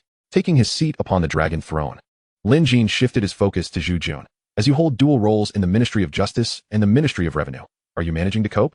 A trace of barely perceptible bitterness flitted across Zhu Jun's face as he bowed in response. Your majesty, the Ministry of Justice has clarified its long-standing issues, and all remnants of Qin Song's faction have been purged. Operations are running as usual. However, the Ministry of Revenue. Chapter 34. The Earth Vein Mystical Iron Ingots. Zhu Jun's expression suddenly turned grave. The intricacies involved were vast, encompassing household registration, labor obligations, and other civil affairs that remained relatively stable. Yet, the financial aspect was undeniably troublesome. Oh, Lin Jin's brows lifted sharply, leaning slightly forward. His gaze piercing. What makes the finances so troublesome? The lifeblood of the nation lies in its revenues. This matter cannot afford any missteps. Zhu Jun inhaled deeply, his tone growing measured, each word weighted. Your majesty, the Ministry of Revenue has completed its audit. The national treasury is already in deficit, with current silver reserves barely exceeding 100,000 taels. Such a paltry sum. Lin Jin's eyelids flickered violently. This figure was evidently far beyond his expectations. The illustrious De Yuan dynasty, with yearly revenues exceeding millions, had fallen to such dire straits. The taxes collected by the Ministry of Revenue over the years, Zhu Jun's voice grew painfully hoarse, have all been surreptitiously siphoned away through various clandestine methods, leaving the accounts nearly impossible to trace. A cold smirk tugged at Lin Jin's lips. Where else could this silver have gone, if not to fill the bottomless pit of that old scoundrel, Qin Song? Otherwise, how could the treasury of such a grand nation be reduced to such destitution? What of the silver seized from the residence of the Minister of Justice and several affluent merchants in the capital? Lin Jin pressed. Zhu Jun promptly replied, Your Majesty, the funds acquired at that time were entirely allocated for the urgent procurement of grain and supplies to replenish the state granaries. Every expenditure is documented, and all has been deposited and sealed in storage. Lin Jin's jawline tightened. Grain. This was the ever-looming sword hanging above his head. Just the 1,000 great snow dragon riders and their accompanying supplies must have consumed a significant portion of the state granaries. Reflecting on this, Lin Jin's gaze shot like a cold bolt towards Guo Junhao, his speech hastening. What progress has been made on the curved plow? Guo Junhao immediately bowed. Your Majesty, I have summoned skilled craftsmen who are diligently working on the curved plow. However, his words faltered, a look of difficulty crossing his face. The plowshares and plow bodies require exceptionally high hardness. The ordinary wrought iron or cast iron currently available is prone to breakage and inadequate for the task.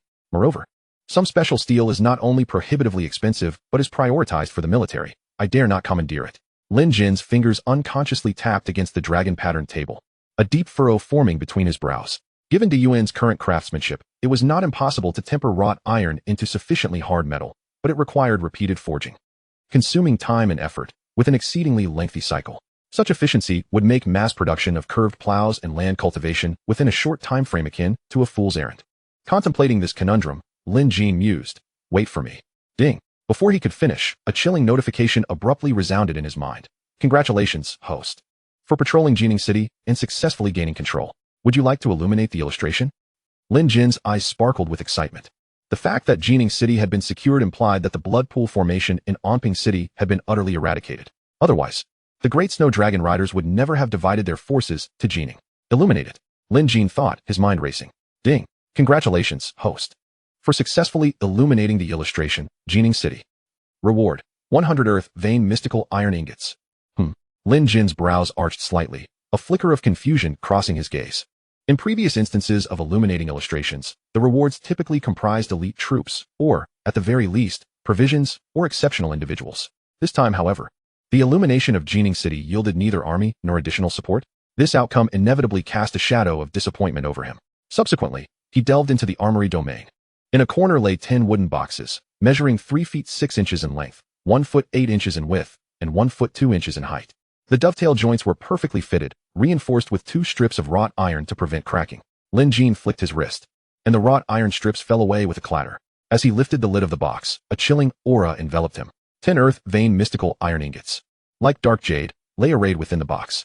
The surfaces of the ingots shimmered with swirling cloud patterns, tendrils of earth vein energy swirling around them, as if freshly extracted from the depths of the earth. This is, Lin Jin's pupils constricted sharply, even with an emperor's temperament. He could not help but stare in astonishment. As he reached out, a bone-chilling cold spread through his fingertips, the weight of the ingots palpable. The overwhelming surprise instantly obliterated his earlier disappointment. Lin Jin's heart soared, nearly bursting into laughter. Oh, my dear ingots, if only you could assume human form, I would surely cherish you. This was truly a timely boon, akin to a pillow for a weary traveler, a lifeline in a snowstorm. Earth Vein Mystical Iron Ingots. Just the name alone spoke of its extraordinary nature. This unparalleled hardness, if forged into the plowshares and plow bodies of the curved plow, would not only double efficiency in land cultivation, but make it as effortless as a breeze. Your Majesty? A tentative voice from Zhu Jun broke his reverie.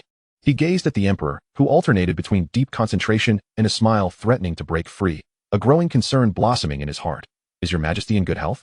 Lin Jin suddenly regained his senses, withdrawing from the armory domain. He unabashedly displayed a broad smile, casually waving his hand. His fiery gaze now fixed on Guozhenhao. My dear minister, what you mentioned earlier, the greatest challenge lies in the insufficient hardness of metals for the plowshares, correct? Though Guozhenhao remained perplexed, he respectfully replied, Indeed, your Majesty.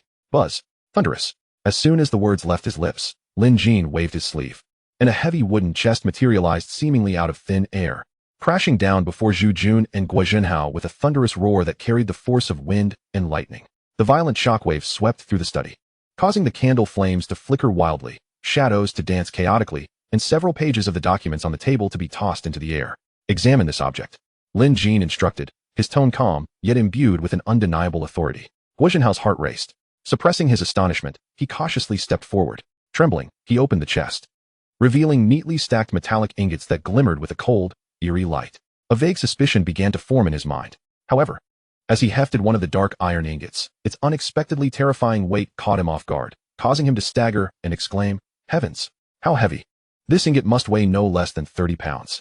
Lin Jin approached slowly, lightly tapping the gleaming ingot. This is a geocentric dark iron ingot, remarkable in quality, more resilient than refined steel. Can you guarantee the creation of a curved plowshare from it? Indeed, absolutely. Guozhenhao replied without hesitation, his voice elevated with excitement. He caressed the ingot as if it were a precious treasure. According to the blueprints, a single curved plow's metal components require over 20 pounds of wrought iron. This ingot, accounting for losses, is just enough for one. He glanced at the wooden chest before him. 10 ingots in total, enough for 10 plows. A smirk of profound significance graced Lin Jin's lips. 10 plows, mere drops in the ocean. His gaze sharpened suddenly. Guaiqing, heed my decree. Spare no effort. Work day and night. Within 7 days, I wish to see 100 curved plows. The necessary manpower and materials must be coordinated with the Ministry of Revenue and the Jinyue. Any delay shall be met with severe punishment.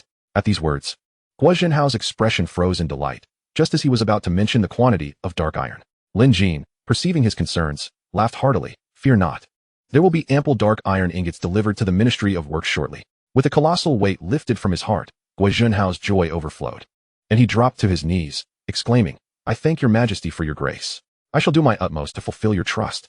Lin Jin inclined his head slightly, casting a glance at Zhu and Gua. Do not disappoint my expectations. Their eyes met, and with voices as resolute as iron, they vowed. We would not hesitate even if it cost us our lives. Meanwhile, at the Qin residence, in a warm chamber filled with fragrant incense, Qin Song reclined languidly on a soft couch, his eyes closed in repose. Two beautiful maidservants knelt beside him. One gently kneaded his shoulders with delicate fingers, her alabaster hands occasionally peeking from his embroidered robe, while the other cautiously fed him rare and exotic fruit flesh, a delicacy seldom seen, even in the royal palace. The nearby purple clay teapot emitted wisps of fragrant steam. This luxurious tranquility far surpassed that of the imperial court. Suddenly, a resounding crash echoed through the air. The heavy, intricately carved wooden door was flung open by the butler with a force reminiscent of a collision. The butler stumbled in, ashen-faced and drenched in cold sweat, each word trembling as he spoke. Master, a grave situation has arisen. The Jinui have surrounded our residence, sealing it off completely. What is the alarm about? Qin Song's weathered eyes opened slightly. In the face of the butler's report, he remained composed, as if it were of no concern to him. He sat up slowly, dismissing the maidservants with a wave of his hand, a cryptic smile curling at the corners of his lips. The little emperor has ordered the Jinui to seal off my residence? That must mean the shadow has succeeded. After a brief pause, he sipped his tea leisurely. I am quite curious to see the expression on the little emperor's face. This is the consequence of offending me. Perhaps, at this moment, Lin Jin is weeping over Su Wanqing's corpse. Rising from his seat, he strolled to the window, his fingers lightly tracing the carved window frame, his voice steady and unperturbed. Has the Jinui communicated any message regarding the siege? The butler's voice quaked as he replied. Master, the commander of the Jinui, Ling Hong, stated that under the emperor's orders, the prime minister's residence is to be sealed off. Except for you, no one is permitted to enter or exit. Those who defy this order shall be executed. Huh.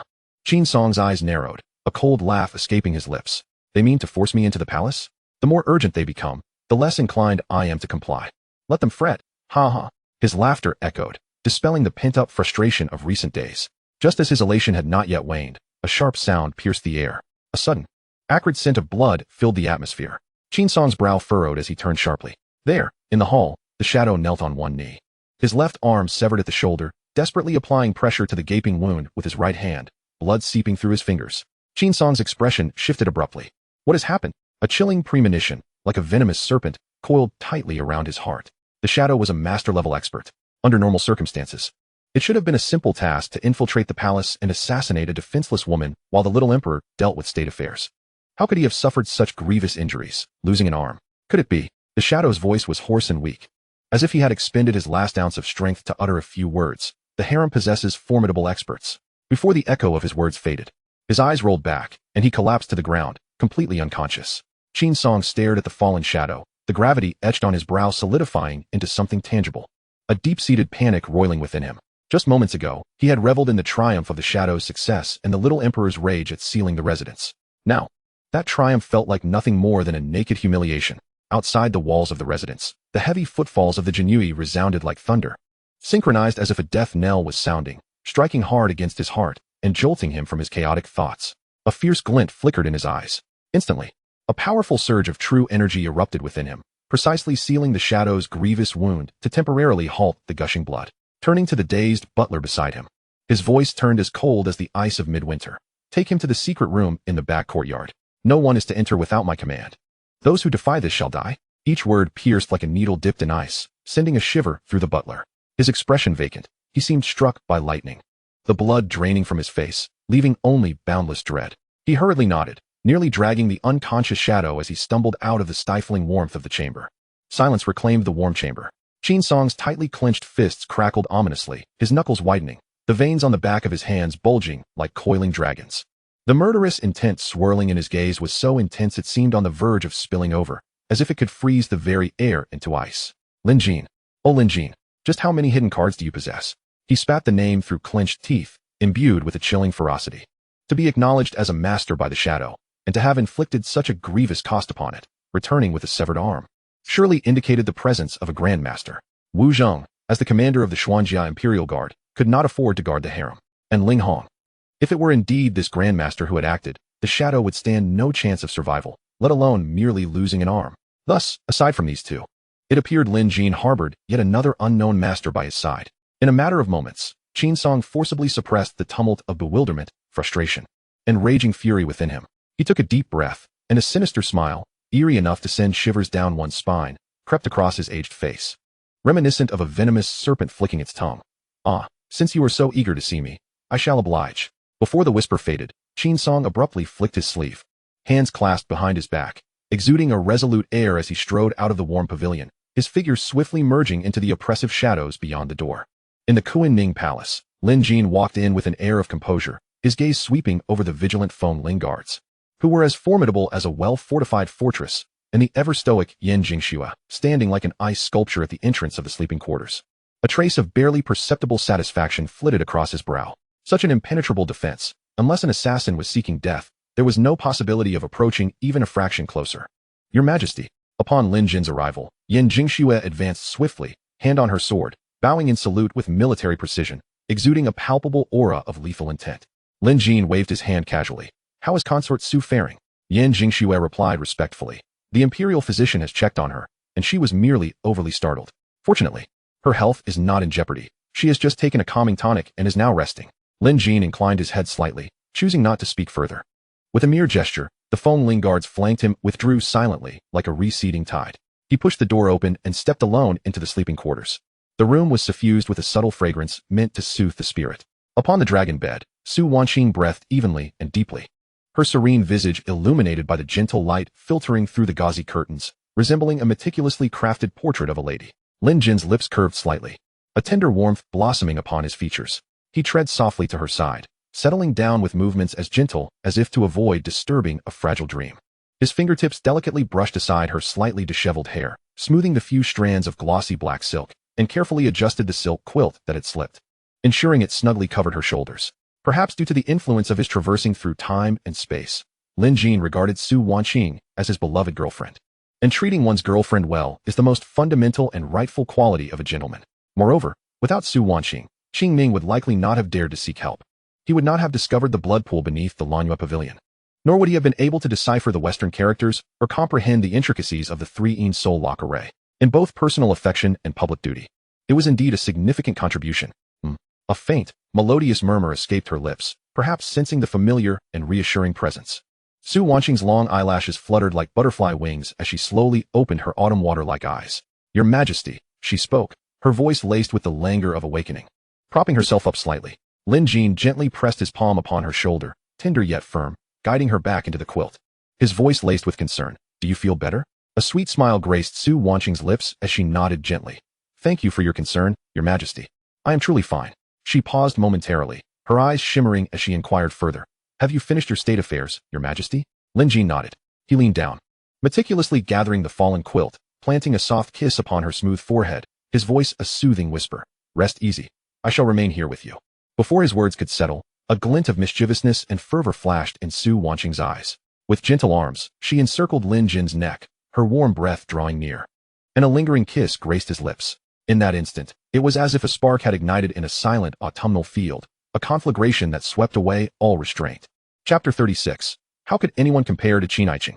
Outside the hall, Yan Jingxue stood as rigid and poised as a spear, her usually icy countenance betraying a subtle tremor as an uncontrollable flush crept upon her cheeks, as the sounds from within grew ever more heightened and melodious. That flush swiftly spread to her neck, igniting her delicate skin with warmth. Her steadfast stance began to waver slightly, her toes instinctively brushing against the floor. Her straightened back was tauter than iron, every line radiating a tension of suppressed rigidity. The corner of her eye could not help but dart toward the tightly shut door behind her, an uncontrollable thought burrowing into her mind. Your Majesty, how remarkably bold you are. The passionate symphony continued unabated until dusk fell and the lanterns were lit. Yan Jingxue inhaled deeply, striving to quell the thunderous heartbeat within her chest, though her breath remained uneven. The fingers gripping her sword tightened unconsciously, proving to be more mentally taxing than facing a life-and-death battle. Upon the dragon bed, the skies cleared and the rain ceased. Lin Jin gazed at the woman nestled in his arms, her features blooming like a peach blossom after satisfaction, his eyes filled with affection. His fingertips tenderly caressed her smooth cheek. My beloved consort, rest well. I shall have the kitchen send some nourishing meals.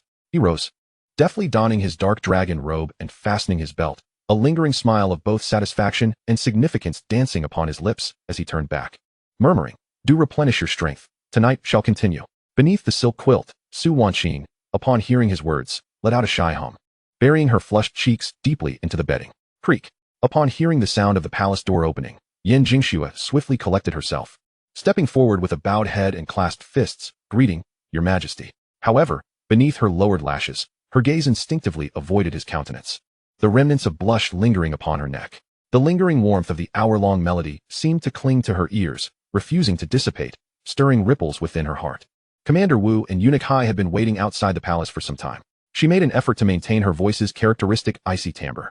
Lin Jin nodded. Dispatch an edict to the imperial kitchen, instruct them to prepare some exquisite and nourishing meals, and deliver them promptly to Consort Su. As you command. Yan Jingxue replied, and took her leave.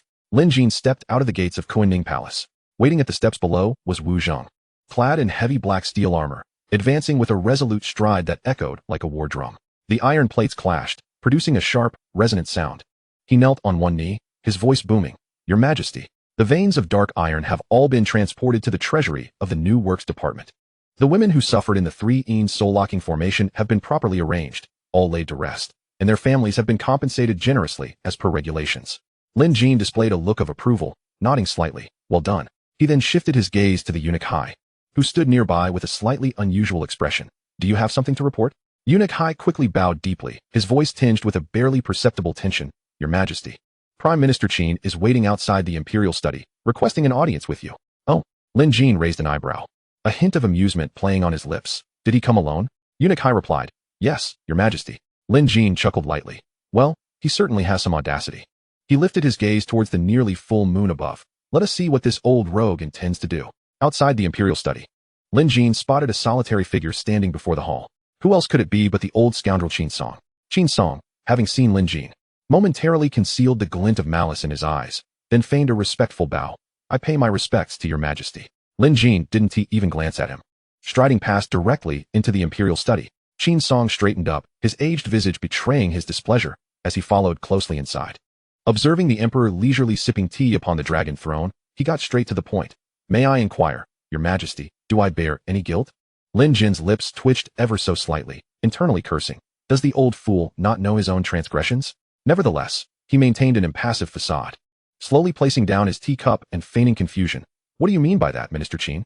Qin Song's voice emerged cold and heavy. Why has Your Majesty dispatched the Jinui to seal off my residence? Surely, I deserve an explanation. Faced with the powerful minister's inquiry, Lin Jin remained unperturbed, lazily leaning against the back of his chair. Minister Qin, you misunderstand me. He began to tap rhythmically on the smooth dragon table. Speaking with earnestness, an assassin infiltrated the palace earlier, skilled in combat. Although one of his arms was severed, he did not perish. And this rogue must be hiding somewhere within the imperial city. As a pillar of the nation, I feared for your safety, so I dispatched guards to protect you. As his words fell, the imperial study was engulfed in silence. Qin Song scrutinized Lin Jin's unusually sincere countenance, almost believing the farce. He suppressed his mounting anger. Your Majesty worries too much. I am still capable of self-preservation. That is out of the question. Lin Jin abruptly interrupted, his tone resolute. Minister Qin must not suffer even the slightest mishap. The assassin's agility is treacherous. He could very well have infiltrated your estate by now. His words were laced with veiled implications. Qin Song's hand, hidden beneath his voluminous sleeves, clenched tightly, the knuckles turning pale from the pressure. Aware that Lin Jin was alluding to something deeper, he had no means to refute it. He feared that further confrontation would only exacerbate the situation. After a few moments of silence, Qin Song finally inclined his body slightly, speaking with a calmness that masked his turmoil. Your Majesty's kindness overwhelms me. Yet as fellow ministers of Daiyuan, should the target be another colleague? Lin Jin's eyelids flickered, his tone casual yet heavy as lead. How could it compare to Minister Qin's safety? Rest assured, Lin Jin decisively interrupted, his fingers absently tracing the edge of the dragon table. The Jinui is solely here to ensure your safety. They shall not step foot within your estate.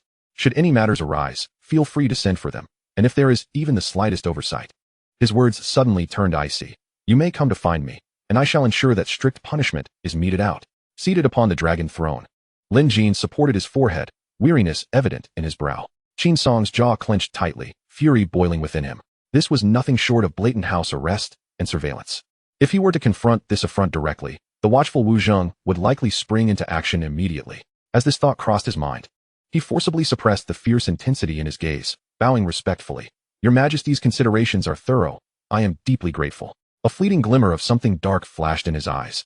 Too swift to be caught. Your Majesty understands my heart, and it brings me great comfort. He waved his hand dismissively, fatigue more pronounced. If there is nothing further, you may withdraw. I am weary. Qin Song performed a hasty bow, his movements stiff, then abruptly turned, his wide sleeves stirring a chill as he strode away. Watching the retreating figure, Lin Jin's lips gradually curved into a cold, sharp arc, his fingers tapping rhythmically against the icy armrest of the dragon throne. Ah, such restraint.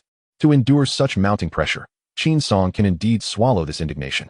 Contemplating his previous nonchalant demeanor in court, Lin Jin's heart grew more alert. This old rogue was either plotting something profound or reinforcements were on their way. Your Majesty. Eunuch Hai entered hastily. Speaking in a hushed tone, Commander Tsong requests an audience. He appears to be injured. Injured? Lin Jin's pupils constricted sharply, rising abruptly. Song Shua was a genuine grandmaster warrior, having reached the pinnacle of his prowess. Could it be that the land deities had made their move? He dashed out of the hall in a flash, his keen eyes locking onto the figure standing resolutely on the steps. Song Shua's face was somewhat pale. Dark red bloodstains congealed on his heavy dark iron armor, and his breath was slightly unsteady. Upon seeing Lin Jin, he instinctively knelt. This subordinate pays my respects to your Majesty. Rise. Lin Jin stepped forward, grasping his arm with concern that brooked no argument. Where are you injured? Song Shua, whose normally icy demeanor was rarely disturbed, exhibited a rare flicker of emotion. He forced a smile that was more painful than tears. Your Majesty. It is merely a slight disturbance in my meridians. It is of no consequence, and this blood is not mine. At these words, Lin Jin's taut heartstrings finally relaxed. However, to have caused damage to a peak grandmaster like Song Shua, the adversary was no trifling matter. He pulled Song Shua back into the imperial study, instructing Eunuch Hai to bring a grandmaster chair for him to sit, and asked in a solemn voice, what exactly transpired? Once seated, Song Shua steadied his inner breath. Your Majesty, the blood pool formations in Anping and Jining have both been destroyed, but his voice grew heavy. Those women have all succumbed. Lin Jin had anticipated this outcome. According to the master from the underworld pavilion, gathering the pure blood from Qingning would complete the medicinal catalyst, allowing the creation of the Yin elixir. The other two formations had long fulfilled their purpose. Now that the formations were utterly destroyed, even if the enemy were to find maidens again, they would be hard-pressed to locate suitable grounds. On the night of the full moon in 2 days, that so-called saintess aspires to break through to the 9th level of the Yin body? It is likely nothing more than a fool's errand. Lin Jin sat upon the dragon throne, his gaze sweeping once more over the bloodstains on the armor of Song Shua. What of this blood? Song Shua's tone suddenly grew grave and low. While I was dismantling the array at Jining City, I was ambushed by 2 grandmaster warriors. Though they were not at their peak, their cooperation was insidious. He paused, his voice laced with barely concealed anger. On ordinary days, the 2 together would not be my match. Yet one of them, cunningly, executed an exceedingly malevolent technique, unleashing a blood mist that instantaneously severed the flow of true energy within my meridians. Lin Jin's brows furrowed deeply. Poison? Not poison, Song Shua asserted resolutely. It resembles a form of dark sorcery, exceedingly treacherous. He pondered for a moment before adding, by the way, both individuals wore similar long robes, with a large blood-red lotus embroidered on the back, the lotus adorned with a menacing blood character, exuding a sinister aura. The Blood Lotus sect, Lin Jin exclaimed. Qingning had once mentioned that the saintess might be connected to the Blood Lotus sect. It seems this connection has now been confirmed. Presumably, the Blood Lotus sect learned of the breach at the Imperial City's array and sought to make a final effort at the Jining array, only to run into Song Shua. Those 2, are they dead? Lin Jin inquired. A hint of sorrow flickered across Song Shua's brow as he shook his head. I was unable to eliminate them completely. One was gravely injured, while the other escaped during my attempt to expel the blood mist from my body. Lin Jin rested his chin on his hand, lost in silence. He had not anticipated the Blood Lotus sect to possess such profound resources, able to dispatch 2 grandmasters at once. In contrast, the Xian Poison sect seems utterly insignificant. The most troublesome aspect remains. The whereabouts of the Blood Lotus sect are still shrouded in mystery. After a moment's contemplation, Lin Jin slowly rose. You should return and recuperate. The Heavenly Might camp outside the Imperial City will be renamed the Dragon Rider Camp, to be overseen by the Snow Dragon Riders. I shall obey. Song Shua stood and bowed respectfully. As he retreated 2 steps, he suddenly recalled something and halted. Your Majesty. The blood pool arrays at Anping and Jining are concealed beneath a money house and a pawn shop, respectively, both of which serve as dens of vice. A smirk appeared on his cold face. I took the liberty of exterminating them, seizing antiques such as porcelain and paintings, totaling around 800,000 taels of silver. 800,000 taels. Lin Jin's eyes gleamed with excitement, his frown dissipating, just as he was lamenting the emptiness of the national treasury. Song Shua unexpectedly presented such a generous gift. Ha! He laughed heartily. Commander Song, this is indeed a monumental achievement. Thank you, Your Majesty. Song Shua clasped his hands and turned to leave with large strides. Lin Jin turned to the commander standing nearby. Wu Zhong, Commander Wu. Swiftly take men to the city to make the exchange. All the silver is to be deposited into the treasury. He paused briefly before adding, additionally, Dispatch 1,000 Xian armor troops to station at Anping and Jining. Anyone who violates the law shall be executed without mercy. I shall carry out the order. Wu Zheng knelt on one knee, accepting his command. Lin Jin strolled to the entrance of the imperial study, hands clasped behind his back. The autumn breeze gently brushing his face as he exhaled a long breath. Where could the Blood Lotus sect be hiding? He murmured to himself. At that moment, Eunuch Hai quietly approached, draping a royal cloak over Lin Jin's shoulders, softly saying, "Your Majesty, it is getting chilly." Lin Jin shrugged slightly, choosing not to respond. A flicker of hesitation crossed Eunuch Hai's face as he moved his lips several times before finally summoning the courage to speak. "Your Majesty, are you troubled by the whereabouts of the Blood Lotus sect's lair? Perhaps this old servant has a humble suggestion." "Oh." Lin Jin abruptly turned, his gaze piercing like lightning towards Eunuch Hai. "Speak." Eunuch Hai bowed. "Your Majesty, however mysterious the Blood Lotus sect may be, they ultimately exist within the martial realm. Within the martial realm, they are not an impenetrable fortress. In my humble opinion, the most direct method would be to offer a bounty." "A bounty?" A glint of sharpness flashed in Lin Jin's eyes. "Precisely." Eunuch Hai continued. "Under the allure of a generous reward, valiant men will surely arise. Your Majesty need only proclaim it to the world, and the Blood Lotus sect's stronghold will be as easy to grasp as reaching into one's own pocket." Lin Jin nodded slightly. "You make a valid point. Rather than languishing in despair, it would be far better to enlist the entire martial world to assist in the search. However, what should the reward entail? Common gold and silver may lack sufficient appeal to high-tier warriors. Your Majesty is contemplating what the reward should be." Eunuch Hai observed the nuances of Lin Jin's expression and spoke again. Lin Jin's profound gaze settled upon him. "Do you have another idea?" "Your Majesty, the reward need not necessarily be material." Eunuch Hai lowered his head. Sir Ling and Commander Tsang are both grandmasters at their peak, the pinnacle of martial arts. Their goodwill may outweigh any treasure. In that instant, Lin Jin experienced a moment of clarity. Indeed, if one could provide the location of the Blood Lotus sect, they could gain the earnest assistance of a peak grandmaster. Such a promise is priceless. Ha ha. Lin Jin laughed heartily, giving Eunuch Hai's shoulder a hearty pat. "Eunuch Hai, this strategy is truly brilliant. I shall remember your contribution. To be able to relieve your Majesty's worries is an enormous blessing for this old servant." Eunuch Hai retreated.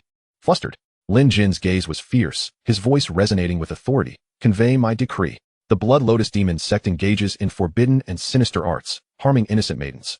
Such acts defy heavenly justice and are a disgrace to the martial realm. Whoever can provide the exact location of the Blood Lotus sect shall receive the unwavering assistance of the unparalleled Grandmaster, Zhang Shua. They shall traverse the deepest abysses and face any peril without hesitation. The Emperor speaks true. In the dead of night, at the stroke of midnight, in a deep canyon perpetually shrouded in blood mist, a striking young man clad in luxurious brocade suddenly appeared without a sound. He emitted no trace of true energy. Appearing as an ordinary mortal, gently waving a folding fan, his gaze lowered, he looked down upon the two trembling figures before him. A voice, soft yet chilling, rang out without warning. "Do you understand the consequences of your failure?" Chapter 38, The Mysterious Young Master. His tone was not loud, yet it struck the two men like a hammer on their hearts. As Grandmaster warriors, symbols of the pinnacle of martial prowess, they now trembled like leaves in the wind.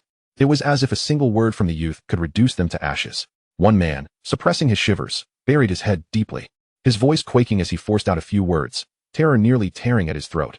Please spare us, young master. We beg you for another chance." The other, gravely injured, blood seeping uncontrollably from the corner of his mouth, cried out in a broken voice, We assure you, we will gather the medicinal ingredients as quickly as possible. We will not delay the Saintess's breakthrough. Please, young master, show mercy." The young man maintained a seemingly amused expression, as though watching a poorly performed play. Unbeknownst to them, he had reclined against a bizarre seat formed from swirling blood mist, his posture languid. Folding his fan, he lightly tapped his palm, uttering two words, devoid of any ripple, "Very well." Just as the two men dared to harbor a flicker of hope, the next words fell like a cold wind from the depths of hell, instantly freezing their remaining aspirations. Unable to endure, they faced death. What now? The throats of the two individuals felt as if gripped tightly by an invisible hand, their pupils constricting sharply, the last vestiges of color draining from their faces, rendering them as pallid as parchment. Merely 2 days remained until the night of the full moon. The focal points established with immense effort in the imperial city, Anping, and Jining had been obliterated. Seeking a suitable location to reset the blood pool seemed utterly fanciful. Despairing waves of icy dread completely engulfed them. The young man, indifferent to their silence and hopelessness, spoke as if discussing a trivial matter. He unfurled his folding fan, languidly waving it. His gaze casually fell upon the grievously wounded master. His tone nonchalant, akin to inquiring about the weather. "Who inflicted this injury upon you?" The master, as if granted a reprieve, mustered a breath of true energy. Enduring the excruciating pain of his torn meridians to respond hastily, it was the young master. The assailant wore heavy black iron armor, possessing unparalleled strength. A peak master of the Grand Order, commanding elite iron cavalry, surely the court's hounds. The court? A peak master. The young man nodded slightly, a fleeting glimmer of faint, elusive intrigue flickering in his eyes, as if he had stumbled upon a novel plaything. He pondered momentarily, then rose elegantly and authoritatively from his blood-mist throne. An undeniable aura of command radiating from him. "Convey the order," he declared, his voice not loud yet resonating with chilling finality. Akin to a cold current sweeping through the valley. "Everyone, evacuate this place immediately. Evacuate." The two kneeling figures abruptly raised their heads, their faces etched with horror. One cried out, "Young master, the saintess remains in the valley's secret chamber, stabilizing her true energy. The alchemical furnace and all necessary materials are here." To evacuate now would be before he could finish. A terrifying pressure, seemingly emanating from the nethermost depths of the underworld, descended upon them. Their hearts quaked with terror. The protective aura around them crumbled like paper, their bones groaning under an unbearable burden, their internal organs feeling as though they might be ground to dust. The grievously wounded master bore the brunt of it. His already precarious meridians could support him no longer, and a torrent of foul blood, mixed with internal fragments, erupted forth.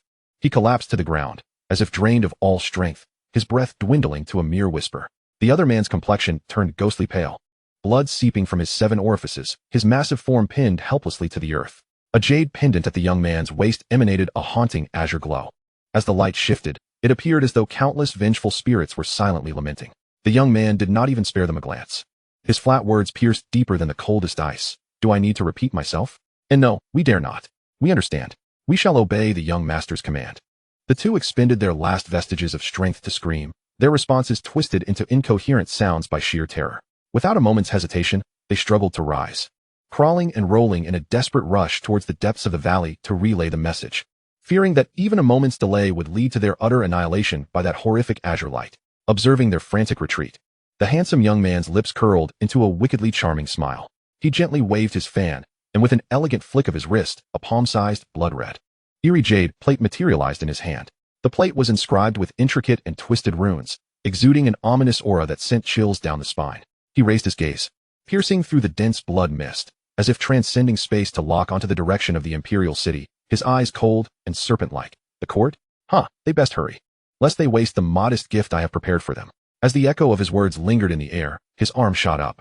The blood-colored jade plate transformed into a stunning crimson beam, shooting towards the center of the valley, where it hovered in midair. A resonant hum erupted, akin to a terrifying tremor originating from the deepest abyss, sweeping across the entire valley. The ferocity of the force momentarily distorted the very fabric of space. However, this tremor was fleeting, like an illusion, swiftly replaced by a translucent blood-red dome, resembling an inverted giant bowl, completely enveloping the blood mist valley. On the dome's surface, a viscous crimson light flowed like a living entity, while countless twisted runes flickered within, emanating a sense of annihilation that sent shivers through the soul. The young man stood with his hands clasped behind his back, gazing at the slowly forming blood-red canopy. The wicked arc of his smile deepening as he uttered lightly, "Soul devouring, bones turning to ash, all spirits extinguished. Hee, I hope you enjoy this welcome gift." Meanwhile, at the imperial city, within the Qin residence, in the study, an oppressive silence was shattered by a low growl, repressed to the utmost. Qin Song's face was ashen, veins protruding on his forehead. Rather than resorting to madness and destruction, he seized a priceless ancient inkstone from the desk. His fingers turned pale from the force of his grip. Ultimately, he merely slammed it heavily against the rosewood table, producing a dull, thunderous sound. The resilient surface of the table bore deep dents, and the inkstone's edge suffered cracks. His chest heaved violently, and his eyes, usually adept at concealing thoughts, now burned with a crimson ferocity, resembling a beast poised to devour. In the corner, the butler was ashen-faced, trembling like chaff, his teeth chattering, nearly collapsing to the ground. He had never witnessed his master in such a state. Each resounding impact felt as though it struck at his very heart. In the ensuing silence, Qin Song collapsed heavily into the only intact grand chair. Every word he spoke fell like ice picks. "We must find a way to send the message out." The butler, pierced by those ice-like words, jolted awake. Countless thoughts flashed through his mind, drawing forth desperate ingenuity in this life-or-death moment. He stifled the weakness in his knees and crawled out of the corner, carefully avoiding the mangled table. With a thud, he knelt not far from Qin Song's feet, his voice trembling with terror. "And master, please, I have a method that may work." He swallowed hard, his throat moving. Ling Hong's martial prowess is unparalleled, but he is still human and must rest. If he takes but a moment's respite, the sea eagle I have nurtured for 3 years in the back courtyard could take flight. I shall personally release it. Those 7th-grade Imperial Guards will never catch up to the eagle's speed. Qin Song's eyes blazed with intensity. He sprang to his feet, rushed to the desk, seized a half-sheet of stained paper, and swiftly penned a secret message. Folding it, he thrust it into the butler's hands. Ensure it is delivered, at any cost. The butler clutched the message tightly, nodding earnestly. I will deliver it with my life. He turned and hurried away. The study was left with only Qin Song. He paced to the window, staring at the leaden sky, his gaze piercing through the palace walls, deep into the heart of the imperial palace. A seething hatred churned within him, and each word escaped his lips like venom. Lin Jin. The game has reached its conclusion. It is either your demise or mine. Chapter 39. The Traces of the Blood Lotus and the Weeping Blood Valley. For the next 2 days, an unsettling calm settled over the palace, akin to the suffocating stillness that precedes a storm. Lin Jin maintained a rigorous routine. During the day, he diligently reviewed memorials in the imperial study, while by night, he toiled tirelessly within the Kunning Palace, leading a remarkably fulfilling life. The only one who bore the brunt of unrelenting hardship was Yin Jingxue. The palace's defenses had been entirely entrusted to Feng Lingwei, Wu Zheng, and Ling Hong, who were strictly forbidden from entering without authorization. Thus, the weight of safeguarding Su Wanqing rested solely upon her and her cohort of female guards. To ensure the security of Kunning Palace, Yin Jingxue had no choice but to patrol vigilantly outside the hall. However, the oppressive and tantalizing moans that occasionally drifted from within the sleeping quarters acted like an invisible poison, insidiously eroding her composure, stirring her internal energy into a subtle restlessness. Sighing, Yin Jingxue gazed at Su Wanqing, who was meticulously arranging the bedding inside the chamber.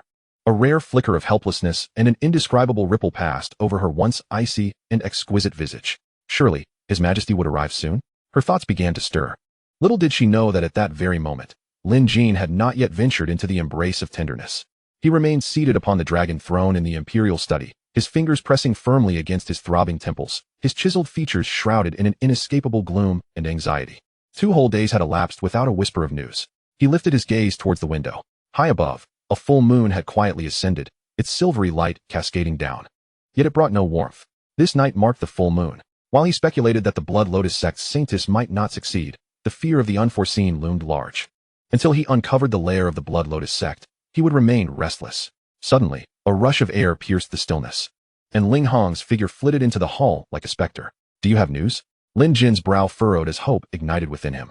Ling Hong knelt on one knee, saluted, yet shook his head in resignation. Your Majesty, the bounty notice has fallen into silence like a stone cast into the sea. There is still no concrete information. Lin Jin's fingers drummed heavily against the cold dragon table, exhaling a deep sigh. The Blood Lotus sect truly resembled a venomous serpent lurking in the shadows, cunningly elusive, evading capture even under a bounty. Ling Hong rose, shifting the conversation. Your Majesty, while there are no leads on the Blood Lotus sect, I have uncovered vital information regarding the physique of Extreme Yin. Oh, Lin Jin's brows arched slightly, gesturing for him to continue. Ling Hong's expression turned solemn. The Extreme Yin physique is a rare and peculiar constitution, progressing rapidly when practicing cold Yin techniques. Its true energy exudes a bone-chilling aura that can freeze a martial artist's meridians, stifling their vitality. He paused, his tone growing increasingly grave. However, this physique harbors a fatal flaw. Under the scorching sun, its combat prowess diminishes sharply, and the most perilous aspect is the full moon's deadly tribulation. The full moon's deadly tribulation? A glint of cold light flickered in Lin Jin's eyes. The saintess of the Blood Lotus sect was clearly poised to break through to the 9th level of the Extreme Yin physique on this full moon night. How could it turn into a deadly tribulation? Ling Hong elucidated. Every full moon, the immense Yin energy accumulated within such a physique surges uncontrollably to its peak, triggering a violent backlash. If not managed carefully, it could result in severed meridians and extinguished life. Lin Jin raised a hand to his forehead, his sharp brows knitting together in confusion. This contradictory intelligence was perplexing. Ling Hong, sensing the emperor's thoughts, lowered his voice. Your Majesty, though the full moon night is a deadly tribulation, it also presents the sole opportunity for the Extreme Yin physique to undergo rebirth. What do you mean by that? Lin Jin pressed for clarification. Ling Hong spoke gravely. If one could, during the zenith of the Yin energy on the full moon night, utilize the Extreme Yin pill as a catalyst to forcefully break through the 9th level's barrier, one could reverse the flaws of the physique and achieve transformation. This new realm could, he swallowed, uttering 4 astonishing words, ascend to demigod. Demigod. Lin Jin sprang to his feet, his pupils constricting sharply. This realm felt somewhat foreign. Ling Hong nodded. A demigod is one who surpasses the grand masters, yet remains beneath the terrestrial immortals. Lin Jin slowly nodded, a tempest of emotions surging within him. He clasped his hands behind his back and paced toward the window, his deep gaze fixated on the increasingly radiant full moon, whispering like ice. Thus, tonight is critical for the Blood Lotus Sanctus, a night of life or death, as well as a scheme to reach the pinnacle. Without the extreme Een pill, the Sanctus may scarcely evade the full moon's deadly tribulation. Yet, an intense unease churned within Lin Jin. That enigmatic young master would not simply sit idly by. He must possess a contingency plan. Moments later, Lin Jin forcibly suppressed his swirling thoughts, abruptly regaining his focus. His eyes shooting forth a decisive cold light as he barked, "Issue an edict. Anyone who can provide the precise location of the Blood Lotus sect's lair, regardless of their demands, I shall grant them in full. We must utterly crush them along with the Blood Lotus sect before the Sanctus can break through." "I shall obey," Ling Hong replied solemnly, about to turn away. Your Majesty, Your Majesty." Outside the hall, the breathless voice of Eunuch Hai interrupted. He hurriedly burst in, his feather duster slightly disheveled, hardly pausing to catch his breath as he urgently proclaimed, "I report to Your Majesty. Someone outside the palace requests an audience. They claim to know the location of the Blood Lotus sect." "Is that true?" Lin Jin's fingers abruptly clenched upon the dragon table, a muffled thud resounding as joy flooded his expression. Ling Hong, who had intended to depart, halted abruptly. "Where is this person?" "Reporting to Your Majesty. They await your summons outside the Xuanwu gate. Quick, immediately summon them to meet," Lin Jin urged, his tone laced with uncontainable excitement. A moment later, Eunuch Hai ushered in a figure. The newcomer was a young man clad in a tattered azure robe, marked by the dust of travel. Yet his extraordinary demeanor could not be concealed. Lin Jin sat regally upon the dragon throne, his gaze penetrating as he scrutinized the youth below, his brows slightly raised. The reason was simple. This seemingly disheveled young man emanated a palpable aura of true energy, revealing him to be a genuine martial artist. Moreover, he had astonishingly reached the 8th grade. "A wanderer from the Jianghu?" Lin Jin asked directly, his tone scrutinizing. The young man knelt on one knee, cupping his fists in salute, his voice raspy, yet clear and forceful. "I am Wei Jingran, a disciple of the Flowing Cloud Sword sect, paying my respects to Your Majesty." "Long live the Emperor." "Flowing Cloud Sword sect?" Lin Jin lightly tapped his fingers on the armrest, not knowing much about this sect. But now was not the time for inquiries. He waved his hand nonchalantly, his gaze intense. "Do you truly know the whereabouts of the Blood Lotus sect's lair?" Wei Jingran suddenly lifted his head, his handsome features twisted with a deep-seated hatred and a surge of murderous intent, his eyes bloodshot and his tightly clenched fists white-knuckled. Through gritted teeth, he spat out icy words. "To Your Majesty, the Blood Lotus sect is, without a doubt, hidden within the Weeping Blood Valley." "Weeping Blood Valley?" Lin Jin instinctively repeated. Wei Jingran nodded firmly, declaring, "I have investigated the Blood Lotus sect for over a month, and have repeatedly discovered instances of young girls being forcibly abducted into the blood mist at the valley's entrance." At this moment, Grandfather Hai stepped forward, bowing slightly as he whispered, "Your Majesty, the Weeping Blood Valley lies 120 miles northeast of the imperial city. Its treacherous terrain is shrouded in a perpetual blood mist, rendering it a place of certain death." Upon hearing this, Lin Jin's eyes sparkled with newfound determination. The slightest doubt he had harbored regarding Wei Jingran's words dissipated entirely. A valley perpetually engulfed in blood mist? It was indeed an ideal haven for the vile and malevolent Blood Lotus sect. "Ling Hong." Lin Jin suddenly rose, exuding an imperial aura. "Prepare the horses. I shall personally venture to the Weeping Blood Valley." If the Blood Lotus sect could dispatch 2 grandmasters to ambush Sangsha, it was likely that even more formidable entities lay in wait. He had to take action himself, to crush this foe with overwhelming force. "I shall obey," Ling Hong replied with unwavering resolve. Just then, Wei Jingran sprang to his feet, his muscles tensed like a drawn bow, and the murderous intent that surged within him only intensified, fueled by the vengeance he sought. Momentarily forgetting the hierarchy between sovereign and subject, he cried out, "Your Majesty, I wish to accompany you." Chapter 40. The Blood Fiend's Purgatory Formation. Lin Jin was momentarily taken aback. He turned to glance at Wei Jingran, whose eyes blazed with fury and a deep-seated thirst for vengeance, his fists clenched so tightly that his knuckles turned white. What profound enmity could this young man harbor against the Blood Lotus sect? Yet, he did not delve deeper into the matter. Instead, he spoke solemnly to Ling Hong. "Go to the dragon cavalry camp and prepare 3 great snow dragons." "I obey." Ling Hong's figure vanished in an instant. Wei Jingran immediately understood, dropping to his knees with a heavy thud, his forehead touching the ground. "Thank you, Your Majesty, for your gracious approval." Lin Jin waved his hand dismissively. Changing into a simple robe, he strode out of the imperial study, his cold voice carried by the wind. "Should you fall, do not blame me." Wei Jingran rose to follow closely behind, his expression devoid of fear. filled instead with an insatiable hatred for the Blood Lotus sect that could not be washed away by rivers and lakes, mingled with a deeply buried sorrow. Outside the imperial city, Ling Hong stood at attention, holding the reins of 3 extraordinary snow dragons, their manes billowing with a wild, untamed ferocity. Xiao stepped forward swiftly, kneeling on one knee.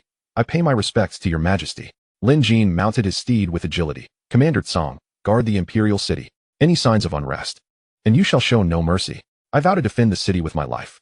Xiao's voice resonated like a thunderclap. The sound of armor clashing echoed like distant thunder. His robust figure standing tall as the last bastion of the imperial city. Lin Jin uttered no further words, instinctively squeezing his horse's belly. The great snow dragon let out a long neigh, transforming into a streak of lightning as it raced towards the northeast. Under the round moon, only swirling dust was left in their wake.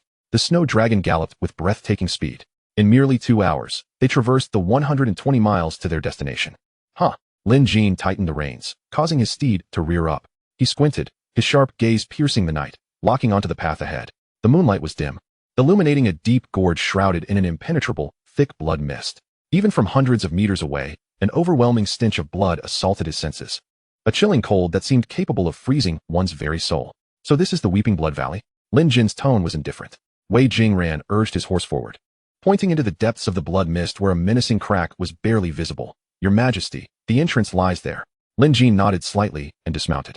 He exchanged a knowing glance with Ling Hong. Then, like a wraith, he vanished into the swirling blood mist without hesitation. Ling Hong grasped the situation instantly. Darting to Wei Jingran's side, his iron-like grip clamping down on the young man's arm as he commanded, "Focus." His profound, true energy surged forth, enveloping Wei Jingran in an invisible protective shield, and they followed Lin Jin into the crimson abyss. Blood, an endless expanse of crimson. There were no trees, no rocks, only an unending, viscous mist that rolled and writhed like congealed blood. Wei Jingran's heart raced with terror.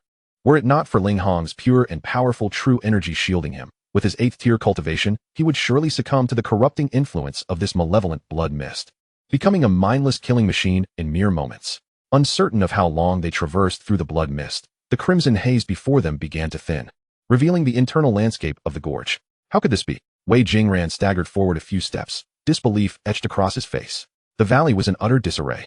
There was not a trace of the malevolent sect's grandeur he had envisioned. The crumbling structures leaned precariously, as if ravaged by tremendous force, with debris and broken beams strewn about. The once foreboding entrance to the grand hall stood wide open, devoid of anything but signs of hasty abandonment. The entire valley was eerily silent, permeated by an atmosphere of desolation and decay. Could it be that this was not the stronghold of the Blood Lotus sect? Wei Jingran's voice trembled with confusion. Lin Jin stepped forward, his gaze sweeping the surroundings like that of a hawk, a cold smile playing on his lips. "This is indeed the Blood Lotus sect. They have merely scurried away like rats." The grotesque carvings of the Blood Lotus flowers remaining on the collapsed buildings, along with the lingering, bone-chilling aura of malevolent energy in the air, were irrefutable evidence. They fled. Wei Jingran was even more perplexed. Could a sect's foundation be so easily abandoned? Lin Jin did not address his confusion. Instead, he walked with his hands behind his back, cautiously stepping into the forsaken den of evil. His consciousness swept through the gorge like a tidal wave, yet it detected not a single trace of life. They certainly fled quite cleanly. Lin Jin scoffed mockingly. The bounty had only been issued 2 days prior, and yet the adversary had decisively vacated their lair. Such decisiveness and efficiency were not typical of ordinary malevolent sects. Buzz. At that moment, an eerie hum, seemingly emanating from the depths of the underworld, erupted without warning. Ling Hong tensed, his stance shifting as he unsheathed his embroidered spring blade, its cold gleam carving a thrilling arc in the moonlight. Wei Jingran immediately circulated his true energy, bracing for whatever may come. Only Lin Jin, upon hearing the ominous sound, sensed the anomaly at once, calmly raising his gaze towards the heavens. Above, a colossal, viscous barrier, as thick as blood, materialized out of thin air. It resembled an inverted bowl, completely enveloping the sky above the Weeping Blood Valley, sealing it off. Blood light swirled, emanating a heart-stopping aura of destruction. Cackling laughter echoed chillingly throughout the desolate gorge. In a void to one side, a vague silhouette gradually materialized, clad in an opulent brocade robe. He gently waved a folding fan, a jade pendant at his waist emanating a faint azure glow. Yet his visage appeared shrouded in a sanguine mist, rendering it nearly indistinguishable. Whoosh!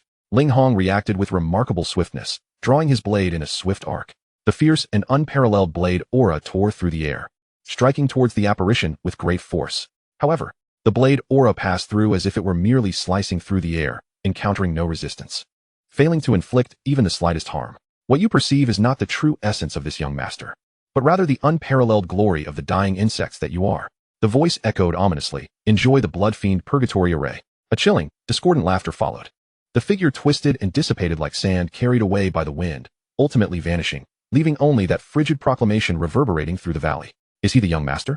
Lin Jin whispered softly, his tone betraying no discernible emotion. "Your Majesty." At this moment, Ling Hong finally confirmed the dire situation. His expression grave as he sensed the impenetrable crimson canopy. "It is a barrier. We are trapped." Boom, boom, boom. Before he could finish his sentence, a deafening roar erupted. The ground trembled violently. Viscous blood surged forth like a fountain, transforming into a towering wave of crimson. The bloody shroud in the sky flared with blinding light, unleashing countless gigantic blood blades, fearsome skeletal apparitions, and wailing vengeful spirits as if they were a torrential downpour. A chilling wind howled, mingling with the stench of blood and malevolence. The air was thick with an aura of destruction, seeking to crush and devour all in its wake. Lin Jin's body shuddered slightly as the true energy of the celestial immortal realm erupted with a thunderous force. The solidified golden aura expanded, enveloping both Ling Hong and Wei Jingran in a protective embrace. Outside the protective aura lay a scene of utter devastation. Blood blades cleaved, skeletons gnawed, producing a cacophony of piercing sounds. Lin Jin's gaze sharpened, contemplating. What a vicious formation. The Blood Lotus sect is indeed willing to expend great resources. It seems they are determined to eliminate me. Countless vengeful spirits, laden with bone-chilling malice and frost, clawed mercilessly at the barrier, their shrieks piercing through the sea of consciousness. The weakest among them, Wei Jingran, let out a muffled groan, his face ashen, as if his soul were being pierced by ice shards, the agony nearly overwhelming him. Were it not for Lin Jin's protective aura, he would have surely succumbed to madness or been consumed by demonic forces. Ling Hong's expression hardened like iron. His words rapid. "Your Majesty, the malevolent energy of this formation is ceaseless, cycling endlessly.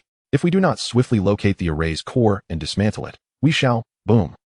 Before Ling Hong could finish, a sudden and terrifying energy fluctuation, far exceeding the previous onslaught, erupted from the depths of the valley.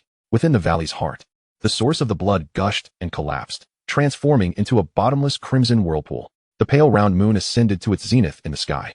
The cold moonlight coalesced into a tangible beam, piercing through the blood-red canopy, unerringly flooding into the core of the whirlpool. Hum.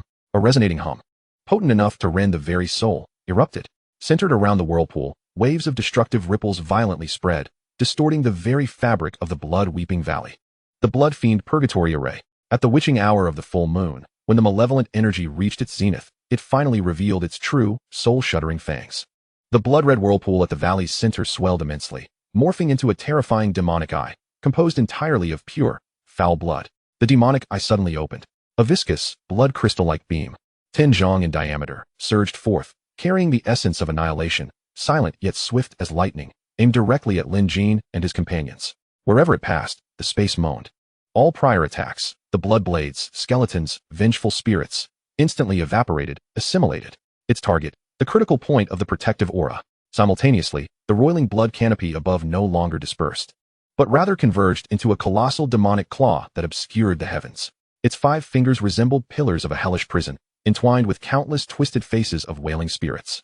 With the overwhelming power to topple worlds, it formed a deadly pincer with the descending beam, preparing to crush them. In that instant, the weeping blood valley transformed into the very core of the 9 nether purgatory, intent on grinding to dust any and all souls daring to tread within. Faced with an insurmountable death trap capable of erasing even the mightiest master in an instant, Lin Jin, at the storm's center, had his eyes shine like ancient cold stars. His gaze pierced through the tumultuous blood and distorted space, locking onto the deepest part of the demonic eye, a frenzied point of light, greedily devouring moonlight and the blood essence of the earth. It seemed that must be the core of the array. A cold, disdainful smile crept upon Lin Jin's lips. The blood beam and demonic claw loomed overhead. The aura of destruction caused even his protective energy to tremble violently. Lin Jin's expression suddenly hardened, a regal pressure descending from the heavens. He slightly opened his right hand toward Ling Hong, uttering 2 chilling words that rang like the clash of gold and iron. "Blade. Come." Hum. The trembling and poised Xiao Xuan knife in Ling Hong's hand, as if summoned by an exalted presence, emitted an unprecedented, clear dragon's roar. The blade quivered violently.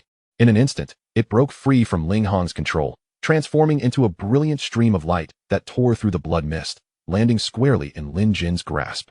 With the knife in hand, Lin Jin's aura soared to its zenith. He lightly touched the ground with his toes, and his figure was already suspended in midair.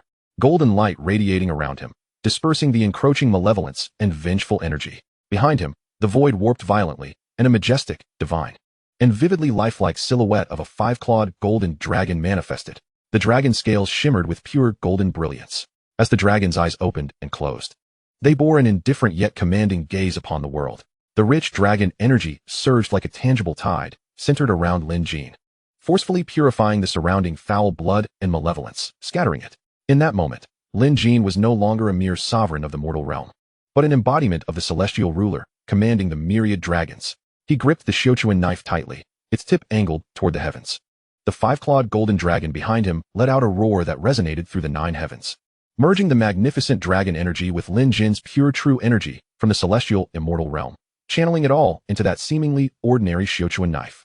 The blade, forged from the purest light and imperial authority, exuded an unparalleled sharpness capable of rending chaos and severing fate. Break! Lin Jin's voice rang clear as he faced the converging blood beam and demonic claw. Infused with world-shattering power, resolutely swung his knife. There were no flashy techniques, only the purest and most tyrannical release of power. A golden blade aura, radiant beyond description, cleaved through the heavens, akin to the first ray of dawn breaking the earth. Where the blade aura passed, time froze abruptly, and space shattered into fragments. The blood-red pillar of malevolence, imbued with unparalleled might, shattered as fragile as glass, cleaved in twain, and quietly faded into oblivion. The colossal claws of the blood demon, which obscured the heavens, upon mere contact with this resplendent celestial might, crumbled as if they were snow under the relentless sun, transforming into a myriad of blood-hued motes that danced through the air. The remnants of this divine light surged forth with unwavering determination, unerringly slicing into the very heart of the vast demonic eye, striking brutally upon the pulsating crimson points of light. Hiss! Like a glowing iron brand piercing through ice. The frantically flickering motes abruptly halted, then emitted a silent shriek, as countless distorted blood-red runes ruptured and dispersed. Writhing in desperate agony like a dying serpent, they attempted to retaliate against this supreme power of indomitable strength. Yet, this dying struggle was akin to boiling soup splashing upon snow. The moment the runes made contact with the golden light, their mournful wails were swiftly obliterated, vanishing into nothingness. Immediately thereafter, crack, crack, crack, the crisp sound of shattering spread like a plague. The vast blood-red canopy that enveloped the skies of the Weeping Blood Valley resembled a glass dome struck by a colossal hammer, riddled with spiderweb-like fissures. Boom! In the next moment, the entire blood-red purgatory formation erupted with a resounding blast, returning to the void. A tempest howls, and the breath of annihilation. Everything returned to a profound silence, as if it had never transpired. Lin Jin casually tossed aside the embroidered spring knife, which bore the unmatched dragon's might and had shattered the evil formation, allowing it to transform into a streak of light that accurately flew back into the scabbard at Ling Hong's waist. Lin Jin descended gracefully to the ground, his expression serene. That astonishing strike was to him merely a flick of dust. At this moment, Wei Jingran stood as if carved from clay, utterly stunned and immobile. Everything that had transpired in those fleeting moments felt like the most violent tempest, completely shattering the worldview he had constructed over the past decade, reducing it to mere powder. Rumors of the Jianghu? The great Abyss Emperor as a puppet, a worthless fool? A king easily manipulated? Absurd. Ridiculous. A grand jest upon the world. What was that? It was a lethal formation that even the Grand Master Ling Hong regarded with solemnity and vigilance. A terrifying power capable of effortlessly erasing a top-tier sect. And yet, it was effortlessly cut down by this so-called worthless emperor in a single stroke. One stroke, clean and decisive. The golden blade that pierced the heavens. The majestic five-clawed golden dragon. How could this be the work of a mere mortal? This was clearly a deity descending into the mortal realm. His gaze towards Lin Jin's back had irrevocably altered. The rumors of Jianghu were untrustworthy. Wei Jingran's mind was consumed by this singular, thunderous thought. Lin Jin approached the valley's heart, where a scene of devastation lay before him. He bent down and picked up a palm-sized, dark red jade plate, intricately adorned with bizarrely twisted runes from the charred earth. At the center of the jade plate, a pronounced crack traversed it, its edges faintly flickering with remnants of blood light, exuding an unsettling chill that sent shivers down one's spine. Ling Hong hurriedly approached, glancing at the cracked, blood-red jade plate, whispering, "Your Majesty, is this the Eye of the Blood Purgatory Formation?" Chapter 42. At this moment, feel free to make your demands. Heh, Lin Jin scoffed, toying with the damaged, sinister artifact, the corners of his mouth curling into an unabashed sneer. I once thought that the so-called young master could construct such a formation with some measure of skill. It appears now that he is merely a rodent, relying on such external trinkets. lurking in the shadows to flaunt his power. With his perception at the Earthly Immortal realm, he saw through its essence at a glance. This formidable blood purgatory formation drew its entire power from the blood-red jade plate in his hand. It was a preset formation activated, rather than being directly manipulated by its designer. That earth-shattering strike not only shattered the formation, but also cleaved the core of the jade plate completely. Alas, it was rendered a useless relic. Lin Jin spoke with indifference, his palm gently closing. PFF. With a soft sound, the jade plate, still imbued with its eerie power, along with its mysterious runes, crumbled into a fine, delicate red powder within Lin Jin's grasp. A gust of cold wind blew past, and the powder vanished like smoke, leaving no trace behind. Lin Jin surveyed his surroundings. All that remained was desolation, devoid of even a single valuable clue. He said lightly, "Since the rodents have fled, this place is but a cesspool, sullied and devoid of worth. Let us depart." With that, he turned and walked towards the exit of Weeping Blood Valley, his pace unhurried, as if he had merely enjoyed a casual outing rather than a life-and-death battle. However, just as he took a few steps, ding, a clear, melodious system notification unexpectedly resonated in his mind. "Congratulations, host, for surveying Weeping Blood Valley and successfully gaining control. Would you like to illuminate the illustration?" Lin Jin paused momentarily, revealing no significant surprise on his face. Since Yunping Mountain could be illuminated, naturally, the Weeping Blood Valley, the lair of the Blood Lotus sect, would be no exception. He calmed his mind. Illuminate. Ding. "Congratulations, host, for successfully illuminating the illustration, Weeping Blood Valley. Reward obtained, Formless Dragon Veil." Lin Jin halted completely, a flicker of evident bewilderment crossing his face. Formless Dragon Veil? What is that? With a thought, he instantly stepped into the armory realm. In the vast emptiness, only one object floated quietly. Lin Jin's gaze fixated on the floating item, muttering to himself, "Is this a mask?" The mask was deep as night, yet subtly shimmered with an understated dark golden luster. Neither metal nor iron, it felt cold and heavy to the touch. Its lines were stern and unyielding, with sharp angles that exuded an aura of ancient, unyielding majesty and solitude. At its center, a thumb-sized chaotic crystal was embedded, within which swirling nebulae danced, captivating the mind. The eye openings were elongated like phoenix eyes, covered by an almost translucent crystal membrane of the same hue. The bridge of the nose was sharply defined, and the jawline was clean and precise, with dark golden veins extending downwards like ancient cracks. The entire mask emanated an ancient, mysterious atmosphere akin to slumbering dragon scales. Indeed, it was extraordinary. The corners of Lin Jin's mouth lifted slightly, and he whispered to himself before inquiring internally, "System, what is the purpose of this item?"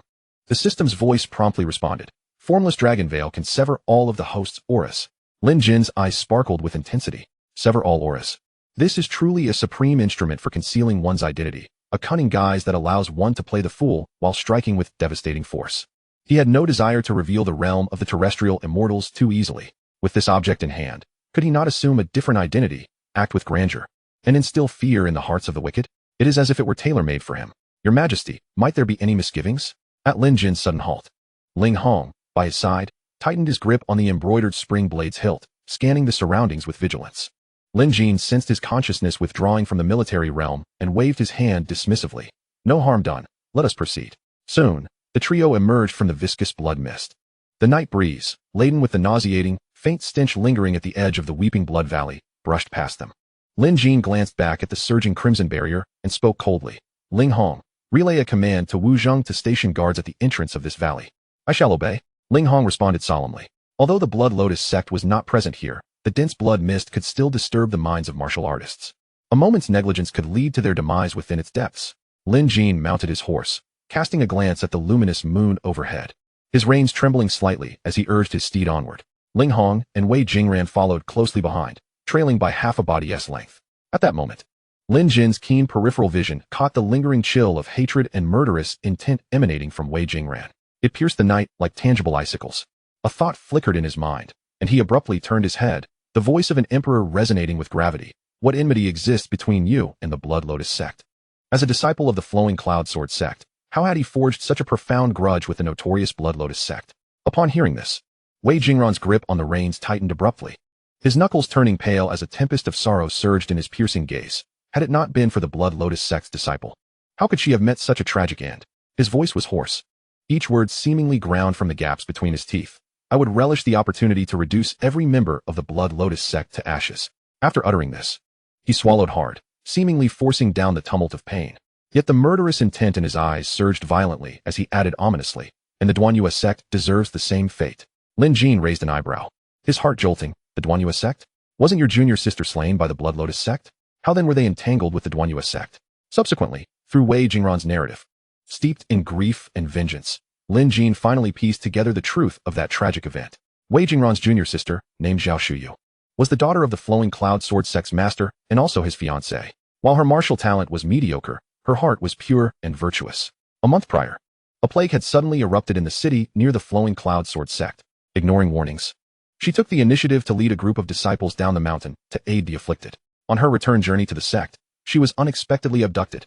The Flowing Cloud Sword sect devoted immense efforts to tracking her down, even losing several elite undercover agents in the process, only to uncover the truth. The one who had kidnapped Xiao Xuan was a disciple of the Duanyue sect. This sect had long been secretly affiliated with the Blood Lotus sect, serving as its minions, tasked with searching for and abducting girls born on the specific days of the Yin calendar. Xiao Xuan, alas, had become their prey. Wait, Lin Jin interrupted suddenly, his gaze sharp as lightning. You say that the Duanyue sect abducts only those born on the Yin days? Wei Jingran nodded tearfully. Indeed, your majesty, it is absolutely true. Lin Jin, seated upon his horse, lightly tapped his fingers on the saddle. So that was it. He had always harbored doubts about the brutal requirement of 81 maidens' pure blood for the 3 Yin soul-locking array. It seemed excessive, yet not particularly difficult. Why expend such time and effort? Now, the truth was laid bare. It was not merely maidens they sought, but those born under specific Yin auspices. It appeared the same was true for the young men as well. Lin Jin understood, murmuring to himself. Then, he collected his thoughts and turned to Wei Jingran, whose eyes were bloodshot and glistening with tears. Knowing that the Duanyue sect is your enemy, why does the Flowing Cloud Sword sect not seek vengeance for this blood feud? How can one endure the death of the sect master's daughter in silence? It is not that we do not seek revenge. It is that we cannot. Wei Jingran's fists clenched tightly, cracking ominously, his knuckles pale. The disparity in strength is insurmountable. The Duanyue sect boasts 2 grandmasters, while our Flowing Cloud Sword sect has but one, a novice in the grandmaster realm, whose foundation is yet unsteady. We are no match for them. His voice choked, desperately suppressing his indignation. My junior sister's demise has plunged the sect master into profound sorrow. Yet, for the sake of the lives of hundreds of disciples in the sect, we must swallow this bitter enmity. With unspoken words, Lin Jin had already grasped the situation. Should they rashly seek revenge, the Flowing Cloud Sword sect could risk annihilation. Moreover, lurking behind them was the even more terrifying Blood Lotus sect. As Wei Jingran, who held the deepest affection for Xiao Xuan, bore the most excruciating pain and hatred.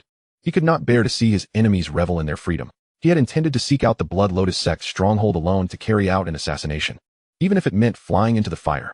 However, the imperial bounty on the location of the Blood Lotus sect had ignited the last flicker of hope within him. With the assistance of the imperial court, he could take a circuitous route to revenge. Lin Jin crossed his arms over his chest, his profound gaze fixed upon Wei Jingran. The words of the emperor steady and powerful. Although the Blood Lotus sect may have fled, the location of their lair is indeed valid, and you are instrumental in this. I promise you the full aid of a grandmaster, and at this moment, you may present your requests. Upon hearing this, Wei Jingran suddenly tightened the reins, dismounted, and knelt heavily upon the ground, his forehead touching the earth. Disciple Wei Jingran earnestly beseeches your majesty. The Duanyue sect has lost all sense of decency, colluding with the demonic sect, harming the innocent, and taking my junior sister's life. This enmity is unforgivable. His tone bore the sorrow of bloodshed, each word carved as if by a chisel upon stone. I implore your majesty to dispatch a grandmaster to assist our Flowing Cloud Sword sect, to raise the Duanyue sect and cleanse the toxic scourge from the realm.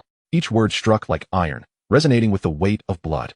The tumult of sorrow and rage within him reached a fever pitch, causing his body to tremble violently. Lin Jin remained seated upon his horse, the moonlight casting a silhouette of his tall figure. He slightly lowered his gaze, looking down upon Wei Jingran with calm, unwavering eyes, as tranquil as a bottomless icy pool. This request was anticipated. It had been the very purpose of Wei Jingran's entrance into the palace. The Blood Lotus sect's trail was elusive, even with a bounty. It would be difficult to yield results in the short term. However, the Duanyue sect was the direct culprit behind Xiao Xuan's tragic death, the demise of countless young girls, and the disgrace of the sect. The time for revenge and retribution could not be delayed. Lin Jin had made his decision. The location of the Blood Lotus sect, provided by Wei Jingran, was genuine. As the emperor of the Grand Yuan dynasty, he would certainly fulfill his promise. Furthermore, if the Duanyue sect truly conspired with the demonic sect to harm the innocent, the court's intervention to eradicate them would be justified and would serve to deter the wicked. Rise, Lin Jin's voice was cold, akin to the clash of jade, devoid of any emotional fluctuation. With a casual flick of his slender fingers, he gestured in the air.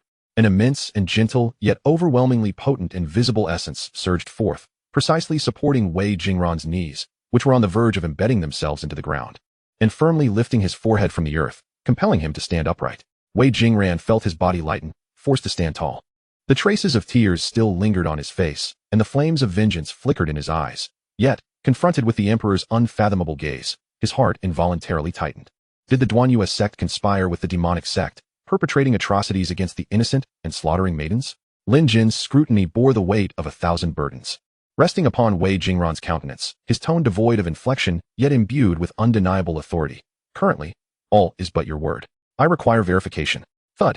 Before Lin Jin's words could fade, Wei Jingran's knees crashed against the ground once more, with 3 fingers pointed heavenward. He declared with resolute conviction, Disciple Wei Jingran vows, should there be an ounce of falsehood in my words, may my sword's heart be sullied, my sword path shattered, and may I forever descend into the abyss. The oath reverberated like thunder, echoing across the desolate wilderness. Lin Jin's brows flickered imperceptibly. For a sword cultivator, promises were paramount. But the heart of the sword held even greater significance. Wei Jingran's willingness to swear such a fierce oath attested to the high credibility of his words. He nodded slightly, his gaze as sharp as a blade. What is the realm of the 2 grand masters of the Duanyue sect? Your Majesty, Wei Jingran promptly replied, one is at mid-stage, and the other is at initial stage. Lin Jin pondered briefly, then turned to Lin Hong at his side, his eyes carrying profound implications. Lin Hong, you shall accompany Wei Jingran to the Luyun Sword sect to thoroughly investigate the Duanyue sect's collusion with the demonic sect and their harm to the innocent. If verified, they shall be dealt with severely according to the law, to serve as a warning. The depth of meaning in his gaze was instantly comprehended by Lin Hong. He clasped his fists and bowed, his voice steady and powerful. I shall obey your command. Should Wei Jingran's words prove true, the Duanyue sect would have no reason to continue existing. His mission was not only to assist the Luyun Sword sect, but also to declare the court stance. Those who collude with the demonic path and harm the living shall be eradicated by the court. This serves as the most direct deterrent to the order of the martial world. Thank you, Your Majesty. Wei Jingran could hardly contain his overwhelming joy, his forehead striking the ground with fervent enthusiasm. Lin Jin merely waved his hand calmly. Go. Wei Jingran complied, bowing respectfully once more before rising, mounting his steed. With a fierce shake of the reins, the magnificent snow-white dragon steed seemed to understand his intent, letting out a long whinny as it turned and transformed into a fleeting shadow racing towards the horizon. Lin Hong cast a deep glance at the emperor's serene visage before spurring his horse to follow closely behind. Lin Jin gazed at the receding figures of the two, his heart undisturbed by the turmoil within. The 2 grand masters of the Duanyue sect, before Lin Hong, were no different from ants. From the moment they allied with the Blood Lotus sect and became its minions, sowing discord in the martial world, their demise had already been predetermined. The first light of dawn pierced the horizon, signaling the quiet arrival of morning. A cool breeze swept through, bringing a refreshing sensation. The towering silhouette of the imperial city grew increasingly distinct in the distance, and a faint smile graced Lin Jin's lips as he rode forth at a leisurely pace. Boom! A thunderous roar shattered the tranquility of the morning, akin to a bolt of lightning striking the ground. Lin Jin had yet to approach the city gate. His brows shot up in alarm, his gaze like a lightning bolt directed towards the source of the commotion. Upon the towering city walls, a figure clad in dark iron armor emerged, unmistakably the leader of the Snow Dragon Cavalry, Xiao Xuan, attempting to intercept the approaching threat. Like a meteor struck by a colossal hammer, he plummeted from the battlements, crashing violently onto the hard stone pavement. Bang! Dust billowed, and shattered stones flew. Xiao Xuan struggled to rise, but suddenly coughed up a mouthful of crimson blood, his face paling to a ghastly hue, his breath rapidly fading. Lin Jin's pupils constricted, a jolt of shock coursing through him. To have severely injured the peak Grandmaster Xiao Xuan with one strike. He abruptly lifted his head, his gaze like a sharp blade piercing the air towards the top of the city walls. A towering figure, as massive as a mountain, loomed above, resembling a demon god. Its thunderous roar, imbued with unmatched pressure, instantly engulfed the entire imperial city, causing the very bricks of the city to tremble. Emperor's son, you have insulted my wolf court. Come forth to die. Chapter 44. The Divine Conflict. The masses suffer. In an instant, a terrifying force capable of annihilating the heavens and earth enveloped the entire city. It was as if the firmament had collapsed, rendering all life breathless. Disrespect towards the emperor warrants execution. Wu Zheng roared, gripping the 4-foot broadsword tightly, his body coiling like a drawn bow, and suddenly swung it forth. Aware of the futility of resistance, yet what could he do? The emperor's majesty could not be tarnished. Several powerful attacks, infused with the full might of the masters, tore through the air, aimed at the mighty figure above. However, the opponent merely cast a disdainful glance. his mountainous form unmoving, only letting out a cold snort. Humph. The sound wave struck like a tangible hammer. Those strikes capable of cleaving mountains and shattering stones dissipated in an instant, vanishing as if they had never existed. From his elevated position, he looked down upon the panicked citizens fleeing within the city, as if surveying mere specks of dust. Ultimately, his brutal and cruel gaze locked onto Wu Zheng and the seemingly insignificant Xianghua Imperial Guard surrounding him. A group of ants, seeking their own demise. His voice, chilling and eerie as the winds of the underworld, echoed ominously. He casually raised his hand, lightly waving it. A surge of annihilating intent erupted, instantly transforming into a monstrous wolf's head, howling with fury. The wolf's mouth gaped wide, its jagged fangs brimming with the power to crush all, descending from the heavens. The target? Wu Zheng and the phalanx of Xianghua behind him.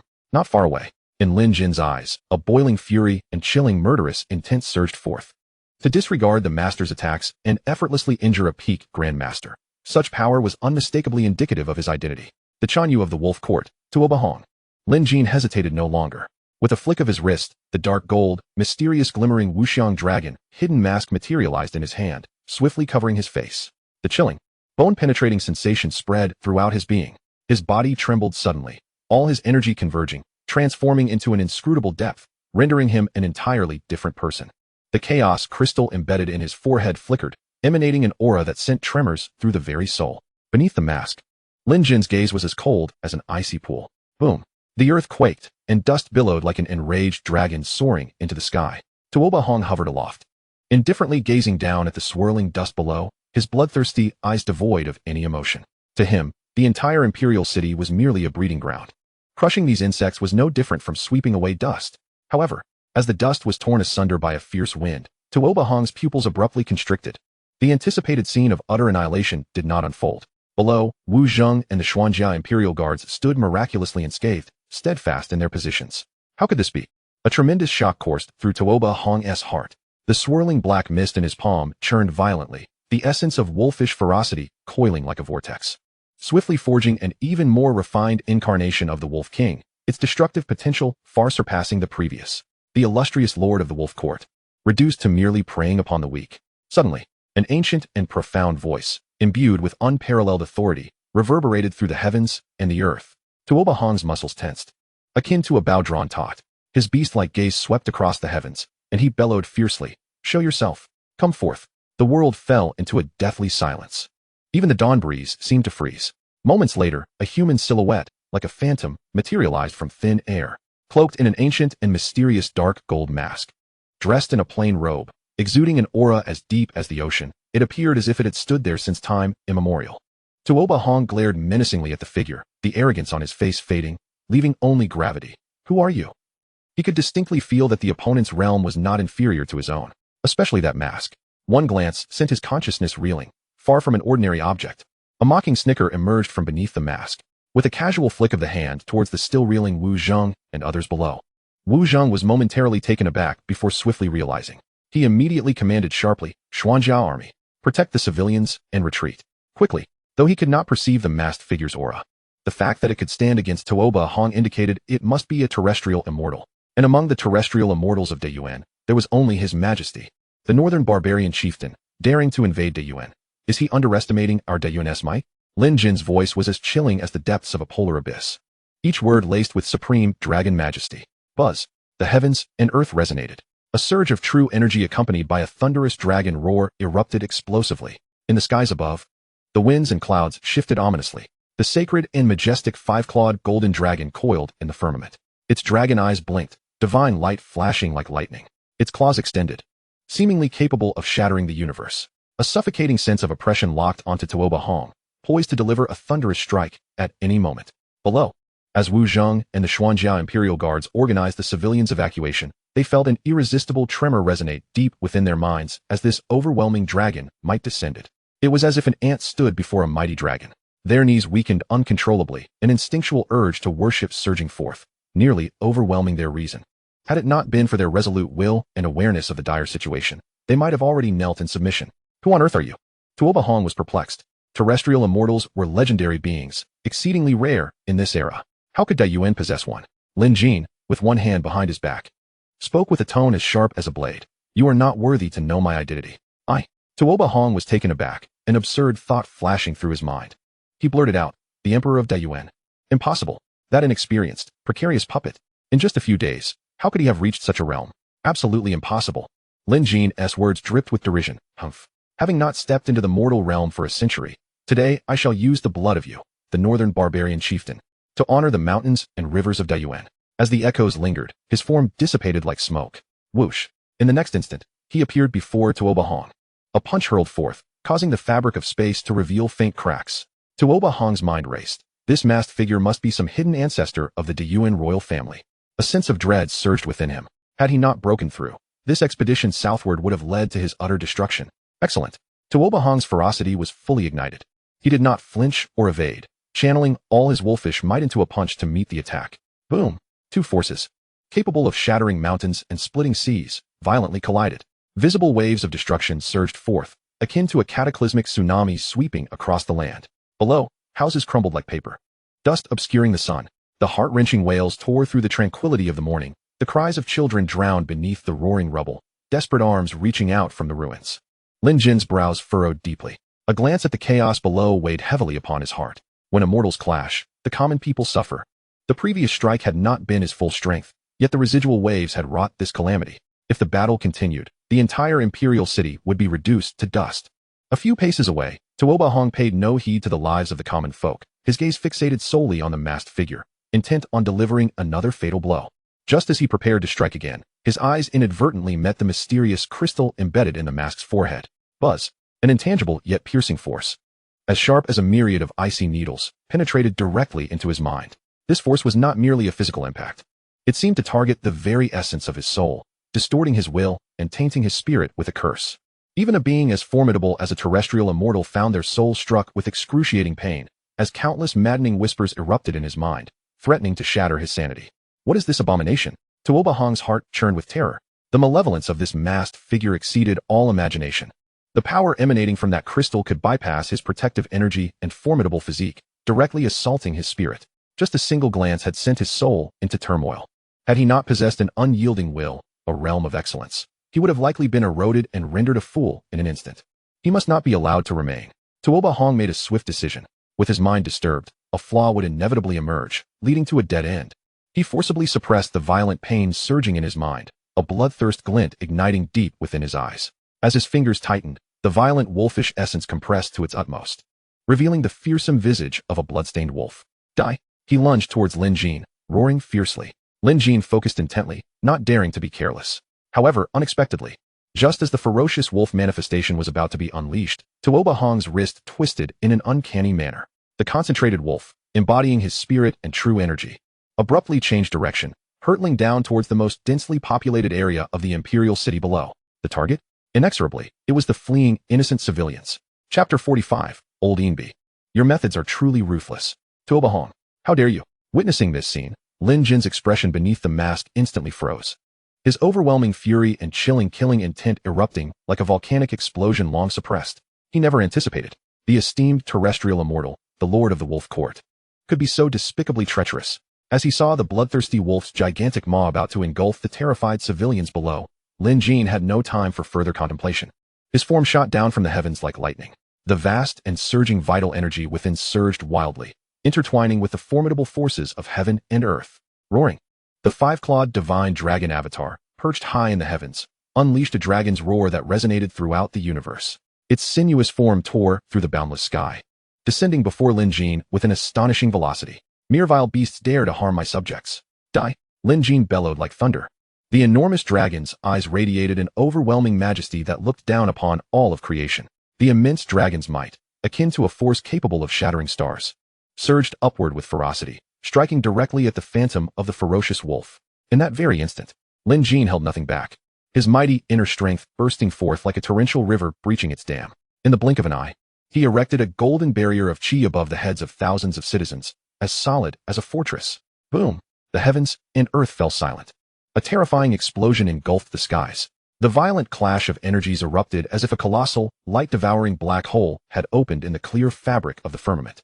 The space around it twisted violently, and shockwaves rippled outward, visible to the naked eye. The dust and fog obscured the sun, reminiscent of the onset of an apocalypse. It was unclear how much time had passed. A single, stubborn ray of morning light finally pierced through the thick veil of gray, struggling to illuminate the ravaged and eerily silent streets of the imperial city. Lin Jin stood with arms crossed, suspended in midair. His vital energy was slightly chaotic. Yet beneath the mask, there was only boundless pride and seething rage. Tuoba Hong had shamelessly used innocent civilians as bait. A despicable act that utterly tarnished the name of a terrestrial immortal. The vast imperial city fell into a brief, suffocating silence. Amidst the swirling sands and stones, beside the crumbling walls, the surviving citizens either lay prostrate on the ground or clung tightly to one another, their faces etched with sheer terror and a dazed sense of rebirth. Many opened their mouths, yet no sound emerged. It was as though their souls had yet to return from the catastrophic scene they had just witnessed. The Grand Emperor is majestic. Wu Zheng was the first to regain his senses, shouting hoarsely. The Emperor, veiled by a mask and referring to himself as I, spoke volumes. This cry shattered the frozen air and ignited the survivors' emotions, teetering on the brink of collapse. The Grand Emperor is majestic. The Xuanjia Imperial Guards knelt in unison, their armor clanging. They followed their leader's furious roar, responding with a unified and thunderous bellow. This outcry was akin to a powerful stimulant injected into dying bodies. At that moment, the prostrate citizens finally awakened from their stupor. A profound sense of relief washed over them like a tidal wave, diluting the remnants of their terror. They gazed upon the figure who had stood against the tide and protected them all, tears mingling with dust cascading down their cheeks. An awe and reverence, originating from the depths of their souls, ignited like a wildfire upon the silent ruins. The Grand Emperor is majestic. Scattered cries swiftly coalesced into a deafening roar. Lin Jin had no time to respond to this tumultuous acclaim. His eyes, like bolts of lightning, fixated on the turbulent heavens where the divine dragon avatar and the ferocious wolf phantom had perished together. Tuoba Hong's presence had completely vanished. At that moment, a laugh, brimming with madness and arrogance, struck like thunder from the heavens, piercing the hearts of every unsettled soul, rekindling the recently quelled fear. The heavens of the Central Plains are about to change masters. Effective immediately, the Wolf Court formally declares war on the Great Abyss. 300,000 iron cavalry will march southward soon, to death and oblivion. The maniacal laughter gradually faded into the void, and the surrounding atmosphere returned to a disquieting silence. Yet Lin Jin's brow furrowed deeply beneath his mask. He had initially believed that Tuoba Hong, in his reckless use of civilians as bait, intended to strike a fatal blow while he was distracted by the rescue. However, he had not anticipated that such elaborate schemes were merely to create chaos and provide an opportunity for his escape. Tuoba Hong was indeed fierce and combative, but he was by no means a mindless brute. Employing such shameless tactics, he seemed poised for success, only to suddenly withdraw. This was far from his usual behavior. Could it be that he had sustained hidden injuries during the clash? Lin Jin's thoughts raced. Or did he sense a more profound threat? After a moment of contemplation, still confounded, he resolved not to delve further. He remained unaware that the chaotic crystal embedded in the forehead of the Wuxiang dragon had just dimly flickered with a light capable of stirring the very soul.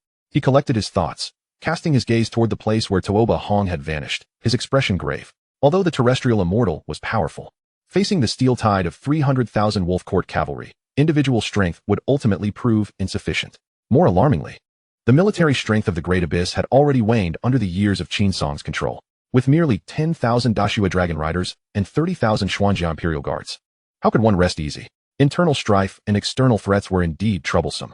Lin Jin murmured to himself. He surveyed the devastation below and raised his hand, summoning his dense vital energy to form an invisible hand that gently lifted the prostrated citizens. Simultaneously, he communicated with Wu Zheng. Attend to the aftermath, comfort the populace, and rebuild the homes. Having spoken, his figure vanished as if in an instant, appearing outside the city. He seized the breathless and pallid Song Shua, who resembled a flickering candle in the wind, and transformed into a streak of light, shooting deep into the palace. Within the imperial study, Lin Jin gazed upon Song Shua, whose vitality was nearly extinguished on the soft couch, and withdrew the Wuxiang dragon. He raised his palm, and pure, abundant vital energy enveloped Song Shua, probing delicately. With that probe, his murderous intent toward Tuoba Hong erupted like a volcano, soaring to the heavens. Damn, this old schemer fled faster than a dog, and his methods are truly despicable. Yet soon, a deeper worry eclipsed his anger. The condition within Song Shua was nothing short of catastrophic. Several primary meridians that underpinned his martial foundation lay shattered, as if crushed to dust by an ancient, colossal force. The remaining meridians twisted and tangled. The rampaging vital energy surged within, resembling a torrent of destruction unleashed. His vitality was visibly dwindling at an alarming rate. Should aid not arrive in time, not only would his lifelong cultivation be lost, but his life would also hang by a thread. What to do? Even Lin Jin, whose will was as steadfast as iron, felt a chilling panic seize his heart. The palace physicians were utterly powerless against injuries inflicted by such terrestrial, immortal methods. Ding! Just as Lin Jin was consumed by urgency, teetering on the brink of despair, a cold and mechanical system notification rang out, like a thunderbolt splitting the eternal night. Is it the death knell? Or perhaps, the sound of salvation? Congratulations, host. Control of the Imperial City has reached 90. Would you like to immediately illuminate the local illustration? Chapter 46. Fortuitous Gains. The system notification echoed in his ears. Lin Jin seemed to have grasped a lifeline, his eyes suddenly radiating brilliance. Illuminated. Without a moment's hesitation, his voice brimmed with fervent anticipation and yearning. In recent days, Qin Song had been placed under house arrest. Absent from court, his faction, devoid of a steadfast leader, lacked both the strength and the courage to contend with Lin Jin. Under the collaborative efforts spearheaded by the Ministry of War and the Ministry of Justice, with the Ministry of Revenue as support, the situation in the court had largely fallen under Lin Jin's control. Although the remaining 3 ministries had not entirely relinquished real power, many key positions had been filled with confidants of Zhu Jun and others, no longer acting as hindrances as they had previously. Thus, when the control over the Imperial City reached 90, Lin Jin was not overly surprised. Ding! Congratulations to the host for successfully illuminating the Imperial City Codex. Partial. Reward, 30,000 Shual Wind Bow Riders. Includes, Xianmai Tongxiao Pill. Xianmai Tongxiao Pill. Lin Jin's clenched fist gradually relaxed, a glimmer of sharpness flickering in his gaze. Temporarily disregarding the 30,000 Shual Wind Bow Riders, he turned his wrist, and a pill materialized in his palm. The pill exhibited a lustrous jade-white hue, its surface shimmering with an elusive golden aura. Upon closer inspection, tiny, life-infused runes flickered within the depths of the pill. A pure, robust yet gentle and enduring aura emanated from it, refreshing the spirit. Merely inhaling a trace ignited a subtle resonance within his inner energy. Although uncertain if this pill could heal Tsang Shua, he was confident that a product from the system would undoubtedly be of exceptional quality. System, tell me. This pill is indeed a remedy. His tone brooked no dissent, yet concealed a hint of tension and urgency. Xianmai Tongxiao Pill repairs meridians, enhances true energy, breaks through shackles. With these words, the heavy stone that had weighed upon Lin Jin's heart finally fell, and he exhaled a long, silent sigh of relief. Indeed, the system had never disappointed him. Without further hesitation, he concentrated a strand of pure and gentle true energy, enveloping the pill, and delicately administered it to the unconscious Tsang Shua. The subtle medicinal power flowed like a warm stream, swiftly coursing through Tsang Shua's disrupted and fractured meridians. In mere moments, this gentle medicinal force erupted like a slumbering volcano, rapidly expanding and spreading. It transformed from a trickle into a roaring ocean, fervently cleansing, repairing, and fortifying the damaged meridians. An overwhelming vortex of true energy instantly formed around Tsang Shua, its might so formidable that it caused Lin Jin to narrow his eyes in astonishment. Before his very eyes, Tsang Shua's previously ashen complexion flushed with visible vigor, the signs of exhaustion and decay within his organs swiftly dissipating. In their stead surged a vibrant, life-affirming vitality. It appeared this fellow was destined to benefit from adversity. Lin Jin completely set aside his worries. He turned away from the soft couch and took his seat upon the dragon chair behind the dragon table, his consciousness plunging into the armory realm. Upon entry, a fierce gale assaulted him, the howling wind filling his ears. Within the armory realm, the world appeared vast and desolate. The wind kicked up dust, causing his garments to flutter wildly. Amidst this wild tempest, a formidable army stood resolute like a rock, unmoving. It was the 30,000 Shual Wind Bow Riders. Clad in light yet resilient mixed armor of leather and scale, they bore powerful bows, with quivers and short blades at their waists. Their forms agile, and their gazes sharp as eagles. The war horses beneath them were magnificent, their muscular lines flowing, eyes lively, exuding endurance and agility far beyond that of ordinary steeds. All 30,000 bow riders were fourth-tier warriors. Their combined aura surged powerfully, transforming the surrounding gale into a tangible, razor-sharp wind, howling like a chorus of wailing spirits. Lin Jin could not suppress a smile that curled at the corners of his lips. The ominous cloud of the 30,000 iron cavalry from the Wolf Court loomed over him, yet the system had delivered such timely reinforcements. The Shual Wind Bow Riders excelled in ranged attacks, complementing the invincible close combat prowess of the Snow Dragon Riders. While they might not be able to confront the 30,000 iron cavalry head-on, they possessed the means to maneuver and retaliate. At the very least, they were no longer entirely defenseless. After all, the Shual Wind Bow Riders thrived at a distance. Once engaged in close quarters, their combat effectiveness would surely diminish. This battle could not be taken lightly. He focused his mind, withdrawing his consciousness from the armory realm, his brow slightly furrowed as he fell into deep contemplation. Silence enveloped the imperial study. Only the morning light filtering through the window gradually shifted across the golden bricks of the floor, illuminating the swirling motes of dust in the air. Time slipped away quietly amidst the emperor's silent scheming. Outside the hall, faint footsteps approached. Eunuch Hai entered with measured steps, presenting a cup of hot tea. Your Majesty, the chieftain of the wolf court has declared war, and the citizens of the imperial city are in a state of panic. As if someone is secretly stirring the pot. Lin Jin responded with a cold, sardonic smile. As expected, Qin Song's minions have been biding their time these days. If they do not take action soon, they may find their official robes in jeopardy. Eunuch Hai bowed and inquired, Your Majesty, should we send someone to suppress them? Lin Jin waved his hand, taking a delicate sip of tea. A glint of cold light flickering in his eyes. Issue a decree to summon Zhu Jun and Cheng Lai for an audience at once. As you command. Eunuch Hai respectfully withdrew. Meanwhile, in the main hall of the Qin residence, Qin Song sat solemnly in a zetenwood armchair, his aged face etched with gravity. His fingers deeply embedded in the wood grain of the armrest from the force of his grip. Within his murky old eyes, waves of shock and disbelief surged. Just moments ago, he had stood atop the roof, witnessing the earth-shattering battle between Tuoba Hong and Lin Jin. Even from a distance, the cataclysmic aftermath still stirred his blood, leaving his internal energy in disarray. The terrifying power of the land god was indeed chilling. Yet what unsettled him more was the precariousness of his own safety. He had never anticipated that concealed within the depths of the great abyss royal family lay an undisputed former emperor. Every time he contemplated this, cold sweat would trickle down, instantly extinguishing all his unfulfilled ambitions, leaving only a profound terror crushed beneath absolute power. No wonder the young emperor could shed his puppet status overnight, garnering the unwavering loyalty of the Grand Master and the astonishingly formidable Xuanjia Imperial Guards. Behind all this, there must be the influence of that former emperor. However, he was utterly perplexed. With such a foundation, why had he remained hidden until now? Was he waiting for the opportune moment? Or was there another secret at play? What clouded his mind further was the fact that the secluded former emperor could articulate the name of the wolf court's lord, Tuoba Hong, as if he had been informed by the young emperor. My lord, the steward hastened forward, interrupting his reverie, reporting, the imperial city is in chaos. Rumors abound that our great abyss cannot withstand the 30,000 iron cavalry of the wolf court, and minor skirmishes are breaking out. A faint smirk of disdain curved Qin Song's lips, utterly unsurprised. The flaws of human nature. In times of peril, cowardice and evasion inevitably breed and proliferate.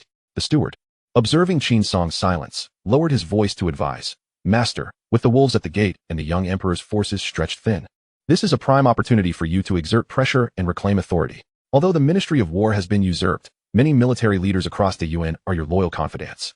Even with the imperial seal and military orders, mobilization may not proceed smoothly. Absolutely not. Qin Song responded decisively after a moment of contemplation.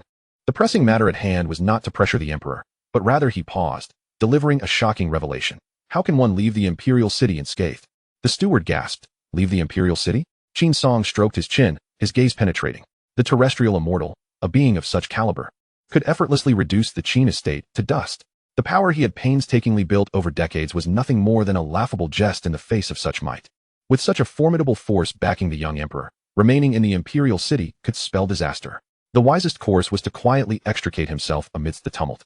While the wolves restrained the court, the world may know of his overwhelming power. Yet few were aware of the hidden allies and escape routes he possessed within the martial realm. After a brief contemplation, Qin Song commanded his aides to fetch paper and ink, swiftly penning a confidential letter and solemnly handing it to the steward, in the midst of chaos. Swiftly deliver this letter without error. Yes, my lord.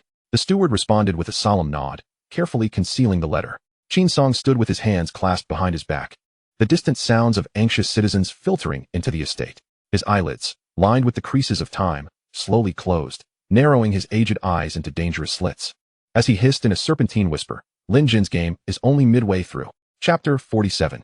Ignoring the military orders? A desire to rebel? In the imperial study, Lin Jin's brows furrowed tightly, his gaze like a fiery beacon, fixed upon the sprawling map of the Den Empire laid out upon the dragon table. His slender fingers traced a path from the imperial city northward, sweeping past numerous cities, ultimately striking down upon the territory of the wolves, producing a resonant thud that echoed in his heart. Alas, time is of the essence. A deep sigh, laden with an indescribable sense of helplessness, reverberated in the quiet study. The imperial city lay a staggering 1,200 miles from the wolf territory. Even with the swift snow dragon riders, it would take over half a month to reach the northern borders. Moreover, one must consider the logistics and provisions. Would the wolves grant him such respite? The iron cavalry of Tuoba Hong would likely surge southward like a tempest in the near future. Preventing them from trampling upon the citizens of Diyuan before they crossed the national threshold would be a Herculean task. Your Majesty, Eunuch Hai entered. Breaking the heavy atmosphere, Lord Zhu and Lord Cheng await your command outside the hall. Lin Jin collected his scattered thoughts, his voice low and somber. Summon them. Before long, Zhu Jun and Cheng Lai strode in briskly, falling to their knees in unison, exclaiming, "Long live your Majesty." Their voices brimmed with uncontainable excitement and a lingering tremor of fear. The cataclysmic battle they had just witnessed, a spectacle that could rend the heavens, was indelibly etched in their minds. Zhu Jun knelt, his fingertips still quivering within his sleeves, a primal response to having witnessed powers beyond the mundane. Cheng Lai, despite his best efforts to maintain an upright posture, felt cold sweat pooling in his palms pressed against the floor. Beneath his lowered gaze, a profound reverence for that celestial technique lingered. No wonder His Majesty had suddenly changed tactics, daring to confront the powerful Qin Song directly. For he was backed by a terrestrial immortal. Such was the fortune of the realm. How could it not stir the heart? Rise. Thank you, Your Majesty. The two expressed their gratitude as they stood. Lin Jin's expression turned grave as he scrutinized the two before him. His voice as hard as iron. You must have heard the call to arms from the wolf territory. What counsel do you offer? Zhu Jun and Cheng Lai exchanged a glance. The resolve in their eyes crystallized into substance, and they spoke in unison, resolutely. War. A glint of determination flashed in Lin Jin's eyes, the taut line of his jaw seemingly relaxing ever so slightly. If all the officials were endowed with such unwavering resolve, how could Dayuan falter? War we shall. Indeed, Lin Jin nodded, yet his tone shifted abruptly. But how shall we wage it? Cheng Lai's brow furrowed ever so slightly, as though he had glimpsed the weighty concerns buried within the emperor's thoughts. He stepped forward and cupped his hands. Your Majesty, are you perhaps worried that the court's military might is insufficient to withstand the 30,000 ferocious troops of the wolf territory? Lin Jin nodded, then shook his head. Though 30,000 iron cavalry are fierce, they are not insurmountable. The foundation of Dayuan is beyond what the northern savages can reach. He possessed an inexhaustible source of troops, and given time, even a million-strong army would not be a challenge. Yet his finger once again pointed to the map. His voice grave. The wolves are advancing. The first to bear the brunt must be the citizens of the northern cities. The flames of war are merciless. I cannot bear to see the common folk suffer. Zhu Jun stepped forward, gesturing towards the solitary city at the northernmost end of the map. Zhan Xiantai may withstand the wolves for a time. Lin Jin followed his gaze.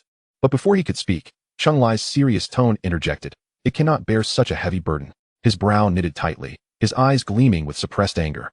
He spoke coldly. Lord Zhu, do not overestimate the northern army. Zhan Xiantai, rather than a city, is more akin to a formidable fortress guarding the national gates. With 100,000 northern troops stationed there, they bear the responsibility of safeguarding the northern frontier. Zhu Jun turned to Cheng Lai. Does Lord Cheng imply that the northern army is utterly ineffectual? Cheng Lai's lips curled into a bitter smile as he slowly shook his head. It is not that they are ineffectual, but rather that they may not fully commit to defending against the wolves for the court. Upon hearing this, even though Lin Jin had already harbored some inkling of the truth, he could not help but feel a twinge of confusion and curiosity. Why? Cheng Lai clasped his hands, his tone heavy. Your Majesty, after I assumed the position of Minister of War, my first military order was dispatched to the northern army. Yet he exhaled deeply. His voice tinged with frustration. It vanished without a trace. A surge of murderous intent erupted in Lin Jin's eyes. His fingers tapped rhythmically against the dragon table, producing a dull thud. They dare to ignore the orders of the Ministry of War? Do they wish to rebel? Cheng Lai's expression darkened. In recent years, there have been no military engagements, and the northern troops have grown lax in their training. Their combat prowess is no longer what it once was. Moreover, he paused, delivering a shocking revelation. Upon investigation, I found that the vast majority of the officers and generals in the northern army are, in fact, Qin Song's confidants. In other words, he met Lin Jin's gaze directly, enunciating each word. The northern army has become little more than Qin Song's private militia. Crack! A sharp sound erupted suddenly. Lin Jin's aura surged like a volcanic eruption, overwhelming and tumultuous. His finger pierced through the solid dragon table made of precious rosewood, sending spiderweb-like cracks radiating outward from the point of impact. A chilling, lowly laugh escaped from his throat. Imbued with a penetrating cold, I have ultimately underestimated this old scoundrel's schemes. Even the heavily guarded gates of the nation have fallen under his influence. Zhu Jun's face turned pale with horror as he exclaimed, is there not a single military force within the empire that this old rogue has not managed to infiltrate? Cheng Lai's expression turned bitter. After a moment's contemplation, he replied, perhaps there is still hope. For instance, the southern border army stationed in the southern frontiers. While Qin Song's reach is extensive, the southern border army is not easily penetrable by him. The southern border army? Zhu Jun's face illuminated with urgency. Is that not under the command of the Prince of Southern Pacification? He abruptly turned towards Lin Jin, seated coldly upon the dragon throne, speaking in a hurried tone. Your Majesty, the Prince of Southern Pacification is your own second uncle. Should we not request his aid in sending the southern border army northward to confront the enemy?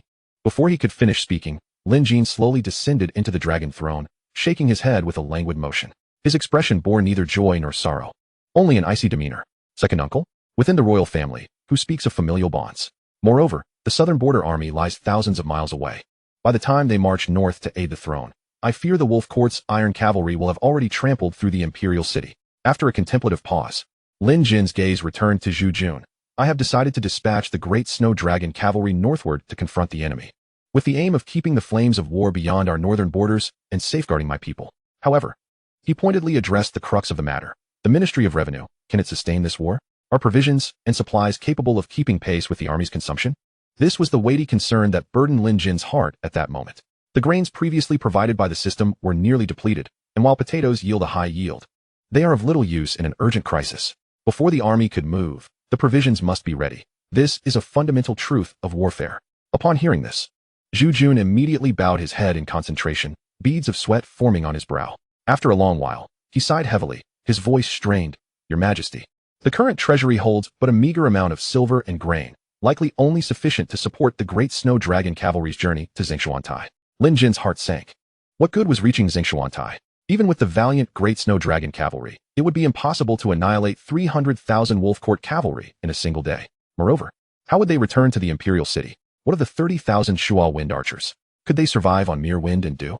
Just as Lin Jin's thoughts were tangled in despair, Cheng Lai stepped forward with a glimmer of resolve in his eyes. I have a strategy that may alleviate the supply crisis. Oh, a spark of hope ignited in Lin Jin's gaze. His entire demeanor became as sharp as a blade drawn from its sheath, fixating on Cheng Lai as he pressed. What is your proposal, Cheng Aiqing? Speak swiftly. Cheng Lai held his breath, his lips curving into a faint smile, just about to speak, when, buzz, a deep, resonant hum erupted from within the imperial study, unannounced. Following this was an overwhelming, terrifying pressure, vast as an abyss and heavy as a mountain. Thud, thud. Cheng Lai and Zhu Jun were caught off guard, and under this immense force, they found themselves kneeling, unable to move. Lin Jin swiftly turned his gaze towards the inner hall. The shadow of surprise replaced the gloom on his brow as he whispered. Song Shuo is on the verge of a breakthrough. Chapter 48, Breaking to Rebuild, Ultimately Becoming a Demigod. Song Shuo, a breakthrough? Zhu Jun and Cheng Lai exchanged bewildered glances. The cataclysmic power they had just sensed emanated from Song Shuo. They nearly believed an immortal from the earthly realm had descended upon them. Witnessing Lin Jin's figure vanish into the inner hall, the two could no longer contain their curiosity and followed him inside. Upon entering, they beheld Song Shuo seated cross-legged upon a soft couch, both palms resting on his knees. The energy above him was so rich it seemed tangible, swirling into a vortex that exuded an aura so formidable it nearly compelled them to submit. Yet, to Lin Jin, this overwhelming pressure felt like a gentle breeze. His gaze sparkled with anticipation, fixating intently on Song Shuo. Could it be that Song Shuo was about to ascend from the pinnacle of Grand Master to the realm of earthly immortality? If so, all their predicaments would dissolve. Just imagine, should two earthly immortals arrive, they would intimidate the Wolf Court. Tuoba Hong would have to be resolute in his desire for the annihilation of his kingdom to dare allow the wolf's hooves to tread even a step beyond the borders of Deyuan. Buzz. A deep hum interrupted Lin Jin's reverie. He refocused, his pupils narrowing. Song Shuo's mountain-like form slowly rose from the couch, surrounded by swirling dark energy like a coiling dragon, ceaselessly flowing. The massive vortex of energy above him howled, violently pouring into his body. The air in the room felt as if it had solidified under the pressure, leaving Zhu Jun and Cheng Lai breathless. Even the candle flames flickered, casting uncertain shadows. Crack. A crisp sound resonated, akin to the shattering of some form of restraint. Song Shuo's body jolted violently, and a stronger, unfathomable aura erupted, sweeping through the entire inner hall like a torrential flood. This power was wild and difficult to control. Song Shuo's brow furrowed, veins popping on his forehead as he exerted himself to harness it back within. Yet, the residual terrifying fluctuations continued to cause the space to tremble slightly. Lin Jin's eyes glimmered with keen insight, a fleeting hint of disappointment passing over his brow. It was not the earthly immortal he had hoped for, but rather a demigod. Ling Hong had once said that a demigod exists between a grand master and an earthly immortal, with power far surpassing that of an ordinary grand master. In this moment, if Song Shuo were to face Ling Hong, he would undoubtedly triumph within 3 moves. What had become of the holy maiden from the Blood Lotus sect? Lin Jin's thoughts raced. The Blood Lotus sect had meticulously devised the 3 Yin locking soul array to forge the 9th layer of the Yin body for their holy maiden, aiming for her breakthrough to demigod status. Little did they expect that by chance, it was Tsang Shua who would first ascend to this level, to Obahong. He was to be thanked for this favor, breaking to rebuild, ultimately becoming a demigod. I, your humble servant, thank your majesty for the rebirth you have bestowed upon me. Tsang Shua restrained all his aura, crashing to one knee, his right fist striking heavily against his left breastplate, the sound echoing through the chamber. Stirring up a flurry of dust, Lin Jin nodded with satisfaction, his sleeve brushing lightly as a gentle yet irresistible force lifted Tsang Shua. This is your fateful opportunity. If you wish to express gratitude, it should be directed toward Tuoba Hong for that fortuitous strike. Tuoba Hong. Tsang Shua's voice hissed the name through clenched teeth. A tangible, chilling killing intent erupting forth. Zhu Jun and Cheng Lai, standing nearby, felt as if they had been struck by a heavy blow.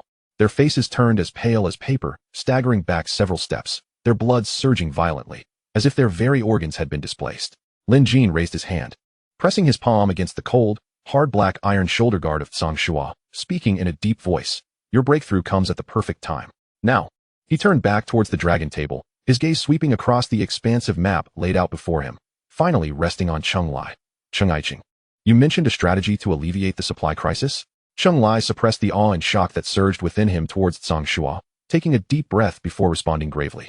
Your Majesty, my strategy is thus, to gather resources along the way. Gather resources along the way. Lin Jin furrowed his brows, his fingers gently tapping on the dragon-embossed surface of the table. Elaborate. Indeed. Cheng Lai stepped forward, decisively pointing to a series of cities north of the imperial capital. Your Majesty, the great snow dragon riders are the finest cavalry in the realm, swift as the wind. Only with such speed can we rush to the northern front with the force of thunder, keeping the wolf court at bay beyond our borders, and protecting the people of Deyuan. His speech quickened, a sharp light gleaming in his eyes. However, the vast supply trains serve as shackles to this swiftness. Marching with supply convoys is certainly not a wise strategy. Therefore, I propose his fingertip traced heavily across the map. We should advance north, while simultaneously gathering provisions on the spot. Wherever the army goes, supplies will naturally follow. As his words lingered, silence enveloped the hall. Lin Jin's frown deepened. Cheng Lai's plan was audacious to the brink of madness, yet it struck at the very core. Your Majesty, this is utterly unacceptable. Zhu Jun suddenly fell to his knees, his voice trembling with urgency. This strategy is fraught with danger. Should there be any misstep, the great snow dragon riders would find themselves isolated within enemy territory, and if supplies run out, it would spell doom for the entire army. Lin Jin was not surprised by Zhu Jun's vehement opposition. Cheng Lai, having been a 1,000-household commander in the former Jingwei, was deeply entrenched in military affairs, focused solely on victories and opportunities for battle. Zhu Jun, as a civil official, considered every detail, always weighing defeat before contemplating victory. Both were motivated by a shared sense of duty to the nation. Lin Jin turned to Tsang Shua, who stood solemnly to the side, his presence akin to a mountain. Commander Tsang, what are your thoughts? Tsang Shua clasped his fists and bowed, his voice resonant like metal and iron. I shall follow only your Majesty's command. Lin Jin cast a discreet glance at him, inwardly reflecting, this response is as good as silence. Your Majesty. Cheng Lai spoke again, his tone imbued with a sense of irrevocable determination. To confront the enemy to the north, we must pass through Yanhui, Shuafeng, Hanquan, and 7 other cities. How many officials in these cities are subordinates of Qin Song? How many are pests he has nurtured? They occupy their territories, amassing untold wealth, with their treasury overflowing enough to support our army. By seizing their grain, we can alleviate our military needs while simultaneously excising the court of its malignancies. 2 birds with 1 stone. A spark of brilliance ignited in Lin Jin's eyes. Though Cheng Lai's plan was perilous, it was a sharp blade. It could not only resolve immediate needs, but also harness the army's might to cleanse the localities, severing the claws of Qin Song. Perhaps the wealth seized would even exceed expectations. The risk was worth taking. Excellent. Lin Jin rose abruptly, his imperial presence radiating authority. Tsang Shua, heed my command. I hereby appoint you as the general of wolf slaughter. Command 10,000 great snow dragon riders and 30,000 Shuafeng archers to advance north immediately, to repel the wolf court and protect the lands and people of Deyuan. Your subordinate accepts the decree. Tsang Shua knelt, one knee striking the ground with a resounding clang. Though unaware of the prowess of the Shuafeng archers, military orders were as unyielding as mountains, and reasons were not to be questioned. Lin Jin then turned to Zhu Jun. Zhu Aiching, immediately coordinate with the Ministry of Revenue and the National Treasury. Exert all efforts to ensure the army's initial supplies are untroubled. I shall comply. Zhu Jun accepted the command, hastily departing. Cheng Lai also intended to take his leave, but hesitated, an uncontainable anger flashing across his brow. He turned, bowing deeply, his words laced with icy resolve. Your Majesty, what shall be done about the northern border army? Chapter 49. You, exert all your strength against me. The Northern Border Army Lin Jin lightly tapped the armrest of the dragon throne, his gaze profound. This formidable force guarding the northern gates of Deyuan had long been eroded by Qin Song, harboring ulterior motives. In times of peace, he would have acted without hesitation, striking them down with the ferocity of a storm, ensuring no future threats. But now was not the time. The iron cavalry of the Wolf Court loomed ominously, poised to descend at any moment. If the Northern Border Army were to be mobilized now, the consequences would be unimaginable. After a moment of contemplation, Lin Jin suddenly rose, shifting the heavy map of territories aside, and spoke in a solemn tone. Grand Eunuch Hai, ink and brush. He took the imperial brush, swiftly inscribing a decree. The characters sharp and imbued with a chilling aura. Cheng Aiching, Lin Jin's voice was as cold as ice. Dispatch someone immediately, with utmost urgency, to deliver this decree to the Zhanxian platform over 800 miles.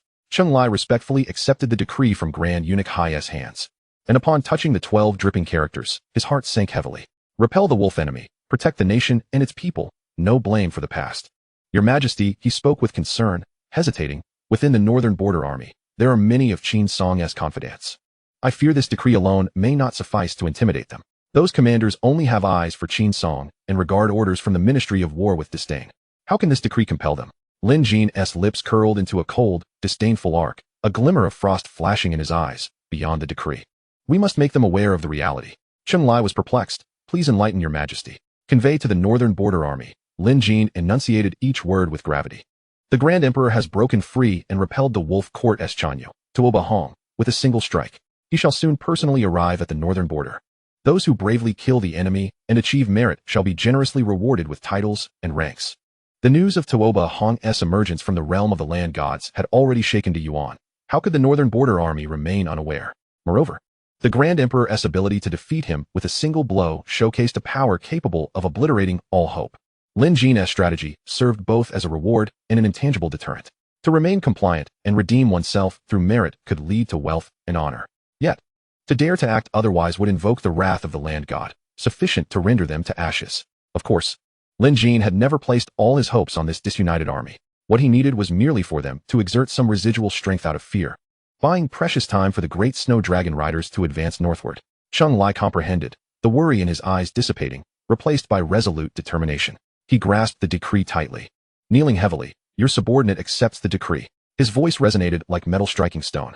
As Cheng Lai's figure vanished beyond the palace doors, the sound of clanking armor echoed closer. Your subordinate, Wu Zheng, requests an audience. A booming voice rang from outside the study. Enter, Lin Jin replied.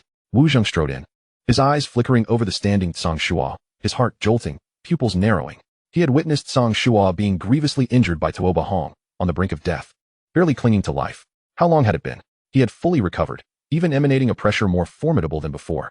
A wave of reverence surged from the depths of his soul. The Grand Emperor's power to resurrect was truly terrifying. This thought struck him like thunder, compelling him to kneel with unprecedented reverence, his forehead nearly touching the cold golden bricks. I pay my respects to your Majesty. Long live the Emperor. Lin Jin's gaze passed over Wu Zheng's extraordinary submission without delving into the reasons, directly addressing the matter. How is the situation of the people's reassurance? Wu Zheng stood upright, his expression grave. Your Majesty, I have already dispatched additional personnel to repair the collapsed structures, and the compensation for the deceased and injured has been duly distributed. However, his tone sharpened, laced with suppressed anger. I have discovered that there are those who are secretly scheming, spreading rumors, extolling the ferocity of the Wolf Court, and disparaging the Imperial Court. I suspect this is the work of the remnants of Qin Song, stirring the pot from the shadows. Lin Jin let out a scornful laugh. The answer was self-evident. In this time of crisis, who else, but Qin Song and his minions, would prioritize their own selfish interests? Lin Jin abruptly rose from his seat, striding to the intricately carved window, standing with his hands clasped behind him, his voice as cold as iron. Summon the guards. 2 members of the Imperial Guards appeared soundlessly like phantoms, kneeling on one knee. Your Majesty, arrest all those who spread rumors, incite chaos, and stir unrest, and hand them over to the Ministry of Punishment for severe punishment. Leave no one behind, including the mastermind behind the scenes. Lin Jin commanded, each word laden with lethal intent. By your command. The scabbard of the embroidered spring blade emitted a clear hum as the 2 guards vanished once more. Lin Jin's gaze, sharp as lightning, locked onto Wu Zheng. Commander Wu, immediately deploy 10,000 of the Xuanjiao army to follow the route of the great snow dragon riders northward to confront the enemy. For every city conquered by the dragon riders, leave 1,000 Xuanjia Imperial Guards to secure it. Any who dare to resist or cause trouble shall be executed without mercy. Wu Zheng instinctively glanced at the enigmatic Xiao Xuan, instantly grasping his intent, and clasped his fists in a solemn salute. I shall obey your command. With that, he turned to take his leave. Lin Jin resumed his seat on the dragon throne, taking a delicate sip of tea, his eyes narrowing slightly. Gaining control of the cities was merely the first step. The subsequent re-evaluation and appointment of officials would be the true key to bringing them under the court's dominion. This required the power of the Ministry of Personnel. The ministry was most aware of the merits and faults of officials across the land. The ministry. Lin Jin silently mused. A glint of cold determination flashed through his mind. It was time to act decisively. Your Majesty, Xiao Xuan's deep voice resonated. If there are no further orders, I shall commence preparations to head north. Lin Jin's gaze sharpened, his thoughts shifting. Suddenly, the previously gentle rays of sunlight outside were violently torn apart by a fierce wind that seemed to arise from nowhere. The howling gale swept across the palace square without warning, kicking up dust and debris, while the copper bells at the eaves emitted a sharp, mournful wail. An overwhelming, uncontainable energy, imbued with a boundless sharpness, descended upon the square like an invisible mountain. Xiao Xuan's body trembled violently, reaching the semi-divine realm. His perception far exceeded that of ordinary men, and he instantly sensed the source of the heart-stopping power that had materialized. His gaze pierced through the palace doors and the raging sandstorm. The scene before him, even for a seasoned general like himself, caused his pupils to constrict in shock.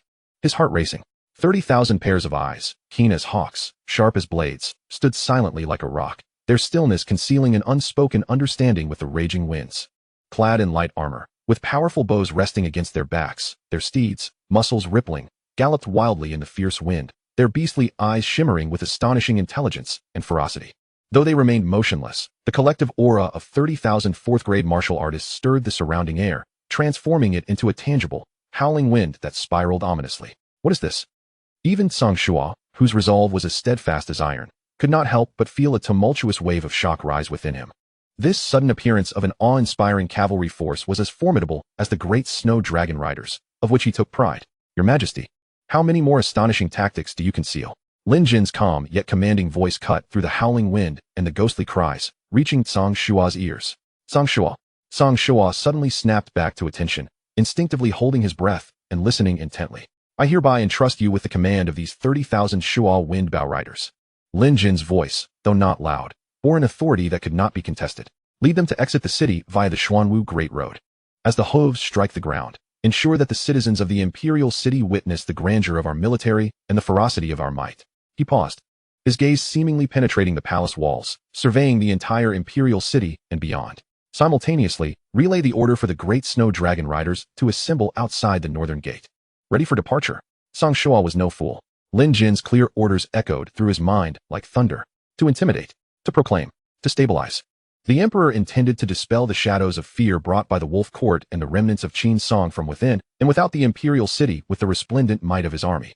He sought to announce to the world that the court still possessed pillars strong enough to uphold the vastness of the land.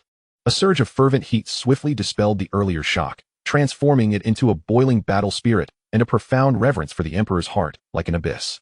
He hesitated no longer, clasping his fists and bowing deeply, his voice resonating with fervor. I shall follow your command. With that, he abruptly turned, the clanking of his armor echoing, driven by an eagerness to showcase this divine weapon to the world, striding purposefully toward the palace exit. Hold on. Just as he was about to cross the threshold, Lin Jin's voice, devoid of discernible emotion, resonated again like a binding incantation. Xiao Xuan's robust frame suddenly froze in place. The swift motion he had made stirred up a gust of wind as he turned back, bowing deeply once more, respectfully inquiring, Does your Majesty have any further instructions? Lin Jin slowly rose, a hint of subtle curiosity flickering in his gaze, his lips curling into a playful smile as he spoke astonishingly. You, with all your might. Attack me. Chapter 50. Next time we meet, I shall slay you. Thud. Xiao Xuan's resolute visage shifted dramatically, and without hesitation, he knelt on the ground. Your Majesty, please quell your anger. I acknowledge my fault. Lin Jin was taken aback. Then, with realization dawning, he smiled lightly, extending his hand to help him up. I merely wish to test something. What fault is it of yours? Xiao Xuan paused momentarily, instinctively resisting the thought of striking against the sovereign. Yet, Lin Jin disregarded his concerns, turning and walking directly toward the outer chamber. Standing with his hands clasped behind him, he regarded the still trembling Xiao Xuan, his tone imbued with undeniable authority. What? Do you think that having reached the semi-divine realm, you could injure me in the slightest? Xiao Xuan hastily shook his head. Your Majesty, please see clearly. I harbor no such thoughts. Then strike, Lin Jin commanded, his voice booming like thunder. Song Shua took a deep breath, twisting his wrist, and an obsidian golden dragon spear materialized in the air. The spearhead sparkled with a chilling radiance, icy and piercing, as mysterious runes flowed along the shaft. A long-dormant battle spirit, seemingly arising from the depths of his bloodline, was ignited under the Emperor's undeniable command. The true energy of the semi-divine realm erupted without reservation. The surrounding air felt as though it had solidified, trembling slightly under the weight of the moment, emitting a resonant hum of strain. At this instant, all that remained in his vision was that imposing dark figure, and the instinctual desire and challenge of a martial artist yearning for supreme power. Your Majesty, I beg your pardon. Swish. Even as the words left his mouth, the sound of the spear slicing through the air had already arrived. Song Shua gripped the dragon's spear tightly, transforming into a streak of destructive thunder that pierced the heavens, propelled by the culmination of his lifelong cultivation. Exuding an unstoppable momentum as he charged forward with ferocity, Lin Jin stood firm, unmoving. His piercing gaze flickered with brilliance as his thoughts shifted. The formless dragon mask suddenly enveloped his visage, causing his aura to undergo a drastic transformation. This peculiar change startled Song Shua. Yet his assault was as swift as an arrow released from the bowstring. Boom. The deafening explosion reverberated as if it were tearing the very firmament apart. The violent gusts of air were instantaneously siphoned and compressed, subsequently morphing into a terrifying ring of destructive energy that exploded outward with overwhelming force. However, this cataclysmic power was predominantly restrained by the indomitable barrier of wind surrounding Lin Jin, firmly locking it within a span of 10 feet before him. Nonetheless, the residual ferocity that seeped through, even after being forcibly diminished and compressed, surged forth like a tempest and tsunami, violently crashing against the ranks of the archers on the periphery of the square. The steadfast archers of the Shual foam were immediately thrown into disarray. Men and horses tumbled, and the war horses neighed in panic, all cowed by this terrifying might. Upon the steps, Lin Jin remained as steadfast as a rock, effortlessly neutralizing Song Shua's fierce strike before commanding a renewed offensive. Without hesitation, Song Shua retreated several steps, the divine energy within him erupting like a volcano, suddenly surging to its zenith, just as he was about to unleash his most formidable strike. His gaze inadvertently met the chaotic crystal embedded in the forehead of the formless dragon mask. An icy, chaotic, and terrifying will, seemingly emanating from an ancient abyss, invaded his consciousness without warning. His entire body shook violently, as if struck by lightning. The dark golden dragon's spear let out a mournful cry, nearly slipping from his grasp. He staggered, retreating several steps before barely regaining his footing, cold sweat beading at his brow, his pupils constricted to pinpricks from excruciating pain and terror. The spiritual senses characteristic of a demigod screamed in alarm. Drawing upon his tempered willpower, he instinctively lowered his head, narrowly evading the direct gaze of that peculiar mask. Fortifying his mind within his spiritual realm, the piercing pain in his consciousness, akin to having his soul torn asunder, gradually subsided like the retreat of a royal court. What remained was a chilling sensation that penetrated to the marrow. On the other side, Lin Jin observed Song Shua's disarray with keen interest. His brows slightly raised. What troubles you? Song Shua knelt on one knee, his complexion still somewhat pale, his breath slightly hurried. With a hint of lingering dread in his gaze, he quickly averted his eyes from the mask, saying with apprehension, "Your Majesty, just now, I was unexpectedly struck by a mental assault, seemingly originating from this mask." Before he could finish, Lin Jin's lips curled into an uncontrollable smirk beneath the mask, his heart understanding the implications. As I suspected, ever since Tuoba Hong's enigmatic retreat, Lin Jin had repeatedly analyzed this battle. It was evident that the valiant and battle-hardened Khan of the Wolf Court, despite being of equivalent realm and possessing superior combat experience, had resorted to despicable means to escape. The only plausible explanation was that he had sensed a lethal threat, believing himself incapable of victory. If it was not due to a disparity in realms, then the source of the threat must be external. The only new acquisition Lin Jin possessed was the formless dragon mask bestowed by the system. This was precisely why he had compelled Song Shua to unleash his full strength for testing. Though a demigod was far from the might of an earthly immortal, Song Shua's pallid complexion and violent tremors had clearly indicated the overwhelming strength of that mental impact, capable of shaking the very hearts of earthly immortals. Humph. Lin Jin scoffed coldly, his eyes glinting with frost. Tuoba Hong, you may have escaped swiftly this time, but next time. This was his first attempt at wielding the formless dragon mask. He was still unaccustomed to it, merely utilizing it as a tool to conceal his true visage. When they met again, he would undoubtedly master the mask's spiritual prowess, and Tuoba Hong would meet his demise on the spot. After a few breaths, Lin Jin removed the formless dragon mask, and the subtle, yet potent spiritual fluctuations dissipated in an instant. Song Shua, feeling an immense sense of relief, slowly rose. "Commander Song, Lin Jin commanded. Once the Ministry of Revenue has prepared the initial supplies, we shall immediately march north. We will requisition provisions along the way and must reach Zhunxian Terrace with utmost speed. I shall obey. Song Shua gripped the dark golden dragon spear tightly. His spine as straight as the weapon itself, all complex emotions distilled into the cold resolve and determination befitting a soldier. His gaze, sharp as lightning, swept over the steadfast Shua Feng archers nearby. With a decisive motion, he raised his arm, exuding an aura that severed all hesitations. Move out. The 30,000 archers responded to the command, instantly transforming into an unstoppable torrent of steel, their thunderous hooves resonating as they surged forth from the northern gates of the palace. At this moment, the imperial city was still rife with unrest. The Imperial Guard and the Xuanjia Forbidden Army were collaborating in a manhunt, apprehending those who spread rumors and glorified the Wolf Court's ferocity, imprisoning them in the Ministry of Justice's dungeons. Numerous officials' estates were sealed. The entire imperial city was shrouded in an atmosphere of tension and foreboding. As Song Shua and his 30,000 Shua Feng archers set foot upon the broad Xuanwu Avenue, the rhythmic sound of hooves resonated like a heartbeat. The citizens lining the streets were instantly awestruck by this formidable army. Heavens, what manner of army is this? So majestic. Look at those bows. Are they elite cavalry archers? When did our Yuan possess such a strong military? Even the Earthly Immortal, the Supreme Emperor, has emerged from seclusion. It is no surprise to see such a powerful army. With such lions among men, what does the Wolf Court have to fear? This battle, the Yuan shall surely triumph. Shock and fear gave way to an uncontrollable surge of excitement and pride. The murmurs of the populace swelled into a chorus of fervent cheers. The Yuan is mighty. The Yuan shall prevail. However, amidst the exhilaration, there were those who quaked in terror. In the shadowy corners of the alleys, several furtive figures peered at the iron torrent, their faces etched with dread, swiftly relaying the news back to their respective masters. The officials, both civil and military, harbored their own thoughts. For them, this was no longer merely a national conflict between the Yuan and the Wolf Court. It was a deadly gamble for the throne and the position of prime minister. A single misstep could lead to irrevocable doom and the annihilation of their clans. As nightfall descended, atop a peak enshrouded in mist, an ancient palace stood majestically, resembling an otherworldly paradise.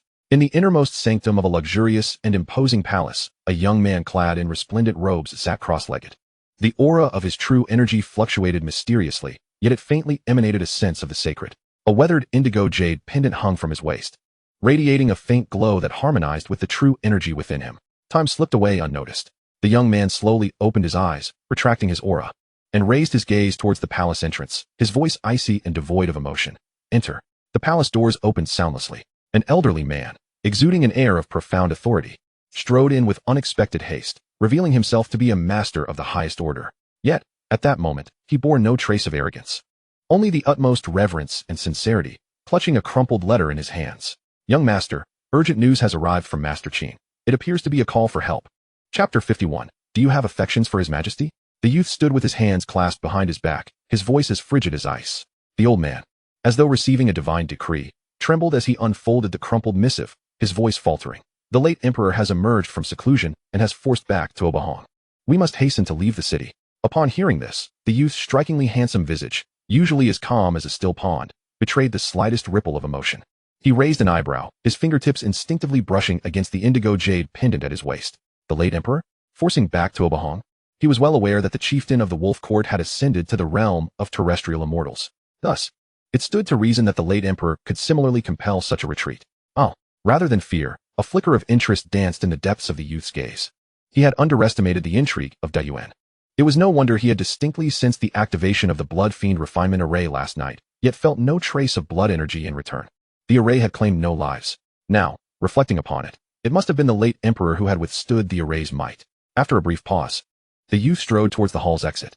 He tilted his head upwards as if he could pluck the stars from the sky, his chilling tones slicing through the silence. Our grand plans remain unfulfilled. It is unwise to confront the terrestrial immortals just yet. He pondered momentarily before continuing. Once the storm has calmed, we shall make further arrangements. Remember, do not act in haste. The old man comprehended and bowed deeply. Yes. Young master. Just as he was about to withdraw, the youth's indifferent voice rang out once more. What of the furnace vessel? How goes the progress? The old man stiffened abruptly, cold sweat soaking through his inner garments, bending even lower, reporting to the young master. We have located a girl born on a day of the Een year, Een month, and Een day, but, The youth's brow arched, displeasure evident in his expression. The old man felt the weight of an oppressive force bearing down upon him, his voice trembling with increasing trepidation. The furnace vessel is still of tender age. A trace of disdain flickered in the youth's eyes. But is she not a perfect match? The old man was momentarily taken aback. A prepubescent child, could she not be considered a perfect match? Yet he still replied with utmost respect, indeed. She is a perfect match, young master. A frigid smirk graced the youth's lips. Then what issue remains? For me, any maiden born on a year, month. And day is suitable as a furnace vessel. Age is inconsequential. I understand. I take my leave. The old man, feeling as though he had been granted a great reprieve, hastily exited. The youth paid him no further heed, his gaze remaining locked on the full moon hanging in the sky. A mysterious and elusive expression quietly unfurled in his eyes, cold and profound. Ah, this game is becoming ever more intriguing. The following day, at dawn, the crisp morning light filtered through the intricately carved window, gently illuminating the expansive dragon bed, bestowing a hazy glow upon the two entwined figures. The silken quilt lay lightly over them as they enjoyed a night of peaceful slumber.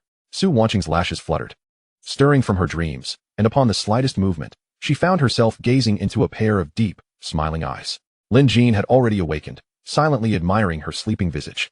As she opened her eyes, affection radiated from his gaze. He raised a hand, tenderly tucking a damp strand of hair behind her ear, his fingertips lingering on her delicate, rosy cheek. Xiao Xuan's face flushed slightly, her sleepiness mingling with a hint of shyness. She lowered her gaze, instinctively curling deeper into the warmth of his broad chest.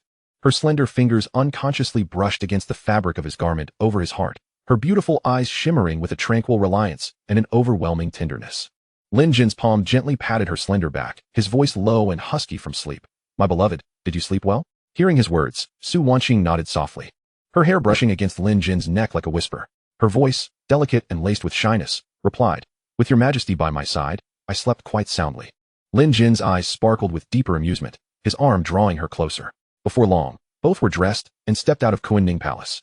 Outside the hall, Yan Jingxue caught sight of Lin Jin's emergence, his icy demeanor seemingly thawing like the first spring snow. Unconsciously, her mind recalled the unseemly sounds that had echoed moments ago, and a faint blush swept over her cheeks, prompting her to hastily lower her head. Reporting to your majesty. Lord Zhu requests an audience and awaits your decree in the study. Upon hearing this, Lin Jin's lips curled into a bitter smile, shaking his head in resignation. He had hoped to share a leisurely breakfast with his beloved, yet even this fleeting moment of tranquility seemed elusive. Who claimed that being an emperor was easy? Was it not akin to a monotonous job? He composed himself and turned to Xiao Xuan, gently pinching her exquisite cheek. My beloved, state affairs are pressing. Before he could finish, Xiao Xuan interjected with understanding. Your majesty, please attend to your matters. Lord Zhu's request must surely pertain to significant business. Lin Jin nodded, instructing the kitchen to prepare a meal before striding out of Kuan Palace. Xiao Xuan watched Lin Jin's tall figure retreat, her eyes sparkling with happiness, tinged with the lingering warmth of their earlier intimacy. Suddenly, she approached Yan Jingxue and unexpectedly asked, Sister Jingxue, do you have affections for his majesty? Yan Jingxue trembled as if startled, dropping to one knee with a resounding thud. Your Highness, please be cautious with your words. I would never presume. Xiao Xuan smiled gently, extending a hand to help her rise, her bright eyes holding a knowing glimmer. She gazed at Yan Jingxue's exquisitely beautiful face, akin to a finely sculpted statue. Sister, do not panic. His majesty is not present. She paused, glancing around, then leaned in closer, whispering, when his majesty emerged just now, your eyes betrayed you. Yan Jingxue felt her face grow hot, hastily bowing her head, her slender fingers nervously fiddling with the leather edges of her armor. In that moment, she was no longer the commanding leader of the Fengling Guards, but rather an innocent girl, her heart laid bare. The handsome, proud visage of the emperor involuntarily flooded her mind. In an instant, even her delicate earlobes flushed crimson. Noticing this, Xiao Xuan's eyes sparkled with delight, her smile widening. Do not worry, sister, I will assist you. A glint of mischief flickered in her eyes. It also serves my interests. Yan Jingxue looked up in confusion, unable to comprehend her meaning. However, Xiao Xuan merely winked mysteriously, offering no explanation. Instead, she took Yan Jingxue's slightly trembling hand, drawing near to whisper softly in her ear. Moreover, His Majesty is truly impressive. Boom. Yan Jingxue felt a rush of warmth surge to her head, her entire face burning with embarrassment, wishing she could find a crevice to hide in, beneath the tempest of her shyness. Deep within her heart, an unbidden flicker of joy and anticipation began to stir, one she herself had scarcely acknowledged. In the imperial study, Lin Jin sat majestically upon the dragon throne, lightly tapping the edge of his teacup with his fingers, casting a glance at the approaching Zhu Jun. Speak. Why have you come to see me at such an early hour? What urgent matter compels you? Zhu Jun stepped forward, bowing respectfully to report, Your Majesty. The Ministry of Revenue has exerted every effort to mobilize available provisions. Lord Song has completed the transfer by the third watch and has marched his troops northward. Lin Jin nodded. With a semi-divine figure like Song Shuo, commanding 10,000 great snow dragon riders and 30,000 Shuo wind archers, the northward advance should be nothing short of a swift conquest, with no city along the route capable of offering resistance. His only concern lay in the substantial consumption of supplies by the army and whether they could keep pace. I understand, Lin Jin said, gently caressing the smooth rim of his teacup, lifting his gaze to inquire, is this the sole purpose of your visit, my minister? Zhu Jun shook his head gravely. Your Majesty, under the joint investigation of the Xuanjiao army and the Jinyue, those who spread rumors and incited fear of the Wolf Court have all been apprehended. During the overnight interrogations, one individual stands out as particularly unusual. Chapter 52, Execution at Xuanwu Gate, a public display. Unusual? Lin Jin's brows arched slightly as he took a sip of tea and queried, elaborate. Zhu Jun lowered his voice, each word striking like icy droplets.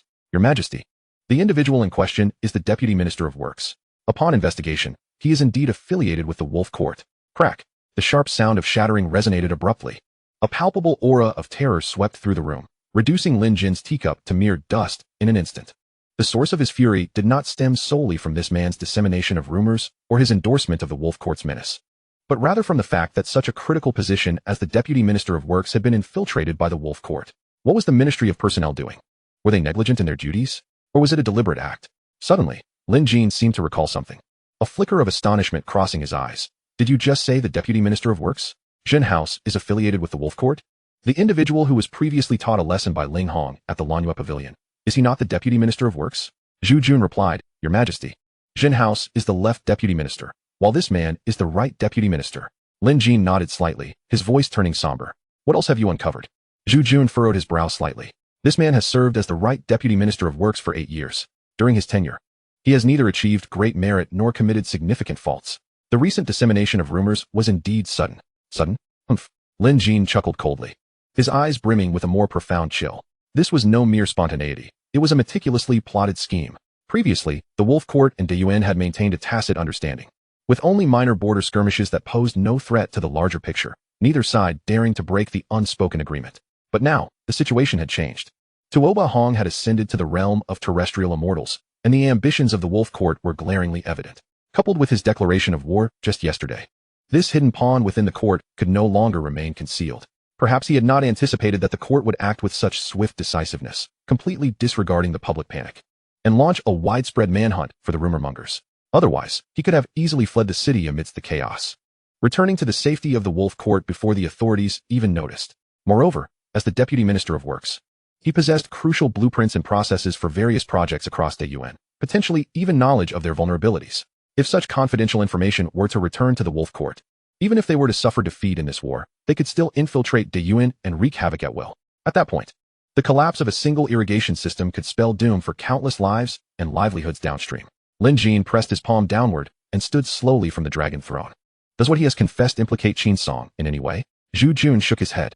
No, he insists it was his own initiative. Furthermore, he is adamant that the other rumor-mongers and their masterminds are all in agreement, with no ties to Qin Song. Lin Jin narrowed his eyes, a cruel smile curling at his lips. Ah, what a loyal pack of hounds they are. Before his words faded, a fierce glint flashed in his gaze.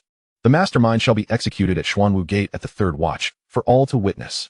Zhu Jun's heart jolted, but he quickly steeled himself to accept the command. Yes, Your Majesty. Lin Jin turned his back and walked to the window, the gentle breeze caressing his face, yet his expression sharpened like a blade. With the right Deputy Minister of Works already tainted by the Wolf Court, could other offices truly remain unscathed? Considering this, Lin Jin abruptly pivoted and commanded sternly, Zhu Aiqing, immediately investigate all officials. Anyone suspected of colluding with the Wolf Court or having connections to them, regardless of their rank, must be apprehended and imprisoned. His voice rose sharply, imbued with an icy chill that sent shivers down the spine. I will dispatch the Jinyue to fully cooperate with the Ministry of Justice to ensure we root out these malignant tumors lurking in the shadows, leaving not a single one behind. Zhu Jun bowed deeply, solemnly responding, I shall carry out the order. After Zhu Jun took his leave, Lin Jin returned to the dragon throne. Eunuch Hai respectfully presented a pristine teacup, steam wafting gently. Lin Jin took a sip and declared, Summon Guo Jinhao. At once, Eunuch Hai bowed and withdrew. Before long, Guo Jinhao entered the imperial study with swift steps, dropping to one knee with utmost reverence. I, your humble servant. Pay my respects to your majesty. Long live the emperor. Lin Jin waved his hand casually. Guo Aiqing, how goes the progress with the curved plow? Guo Jinhao abruptly lifted his head, his eyes alight with fervor, his cheeks flushed with excitement, his voice trembling imperceptibly as he replied, "Your Majesty, with the assistance of the deep vein of mysterious iron ingots, the progress has been nothing short of miraculous. By tomorrow at the latest, all 100 curved plows will be completed." Upon hearing this, Lin Jin felt a surge of joy, the gloom cast by the traders dissipating in an instant. Once the curved plows were finished, they could be put to use. The fertile land behind Yunping Mountain had long awaited this moment. With the soil turned and crops sown, they would surely reap the first harvest of potatoes before winter. The food crisis that had plagued Deyuan was finally on the brink of resolution. "Excellent," Lin Jin praised heartily. "This achievement belongs to you, Gui Aiqing." Guo Jinhao bowed deeply in gratitude. "Thank you, Your Majesty, for your great kindness." Lin Jin's gaze flickered as he commanded. "In that case, return to the ministry and expedite the progress, finalize the integration, and after completion, I will send someone to oversee the reception." He paused briefly, emphasizing moreover, "Do not miss tomorrow's morning court session." Guo Jinhao was momentarily taken aback, but then elation surged within him. Although he had been promoted to the Minister of Works, it had yet to be publicly acknowledged. No one in the court was aware of his identity, and thus he had not qualified to attend court. The Emperor's command for him to attend the morning session was clearly a means to publicly affirm his position. What an extraordinary honor. Guo Jinhao bowed deeply once more, his forehead meeting the cold ground with a soft sound. When he raised his head again, his eyes were slightly red, his voice quivering with suppressed emotion. "I humbly thank your Majesty for your heavenly grace. Go." Lin Jin gestured gently with his hand. Guo Jinhao was momentarily taken aback by the overwhelming wave of joy, nearly stumbling over his own feet, hastily regaining his balance. His face flushed with embarrassment. Striving to maintain a facade of composure, he awkwardly exited the imperial study, filled with exhilaration. Within the study, tranquility returned.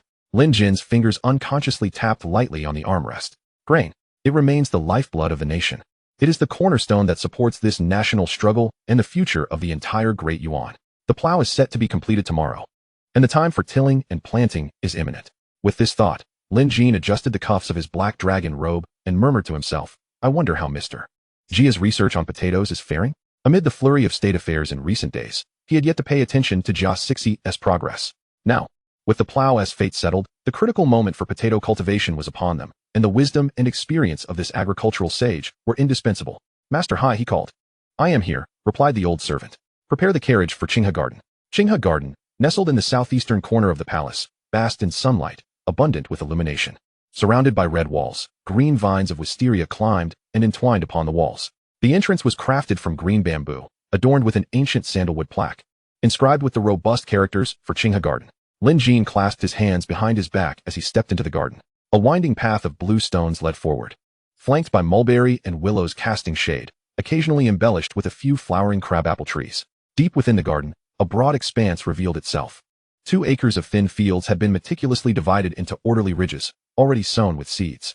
Some tender sprouts had just broken through the soil, displaying delicate new greens, while others lay in stillness, the earth undisturbed. In the center of the ridges, a figure bent low, furrowing the soil with a furrowed brow, completely oblivious to his surroundings. Lin Jin raised his hand, halting the approaching Master Hai. It was unwise to disturb the agricultural sage during his focused labors. After a considerable time, Jia Xixi finally straightened his back, stretching his limbs, when his gaze fell upon Lin Jin not far away, causing him to pause in surprise. He carefully sidestepped the tender shoots, hastily exiting the field, and prepared to kneel in reverence, exclaiming, "Your servant pays homage to your Majesty." Lin Jin extended his hand in a gesture of support. "There is no need for such formalities, Mr. Jia." Perhaps due to Jia Xixi's historical prominence in another realm, his accomplishments benefiting countless people, Lin Jin, as a time traveler, harbored a sincere respect that transcended the boundaries of sovereign and subject. Thus, he consistently addressed him as Mr.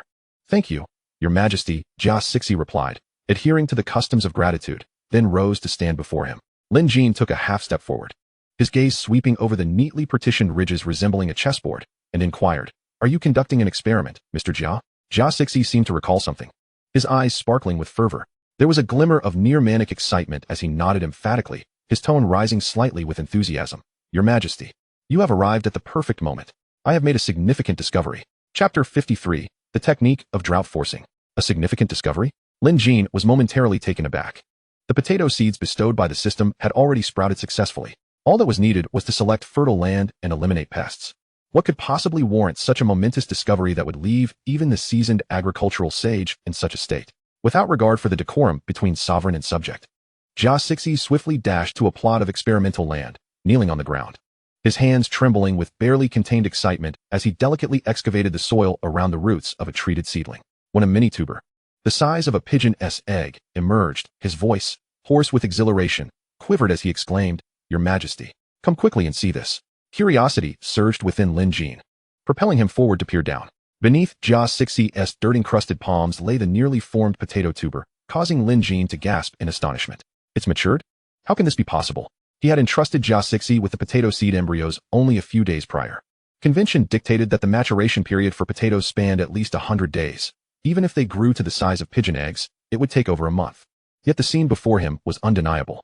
"Mr. Jia, what exactly is happening here?" Lin Jin asked, striving to suppress the tumult rising within him. Jia Xi did not respond immediately.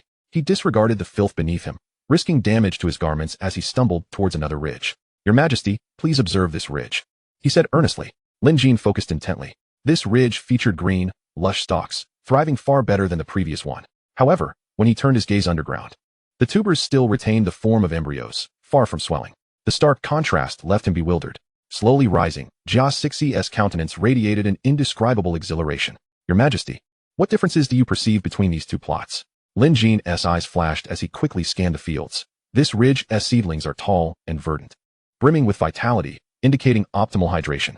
Conversely, that ridge appears stunted, the leaves thick and dark green yet slightly curled, having been sprinkled with wood ash around the roots. He bent down for a closer inspection, his fingers brushing against the parched earth, his tone laced with surprise. "The soil is cracked.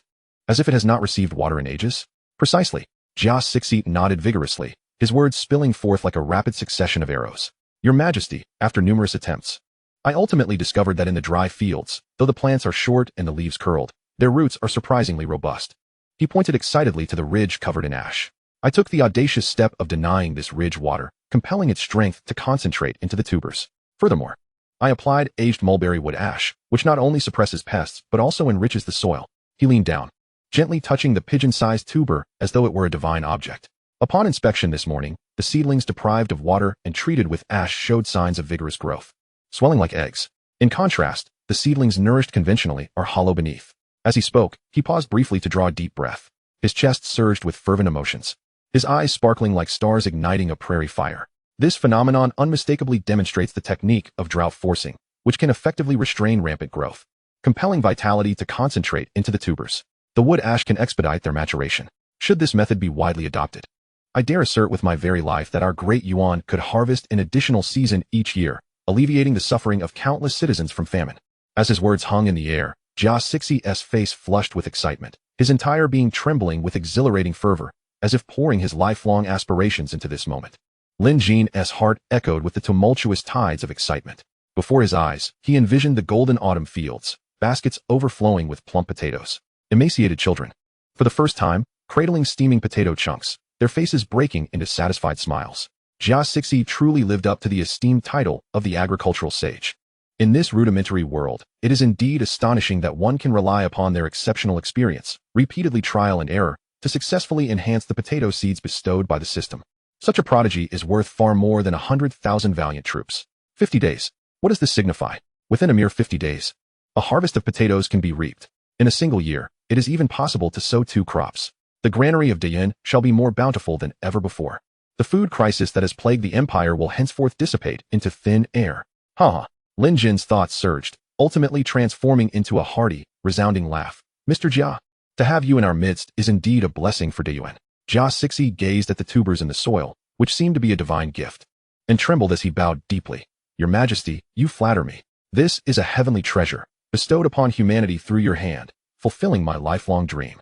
As a master of agronomy, what I have sought throughout my life is to cultivate bountiful harvests, ensuring that the populace never suffers from hunger again, is it not?" Lin Jin laughed heartily. Regardless of the reasons, this astonishing achievement must be attributed foremost to you. His gaze flickered, contemplating briefly. "Tomorrow at court, you must accompany me." "Court?" Jia Xi was taken aback. As a mere commoner and farmer, he held no official position. What purpose would he serve at court? "You shall know tomorrow, my dear sir." Lin Jin's lips curled into a mysterious smile. "Rest well today, for soon you will have much to attend to." With that, he paid no further heed to Jia Xi's bewilderment.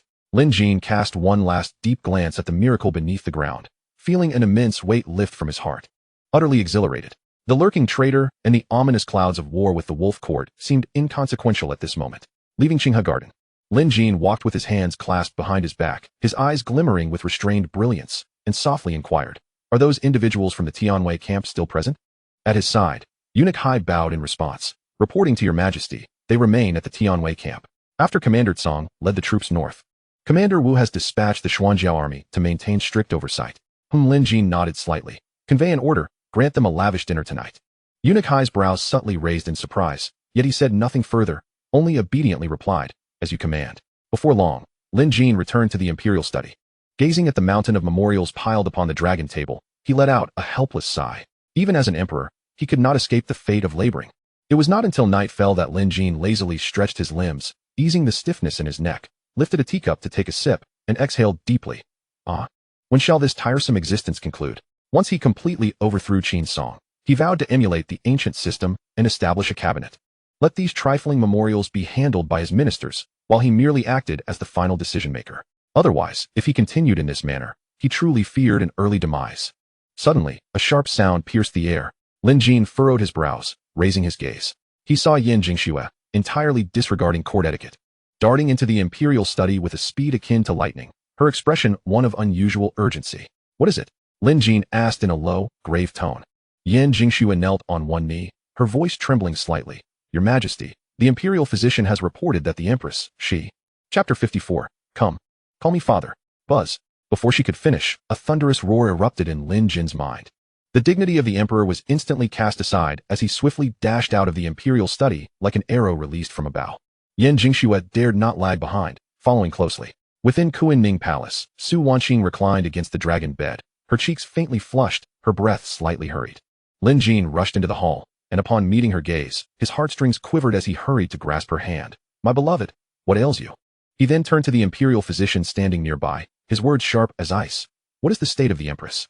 The emperor's barely perceptible pressure was beyond what the physician could withstand. He fell to his knees, his words fragmented. "Your Majesty, please do not be angry. The Empress's health is not in grave danger, it is just..." Before he could finish, a delicate hand, as white as jade, gently covered Lin Jin's hand. Su Wanqing lifted her gaze, her eyes filled with shyness, and softly spoke. "Your Majesty, I am well. It is you who are to be a father." To be a father? Lin Jin was momentarily stunned, failing to react immediately. The imperial physician, as if granted a reprieve, hastily bowed. "Congratulations, Your Majesty. Heartfelt congratulations. The Empress carries the dragon seed. This is indeed a blessing from heaven for Diyuan, and the nation shall have descendants." In that instant, overwhelming joy washed away his confusion. Lin Jin's eyes sparkled with disbelief, bursting into hearty laughter, nearly dancing with glee. "Ha! I am to be a father? In my previous life, I was all alone. And now, within such a short time after my crossing, I am already a father." This earth-shattering turn of events stirred his emotions, rendering him almost beside himself. Su Wanqing's lips curled into a gentle smile. Her slender hand lightly caressed her still flat abdomen, enveloped in a soft maternal glow. Lin Jin, unable to contain his excitement, leaned down, pressing his ear to her belly, his breath warm like a spring breeze. "Come, call me father." Su Wanqing could not help but chuckle, replying helplessly, "Your Majesty, I have just conceived. To call you father is premature, for it may be some time before we even see the shape of the child." In recent days, she had felt something unusual within her body, often experiencing nausea and an unusual craving for sour flavors. However, the nightly intimacy had dulled that discomfort.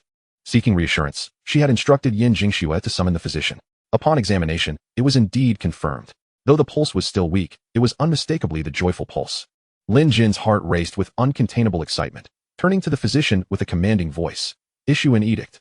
Instruct the imperial kitchen to prepare nourishing meals for the Empress to support her pregnancy. The imperial medical department must pay close attention to her health and allow not a moment's negligence." The physician repeatedly bowed. "Your Majesty, rest assured. I shall devote myself entirely to ensuring the safety of the royal child. And the Empress must be well." Lin Jin's gaze was piercing as he emphatically corrected him. Cold sweat trickled down the physician's forehead, his forehead pressed firmly to the ground. "I would rather die than let any oversight occur. I shall exert every effort to ensure the Empress's health and the stability of the dragon fetus." Just then, Yin Jingxue silently entered to report. Lin Jin recalled earlier and shot her a glare. "Commander Yin, next time you deliver news, do not breathe so heavily." Yin Jingxue offered a wry smile, still respectfully bowing. "Yes, Your Majesty, I am guilty." She had not anticipated the Emperor's intense urgency, which left her no chance to finish her words. Lin Jin waved his hand. "You may all leave." "As you command." Yin Jingxue and the physician bowed and exited. Only the two remained in the hall. Lin Jin returned to the side of the bed, tightly holding Su Wanqing's hand, his usually stern brows now softened with uncontainable warmth and anticipation. My beloved, from now on, if you wish for anything, do not hesitate to instruct the imperial kitchen. Should you feel even the slightest discomfort, you must summon the imperial physician at once, without delay. Su Wanqing nestled against him, her face radiant with the glow of happiness. Your servant thanks your majesty for your grace. Lin Jin raised his hand, tenderly caressing her silky black hair. You are now with child, and must take good care of yourself. I shall not disturb you tonight. As he spoke, he prepared to rise. Your majesty. Su Wanqing suddenly sat up, tightly clutching his arm. Her tone laced with a touch of aggrieved charm. Your servant wishes to share the bed with you. Lin Jin hesitated momentarily, struggling internally before finally nodding. Sharing the bed is permissible, but... His gaze burned into hers, his tone firm with a hint of warning. My beloved, do not act recklessly. He considered himself a gentleman, yet faced with this enchanting beauty, it was challenging to guarantee his self-restraint. Su Wanqing's tears transformed into laughter, her eyes sparkling with mischief. It would be better if your majesty refrained from acting recklessly tonight.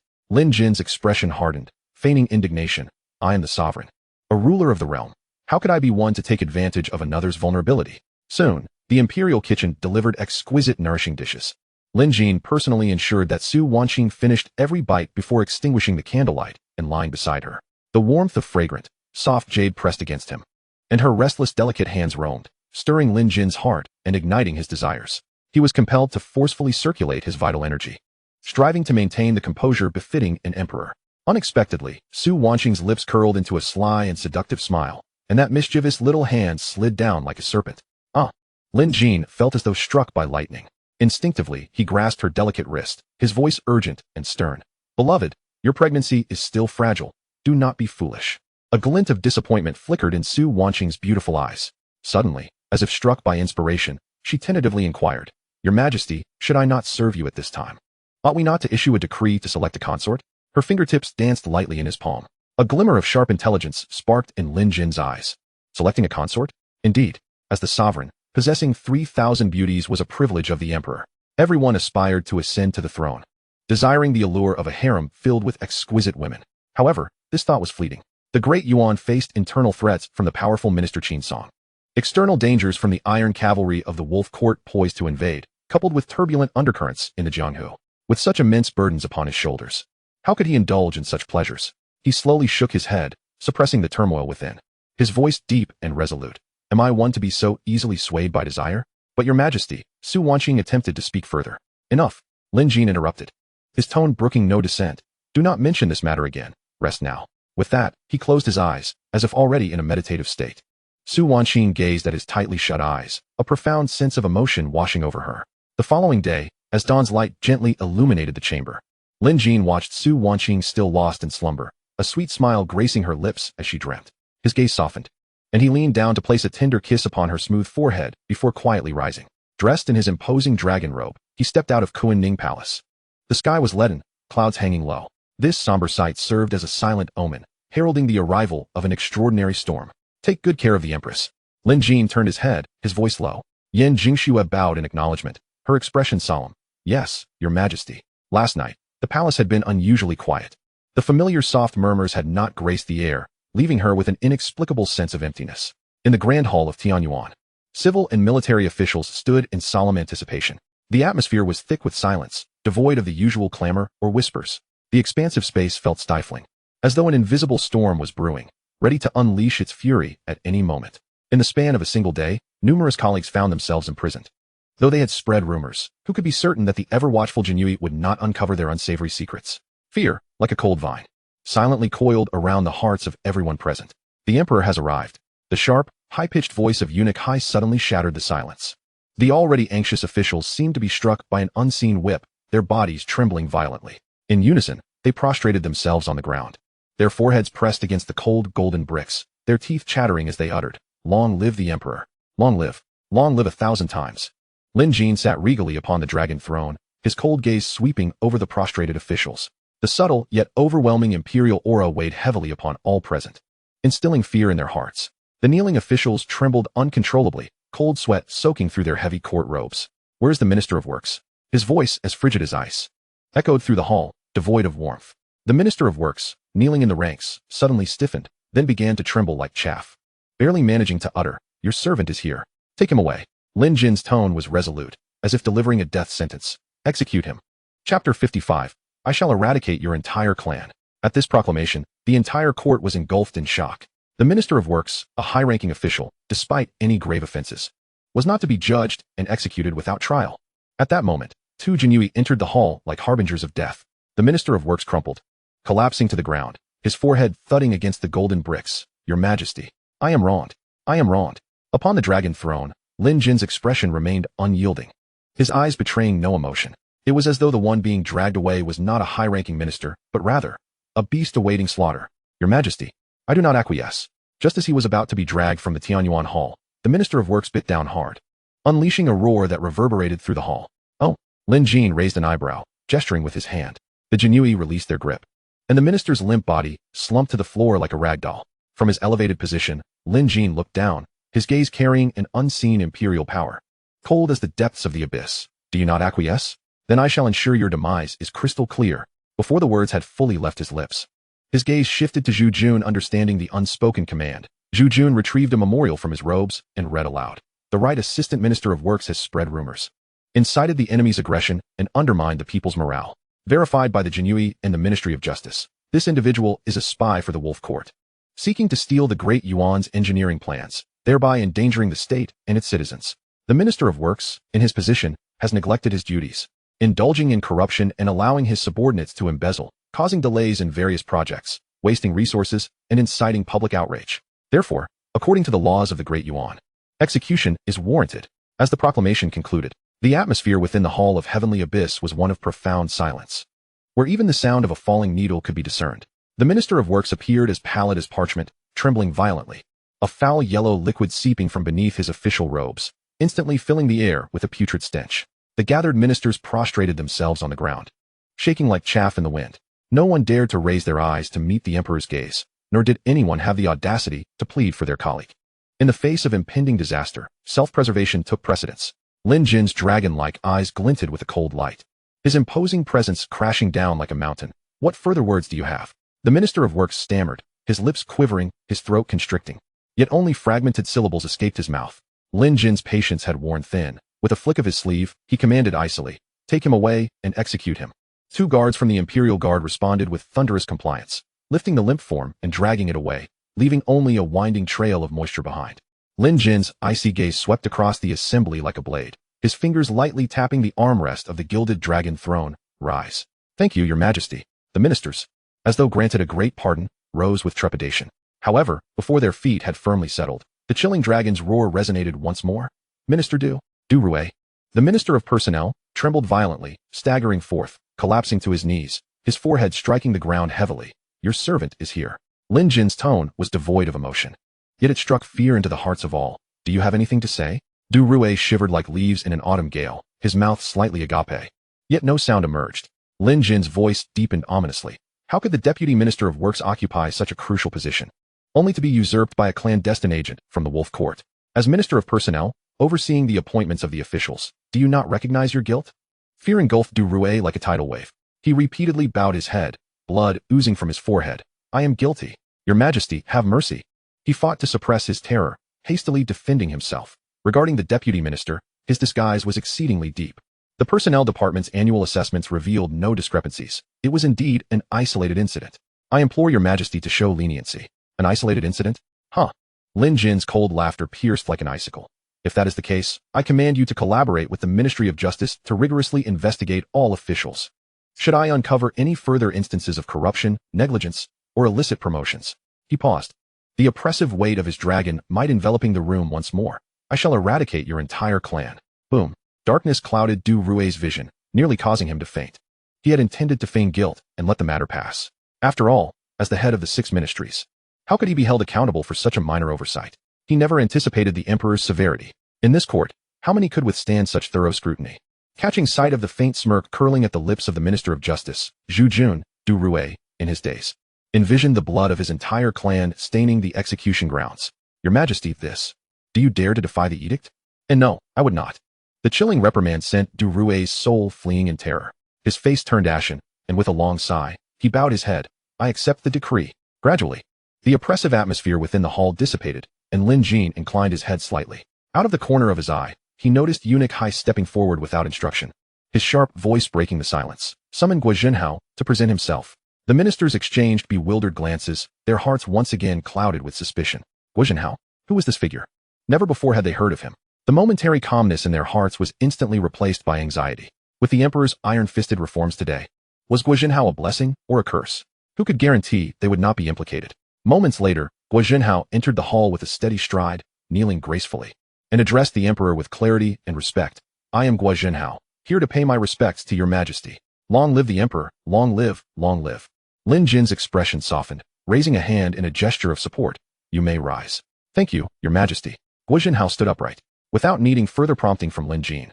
Eunuch Hai presented a golden imperial edict, proclaiming loudly, by the grace of heaven, the emperor decrees, the construction of the nation is vital, and the Ministry of Works is of utmost importance. Henceforth, Minister Guo Jinhao, possessing exceptional talent and diligence, is hereby appointed as the Minister of Works, overseeing the nation's construction, water management, and agricultural affairs. You are to diligently uphold your duties with integrity and fairness, supervising your subordinates, and fulfilling your responsibilities to honor the weight of this appointment. Thus decreed. With the decree read, Guo Jinhao's face radiated with barely contained excitement as he humbly bowed. I, Guo Jinhao, accept the decree with gratitude. I shall not disappoint your majesty's great favor. His voice trembled slightly, yet each word was clear. The gazes of the officials converged upon him, a mix of astonishment, scrutiny, envy, and trepidation swirling in the air. Various emotions intertwined. This man had seemingly appeared from nowhere, ascending to the ranks of a second-tier official in one fell swoop, an unprecedented occurrence in court. Some instinctively glanced at the Minister of Personnel, only to find him maintaining a serene composure, his gaze fixed ahead, utterly motionless. Recently chastised, and with his clan's fate uncertain, how could he dare provoke the emperor's ire at such a critical moment? Moreover, the Minister of Justice, Zhu Jun, wore an expression of indifference, clearly already aware of this development. This murky water was not to be traversed lightly. You may rise, Minister, Lin Jin stated calmly. Guo Jinhao respectfully accepted the scarlet robe presented by the Imperial Guard. Before anyone could catch their breath, Lin Jin's fingertips once again lightly tapped the armrest, his tranquil command echoing, summon Jia Xiao. A wave of tension coursed through the ministers, their eyes instinctively darting towards the hall's entrance. Jia Xiao? Who might this be? Chapter 56. The troops are indeed insufficient. Dressed in a plain long robe, an elderly man with graying hair and a weathered visage entered the grand hall with steady steps. Despite being surrounded by ministers on either side, his demeanor remained tranquil, unfazed. Upon reaching the center of the hall, he knelt gracefully, performing a respectful salute. I am Jia Xiao, here to pay my respects to your majesty. Lin Jin gently raised his wrist. A wave of pure energy enveloping Jia Xiao in an instant, his voice warm. Mr. Jia, no need for excessive formality. In that moment, the entire hall fell silent.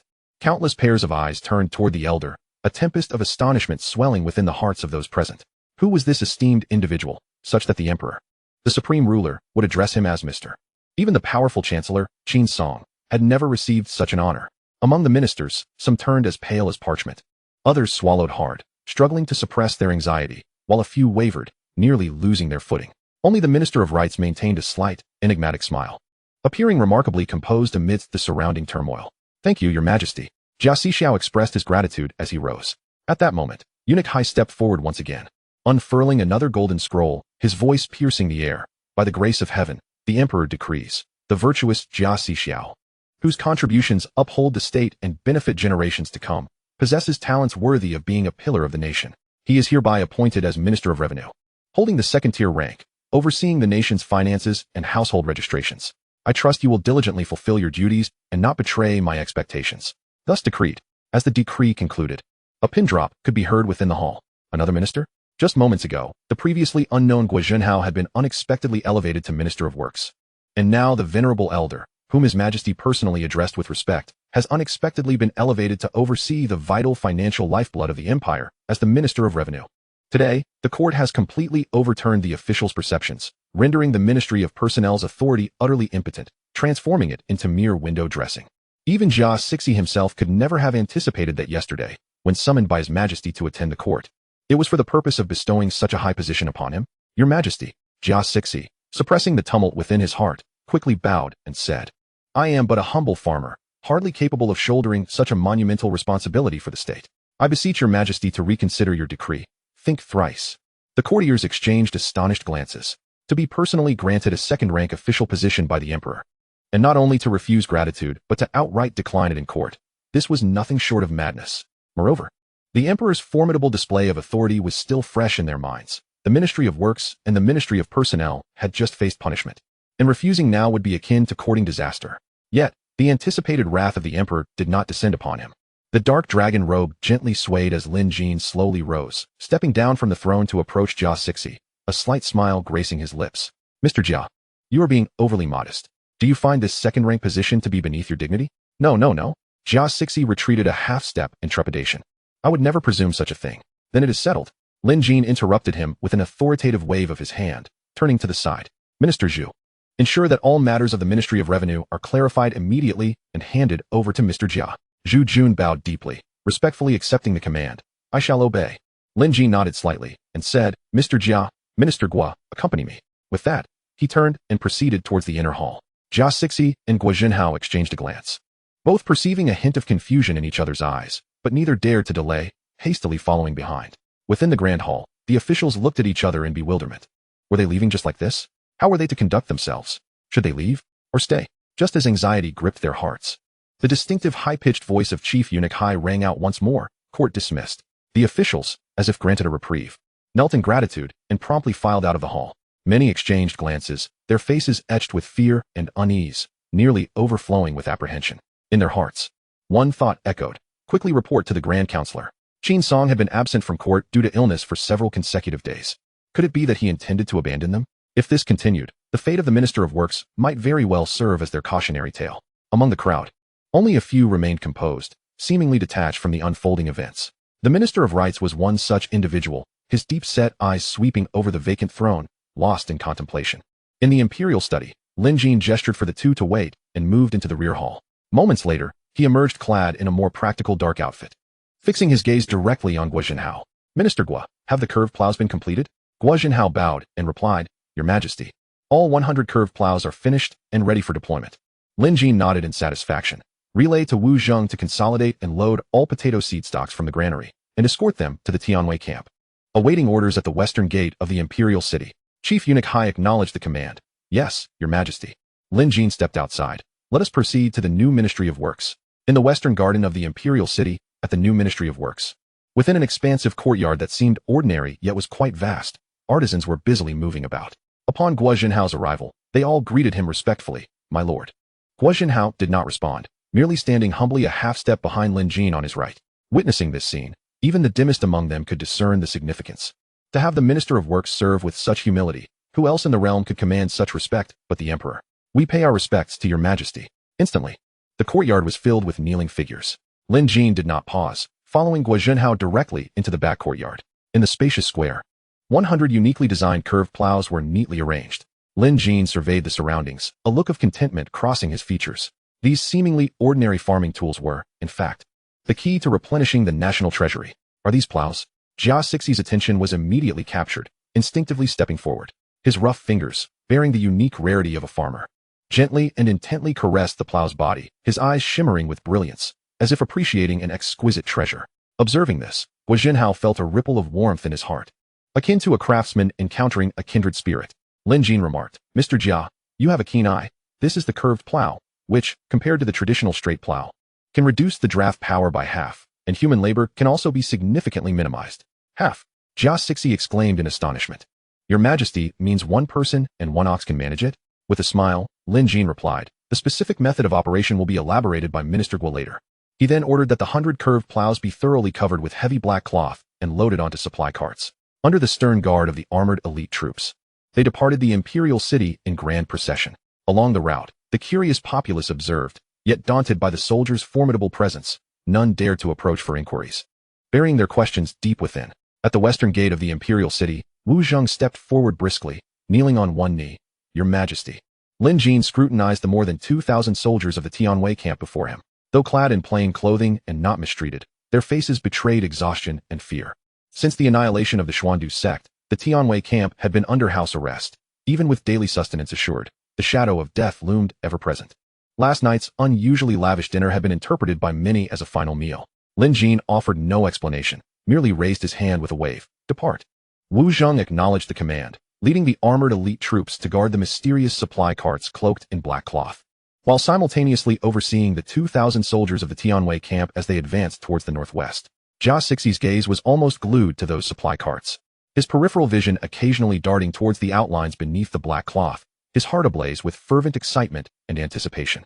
For him, these curved plows were akin to divine artifacts making their earthly debut. Lin Jin did not intrude upon his reverie. He had preemptively allocated 100 plowing oxen, awaiting arrival at Yunping Mountain, where the curved plows, in conjunction with the oxen's strength, would surely astonish this eminent agronomist even further. Yet, Lin Jin cast a sweeping glance at the elite armored troops surrounding him, mentally calculating 30,000 elite troops, with 10,000 heading north. The defense at Yunping Mountain would necessitate a division of forces, not only to suppress any potential unrest from the Tianwei camp, but also to ensure the safety of Jia Xixie and the curved plows. The remaining forces would be tasked with safeguarding the imperial city, already a tight squeeze. A bitter smile crept onto his face. Indeed, these troops were woefully insufficient. At that moment, a cold and familiar mechanical voice echoed in his mind. Congratulations, host, for surveying the Duanyue Gorge successfully. Would you like to illuminate the illustration? Congratulations, host, for surveying the Luyun mountain range successfully. Would you like to illuminate the illustration? Chapter 57, Shadow Assassins, 1,000 Shadows Concealed. Lin Jin raised an eyebrow, his figure suddenly pausing. To illuminate 2 sections of the illustrated compendium simultaneously is indeed an unprecedented feat. As for their locations, a moment's contemplation reveals them clearly. Ling Hong accompanied Wei Jingran to the Luyun sword sect for inspection, aiding him in resolving the troubles posed by the Duanyue sect. It appears that success has been achieved. The Duanyun Gorge must certainly be the site of the Duanyue sect, and the Luyun mountain range is self-evident. Indeed, Lin Jin was quite satisfied. The system's notification confirmed the veracity of Wei Jingran's report. The Duanyue sect had presumably vanished without a trace. Illuminate. With a mere thought, Lin Jin activated the process. Ding. Congratulations, host, for successfully illuminating the compendium, Duanyun Gorge. Reward obtained, 300 Shadow Assassins. Accompanied by Master Commander Lin Yuan. Congratulations, host, for successfully illuminating the compendium, Luyun Mountain Range. Reward obtained, 1,000 Shadows Concealed Edge. Shadow Assassins. A gleam of excitement flickered in Lin Jin's eyes. Just when he was troubled by a lack of manpower, the system provided such a thoughtful solution. Although there are only 300, the name alone suggests they are anything but ordinary. With a slight mental shift, Lin Jin's consciousness plunged into the armory realm. Within the armory realm, 300 figures appeared as if they were one with the shadows, standing silently, clad in dark garments, their faces obscured by black butterfly masks. They concealed all semblance of identity, exuding an aura of chilling menace. Twin daggers hung at their waists, their blades glimmering with a cold sheen, emanating a sharpness that pierced to the bone, even without poison. Most astonishingly, these 300 shadow assassins exuded a singular, refined aura, all of them being peak 9th grade martial artists. At their forefront stood an individual whose mask was intricately designed and mysterious, also black, yet radiating an imposing gravitas.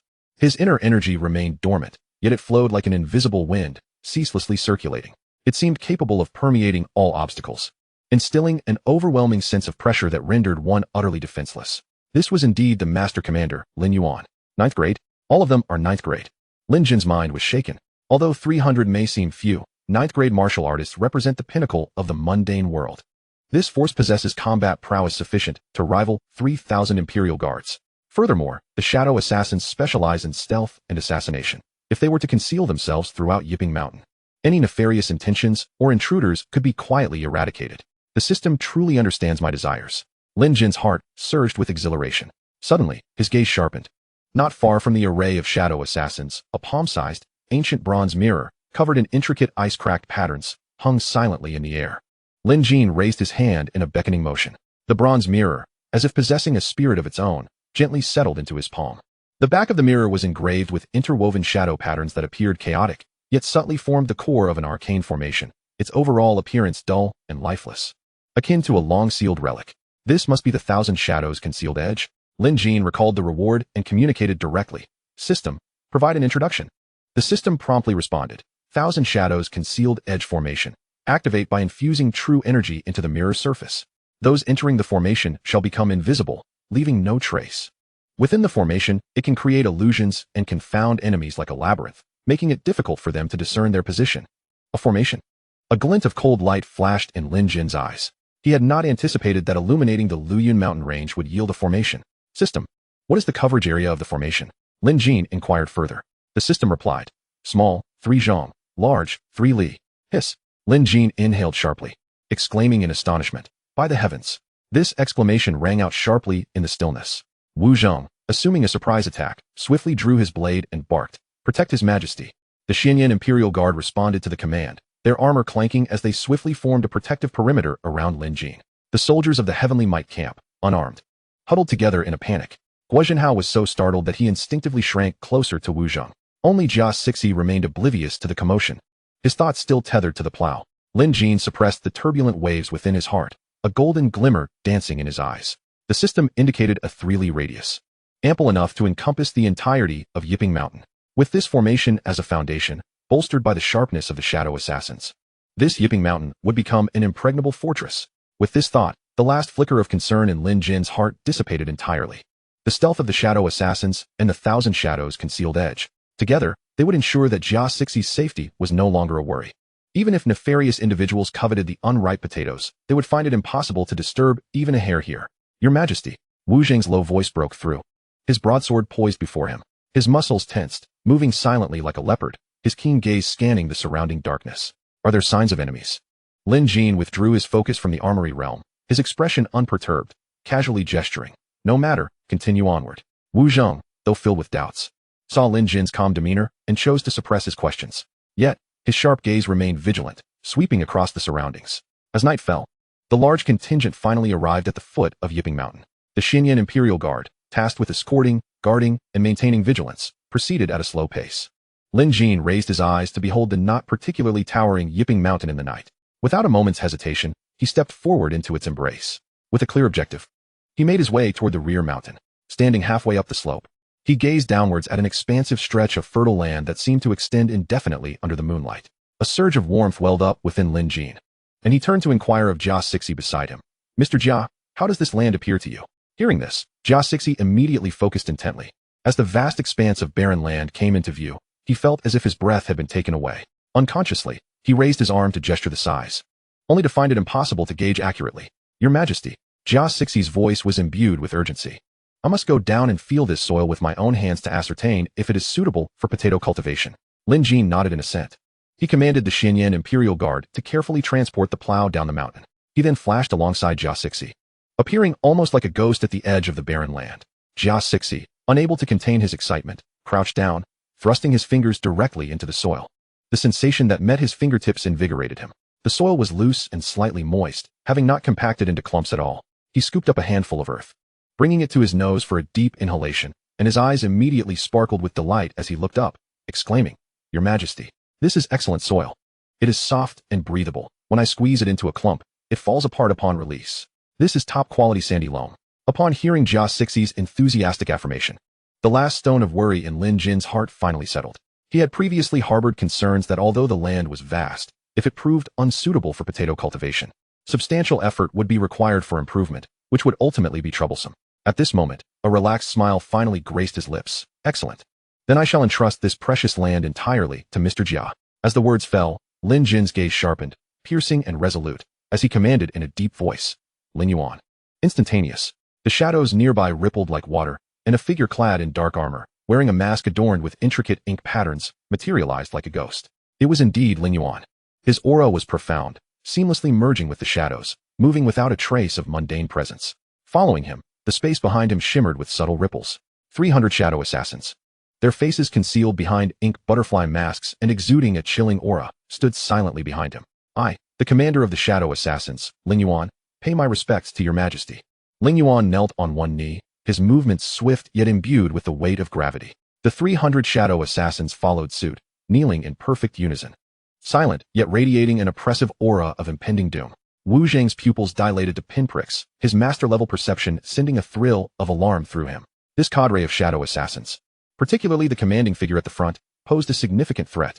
While he was unafraid of a direct confrontation, the sinister presence lurking in the shadows, capable of delivering a lethal strike at any moment, sent chills down his spine. Lin Jin issued a solemn decree. "From this day forth, you shall remain stationed here. The safety of Mr. Jia is contingent upon you. Should there be even a hint of error, I shall hold you accountable." Ling Yuan's icy gaze bore down on Jia Xixiao like tangible icicles, locking onto him with a resolve that seemed to imprint his very essence, an unyielding vow of protection. "I, at the cost of my life, Guarantee that Mr. Jia shall remain unharmed. His voice was resolute, each word a sharpened blade encased in frost. Lin Jin inclined his head slightly. With a deft twist of his wrist, he grasped an ancient bronze mirror, channeling pure and unreserved true energy into it. In the next instant, with a sweeping motion of his arm, the bronze mirror transformed into a subtle, dark streak of light, shooting towards the night sky above Yunping Mountain like an arrow released from its bow. The moment the bronze mirror vanished into the night, a deafening silence enveloped the vicinity, as if an invisible hand had severed all sounds of insects and birds. Even the gentle mountain breeze came to an eerie halt, plunging the entire expanse into a chilling stillness. Suddenly, a transformation occurred. Chapter 58, Mere Playthings, What of It? A deep, resonant hum reverberated through the air, causing the space to ripple as if disturbed by unseen waves.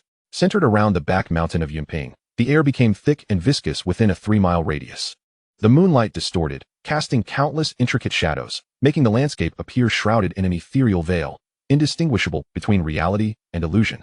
An immense, invisible pressure permeated the atmosphere, as if countless eyes had opened within the shadows. Wu Zheng's pupils constricted sharply. His master-level perception allowed him to grasp the grandiosity and enigma of this formation, and cold sweat began to bead on his palms as he gripped the hilt of his sword. Divine favor from the heavens upon your majesty. Guo Jinhao's legs felt weak, his lips quivering as he gazed at Lin Jin's figure, awe beyond words compelling him to bow even lower. The soldiers behind him from the Tianwei camp were equally pale with shock. The scene unfolding before them, akin to a cataclysmic transformation, surpassed their comprehension, leaving only a profound fear of imperial authority. Lin Jin reveled in the overwhelming power of the formation enveloping him, satisfaction swelling within. The might of the 1,000 Shadows concealed edge formation exceeded his expectations. It was not a brutish force akin to moving mountains, but rather a web-like precision, omnipresent control, perfectly aligned with the characteristics of the Shadow Assassins. With a thought, the bronze mirror, now hovering atop Yunping Mountain and serving as the core of the formation, suddenly transformed into a streak of light and returned to his hand. The mirror's surface was warm, intricate ice-like fissures shimmering with an ethereal glow. Lin Yuan, I entrust this formation to you. The safety of Mr. Jia upon the back mountain of Yunping rests in your hands, and those of the Shadow Assassins. Lin Jin extended the bronze mirror forward. I accept the decree. Lin Yuan replied indifferently as he took the mirror. The moment his fingers brushed its surface, he felt a slight concentration of energy, establishing an immediate connection with the core of the formation, gaining absolute control. With a subtle gesture, the 300 Shadow Assassins dissolved into the surrounding shadows like ink dispersing in water, vanishing in an instant. A chilling, omnipresent sense of surveillance descended, as if every corner harbored a lurking shadow of death. Among the Tianwei soldiers, those who had harbored treacherous thoughts of escaping amidst the chaos suddenly felt as though they had plunged into an icy abyss, their faces drained of color, cold sweat pouring down. To flee?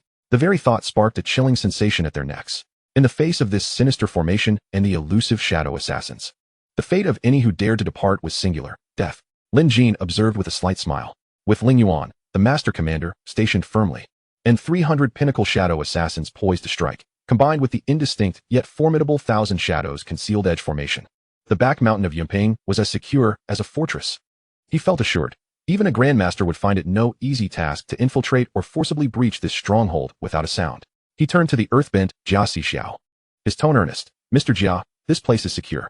In the time ahead, I entrust you with the vital task of cultivating potatoes for the benefit of the populace. Jia Xiao rose, brushing off the dirt, his gaze ablaze. Your Majesty need not worry. I shall spare no effort. I will not fail your expectations.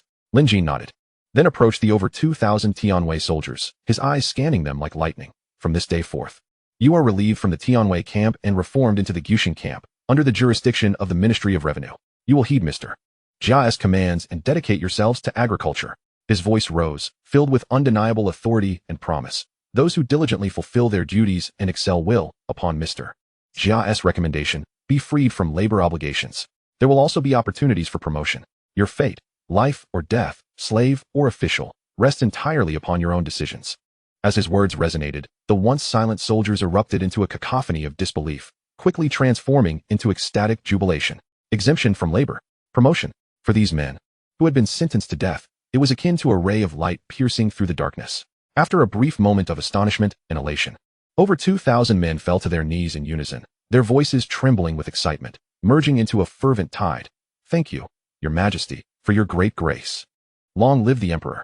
Long live 1,000 years. The echoes of their cheers resonated beneath the shroud of the 1,000 Shadows concealed edge formation, infused with the fervor of survival and renewed hope.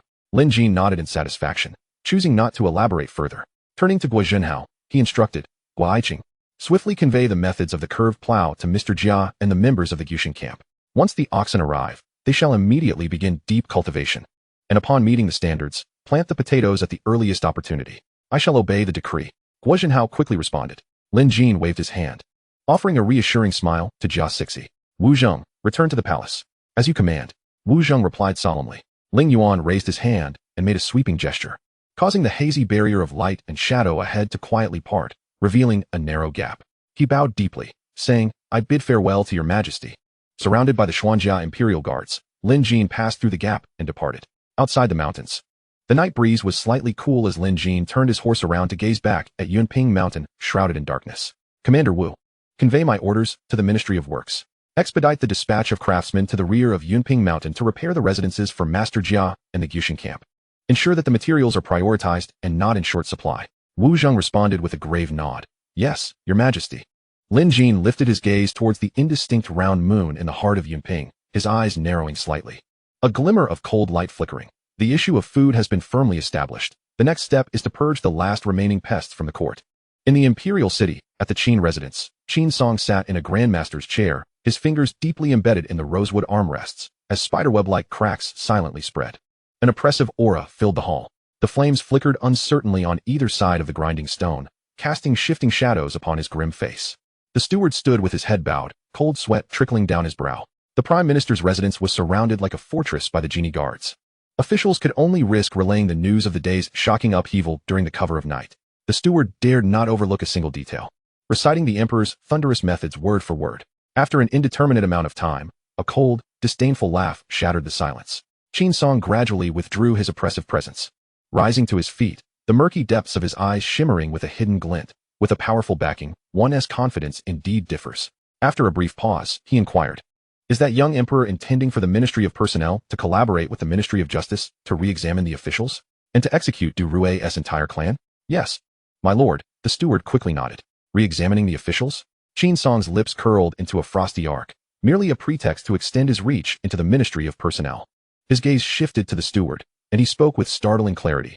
Go tell Du Rui, is one life worth more than the heads of 9 clans? He will understand. The tone was flat, as if discussing a trivial matter. The steward's heart trembled violently, instantly comprehending, and without daring to inquire further, he bowed and replied, yes. Wait. Qin Song called him back. You just mentioned that the Xuanjia Imperial Guards escorted mysterious supplies out of the western gate towards the northwest? Even that young emperor went personally? Absolutely true. Qin Song paced to the hall's exterior, hands clasped behind his back as he gazed up at the night sky's dark moon, his knuckles unconsciously rubbing together. What could be so significant as to mobilize such forces? In the northwest, his aged eyes suddenly gleamed with a bold thought. Could it be that the so-called land of immortal beings referred to by the Grand Emperor is not on the righteous path? What lies in the northwest? Yunping Mountain, the Xuandu sect. When the Xuandu sect was destroyed, the bizarre elixirs they crafted fell into Lin Jin's hands, famed to be buried. Yet their whereabouts remained unknown. Now, the Xuanjia Imperial Guards were escorting something mysterious back to Yunping Mountain. Qin Song's mind was rife with doubts. Shadow, he suddenly exclaimed. The candles in the hall extinguished in response. A one-armed shadow seeped forth from the void, kneeling on one knee behind Qin Song. After a period of recuperation with rare medicinal herbs, combined with secret techniques to reshape his meridians. The injury from the severed arm had not only failed to inhibit his martial prowess, but had instead allowed him to rise anew. He now stood at the pinnacle of mastery, a half step away from becoming a grand master. Make a trip to Yunping Mountain. Qin Song's voice turned icy. See what unsightly things are concealed within that supply cart. The shadow indifferently offered a salute, its figure blending into the darkness like a specter. Vanishing without a trace, Qin Song appeared unaffected by the occurrence. He calmly lifted his hand, a breath of true energy gently exhaled, reigniting the extinguished lamps. A ghostly smile lingered at the corners of his mouth as he whispered to the flickering flames. Lin Jin's court is but a mere plaything. What does it matter if I grant you this? But can you withstand it? Heh. Chapter 59. Old Thief, how much longer can you dance about? At the third watch, Lin Jin returned to the imperial palace under the cloak of night. A glance at the hourglass brought a slight frown to his brow. A moment of hesitation crossing his mind. At this hour, my beloved consort must have retired. Should I go or not? Just as he was in deep contemplation, Eunuch Hai stepped forward, his tone betraying an unmistakable weariness. Your Majesty, the Empress sent someone earlier to report that tonight she will be sharing a bed with Commander Yen. Lin Jin was taken aback at the news, followed by a bitter smile. Well, That saves me the trouble of deliberation. On the dragon bed. There seems to be no place for me, the emperor. However, the dragon bed was spacious enough to accommodate 3. Should he go? He would surely have to sleep in the middle. This thought arose only to be ruthlessly extinguished by himself. Yin Jingxue was his subordinate. How could the sovereign of Deyuan entertain such improper thoughts? As for whether Yin Jingxue was qualified to share a bed with the favored consort, as an enlightened time traveler, he cared little. He collected his thoughts and turned to step into the imperial study, taking his seat upon the dragon throne, casually waving his hand. I am aware. A glance at Eunuch Hai's fatigued visage brought a faint smile to his lips. Eunuch Hai, you may retire to rest as well. Eunuch Hai hurriedly waved his hand. Your Majesty has yet to retire. How could this old servant dare to rest first? Lin Jin raised an amused brow. Perfect. I do not intend to sleep for the next half-month. You shall accompany me here. Eunuch Hai was immediately left speechless, his face a picture of astonishment. The emperor, revered as the son of heaven, possessed profound cultivation. Not to mention half a month. Even a month without sleep would be commonplace. Yet he, with only a 4th-grade cultivation, could hardly withstand such trials. Enough. Lin Jin waved his sleeve with a light laugh. Withdraw and rest. I have my own considerations. Though his tone was mild, it carried an unmistakable authority. Seeing the emperor's resolute expression, Eunuch Hai dared not refuse further, bowing deeply. Thank you, Your Majesty, for your consideration. This old servant takes his leave. The imperial study returned to silence. Lin Jin dismissed all attendants, stepping into the inner chamber, sitting cross-legged upon the soft couch. With eyes slightly closed, he circulated his true energy, commencing his cultivation of the Great Zhou cycle. Although he had reached the realm of land immortals, it was merely the initial stage. Tuoba Hong possessed extraordinary talent, and one could not guarantee he would not advance further. Even with the card of the Wuxiang dragon hidden amidst the undercurrents of the martial world, could one truly rest assured on mere skill alone? As the candles burned down, a refreshing morning breeze wafted through the hall. The soft morning light crept through the intricately carved window panes, quietly illuminating the tightly closed eyes of Lin Jin, yet still revealing a handsome and resolute countenance. After an entire night of arduous meditation, his true energy surged like a furious tide against an invisible barrier. Yet it ultimately resulted only in a profound emptiness deep within his dantian. No matter how he frantically operated the cycle, exhausting his energy to draw in the spiritual essence of heaven and earth, the overwhelming influx of energy seemed to vanish without a trace, failing to nourish his internal true energy in the slightest. The very foundation that symbolized his realm remained as immovable as a rock, firmly shackled by an invisible fetter. He finally came to recognize the harsh reality. The starter pack bestowed by the system was, in fact, a mere one-time gift. TSK. Lin Jin abruptly opened his eyes. A flicker of barely contained irritation flashing within. The realm of Tuoba Hong would undoubtedly continue to advance, if he himself could not break through. One day calamity would inevitably befall him. Before that, he must find a way to break the deadlock. System. Lin Jin rose to stretch his stiff neck. His thoughts racing. Are there any martial arts manuals? Quickly provide me with a few. The surroundings fell silent, devoid of response. The system was as mute as the grave.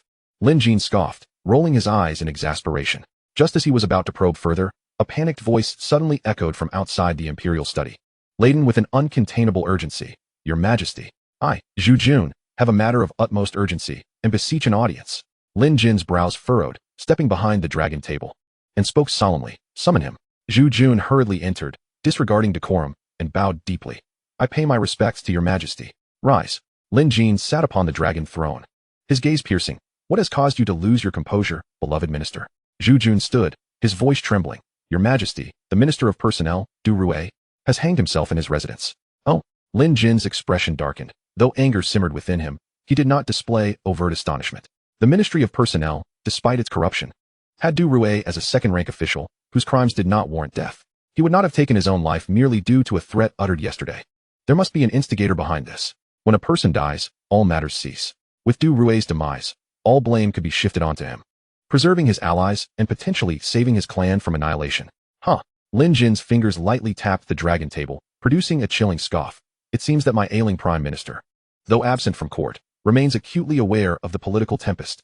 Zhu Jun, also a man of keen insight, suddenly realized. Your Majesty implies that Qin Song coerced Du Rui into suicide? There is no need for coercion. Lin Jin shook his head, his eyes sharp. Du Rui was no fool. His death benefits them all and offers a lifeline to his clan. After a brief pause, Lin Jin's tapping fingers abruptly stilled. A cold glint surging in his gaze, he commanded, Zhu Jun, heed my decree. Zhu Jun knelt, hitting the ground. I shall obey. From this day forth, you shall concurrently serve as the Minister of Personnel. Conduct a thorough investigation of the officials' rosters, regardless of how intricately entangled their connections may be. You must uproot them for me. Lin Jin's voice was as icy as steel. Zhu Jun trembled all over, his forehead touching the ground. I shall carry out the decree. Simultaneously, lead the Ministry of Justice to seal all businesses and shops associated with Qin Song, confiscate their assets, and deposit everything into the national treasury. Those who dare to obstruct shall be executed without mercy. Lin Jin enunciated each word with deliberate precision, each syllable slicing through the air. Kill, without pardon. A flash of horror flickered in Zhu Jun's eyes, soon replaced by a surging excitement. Your Majesty is finally set to ensnare him. We shall sever all of Qin Song's wings, leaving him isolated and defenseless, before striking with thunderous force. The Imperial Guards and the Xuanjia Forbidden Army shall be at your command. Lin Jin's voice was grave, resonating with authority. I have but one request. Cleanse the Imperial City and its palace in the shortest time possible. Furthermore, dig 3 feet into the ground and uncover the mountains of gold and silver that Qin Song has hidden in the shadows. Previously, upon taking over the Ministry of Revenue, the accounts had been convoluted, with countless treasures vanishing without a trace through clandestine means. This astronomical wealth must have fallen into Qin Song's hands. Locating these riches would swiftly resolve the financial crisis of the Great Yuan. Zhu Jun took a deep breath, suppressing the tumult within, his eyes igniting with an unprecedented determination. He declared resolutely, I shall not fail your Majesty's expectations. Lin Jin nodded slightly. Once Zhu Jun exited the imperial study, Lin Jin's gaze turned menacing. As if piercing through the void, a chill enveloping him. Old thief, I shall see how long you can continue to evade me. Whoosh. Just as the words fell, a sound of air being sliced through resonated. Ling Hong's figure flashed in like a specter, kneeling on one knee, respectfully greeting, Your Majesty. Lin Jin reigned in his murderous intent, a look of approval gracing his features. Well done. The schematics of both sects have been successfully illuminated. Ling Hong has played a crucial role. Without the Shadow Kill Guards and the Thousand Shadows concealment formation, the defenses of Yunping Mountain would indeed be formidable. Lin Jin's gaze drifted past Ling Hong, landing on another figure entering behind him, surveying him from head to toe, raising an eyebrow slightly, and expressing mild surprise. You have returned as well? Chapter 60, Urgent Military Report from the Northern Territories. I, Wei Jingran, pay my respects to your Majesty. The newcomer was none other than Wei Jingran, a core disciple of the Luyun sword sect, clad in a light blue sword robe. He bore a long sword upon his back. Though the blade remained sheathed, a fierce sword intent lay in wait. The sorrow and resentment that once marred his face had vanished, replaced with a resolute demeanor, his gaze brimming with fervent determination.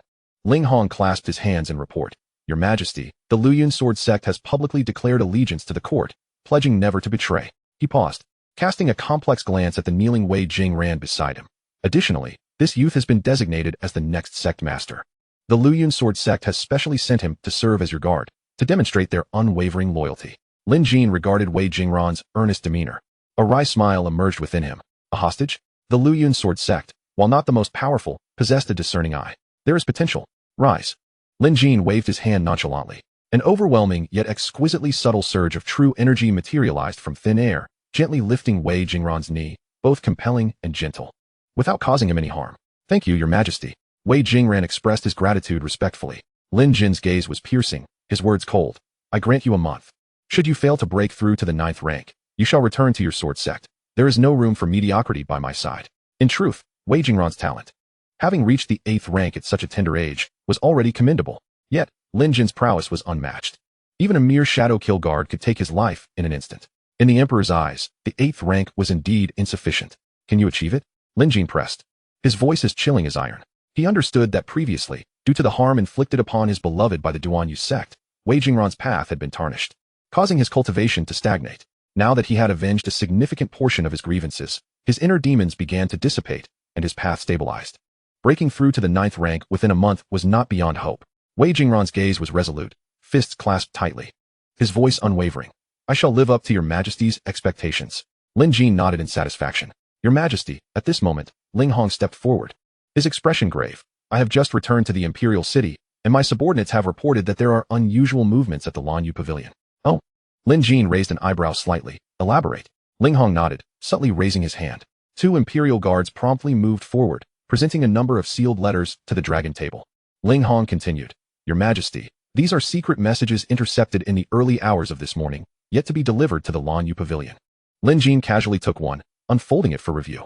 In an instant his handsome visage was clouded with an ink-like gloom, and the air within the imperial study seemed to thicken ominously. An emperor's wrath descended like a palpable force, heavy as the weight of heaven itself. Ling Hong's aura surged around him, fighting to maintain an upright posture against the oppressive atmosphere. Beside him, Wei Jingran appeared struck, his body swaying violently. Had it not been for Ling Hong's timely support, he would have collapsed to the ground. Lin Jin perused the documents before him, his countenance ashen, the frigid aura emanating from his brow nearly freezing the air. The atmosphere in the study had reached a suffocating climax. Bang! A thunderous crack resounded.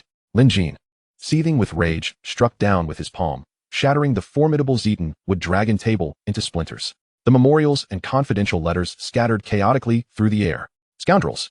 A bunch of vermin that deserve 1,000 cuts. Lin Jin roared, his voice shaking the rafters. The contents of the letters detailed the rampant sale of official positions and bribery, which had become all too common. However, what ignited his fury was one particular letter. In Kang City, a plague had ravaged the populace, leaving them in desperate straits, with corpses strewn about. The court had clearly allocated relief funds, yet the local magistrate had embezzled the money, selling it off for personal gain. This wretched official even dared to send the ill-gotten proceeds to Qin Song, under the guise of filial piety. Such treachery warrants a death, most severe. Lingering torment would be too lenient. After a few moments, Lin Jin managed to suppress his seething rage, retracting his oppressive aura, his voice chilling as ice. Kang City. Where is it located? Ling Hong did not answer, but subtly glanced at Wei Jingran. A fleeting look of sorrow passed through Wei Jingran's eyes as he solemnly reported.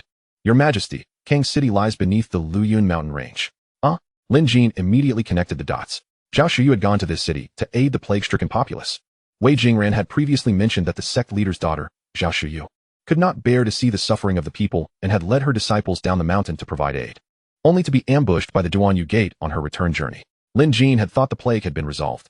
Now it appeared that the citizens of Kang City were still engulfed in calamity, lacking both food and medicine, teetering on the brink of despair. If this situation dragged on, the entire city would surely become a realm of the dead. With this thought in mind, Lin Jin clenched his fist, the bones cracking with tension. His murderous intent erupting like a drawn sword. Wei Jingran, heed my command. Wei Jingran's spirit jolted, and he immediately knelt. Lin Jin spoke with rapid precision, each word like a hammer. I appoint you as the captain of the Jinyui. At once, lead 100 Jinyui, accompanied by 2 imperial physicians, to hasten to Kang City. Order the Luyun sword sect to contribute all their efforts, ensuring the eradication of the plague and the stabilization of the populace. Before his words had fully settled, he had forcefully cast the letter revealing the corruption in Kang City before Wei Jingran. His tone sharpened, as piercing as the winter winds. You know how to deal with the magistrate of Kang City and the involved officials, do you not? Wei Jingran's gaze swept over the contents of the letter, and he instantly understood. A chilling aura of execution rose from him. Had the magistrate of Kang City opened the granaries to distribute grain and provided medical aid to the people, Xiao Xuan might never have descended the mountain to treat the plague, and thus would not have fallen prey to the Duanyu Gate. This meant that the magistrate of Kang City could be considered one of the accomplices in Xiao Shuyo's tragic demise. I understand. I accept the decree. He bowed deeply, without a hint of hesitation, rising swiftly. In the moment he turned, the long sword in its sheath behind him emitted a bloodthirsty whisper. As if sensing its master's bubbling wrath, the blade remained still, yet its chilling edge had already pierced through the scabbard. Lin Jin cast a glance at the chaos strewn about, his murderous intent unabated. The officials implicated in this letter, regardless of their location, shall be executed without mercy. Understood. Ling Hong received the order solemnly and quickly withdrew to make arrangements. The imperial study fell silent once more, save for the scattered Zetan fragments and disordered papers. Lin Jin stood at the entrance, hands clasped behind his back, his sword-like brows furrowed in contemplation. The contents of those letters, 9 out of 10, likely originated from the northern cities of Daiyuan. Thus, it became evident that although Qin Song wielded considerable power, his subordinates had yet to infiltrate the majority of the southern territories. This was, indeed, within reason. The South had always been a stronghold for prominent families.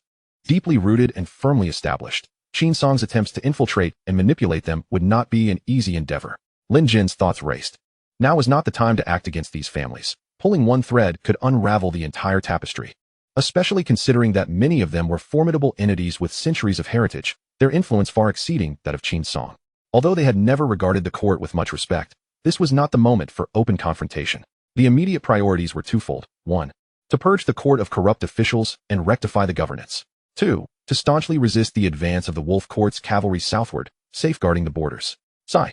Lin Jin let out a long, heavy breath, a trace of bitterness curling at the corners of his mouth. The afflictions of Dian are truly riddled with a multitude of wounds. Your Majesty. At that moment, Cheng Lai's figure burst forth like a bolt of black lightning, tearing through the tranquility of the palace. His forehead was beaded with prominent veins, sweat cascading down like rain. His breath labored as if he were an old bellows. His face bore an unprecedented urgency and gravity, and he stumbled forward without regard for decorum. Lin Jin raised a hand in inquiry. What occasion prompts such haste? Cheng Lai swallowed hard, his voice trembling with urgency. Your Majesty. An urgent military report from the northern frontier, dispatched with all speed. Speak. Lin Jin stood with his hands clasped behind him, his voice deep and rumbling like thunder. Cheng Lai fought to suppress the tumult within his veins, and without preamble, declared, the Wolf Court's army has assembled. Their forces now number over 200,000. And they continue to grow. According to reports from the scouts on the front line, their siege equipment will be ready within 3 days, and an assault is imminent. Upon hearing this, Lin Jin's brows furrowed sharply. He had anticipated that Tuoba Hong would not delay for long, yet he had not expected such swift action. Even with the urgent military report dispatched over 800 li, by the time it reached here, it was already 2 days old. This meant that at the latest, by tomorrow, the iron cavalry of the Wolf Court would set foot upon Zhengshuantai. Given the current disarray of the Northern Army, even with the natural fortifications of Zhengshuantai, it would be no simple task to withstand the impending onslaught of the Wolf Court. Moreover, within the Northern Army, it remained uncertain whether they would truly stand firm against the assault. What was the response of the Northern Army after the imperial edict was conveyed? Lin Jin inquired solemnly. Cheng Lai's throat constricted, and he spoke with great difficulty, each word reminiscent of sandpaper. Your Majesty, the Northern Army is now sharply divided. Some commanders, intimidated by the might of the Grand Emperor's earthly divinity, are willing to defend Zhengshuantai to demonstrate their loyalty, while others still rally around Qin Song, believing. At this point, their words faltered into whispers, as if an immense weight pressed upon their tongues. Lin Jin's eyes turned icy. What do they believe?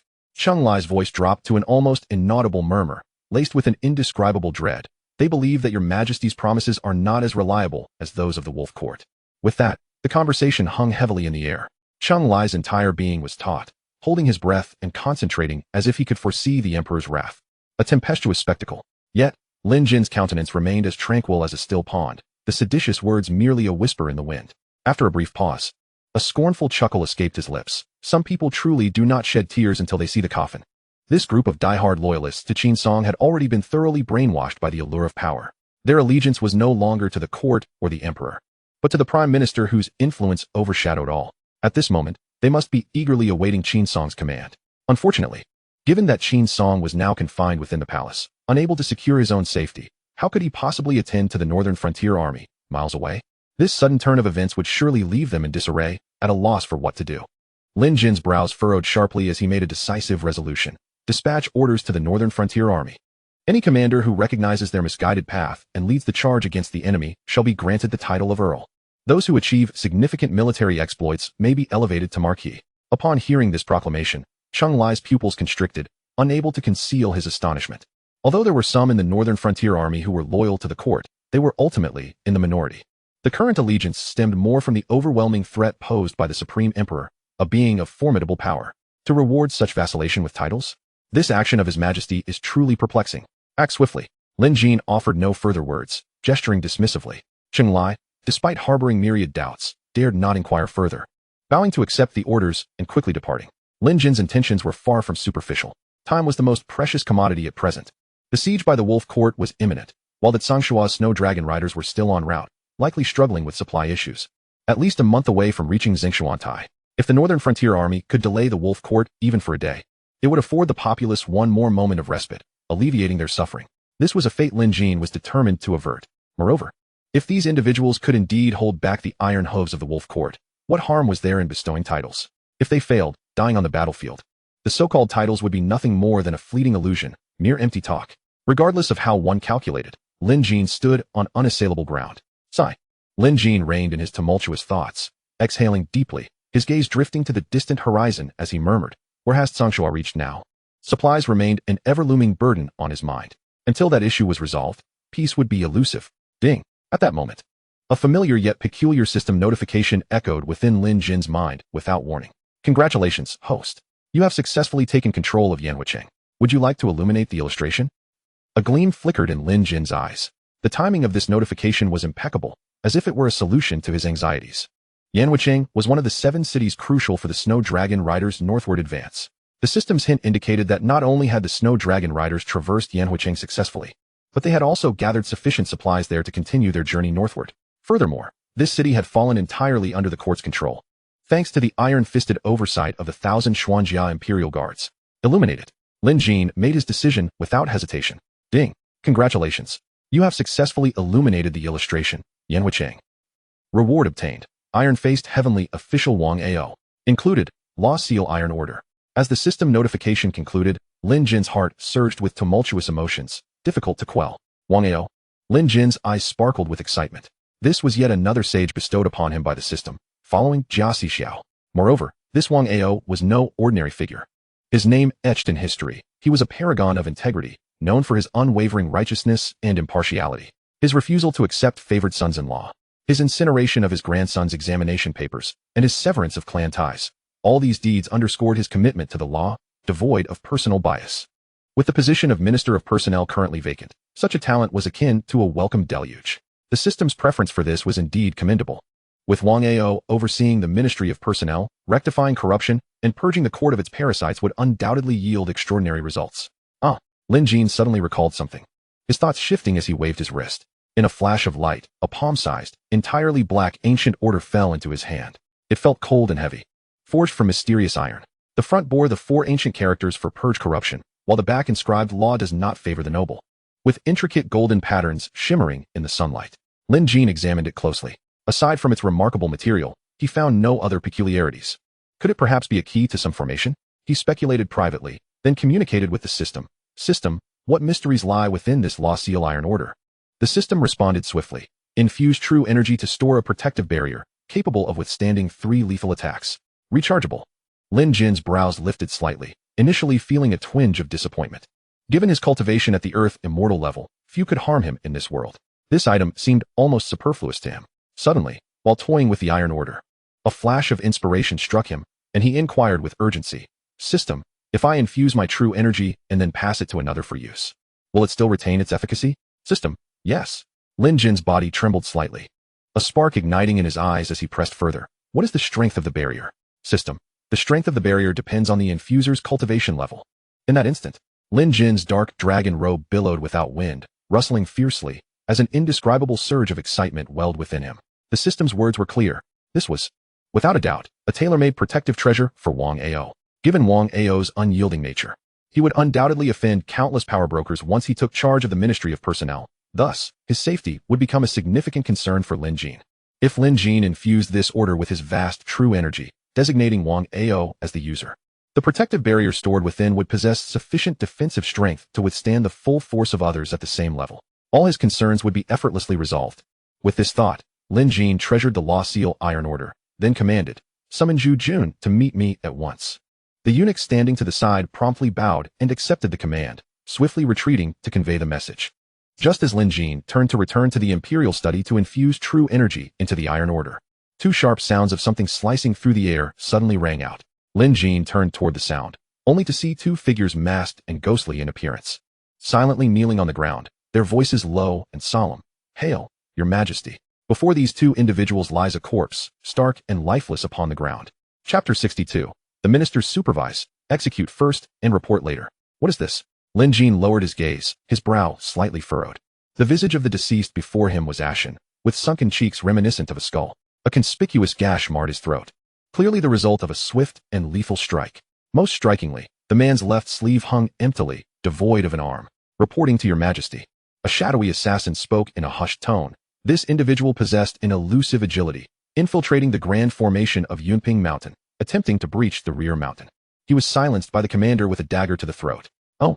Lin Jin raised an eyebrow imperceptibly, a grave expression settling upon his features. Something is amiss. Just yesterday, the Qiyuan plow and potatoes were secretly transported to Yunping Mountain. How could they have been discovered so swiftly? The lingering aura within this man indicates he was, at the very least, a master of his craft. Could he be affiliated with a particular sect? Wait. Suddenly, a realization struck Lin Jin, and he decisively commanded, "Summon Yin Jingxue." Before long, a figure clad in white feathered armor approached briskly, kneeling on one knee. "I pay my respects to Your Majesty." She saluted with graceful poise, yet within her frost-like gaze flickered a hint of ineffable shyness, her fair cheeks tainted with a delicate blush. However, Lin Jin was preoccupied. Oblivious to her demeanor, he pointed at the corpse on the ground. "Yin, is this him?" Yin Jingxue hesitated slightly, glancing sideways. Upon the sight of the lifeless body, especially the smooth wound where the arm had been severed, she affirmed, reporting to your majesty, it is indeed this man. He was the one who intended harm upon the empress. A cold, sharp smile graced Lin Jin's lips as he murmured, truly deserving of your position as prime minister. He could ascertain that there had been no tales following him during his visit to Yunping Mountain yesterday. The perception of a terrestrial immortal is not to be trifled with. This could only imply that Qin Song had most likely deduced the connection to Yunping Mountain through the movements of the Xuanjiao Forbidden Army and had decisively dispatched someone to investigate. Such cunning and depth of thought are beyond ordinary men. After a brief pause, Lin Jin collected his thoughts and shifted the subject. Did the empress rest well last night? Yen Jingshue's body trembled imperceptibly. Surely, His Majesty was aware of her shared bed with the empress last night. She steadied herself, reporting to your majesty, the empress is well. As for myself last night, it was nothing. Lin Jin waved his hand, interrupting her. Just be sure to accompany the empress well. I shall obey. Yen Jingxue accepted the command, her beautiful eyes stealing a fleeting glance at the imperial visage, the blush on her cheeks deepening, before she turned to take her leave. Lin Jin cast a cold glance at the corpse on the ground, stating icily, leave the body here. You may return. Yes, your majesty. The shadowy assassins replied in unison, their forms dissipating like smoke. Lin Jin, with a subtle wave of his sleeve, lifted the corpse with his profound energy, turning to enter the imperial study. The shattered dragon table had been tidied by the palace attendants, now appearing immaculate. Lin Jin casually placed the body in a corner and settled into the dragon throne. His thoughts stirred, and the iron decree of law manifested in his palm. Pure and immense energy flowed into it, causing the decree to radiate with brilliance. Within mere moments, it reached saturation, resisting any further infusion, regardless of Lin Jin's efforts. Yet, the formidable defensive power contained within was palpably evident. Even a full-force strike from Lin Jin would scarcely budge it. This decree could be deemed a divine artifact. The defensive barrier of a terrestrial immortal was nearly invincible. Possessing this iron decree equated to gaining 3 additional lives. To call it a divine artifact would be no exaggeration. He placed the decree upon the dragon table and solemnly called out, Wang Ao. No sooner had he spoken than a middle-aged figure stepped slowly into the hall. Clad in a simple dark robe, he stood tall as a pine. His features were square and rugged, etched with the marks of time and an unwavering severity. His steady gait and upright posture emanated a formidable, unyielding aura. Particularly striking were his eyes, serene as a deep pool, seeming to pierce into the hearts of those they beheld. Your servant, Wang Ao, pays respects to your majesty. Long live the emperor. Wang Ao knelt, his words resonating with a clarity that echoed throughout the hall, imbued with the integrity and strength unique to an incorruptible official. Lin Jin scrutinized him, his satisfaction increasingly evident. Rise. Thank you, your majesty. Wang Ao stood, maintaining his composure as he awaited further orders. Just as Lin Jin prepared to speak again, Eunuch Hai entered with a bow. After a night's rest, the weariness had vanished from his face, and he respectfully announced, Your Majesty, Minister Zhu awaits your command outside the hall. Admit him. Zhu Jun promptly entered with haste.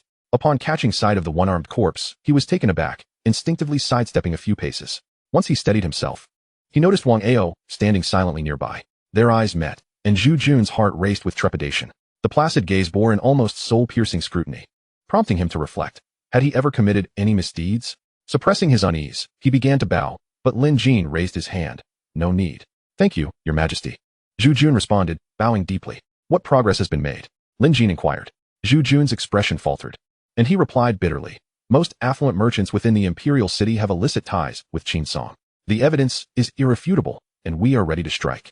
However, the officials across the various departments are intricately linked. Striking too hastily could paralyze the 6 ministries.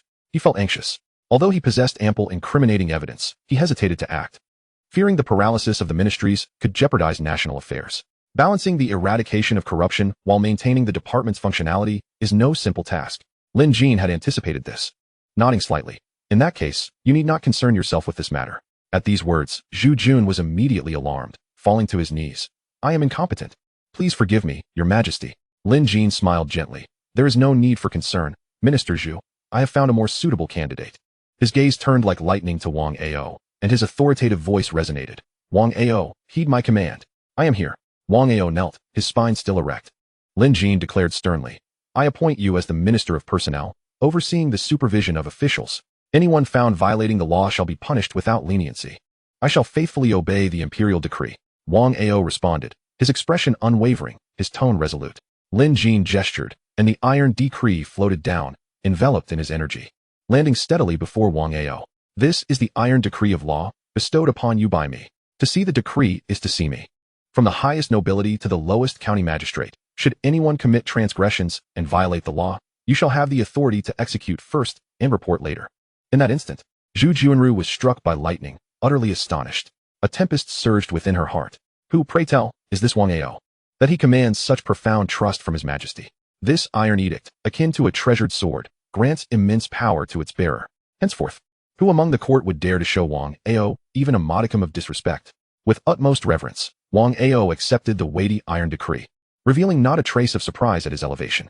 He bowed deeply, proclaiming, "Your servant humbly thanks your majesty for this divine favor. I shall devote myself wholeheartedly, persisting until my last breath." Rise, Lin Jin gestured. Minister Zhu, the Ministry of Justice must fully cooperate with the Ministry of Personnel. Zhu Juanru, having been granted amnesty, immediately bowed in acceptance of the command. Your servant shall obey. The two took their leave. Within the imperial study, Lin Jin's elongated fingers rhythmically tapped upon the pristine dragon table, his penetrating gaze fixated on the cold corpse in the corner, seemingly weighing the next move on an invisible chessboard. Your Majesty, Ling Hong appeared like a specter, bowing respectfully. The Jinyui has intercepted a confidential missive from the Lanyue Pavilion. Concerning, he paused, lowering his voice significantly, enveloped in gravity, the cultivation of women, infiltrating the sections. Chapter 63. Do I resemble a tyrant? A glint of icy resolve flashed in Lin Jin's eyes. Qin Song, the clandestine puppeteer of the Lanyue Pavilion, oversees a plethora of gray industries, embezzling wealth, trafficking positions. These are not Lin Jin's primary concerns. What he truly seeks to unravel is the scheme of cultivating women and infiltrating the sects. Should the number of women Qin Song trains be sufficiently large, with ruthless methods, the secrets of various sects would be beyond escape from his ears and eyes. At that time, the Mere Court would likely hold no interest for Qin Song. Within the Lanyue Pavilion, Lin Jin had long dispatched agents to investigate, yet found no trace of such women. This could only imply that the Lanyue Pavilion serves merely as a hub for intelligence, not a training ground. Thus, when Ling Hong reported the interception of the relevant missive, Lin Jin was profoundly shaken. Present, his voice resonated with authority. Ling Hong respectfully offered a uniquely crafted sealed letter. As Lin Jin perused it, the chill in his fierce gaze solidified, nearly becoming palpable. The letter contained but a few terse words. Xianglan has entered the sect. New tender shoots are undergoing training. Keep this confidential. Lin Jin's knuckles whitened as he gripped the letter, the paper trembling in his grasp. The interpretation was straightforward. Xianglan referred to those who had completed their training and successfully infiltrated various sections. New tender shoots indicated the recently gathered girls, currently in the process of being trained. This had long surpassed the realm of human trafficking. Though Qin Song held the esteemed position of prime minister, achieving such a feat was no trivial matter for him. This suggests that there must be shadowy figures behind him. Most likely, it is that enigmatic young master. Lin Jin's tone turned frigid. From where was this letter dispatched? Before the reverberation of his words faded, Ling Hong stiffened. Dropping to one knee with a heavy thud, he clasped his hands and solemnly replied, Your Majesty. The messenger took his own life on the spot. The source remains unverified. I am incompetent and beg your Majesty to impose punishment. Lin Jin's pupils constricted. The letter's exposure prompted immediate suicide? Such unwavering resolve is not ordinary. He gestured for Ling Hong to rise. After a moment of contemplation, his tone sharpened. Issue a decree. Command the Xuanjia Imperial Guard to immediately seal off the Lanyue Pavilion. Not a single fly shall escape. With a flick of his wrist, the missive flew towards Ling Hong like a blade. I care not what means you employ. Ensure the source of the letter is thoroughly investigated, and rescue every single person. These innocent girls, if not rescued in a timely manner, would face a lifetime of ruin. Lin Jin could not stand idly by. He must not allow Qin Song's nefarious plot to continue to spread. Ling Hong's heart raced as he gripped the letter that determined the fates of countless lives. Bowing with resolute affirmation, your servant shall obey. Just as Ling Hong turned to withdraw, Lin Jin's cold voice pierced the air once more. Take this corpse as well, and guard it closely. There must be no oversight. Ling Hong had caught a glimpse of the lifeless body upon entering, though unaware of its identity. He never questioned the emperor's commands. As you wish. Ling Hong complied, swiftly grasping the corpse's arm and exiting the imperial study. The palace doors closed with a heavy thud, enveloping the space in profound silence. Leaning back against the expansive dragon chair, Lin Jin absent-mindedly tapped the gilded armrest with his fingers, his eyes shut. A grave expression etched upon his resolute face. The court remained riddled with parasites. The iron cavalry of the wolf court loomed menacingly. And now the rivers and lakes surged with hidden currents. This realm truly teetered on the brink of chaos. Your Majesty.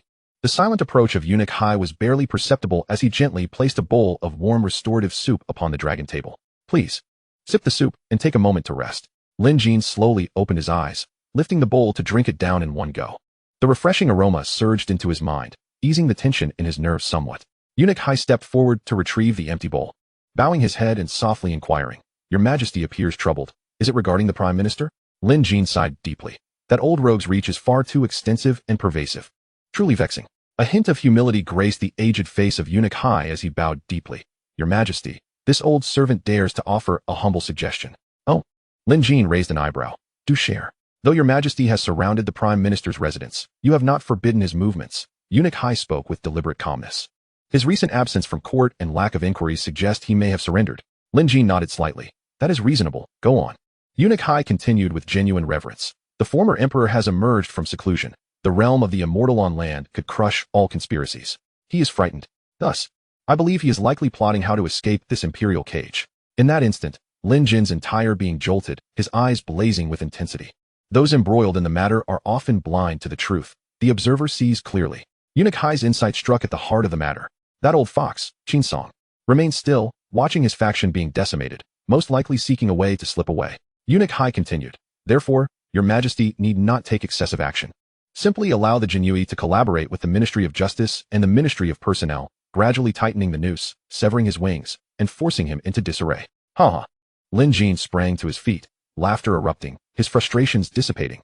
Eunuch Hai, you have indeed alleviated a great perplexity from my heart. Eunuch Hai stepped back in alarm. Bowing deeply, this old servant is humbled. Your Majesty's wisdom illuminates all. You must have already seen through this, but with myriad matters at hand.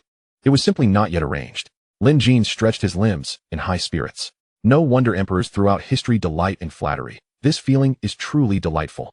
A glimmer of cold light flashed in his eyes as he murmured, dispatch orders to all departments, expedite their actions. I am eager to see just how long this esteemed chancellor can endure. As night fell, Lin Jin completed his review of the memorials and strolled into Kunning Palace. Inside the hall, beside the 8 immortals table, Su Wanqing was dining with Yan Jingxue. A subtle smile graced Lin Jin's lips as he entered, proclaiming, It seems I have arrived at the perfect moment to join you for a meal. My dear consort, I trust you do not mind? No sooner had he spoken than Yan Jingxue paused with her bamboo chopsticks, promptly rising to take a half step back and kneel. Your Majesty, I humbly pay my respects. Su Wanqing, on the other hand, approached with a beaming smile, resembling a joyful little bird, and gracefully bowed.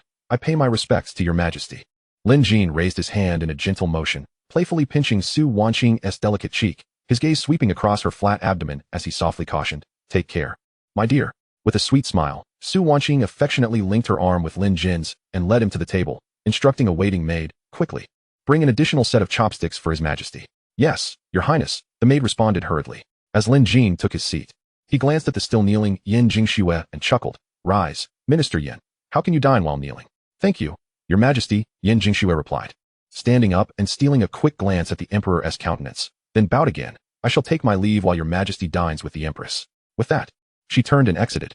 Su Wanqing observed Yan Jingxue's somewhat flustered retreat and, intertwining her arm with Lin Jin's, said playfully, Your Majesty. It was I who felt bored and insisted on having Sister Yan join me for dinner. Please do not blame her. Lin Jin affectionately brushed the tip of her small nose and replied, Do I appear to be a tyrant? With a playful laugh. Su Wanqing's eyes sparkled with a hint of mischief as she leaned closer and whispered, What do you think of Sister Yan? Very good, Lin Jin casually replied, picking up some food. She possesses remarkable martial skills and commendable loyalty. Su Wanqing shook her head, her beautiful eyes glancing coyly, I meant, with Sister Yan's figure and beauty. Surely she qualifies to serve in your Majesty's palace? Chapter 64, Dispatch the orders. Ensnare the net. Su Wanqing's words were startling. Lin Jin had yet to swallow the food in his mouth when he was taken aback, coughing from surprise. Cough. What did you just say? Su Wanqing gently patted Lin Jin's back and said softly, I propose that Sister Yan be included in the harem to serve your Majesty. She glanced down at her abdomen, her tone tinged with grievance. I am with child and cannot. Enough. Lin Jin took a sip of tea to compose himself and raised his hand. Do I appear to be in dire need? Su Wanqing's exquisite face reflected even greater grievance. Her expression suggested that failing to satisfy her own man was a grievous sin. In ancient times, a woman regarded her husband as heaven. How unfortunate that this noble tradition did not carry over to future generations. Lin Jin sighed inwardly, clicking his tongue in regret. However, Yan Jingxue? He cast his gaze outside the hall, his thoughts beginning to stir. In terms of figure and beauty, Yan Jingxue was indeed top tier. Combined with her master-level prowess, her demeanor exuded an ethereal quality. If she were to be included in the harem. As this thought crossed his mind, Lin Jin hastily shook his head. While it was tempting, as a wise monarch, how could he force his subjects? That would be no different from those who exploit workplace power dynamics. Your Majesty, Su Wanqing seemed to see through his thoughts and whispered, Are you concerned that Sister Yin would refuse? She sweetly smiled as she refilled Lin Jin's teacup. Do not worry. I have already subtly inquired. And Sister Yin did not decline. Buzz. Lin Jin's mind exploded. She did not refuse. It was no wonder Yin Jingxue had appeared odd when he entered. Taking in Yin Jingxue seemed quite favorable, Lin Jin pondered. After a moment, he shook off his distractions and stood up, saying, let this matter unfold naturally. As a man of modern sensibilities, he understood that forcing matters rarely yields sweetness. Moreover, a remarkable woman like Yin Jingxue deserved to come willingly. He seated himself beside the dragon bed, rubbing his temples. I am weary. Su Wanqing obediently dismissed the maidservants and tenderly assisted Lin Jin in changing his attire. Quietly nestling in his embrace, Lin Jin's hand gently caressed her smooth back, the fatigue from days of toil surging over him, and he unknowingly drifted into slumber. In the following days, peace reigned, and the nation prospered. The 6 ministries were remarkably stable. Lin Jin sometimes found himself in a daze, wondering if all the officials of Deyuan were indeed upright and incorruptible. In the imperial study, Lin Jin savored his tea while reviewing memorials, feeling quite content. Although the pile of memorials was substantial, none were pressing matters, and there were even officials requesting to pay their respects. Your Majesty, Minister of Revenue Meng Shuyu respectfully reports, I humbly wish to inquire about your Majesty's well-being. I hope your body is well, and your meals are to your satisfaction? Lin Jin chuckled lightly. This Meng Shuyu was indeed an interesting fellow. While the court appeared tranquil, there were undercurrents of turmoil, with officials seeking to safeguard their own interests. Yet here he was, openly pledging loyalty. Lin Jin's lips curled into a mischievous smile as he began to write. I am well, eating and sleeping well. My health is robust. I am in prime condition. Having penned that, he found amusement in imagining Meng Shuyu's bewildered expression upon receiving the memorial. Your Majesty. At that moment, Eunuch Hai entered with a bow. Minister Zhu requests an audience. Lin Jin's demeanor shifted. Admit him. Zhu Jun entered swiftly, bowing respectfully. I pay my respects to your Majesty. Rise, what brings you here? Lin Jin inquired. Zhu Jun's expression grew solemn, his voice carrying a barely perceptible tremor. Your Majesty. Minister Wang has only been in charge of the Ministry of Personnel for a few days, yet his swift and decisive actions are unparalleled in my experience. To date, 37 officials have been dismissed and stripped of their positions, of which 24 have been imprisoned in the Ministry of Justice. His tone was complex, a blend of bitterness and admiration. It was worth noting that these 37 individuals ranged from 3rd and 4th rank officials to mid-level clerks. Their connections deeply intertwined across the 6 ministries. Yet, Wang Ao remained unfazed. On his first day in office, he locked himself in the Ministry of Personnel for an entire day and night, quickly familiarizing himself with the details of the civil and military officials. Then, with the swift cooperation of the Xuanjia Imperial Guards, he executed a rapid succession of arrests, house searches, and replacements. Each time an official fell, he promptly proposed a successor, ensuring that governance continued smoothly and even more efficiently. His intent was to send a warning to potential retaliators, all of whom were swiftly apprehended by the Xuanjia Imperial Guards. To this day, no one in that intricate web of connections dares to speak out. Leaning back in his chair, Lin Jin chuckled. Is it not perfect? The 6 ministries are much clearer now. Zhu Jun nodded in agreement, yet unease lingered. Your Majesty, while Lord Wang's methods are indeed decisive, many of the newly appointed officials lack the requisite experience, and the promotion process does not adhere to the law. Several among them were previously mere 7th rank officials. Yet now they have ascended to the 3rd rank, which is... Lin Jin raised his hand to interrupt. In extraordinary times, one must employ extraordinary measures. There is no need for you, dear Zhu Aiqing, to be so rigid. He understood Zhu Jun's scholarly stubbornness, but at this critical juncture, adhering strictly to protocol? It would be too late. Wang Ao's swift and decisive approach, promoting the capable, was precisely what he endorsed.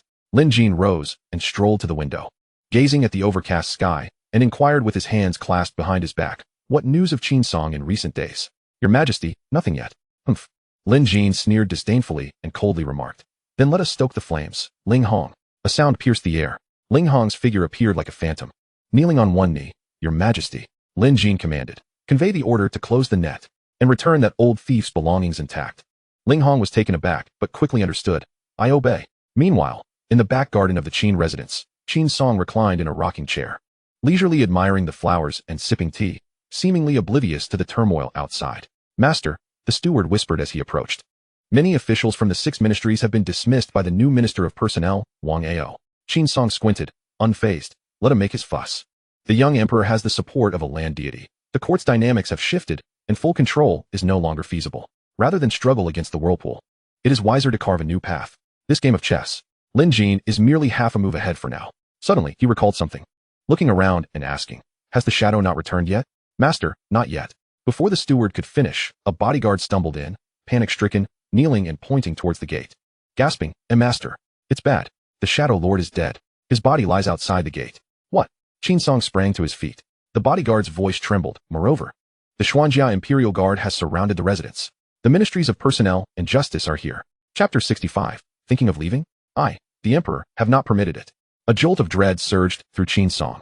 An ominous premonition coiled around him like a venomous serpent. The shadow has been slain. And both the Ministries of Personnel and Justice have jointly arrived, with the Xuanjia Imperial Guard encircling the estate. This was clearly a prelude to the final act. His fists clenched tightly, his gaze fixed on the distance, beads of sweat forming on his brow. The plea for help had been sent out days ago, yet it had vanished without a trace. This was far too unusual. Could it be that he had become a discarded pawn? Impossible. Qinsong violently shook his head, banishing the chilling thought, and let out a low growl. Master, the steward, pale-faced, trembled. The Xuanjiao army is about to breach the gates. What shall we do? Just as Qinsong's mind raced, the space beside him suddenly rippled. An ethereal figure coalesced from the disturbance, casting a cold glance at Qinsong. Its voice as somber as iron. The young master commands, evacuate Qinshe from the city. At those words, elation erupted within him like molten lava, instantly incinerating Qinsong's fear. He nearly burst into laughter. However, just as he was about to move, a blinding flash of insight struck him. Wait. Qinsong's form darted like a specter into his study, swiftly inscribing characters with a flourish, leaving behind an elegant script. A cruel smile danced on his lips as he addressed the ethereal figure. Even if I must depart, I shall leave a fitting farewell gift for that Lin Jin brat. Having said that, he adjusted his robe, exuding an unusual calmness as he strolled towards the gate. The ethereal figure's brow furrowed imperceptibly, seemingly displeased, yet ultimately refrained from speaking, transforming into a wisp of faint green smoke that followed closely behind. Outside the Prime Minister's residence, the Xuanjia Imperial Guard, clad in dark golden armor and wielding cold blades and shields, surrounded the imposing gates, leaving no passage. Behind them, a throng of citizens craned their necks, eager to catch a glimpse, yet none dared approach too closely. What's happening inside? Want to know? Just look for yourself. With the Xuanjia army surrounding the Prime Minister's residence, are they about to take action against him? That old rascal Qinsong has done so many wicked deeds. The court should have moved against him long ago. Hush. Don't speak carelessly. Do you wish to court death? Whispers buzzed incessantly. Minister of Personnel Wang Ao stood at the forefront, hands behind his back, his official robes immaculate. Zhu Jun stood to the left, his eyes gleaming with excitement. He had awaited this day for far too long. With a loud creaking, the heavy gates swung open. Qinsong emerged, clad in a deep blue robe, stepping forth slowly. His gaze swept across the surroundings, finally landing on a lifeless body at the foot of the steps. His pale brows furrowing sharply. The shadow, after losing an arm, he had fortuitously reached the brink of becoming a grandmaster, yet perished while investigating Yunping Mountain. Could it truly conceal some earth-shattering secret? Traitor Qinsong. Zhu Jun stepped forward, his voice booming with undeniable authority, each word striking like a hammer. You, who occupy the position of Prime Minister, have betrayed the sacred grace, committing heinous crimes, forming cliques for personal gain, plotting treason, embezzling national wealth, buying and selling positions, establishing brothels, trafficking women and children, persecuting loyal subjects, and framing the innocent. These myriad evils are beyond enumeration, with ironclad evidence against you. Wang Ao approached, his expression impassive. His tone as hard as stone. The imperial decree has been issued. You are hereby dismissed from your position as Prime Minister and stripped of all titles and honors. In that instant, all fell silent. Then, the crowd erupted into thunderous cheers. The traitor has fallen. Heaven has eyes. Long live the Emperor. The pent-up anger and joy of the masses exploded at once. Unbeknownst to who led the charge, rotten vegetables and foul eggs rained down upon the Prime Minister's residence. Qinsong's expression remained indifferent, seemingly untouched by the clamor. His aged eyes were fixed on Wang Ao and Zhu Jun, a hint of disdain flitting across his face. You two, mere second-rank officials, dare to indict the Prime Minister? How foolish. The aura within him surged like a volcano. The might of a ninth-rank warrior transformed into a formless torrent, rushing towards the two. Humph. Wu Zheng snorted coldly, stepping forward. The masterful wind of his presence instantly enveloped Wang and Zhu, effortlessly shattering the oncoming force. Qinsong remained undeterred, standing tall. Where's Lin Jin? Is he too cowardly to show his face? Impudent. Wu Zheng thundered, his voice like rolling thunder, drawing his saber with a resonant clang. Its cold gleam piercing through the gloomy sky. Is the Emperor's name something you, an old villain, can utter? With a whoosh, the sound of air being sliced through echoed sharply. Wu Zheng's murderous intent surged like an uncontainable tempest, his figure transforming into a fleeting shadow as he swung his saber. Imbued with the might of 1,000 mountains, aiming directly at Qinsong's head. Wang Ao and Zhu Jun retreated several paces, observing with cold indifference. Qin Song could not escape the death sentence. Whether he was to be imprisoned in the celestial dungeon for a public execution or to perish on the spot made no difference. Every moment this fiend lived was a disgrace to the court and a torment to the people. As the blade neared his flesh, however, a subtle, playful smile curled at the corner of Qin Song's mouth. Boom! A tremendous explosion erupted. A strange ripple appeared from nowhere, and Wu Zhong, clad in the black steel Kirin armor, was violently hurled backward by an overwhelming force. The saber plunged deep into the ground, carving out a chasm several zhang wide before it finally came to rest. His blood surged within him, his vital energy thrown into disarray, his eyes filled with disbelief. How could this be possible? Before him, Qin Song remained unscathed, standing still as if untouched by the chaos, his robes not even fluttering. Ling Hong's silhouette emerged like a specter, vigilantly scanning the surroundings. His hoarse warning reverberated. Be cautious, there is a master present. As a grandmaster at the pinnacle of his power, he could distinctly sense that the barrier shielding Qin Song was formidable. Yet, there was not a single strong presence in the vicinity, which was bizarre and inexplicable. Haha, Qin Song's chilling laughter rang out, his aged eyes gleaming with a sinister light. You ants dare to judge me? Rumble. A suffocating, terrifying pressure suddenly descended, as if the heavens were collapsing and mountains were crumbling. This is bad. Ling Hong's complexion changed drastically, urgently calling out, protect the citizens. Wu Zhong simultaneously barked, Xuanjiao army. Form a shield. The well-trained Xuanjia Imperial Guard sprang into action. Cold iron shields were raised high, true energy surging forth, swiftly coalescing into a resilient barrier, safeguarding the throngs of people behind them. Before the multitude of astonished gazes, Qin Song began to slowly levitate. Zhu Jun gasped, floating in the air. Isn't he a 9th-rank martial artist? Ling Hong's expression turned grave. This is not his own power. Someone is aiding him. An exceptionally ethereal figure flickered behind Qin Song, seemingly resting a hand upon his shoulder. Qin Song lifted his gaze toward the distant palace, then looked down upon the crowd with a condescending glare, coldly pronouncing, kill them. The fluctuations of true energy here must have alarmed the Supreme Emperor. But before that, it was sufficient to eliminate Ling Hong and the others, providing Lin Jin with a bloody lesson. The shadowy figure behind him silently acquiesced. With a wave of his hand, a colossal blood-red blade materialized, capable of rending the very fabric of reality, wielding a cataclysmic might as it descended. Ling Hong clenched his teeth. The force behind this strike was beyond the reach of any grandmaster. There was no way he could withstand it. But retreating was not an option.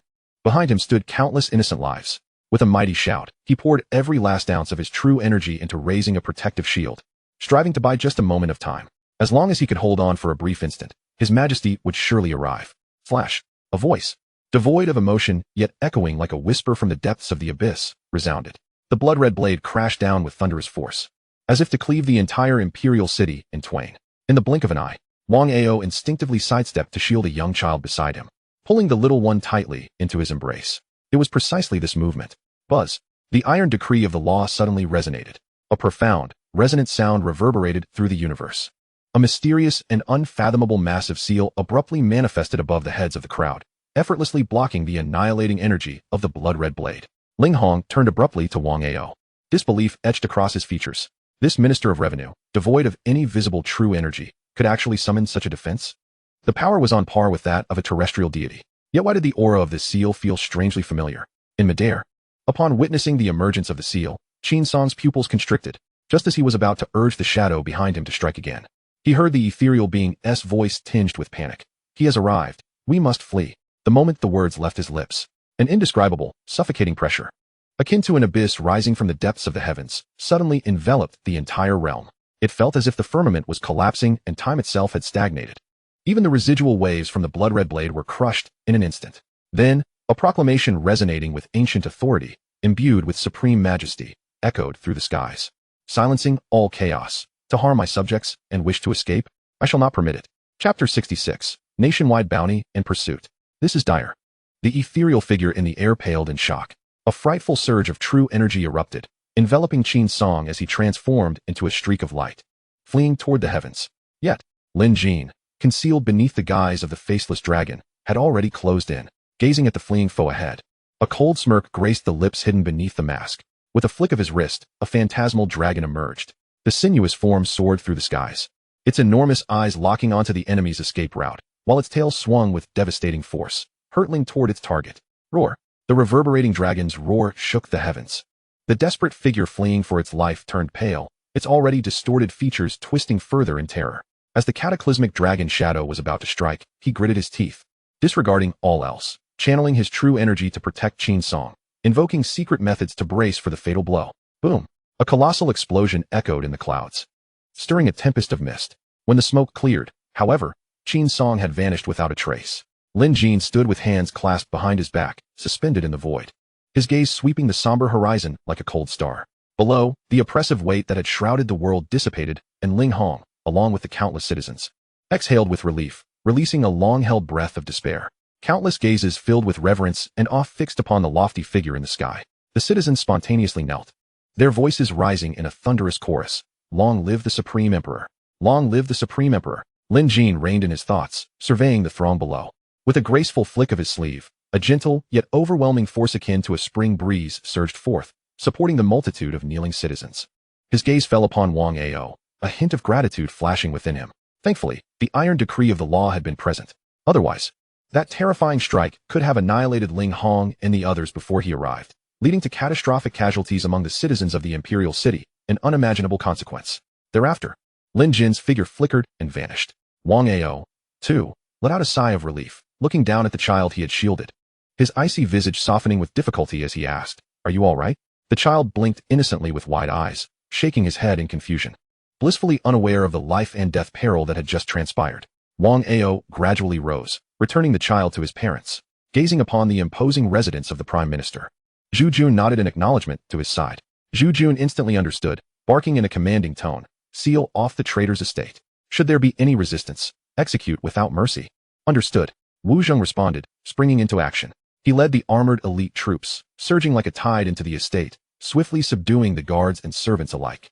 The steward attempted to slip away amidst the chaos but was met with a brutal kick from Wu Zheng, shattering his legs and sending him crashing to the ground with a piercing wail. Ling Hong stood silently to the side, arms crossed. As a flicker of thought danced through his mind, the figure of Wang Ao once again fell within his perception. The formidable defensive measures he employed left him with a lingering curiosity. "Your Majesty?" Zhu Jun suddenly realized that, at some point, Lin Jin had taken a seat in the Grand Hall's prime ministerial chair, leisurely sipping tea. The crowd hurriedly approached to pay their respects. "Your Majesty." Lin Jin waved his hand dismissively. "You may proceed." "Yes." The assembly complied, continuing their search. Lin Jin delicately sipped his tea, casting his gaze toward the direction of Qin Song's escape, a fleeting shadow of gravity flashing in his eyes. Though the previous strike had been powerful, it had failed to claim his life on the spot. The strange ethereal shadow behind Qin Song must have employed some secret technique, at great cost, to barely withstand the blow and facilitate his escape. This was akin to releasing a tiger back into the mountains. Nevertheless, Lin Jin did not overly fret.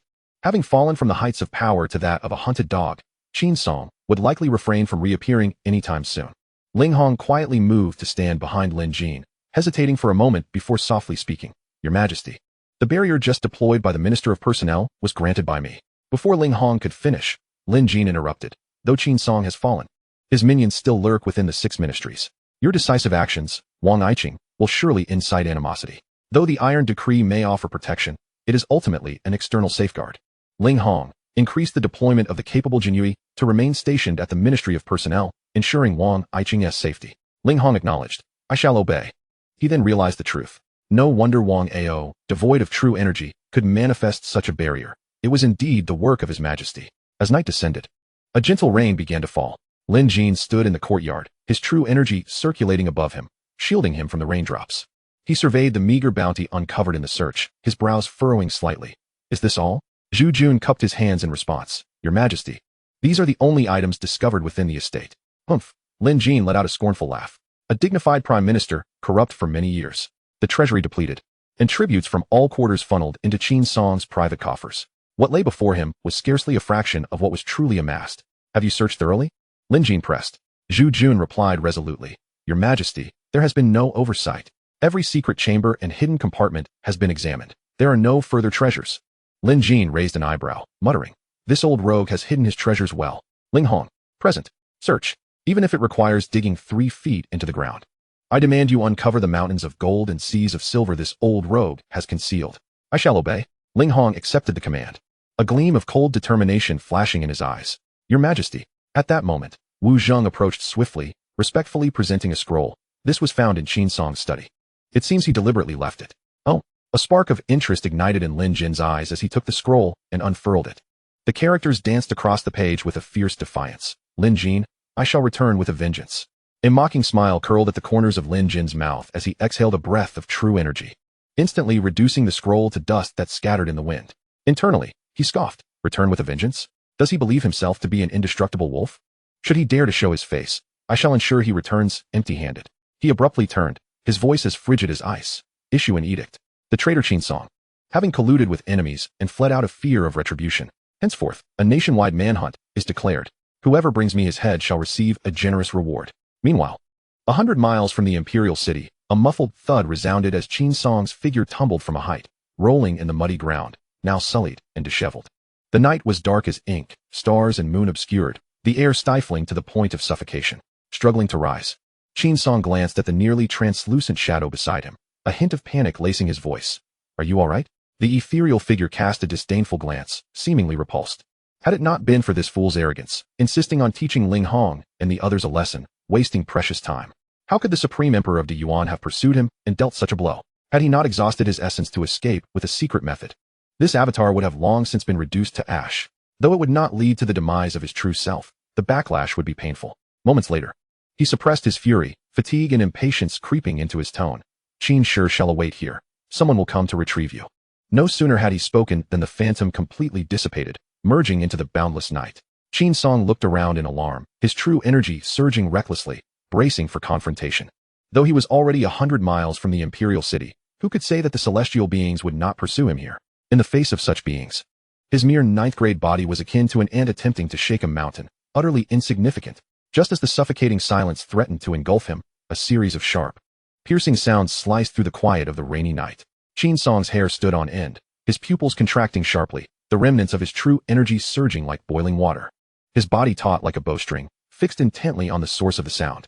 Chapter 67. My Empress, your path is quite wild. Who goes there? Qin Song feigned calmness, unleashing the oppressive aura of a ninth-grade martial artist, demanding sharply. Emerging from the curtain of rain were several shadowy figures clad in black. Though their presence exuded an air of mystery, the true energy circulating within them lacked depth. This was also the reason Qin Song had not fled immediately. The figures halted several paces away, respectfully clasping their fists and bowing deeply. We pay our respects to Qin Shi. The young master has sent us to escort you back to the sect. Upon hearing this, the panic in Qin Song's heart dissipated in an instant. Coughing lightly, he straightened his back. The gravity that had previously weighed on his aged features vanished, as if the frightened bird from moments ago was no longer him. Lead the way. Qin Song adjusted his sleeves, placing one hand behind his back, his tone casual. The black-clad figures remained silent, respectfully leading the way ahead. After taking a few steps, Qin Song suddenly turned back, his gaze like a poisoned blade piercing towards the direction of the Deyuan imperial city, resentment and murderous intent roiling in his brow. His voice cold as an owl's hoot. Lin Jin, the day I return shall be the day of your downfall. In the palace, within the imperial study, the fragrant aroma of tea lingered in the air. Lin Jin sat majestically upon the dragon throne, his elongated fingers rhythmically tapping on the Zetan dragon table, the soft sound echoing in the stillness of the chamber.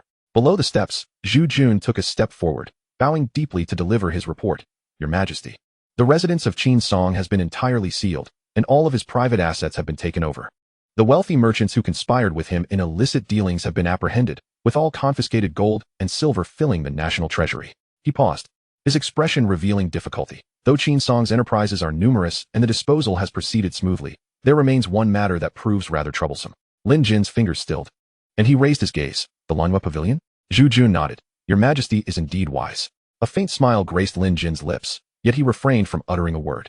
The Lanhua Pavilion, as the foremost establishment of pleasure in the imperial city, was renowned for its immense wealth. Consequently, its connections were intricate and widespread, involving court officials, scions of noble families, and merchants from afar. Travelers seeking merriment often lingered there. To forcibly shut it down would not only undermine the commercial foundation of the imperial city, but could also lead to unrest among those who might find no outlet for their desires, exacerbating public security issues. Yet, if it were not to be closed, to whom should its management be entrusted? The court? Absolutely not. One could not possibly hang out a sign proclaiming it a state-run brothel. That would indeed invite chaos. Moreover, with the court as a formidable presence, ordinary people would naturally keep their distance. Over time, it would be inevitable for it to fall into decline. After contemplating for a moment, Lin Jin noticed Ling Hong beside him, hesitating to speak, and promptly focused his mind, waving his hand. Delay the handling of the Lanhua Pavilion. I have my own considerations. He turned to Wang Ao, Wang Iching. Have the 6 ministries been thoroughly cleansed? Wang Ao bowed, replying to your majesty, for the most part, it has been cleared. Though a few deeply entrenched minions remain, I shall ensure their swift eradication.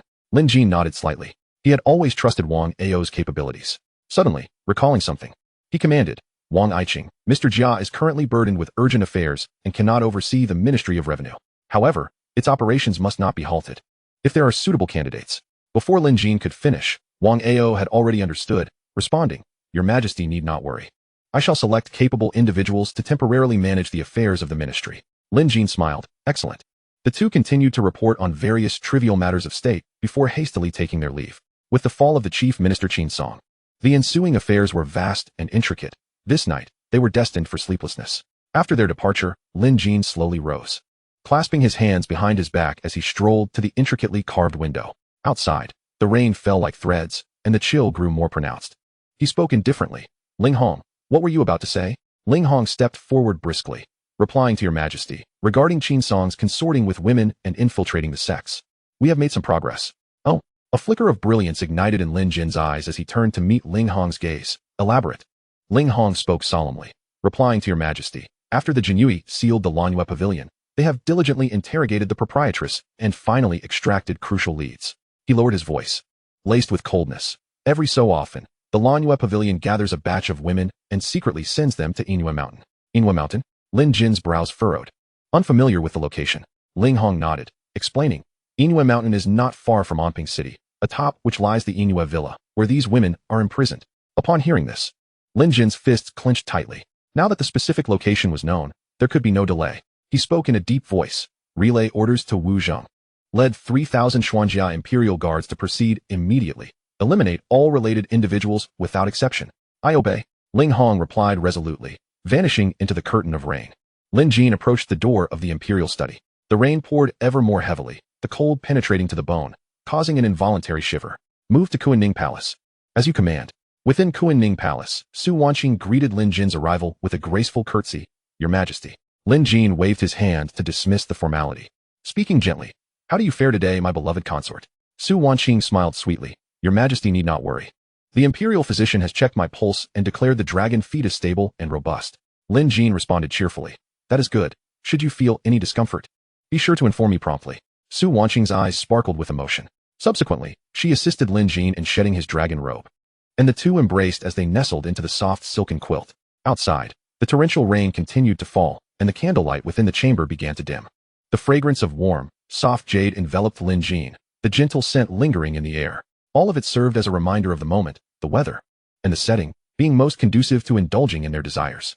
Sighing lightly, Lin Jin pressed his tongue against the roof of his mouth, stifling the tumult of his thoughts. Casually glancing outside, he mused, perhaps, I should bring Yan Jingxue into the fold?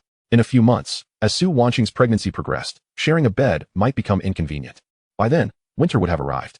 Would the great emperor of Deyuan, the sovereign of the realm, be forced to sleep alone in a cold bed?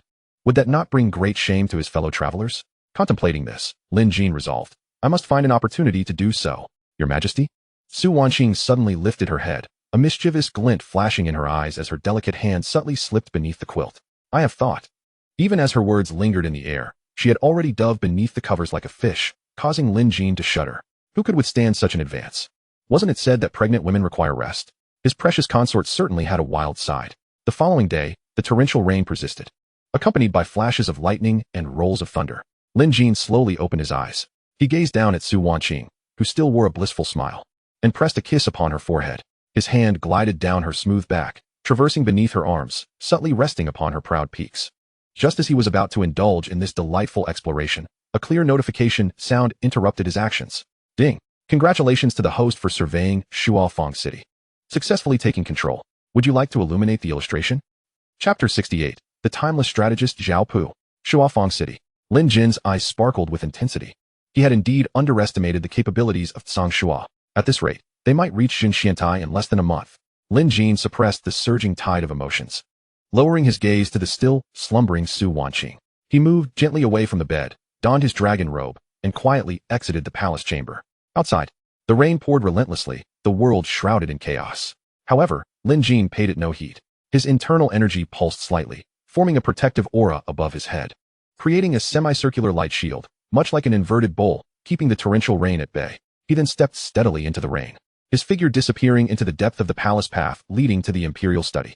Within the imperial study, Lin Jin disregarded the bowing Grand Eunuch Hai and made his way directly to the dragon throne, silently intoning, "Illuminate." Ding. Congratulations, host, for successfully lighting up the collection, Shuafeng City. Reward obtained. The timeless strategist Zhao Pu. A timeless strategist? Lin Jin was overwhelmed with joy. This marked the third extraordinary talent bestowed upon him by the system. The previous two, Jia Xixi and Wang Ao, had provided him with immense support. And this Zhao Pu was truly remarkable. He was the core strategist who assisted Emperor Taizu of Song, Zhao Kuangyin, in founding the dynasty. The pivotal schemes that laid the foundation for the centralized power of the northern Song, such as the Chunxiao mutiny and the relinquishment of military authority over a cup of wine, were all conceived by him. What moved Lin Jin even more was the historical record indicating that Zhao Kuangyin often donned common attire to leave the capital, with Zhao Pu steadfastly managing the state affairs, maintaining order and efficiency. Could it be that the system is subtly suggesting that the time has come for me to emulate ancient practices and embark on a discreet inspection? Lin Jin's mind raced. Since his transmigration, he had scarcely stepped beyond the imperial city, with his only excursions being to the Crying Blood Valley and Yunping Mountain. Now that the malignant tumor, Qin Song, had been eradicated, and with the system presenting him with a trustworthy strategist like Zhao Pu, he could finally set his mind at ease and witness the vast landscapes and the populace of Deyuan with his own eyes. With this thought, Lin Jin let out a deep breath and proclaimed, "Where's Zhao Pu?" No sooner had his words echoed than the heavy, ornate wooden door to the imperial study was silently pushed open. A middle-aged man clad in deep azure scholar's robes entered with measured steps. He was of average build, with a solemn countenance, eyes deep as ancient wells, and a neatly trimmed three-strand beard adorning his chin. Though lacking in resplendent garments, he exuded an aura of calmness akin to a mountain, concealing profound strategies within. "I, Zhao Pu, pay my respects to your majesty. Long live the emperor." Zhao Pu approached the imperial desk, knelt on both knees, and touched his forehead to the ground, his voice resonant and clear, echoing throughout the hall. Lin Jin's eyes shimmered with golden light, and within his chest surged tumultuous waves. The reason was simple. This esteemed scholar, whose name would be etched in history, possessed a profound inner vitality coursing through him. He was indeed a bona fide master of the 9th rank in martial arts. This revelation filled Lin Jin with uncontainable elation. Upon reflection, it was only logical. How could a mastermind capable of orchestrating the relinquishment of military power and leading the annihilation of Jingnan, later Shu, Southern Han, and Southern Tang over the course of a decade be an unarmed and delicate scholar? "My minister, rise." "Thank you, your majesty." Zhao Pu complied, rising to stand respectfully with hands downcast. Lin Jin scrutinized this newly acquired pillar of his administration. Zhao Pu, while embodying the integrity of Wang Ao, possessed an added layer of wisdom and the unique dignity of a warrior. Previously, Lin Jin had intended to abolish the position of prime minister following the resolution of Qin Song's matter to prevent excessive power from breeding future calamities. However, at this moment, his intentions had shifted. Zhao Pu was a gift from the system, with unwavering loyalty that fundamentally eliminated the potential for power struggles and disloyalty. With him in place, not only should the position of prime minister remain, but it should also be entrusted to Zhao Pu, empowering him to lead the 6 ministries and oversee state affairs. With this thought, Lin Jin could no longer contain the surge of admiration and exhilaration within him. He abruptly rose from his seat, seized Zhao Pu's arm, who appeared somewhat perplexed, and without further ado, commanded, "Summon the court.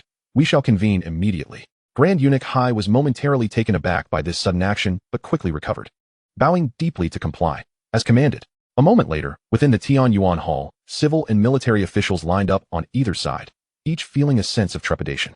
The abrupt downfall of Prime Minister Qin Song was akin to a great earthquake, thoroughly unsettling the court's dynamics. Many had clandestinely associated with Qin's faction. Though the Ministry of Personnel had yet to knock on their doors, they felt as if a sharp sword hung precariously above their heads, poised to strike at any moment. The emperor has arrived. With the sharp and elongated announcement of Grand Eunuch Hai ringing through the air, all officials knelt in unison, shouting in a tumultuous chorus, "Long live the emperor! Long live, long live!" Lin Jin continued to grasp Zhao Pu's arm, the two standing side by side atop the elevated platform, gazing down at the prostrating ministers. Zhao Pu frowned slightly, attempting to gently free himself from the emperor's grip, only to find that his arm was held fast, as if by an iron clamp.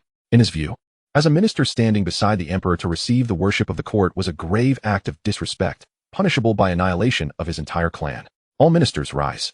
"Thank you, your majesty." The officials rose in gratitude. However, when their gazes fell upon the unfamiliar figure in azure robes beside the throne, they were all struck with shock and disbelief. Even the former Prime Minister Qin Song, who wielded immense power, had never been granted the privilege of standing alongside the emperor. Who on earth was this person? As for the emperor, his face radiated with springtime warmth, even tinged with an excitement that was hard to suppress.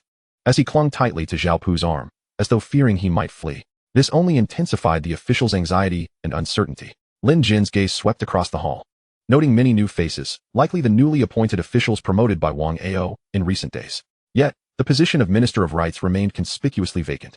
Given Wang Ao's authority, he lacked the power to directly dismiss a second-rank official. A flicker of doubt crossed Lin Jin's mind. However, he had no time to ponder further and turned to Xiao Pu. You shall stand here. With that, Lin Jin took his seat on the dragon throne. Unexpectedly, Xiao Pu did not comply by remaining still. Instead, he steadily descended the steps from the side of the throne. He did not approach any formation, but stood at a distance of about 3 steps from the dragon throne, hands downcast and silent.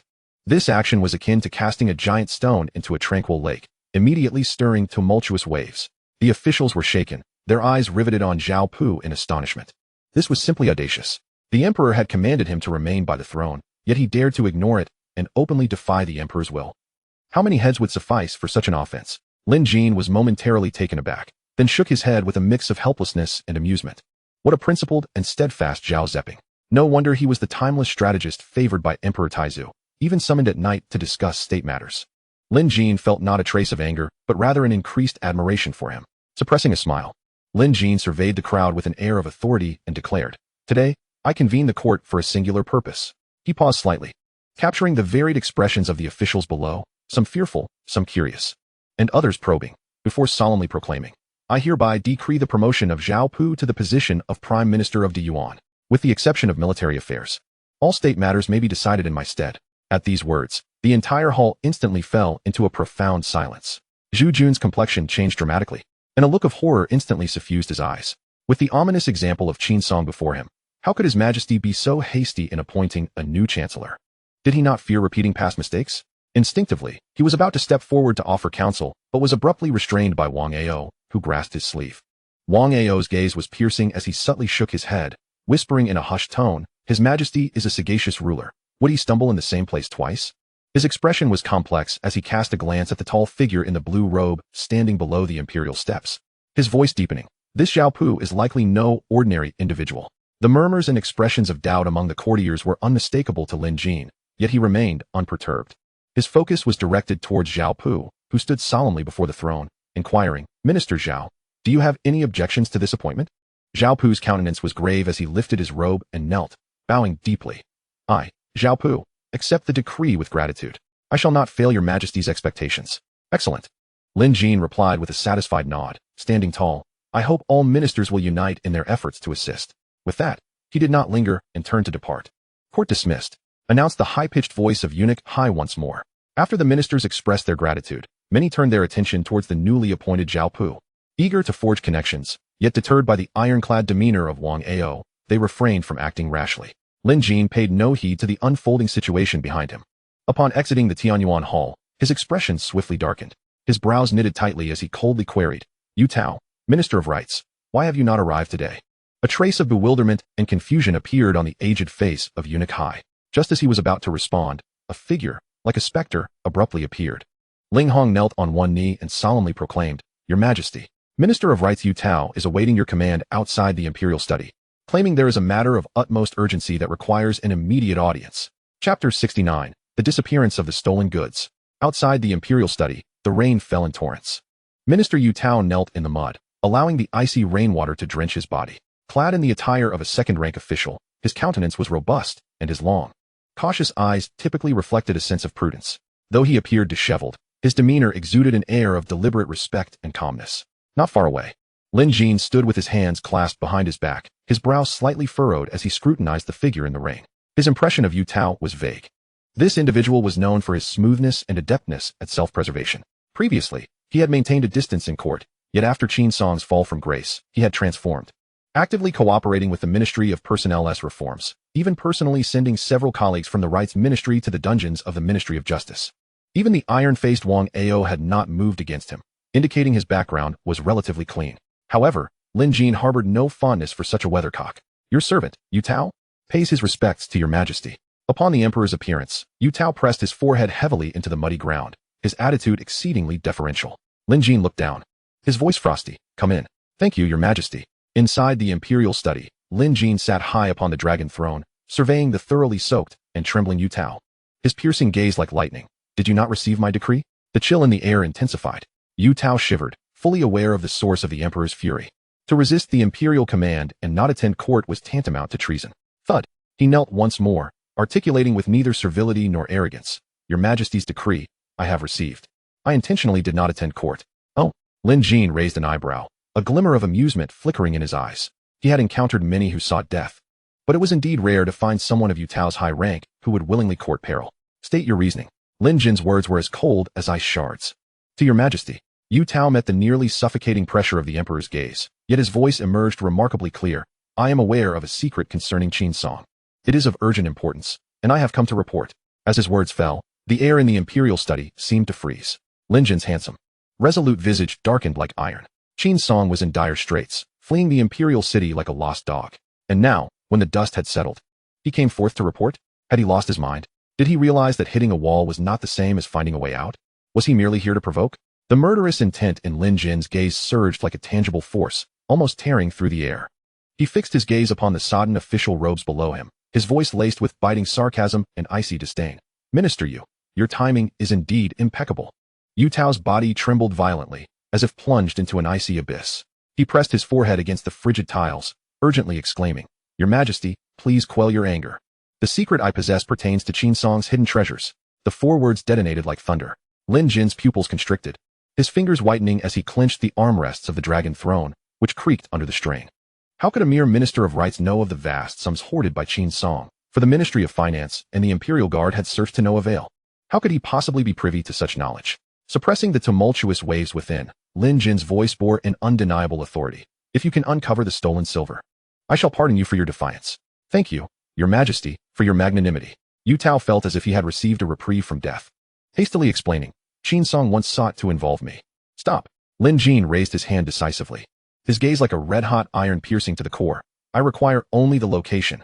Yu Tao inhaled deeply, as if summoning all his strength, articulating each word clearly and emphatically. Miofa Temple. Miofa Temple? Lin Jin's brows shot up, disbelief flashing in his eyes. A nunnery? Indeed. Yu Tao affirmed with utmost certainty. As the Minister of Rights, overseeing religious affairs was his duty. Each year, he represented the court in important ceremonies at various temples. During a routine inspection of Miofa Temple, he had discerned certain unusual occurrences, owing to his keen observational skills honed over years in office. Miofa Temple was located about 20 miles from the western outskirts of the imperial city.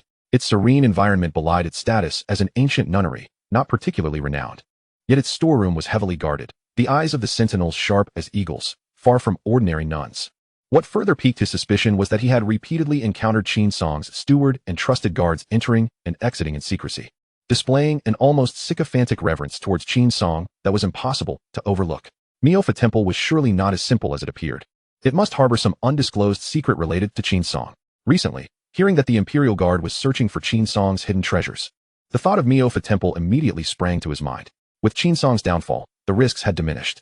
Aware of the Emperor's urgent need for substantial funds, he had thus defied the Imperial command and evaded the watchful eyes left by Qin Song, kneeling outside the Imperial study to present this astonishing secret, seeking to prove his loyalty and atone for his sins. Upon concluding Yu Tao's explanation, Lin Jin's fingers tapped silently on the armrest of the dragon throne, his gaze sharp as a blade, nodding slowly in acknowledgement. It must be said, the clarity and coherence of his words were compelling. The suspicion surrounding Miofa Temple had suddenly intensified. Ling Hong, your servant is here. Ling Hong, ever the shadow, stepped forward, bowing in readiness. Immediately lead the Imperial Guards to seal off Miofa Temple. Lin Jin's voice was as cold as iron, leaving no room for dissent. A fierce glint surged in his eyes as he fixed his stare upon Ling Hong, every word striking like a heavy drumbeat. Act swiftly. The information must not leak. Though Qin Song had fallen, his faction still lingered. If Miofa Temple truly harbored vast treasures, it would be in a state of alarm. Any delay could lead to their relocation or destruction. Even more troublesome was the Buddhist sect. Should the news leak, how would the temples across the realm regard the court? With panic and resistance? Or would they hasten to disassociate themselves? A moment's carelessness could be exploited by those with ulterior motives, inciting uncontrollable public sentiment. I obey your command. Ling Hong acknowledged, his figure shooting like an arrow into the torrential downpour outside, vanishing in the shadows of the grand palace. Lin Jin withdrew his gaze from the distance, landing upon the figure below. Yu Tao still knelt there, drenched to the bone, his official robes clinging to him, lips tinged with a pale blue, trembling slightly. Rise. Lin Jin commanded, his sleeve brushing lightly. A wave of gentle yet potent energy surged forth, enveloping Yu Tao in an instant. The damp fabric visibly released wisps of steam, transforming into warmth and dryness, dispelling the chill that had seeped into his very bones. Thank you, Your Majesty, for your gracious benevolence. Yu Tao rose, feeling as if bathed in the warmth of the sun, tears of gratitude welling in his eyes. Lin Jin scrutinized him anew, his dragon-like eyes brimming with inquisitiveness, mingled with a barely perceptible hint of contemplation. The 6 ministries have been gnawed at by Qin Song's faction, and many of the deputy ministers are his lackeys. As the head of the Ministry of Rights, how do you manage to remain unscathed? Does Qin Song perhaps look down upon the authority of the Ministry of Rights? This is illogical. Hearing this, Yu Tao's humble visage betrayed a hint of barely concealed pride, his back unconsciously straightening. Meeting the emperor's penetrating gaze, he spoke astonishingly. Your Majesty. Qin Song refrains from touching me precisely because he has demands of me. Chapter 70. The Miaofa Buddhist Sect. He has demands of you? Lin Jin was taken aback. While Qin Song was no saint, he held a position of immense power. As the Prime Minister of Daiyuan, with the 6 ministries under his control and numerous sects in his grasp, he wielded unparalleled influence. How could such a formidable figure deign to seek assistance from a mere second-rank Minister of Rights? This was indeed the most absurd notion Lin Jin had encountered since his arrival. Yu Tao's face revealed a bitter smile, clearly aware that his words could be misinterpreted. He clasped his hands in salute. Your Majesty, it is precisely because I preside over the Ministry of Rights that Qin Song seeks my assistance. Lin Jin's lips curled into a slight smile as he sipped his tea. I am curious, what does he seek? Face, Yu Tao replied, neither servile nor arrogant. He requires me to uphold his dignity. Yu Tao was a man of genuine scholarly background, well-versed in both ancient and modern rights. He was a moral exemplar recognized throughout the court and beyond, his words and actions meticulous, a paragon of the scholarly community. To manipulate him would come at a steep price. Despite the rampant corruption and power struggles, Qin Song understood that maintaining the legitimacy of governance and the facade of cultured rule could not be achieved without someone like Yu Tao to embellish it. Whether it was grand ceremonies, receiving foreign envoys, or other rites, all required Yu Tao's majestic knowledge as support. His very existence served as a legal facade for Qin Song's faction. Moreover, Yu Tao's stance was unmistakable. He did not form cliques, nor did he vie for power. He upheld propriety above all. He remained unentangled in factional strife, devoid of ambition for authority, focusing solely on his duties. This near nonviolent, non-cooperative stance made Qin Song view him as obstinate, yet manageable. Removing him would yield far greater disadvantages than benefits. More crucially, Yu Tao was also an astute individual. The more power Qin Song amassed, the more cautious Yu Tao became, treading as if on thin ice. He might even deliberately project an air of being somewhat antiquated and out of touch, thus reinforcing his image as a harmless bookworm. With these myriad reasons intertwined, Qin Song ultimately refrained from striking down this Minister of Rights. To ascend to the position of Prime Minister, Qin Song was no fool. He was adept at weighing the scales. Were someone else to take his place, they might not be as easy to control as Yu Tao, potentially stirring up turmoil, which was not his desire. Having spoken, Yu Tao knelt once more, bowing his head to present his appeal. Your Majesty, let it be known. My loyalty is as bright as the sun and moon. Should I harbor any treachery, may heaven strike me down. Crack. No sooner had he spoken than a thunderclap erupted outside, reverberating through the torrential rain. A blinding flash of lightning rent the dark sky, shaking the candle flames within the imperial study. Yu Tao froze, standing dumbfounded. His honest face turned ashen, nearly brought to tears. Your Majesty, this is merely a coincidence. Do you believe it? Lin Jin smiled indifferently, slowly rising. He stepped to the intricately carved window, gazing out at the stormy scene of flashing lightning and rolling thunder. Rise. Thank you, Your Majesty, for your great kindness. Yu Tao felt as if a great pardon had been granted, hastily standing. As for the specifics, we shall await Ling Hong's return. I shall render my judgment, Lin Jin declared. If Miaofa Temple truly harbors Qin Song's hidden riches, then your words hold merit. In that case, you are indeed a talent worth retaining as Minister of Rights. If not, your servant takes his leave. Yu Tao performed a deep bow, retreating several steps. Only upon reaching the door did he turn to step into the torrential rain, his figure gradually fading into obscurity. Lin Jin narrowed his eyes, his fingertips unconsciously rubbing together as he fell into contemplation. With Qin Song fleeing the imperial city, leaving no trace, he likely sought refuge with that elusive young master. Rarely seen, yet ever present. Given Qin Song's vengeful nature, once he regained his breath, he would undoubtedly return, once again wreaking havoc upon the people. The pressing task at hand was to uncover the whereabouts of that mysterious young master, for only then could the threat be eradicated once and for all. Just then, from the corner of his eye, he noticed Eunuch Hai entering with a wooden tray, upon which lay several memorials. Lin Jin halted.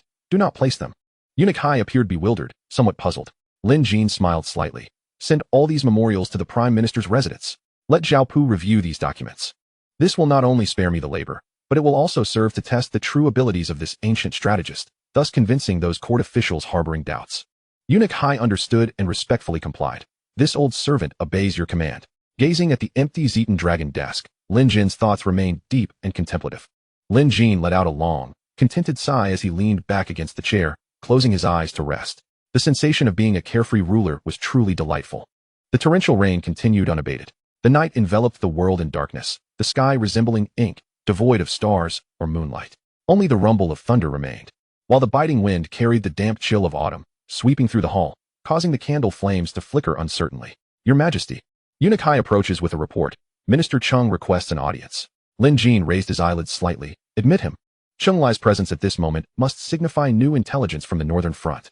Before long, Chung Lai hurriedly entered, the hem of his official robe splattered with mud. I pay my respects to your Majesty. No need for formalities. Lin Jin waved his hand, cutting straight to the point. What news from the front? A glimmer of excitement crossed Chung Lai's brow. Your Majesty is wise. Upon the decree of titles reaching Xuantai, many commanders of the Northern Army pledged their loyalty to your Majesty. They have successfully taken control of Xuantai and are now fully engaged in repelling the forces of the Wolf Court. Excellent. Lin Jin's countenance brightened with joy. It was indeed a double blessing.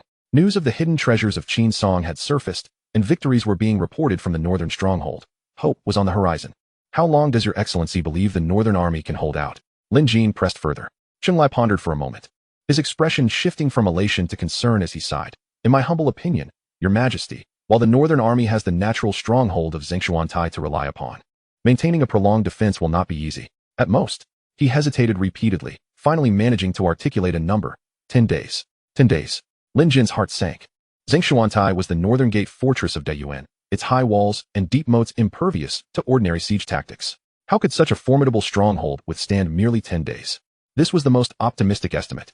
Chung Lai's expression grew grave. Your Majesty, although the Northern Army has pledged allegiance, the hearts of the people are not unified.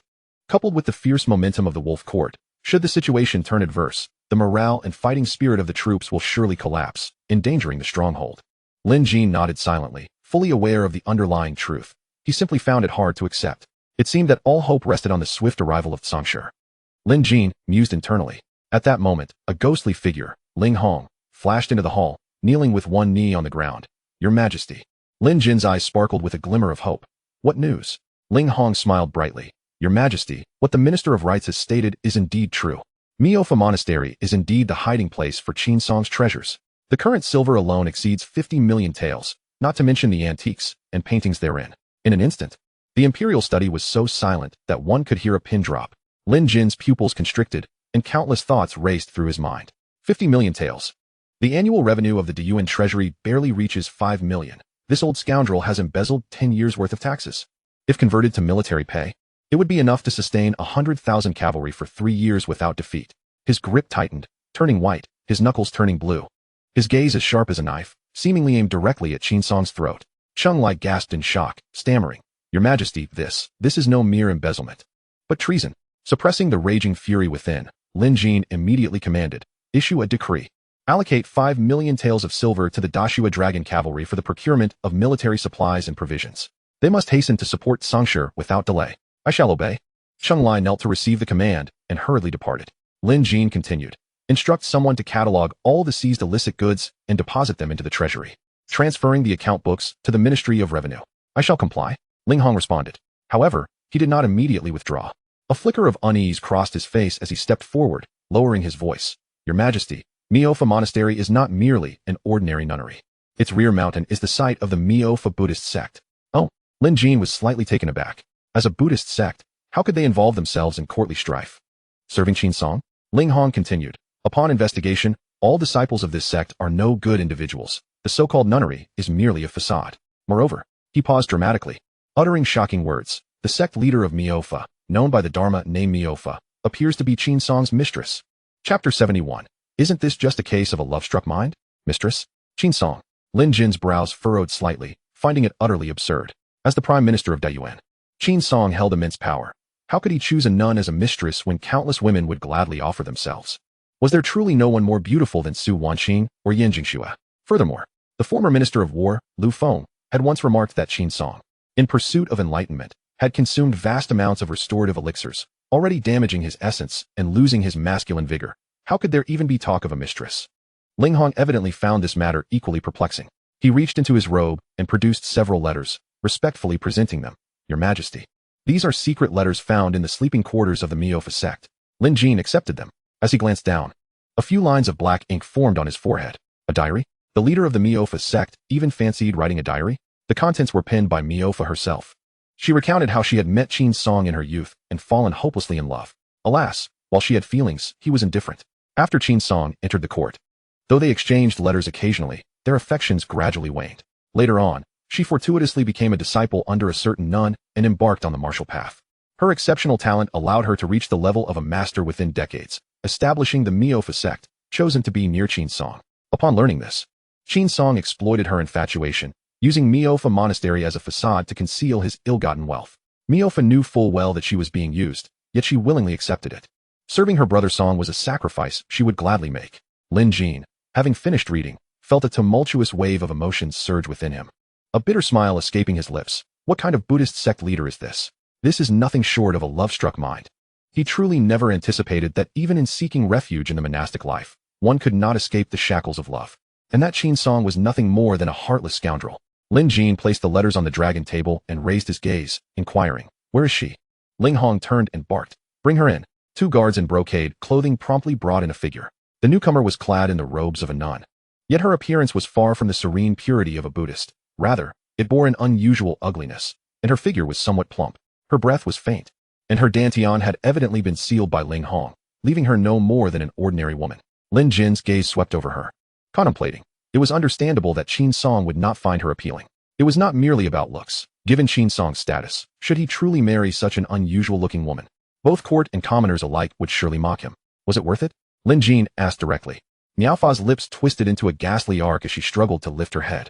Her eyes filled with venomous hatred and murderous intent, like a viper's flicking tongue. Enough with the pleasantries. Kill me or torture me. Do as you please.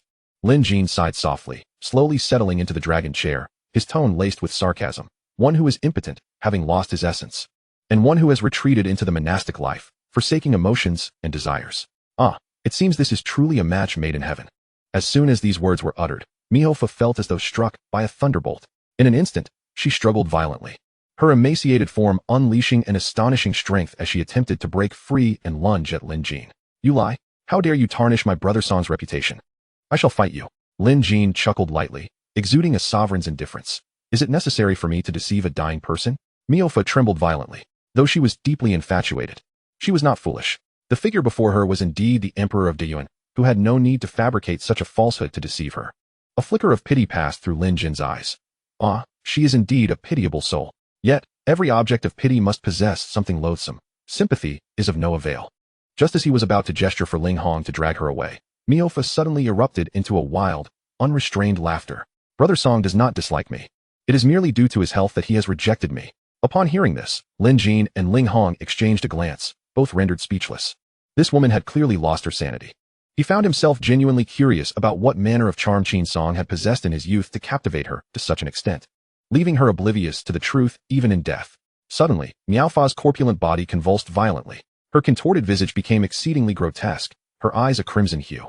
As if drenched in blood, deep within her dantian, the ferocious internal energy, forcibly suppressed, surged forth like a flood breaking through its dam, instantly reversing through her meridians and violently tearing apart the restraints of the universe. The seal laid by Ling Hong shattered in response. Her shoulders shook, and she flung aside two guards clad in brocade. Even in death, I shall take you down with me. I will rid Brother Song of this treacherous burden. Not good. She intends to self-destruct. Ling Hong's expression changed drastically. The self-detonation of a master-level warrior could unleash a force capable of shaking mountains. This was a pivotal location for political discourse. Should an explosion occur, the court's reputation would be irreparably damaged. He moved like lightning, instinctively placing himself before Lin Jin, his formidable energy surging forth in an attempt to forcefully suppress her. Yet, Lin Jin had already risen. He gently patted Ling Hong's tense shoulder, signaling that it was of no concern. Confronted with the imminent eruption of destructive energy, he appeared unperturbed. In mere moments, the boiling energy within her reached the brink of annihilation. Blood oozed from her 7 orifices, resembling a vengeful specter, haunting and terrifying. Brother Song. Until we meet again in the next life, she cried with a wretched smile, about to unleash the torrent of destruction.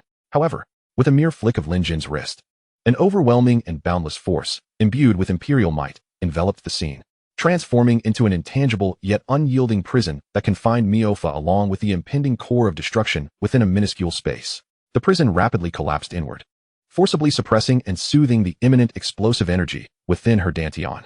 How is this possible? Miofa exclaimed in sheer horror, her eyes filled with disbelief and despair. Lin Jin's gaze was frigid, akin to that of a predator surveying an ant. Before me, you are not even worthy of self-destruction. Before his words could fully dissipate, he extended his finger like a sword. A razor-sharp sword energy materialized, piercing through her forehead with unerring precision. With a thud, her lifeless body crumpled to the ground. Vitality extinguished. Lin Jin turned away, gently placing the letters that chronicled her infatuation and manipulation upon her still warm form. Return her to Miofa Temple for burial, he commanded in a low voice. Though she was not a virtuous character, she was ultimately a person of the Buddhist faith. Leaving her corpse to rot in the wilderness would only invite controversy from the Buddhist community, creating unnecessary trouble. Ling Hong solemnly accepted his orders. Lifting the body and silently retreating, Lin Jin resumed his seat upon the dragon throne, lifting the cool teacup, a trace of indescribable complexity flickering across his brow. The Miofa sect had been eradicated, yet the system remained unresponsive. This indicated that the location of the Miofa sect could not be classified as a tangible place, a rather unfortunate realization. Your Majesty. Just as Lin Jin was about to sip his tea, Ling Hong unexpectedly returned. He chuckled helplessly, setting down the teacup. Ling Hong, do you find it so difficult to part from me? Ling Hong knelt on one knee, his voice grave. Your Majesty, I have a matter to report that I intended to convey this morning, but was delayed by various trivialities and only just remembered. Lin Jin raised an eyebrow slightly. No wonder Ling Hong had come to report that Yu Tao was kneeling before the imperial study after the court assembly. Presumably, he too had matters to address and encountered Yu Tao, which led him to report this first. Speak, Lin Jin commanded succinctly. Ling Hong's expression grew serious, his voice dropping even lower. Your Majesty, we have uncovered the identity of Qing Ning,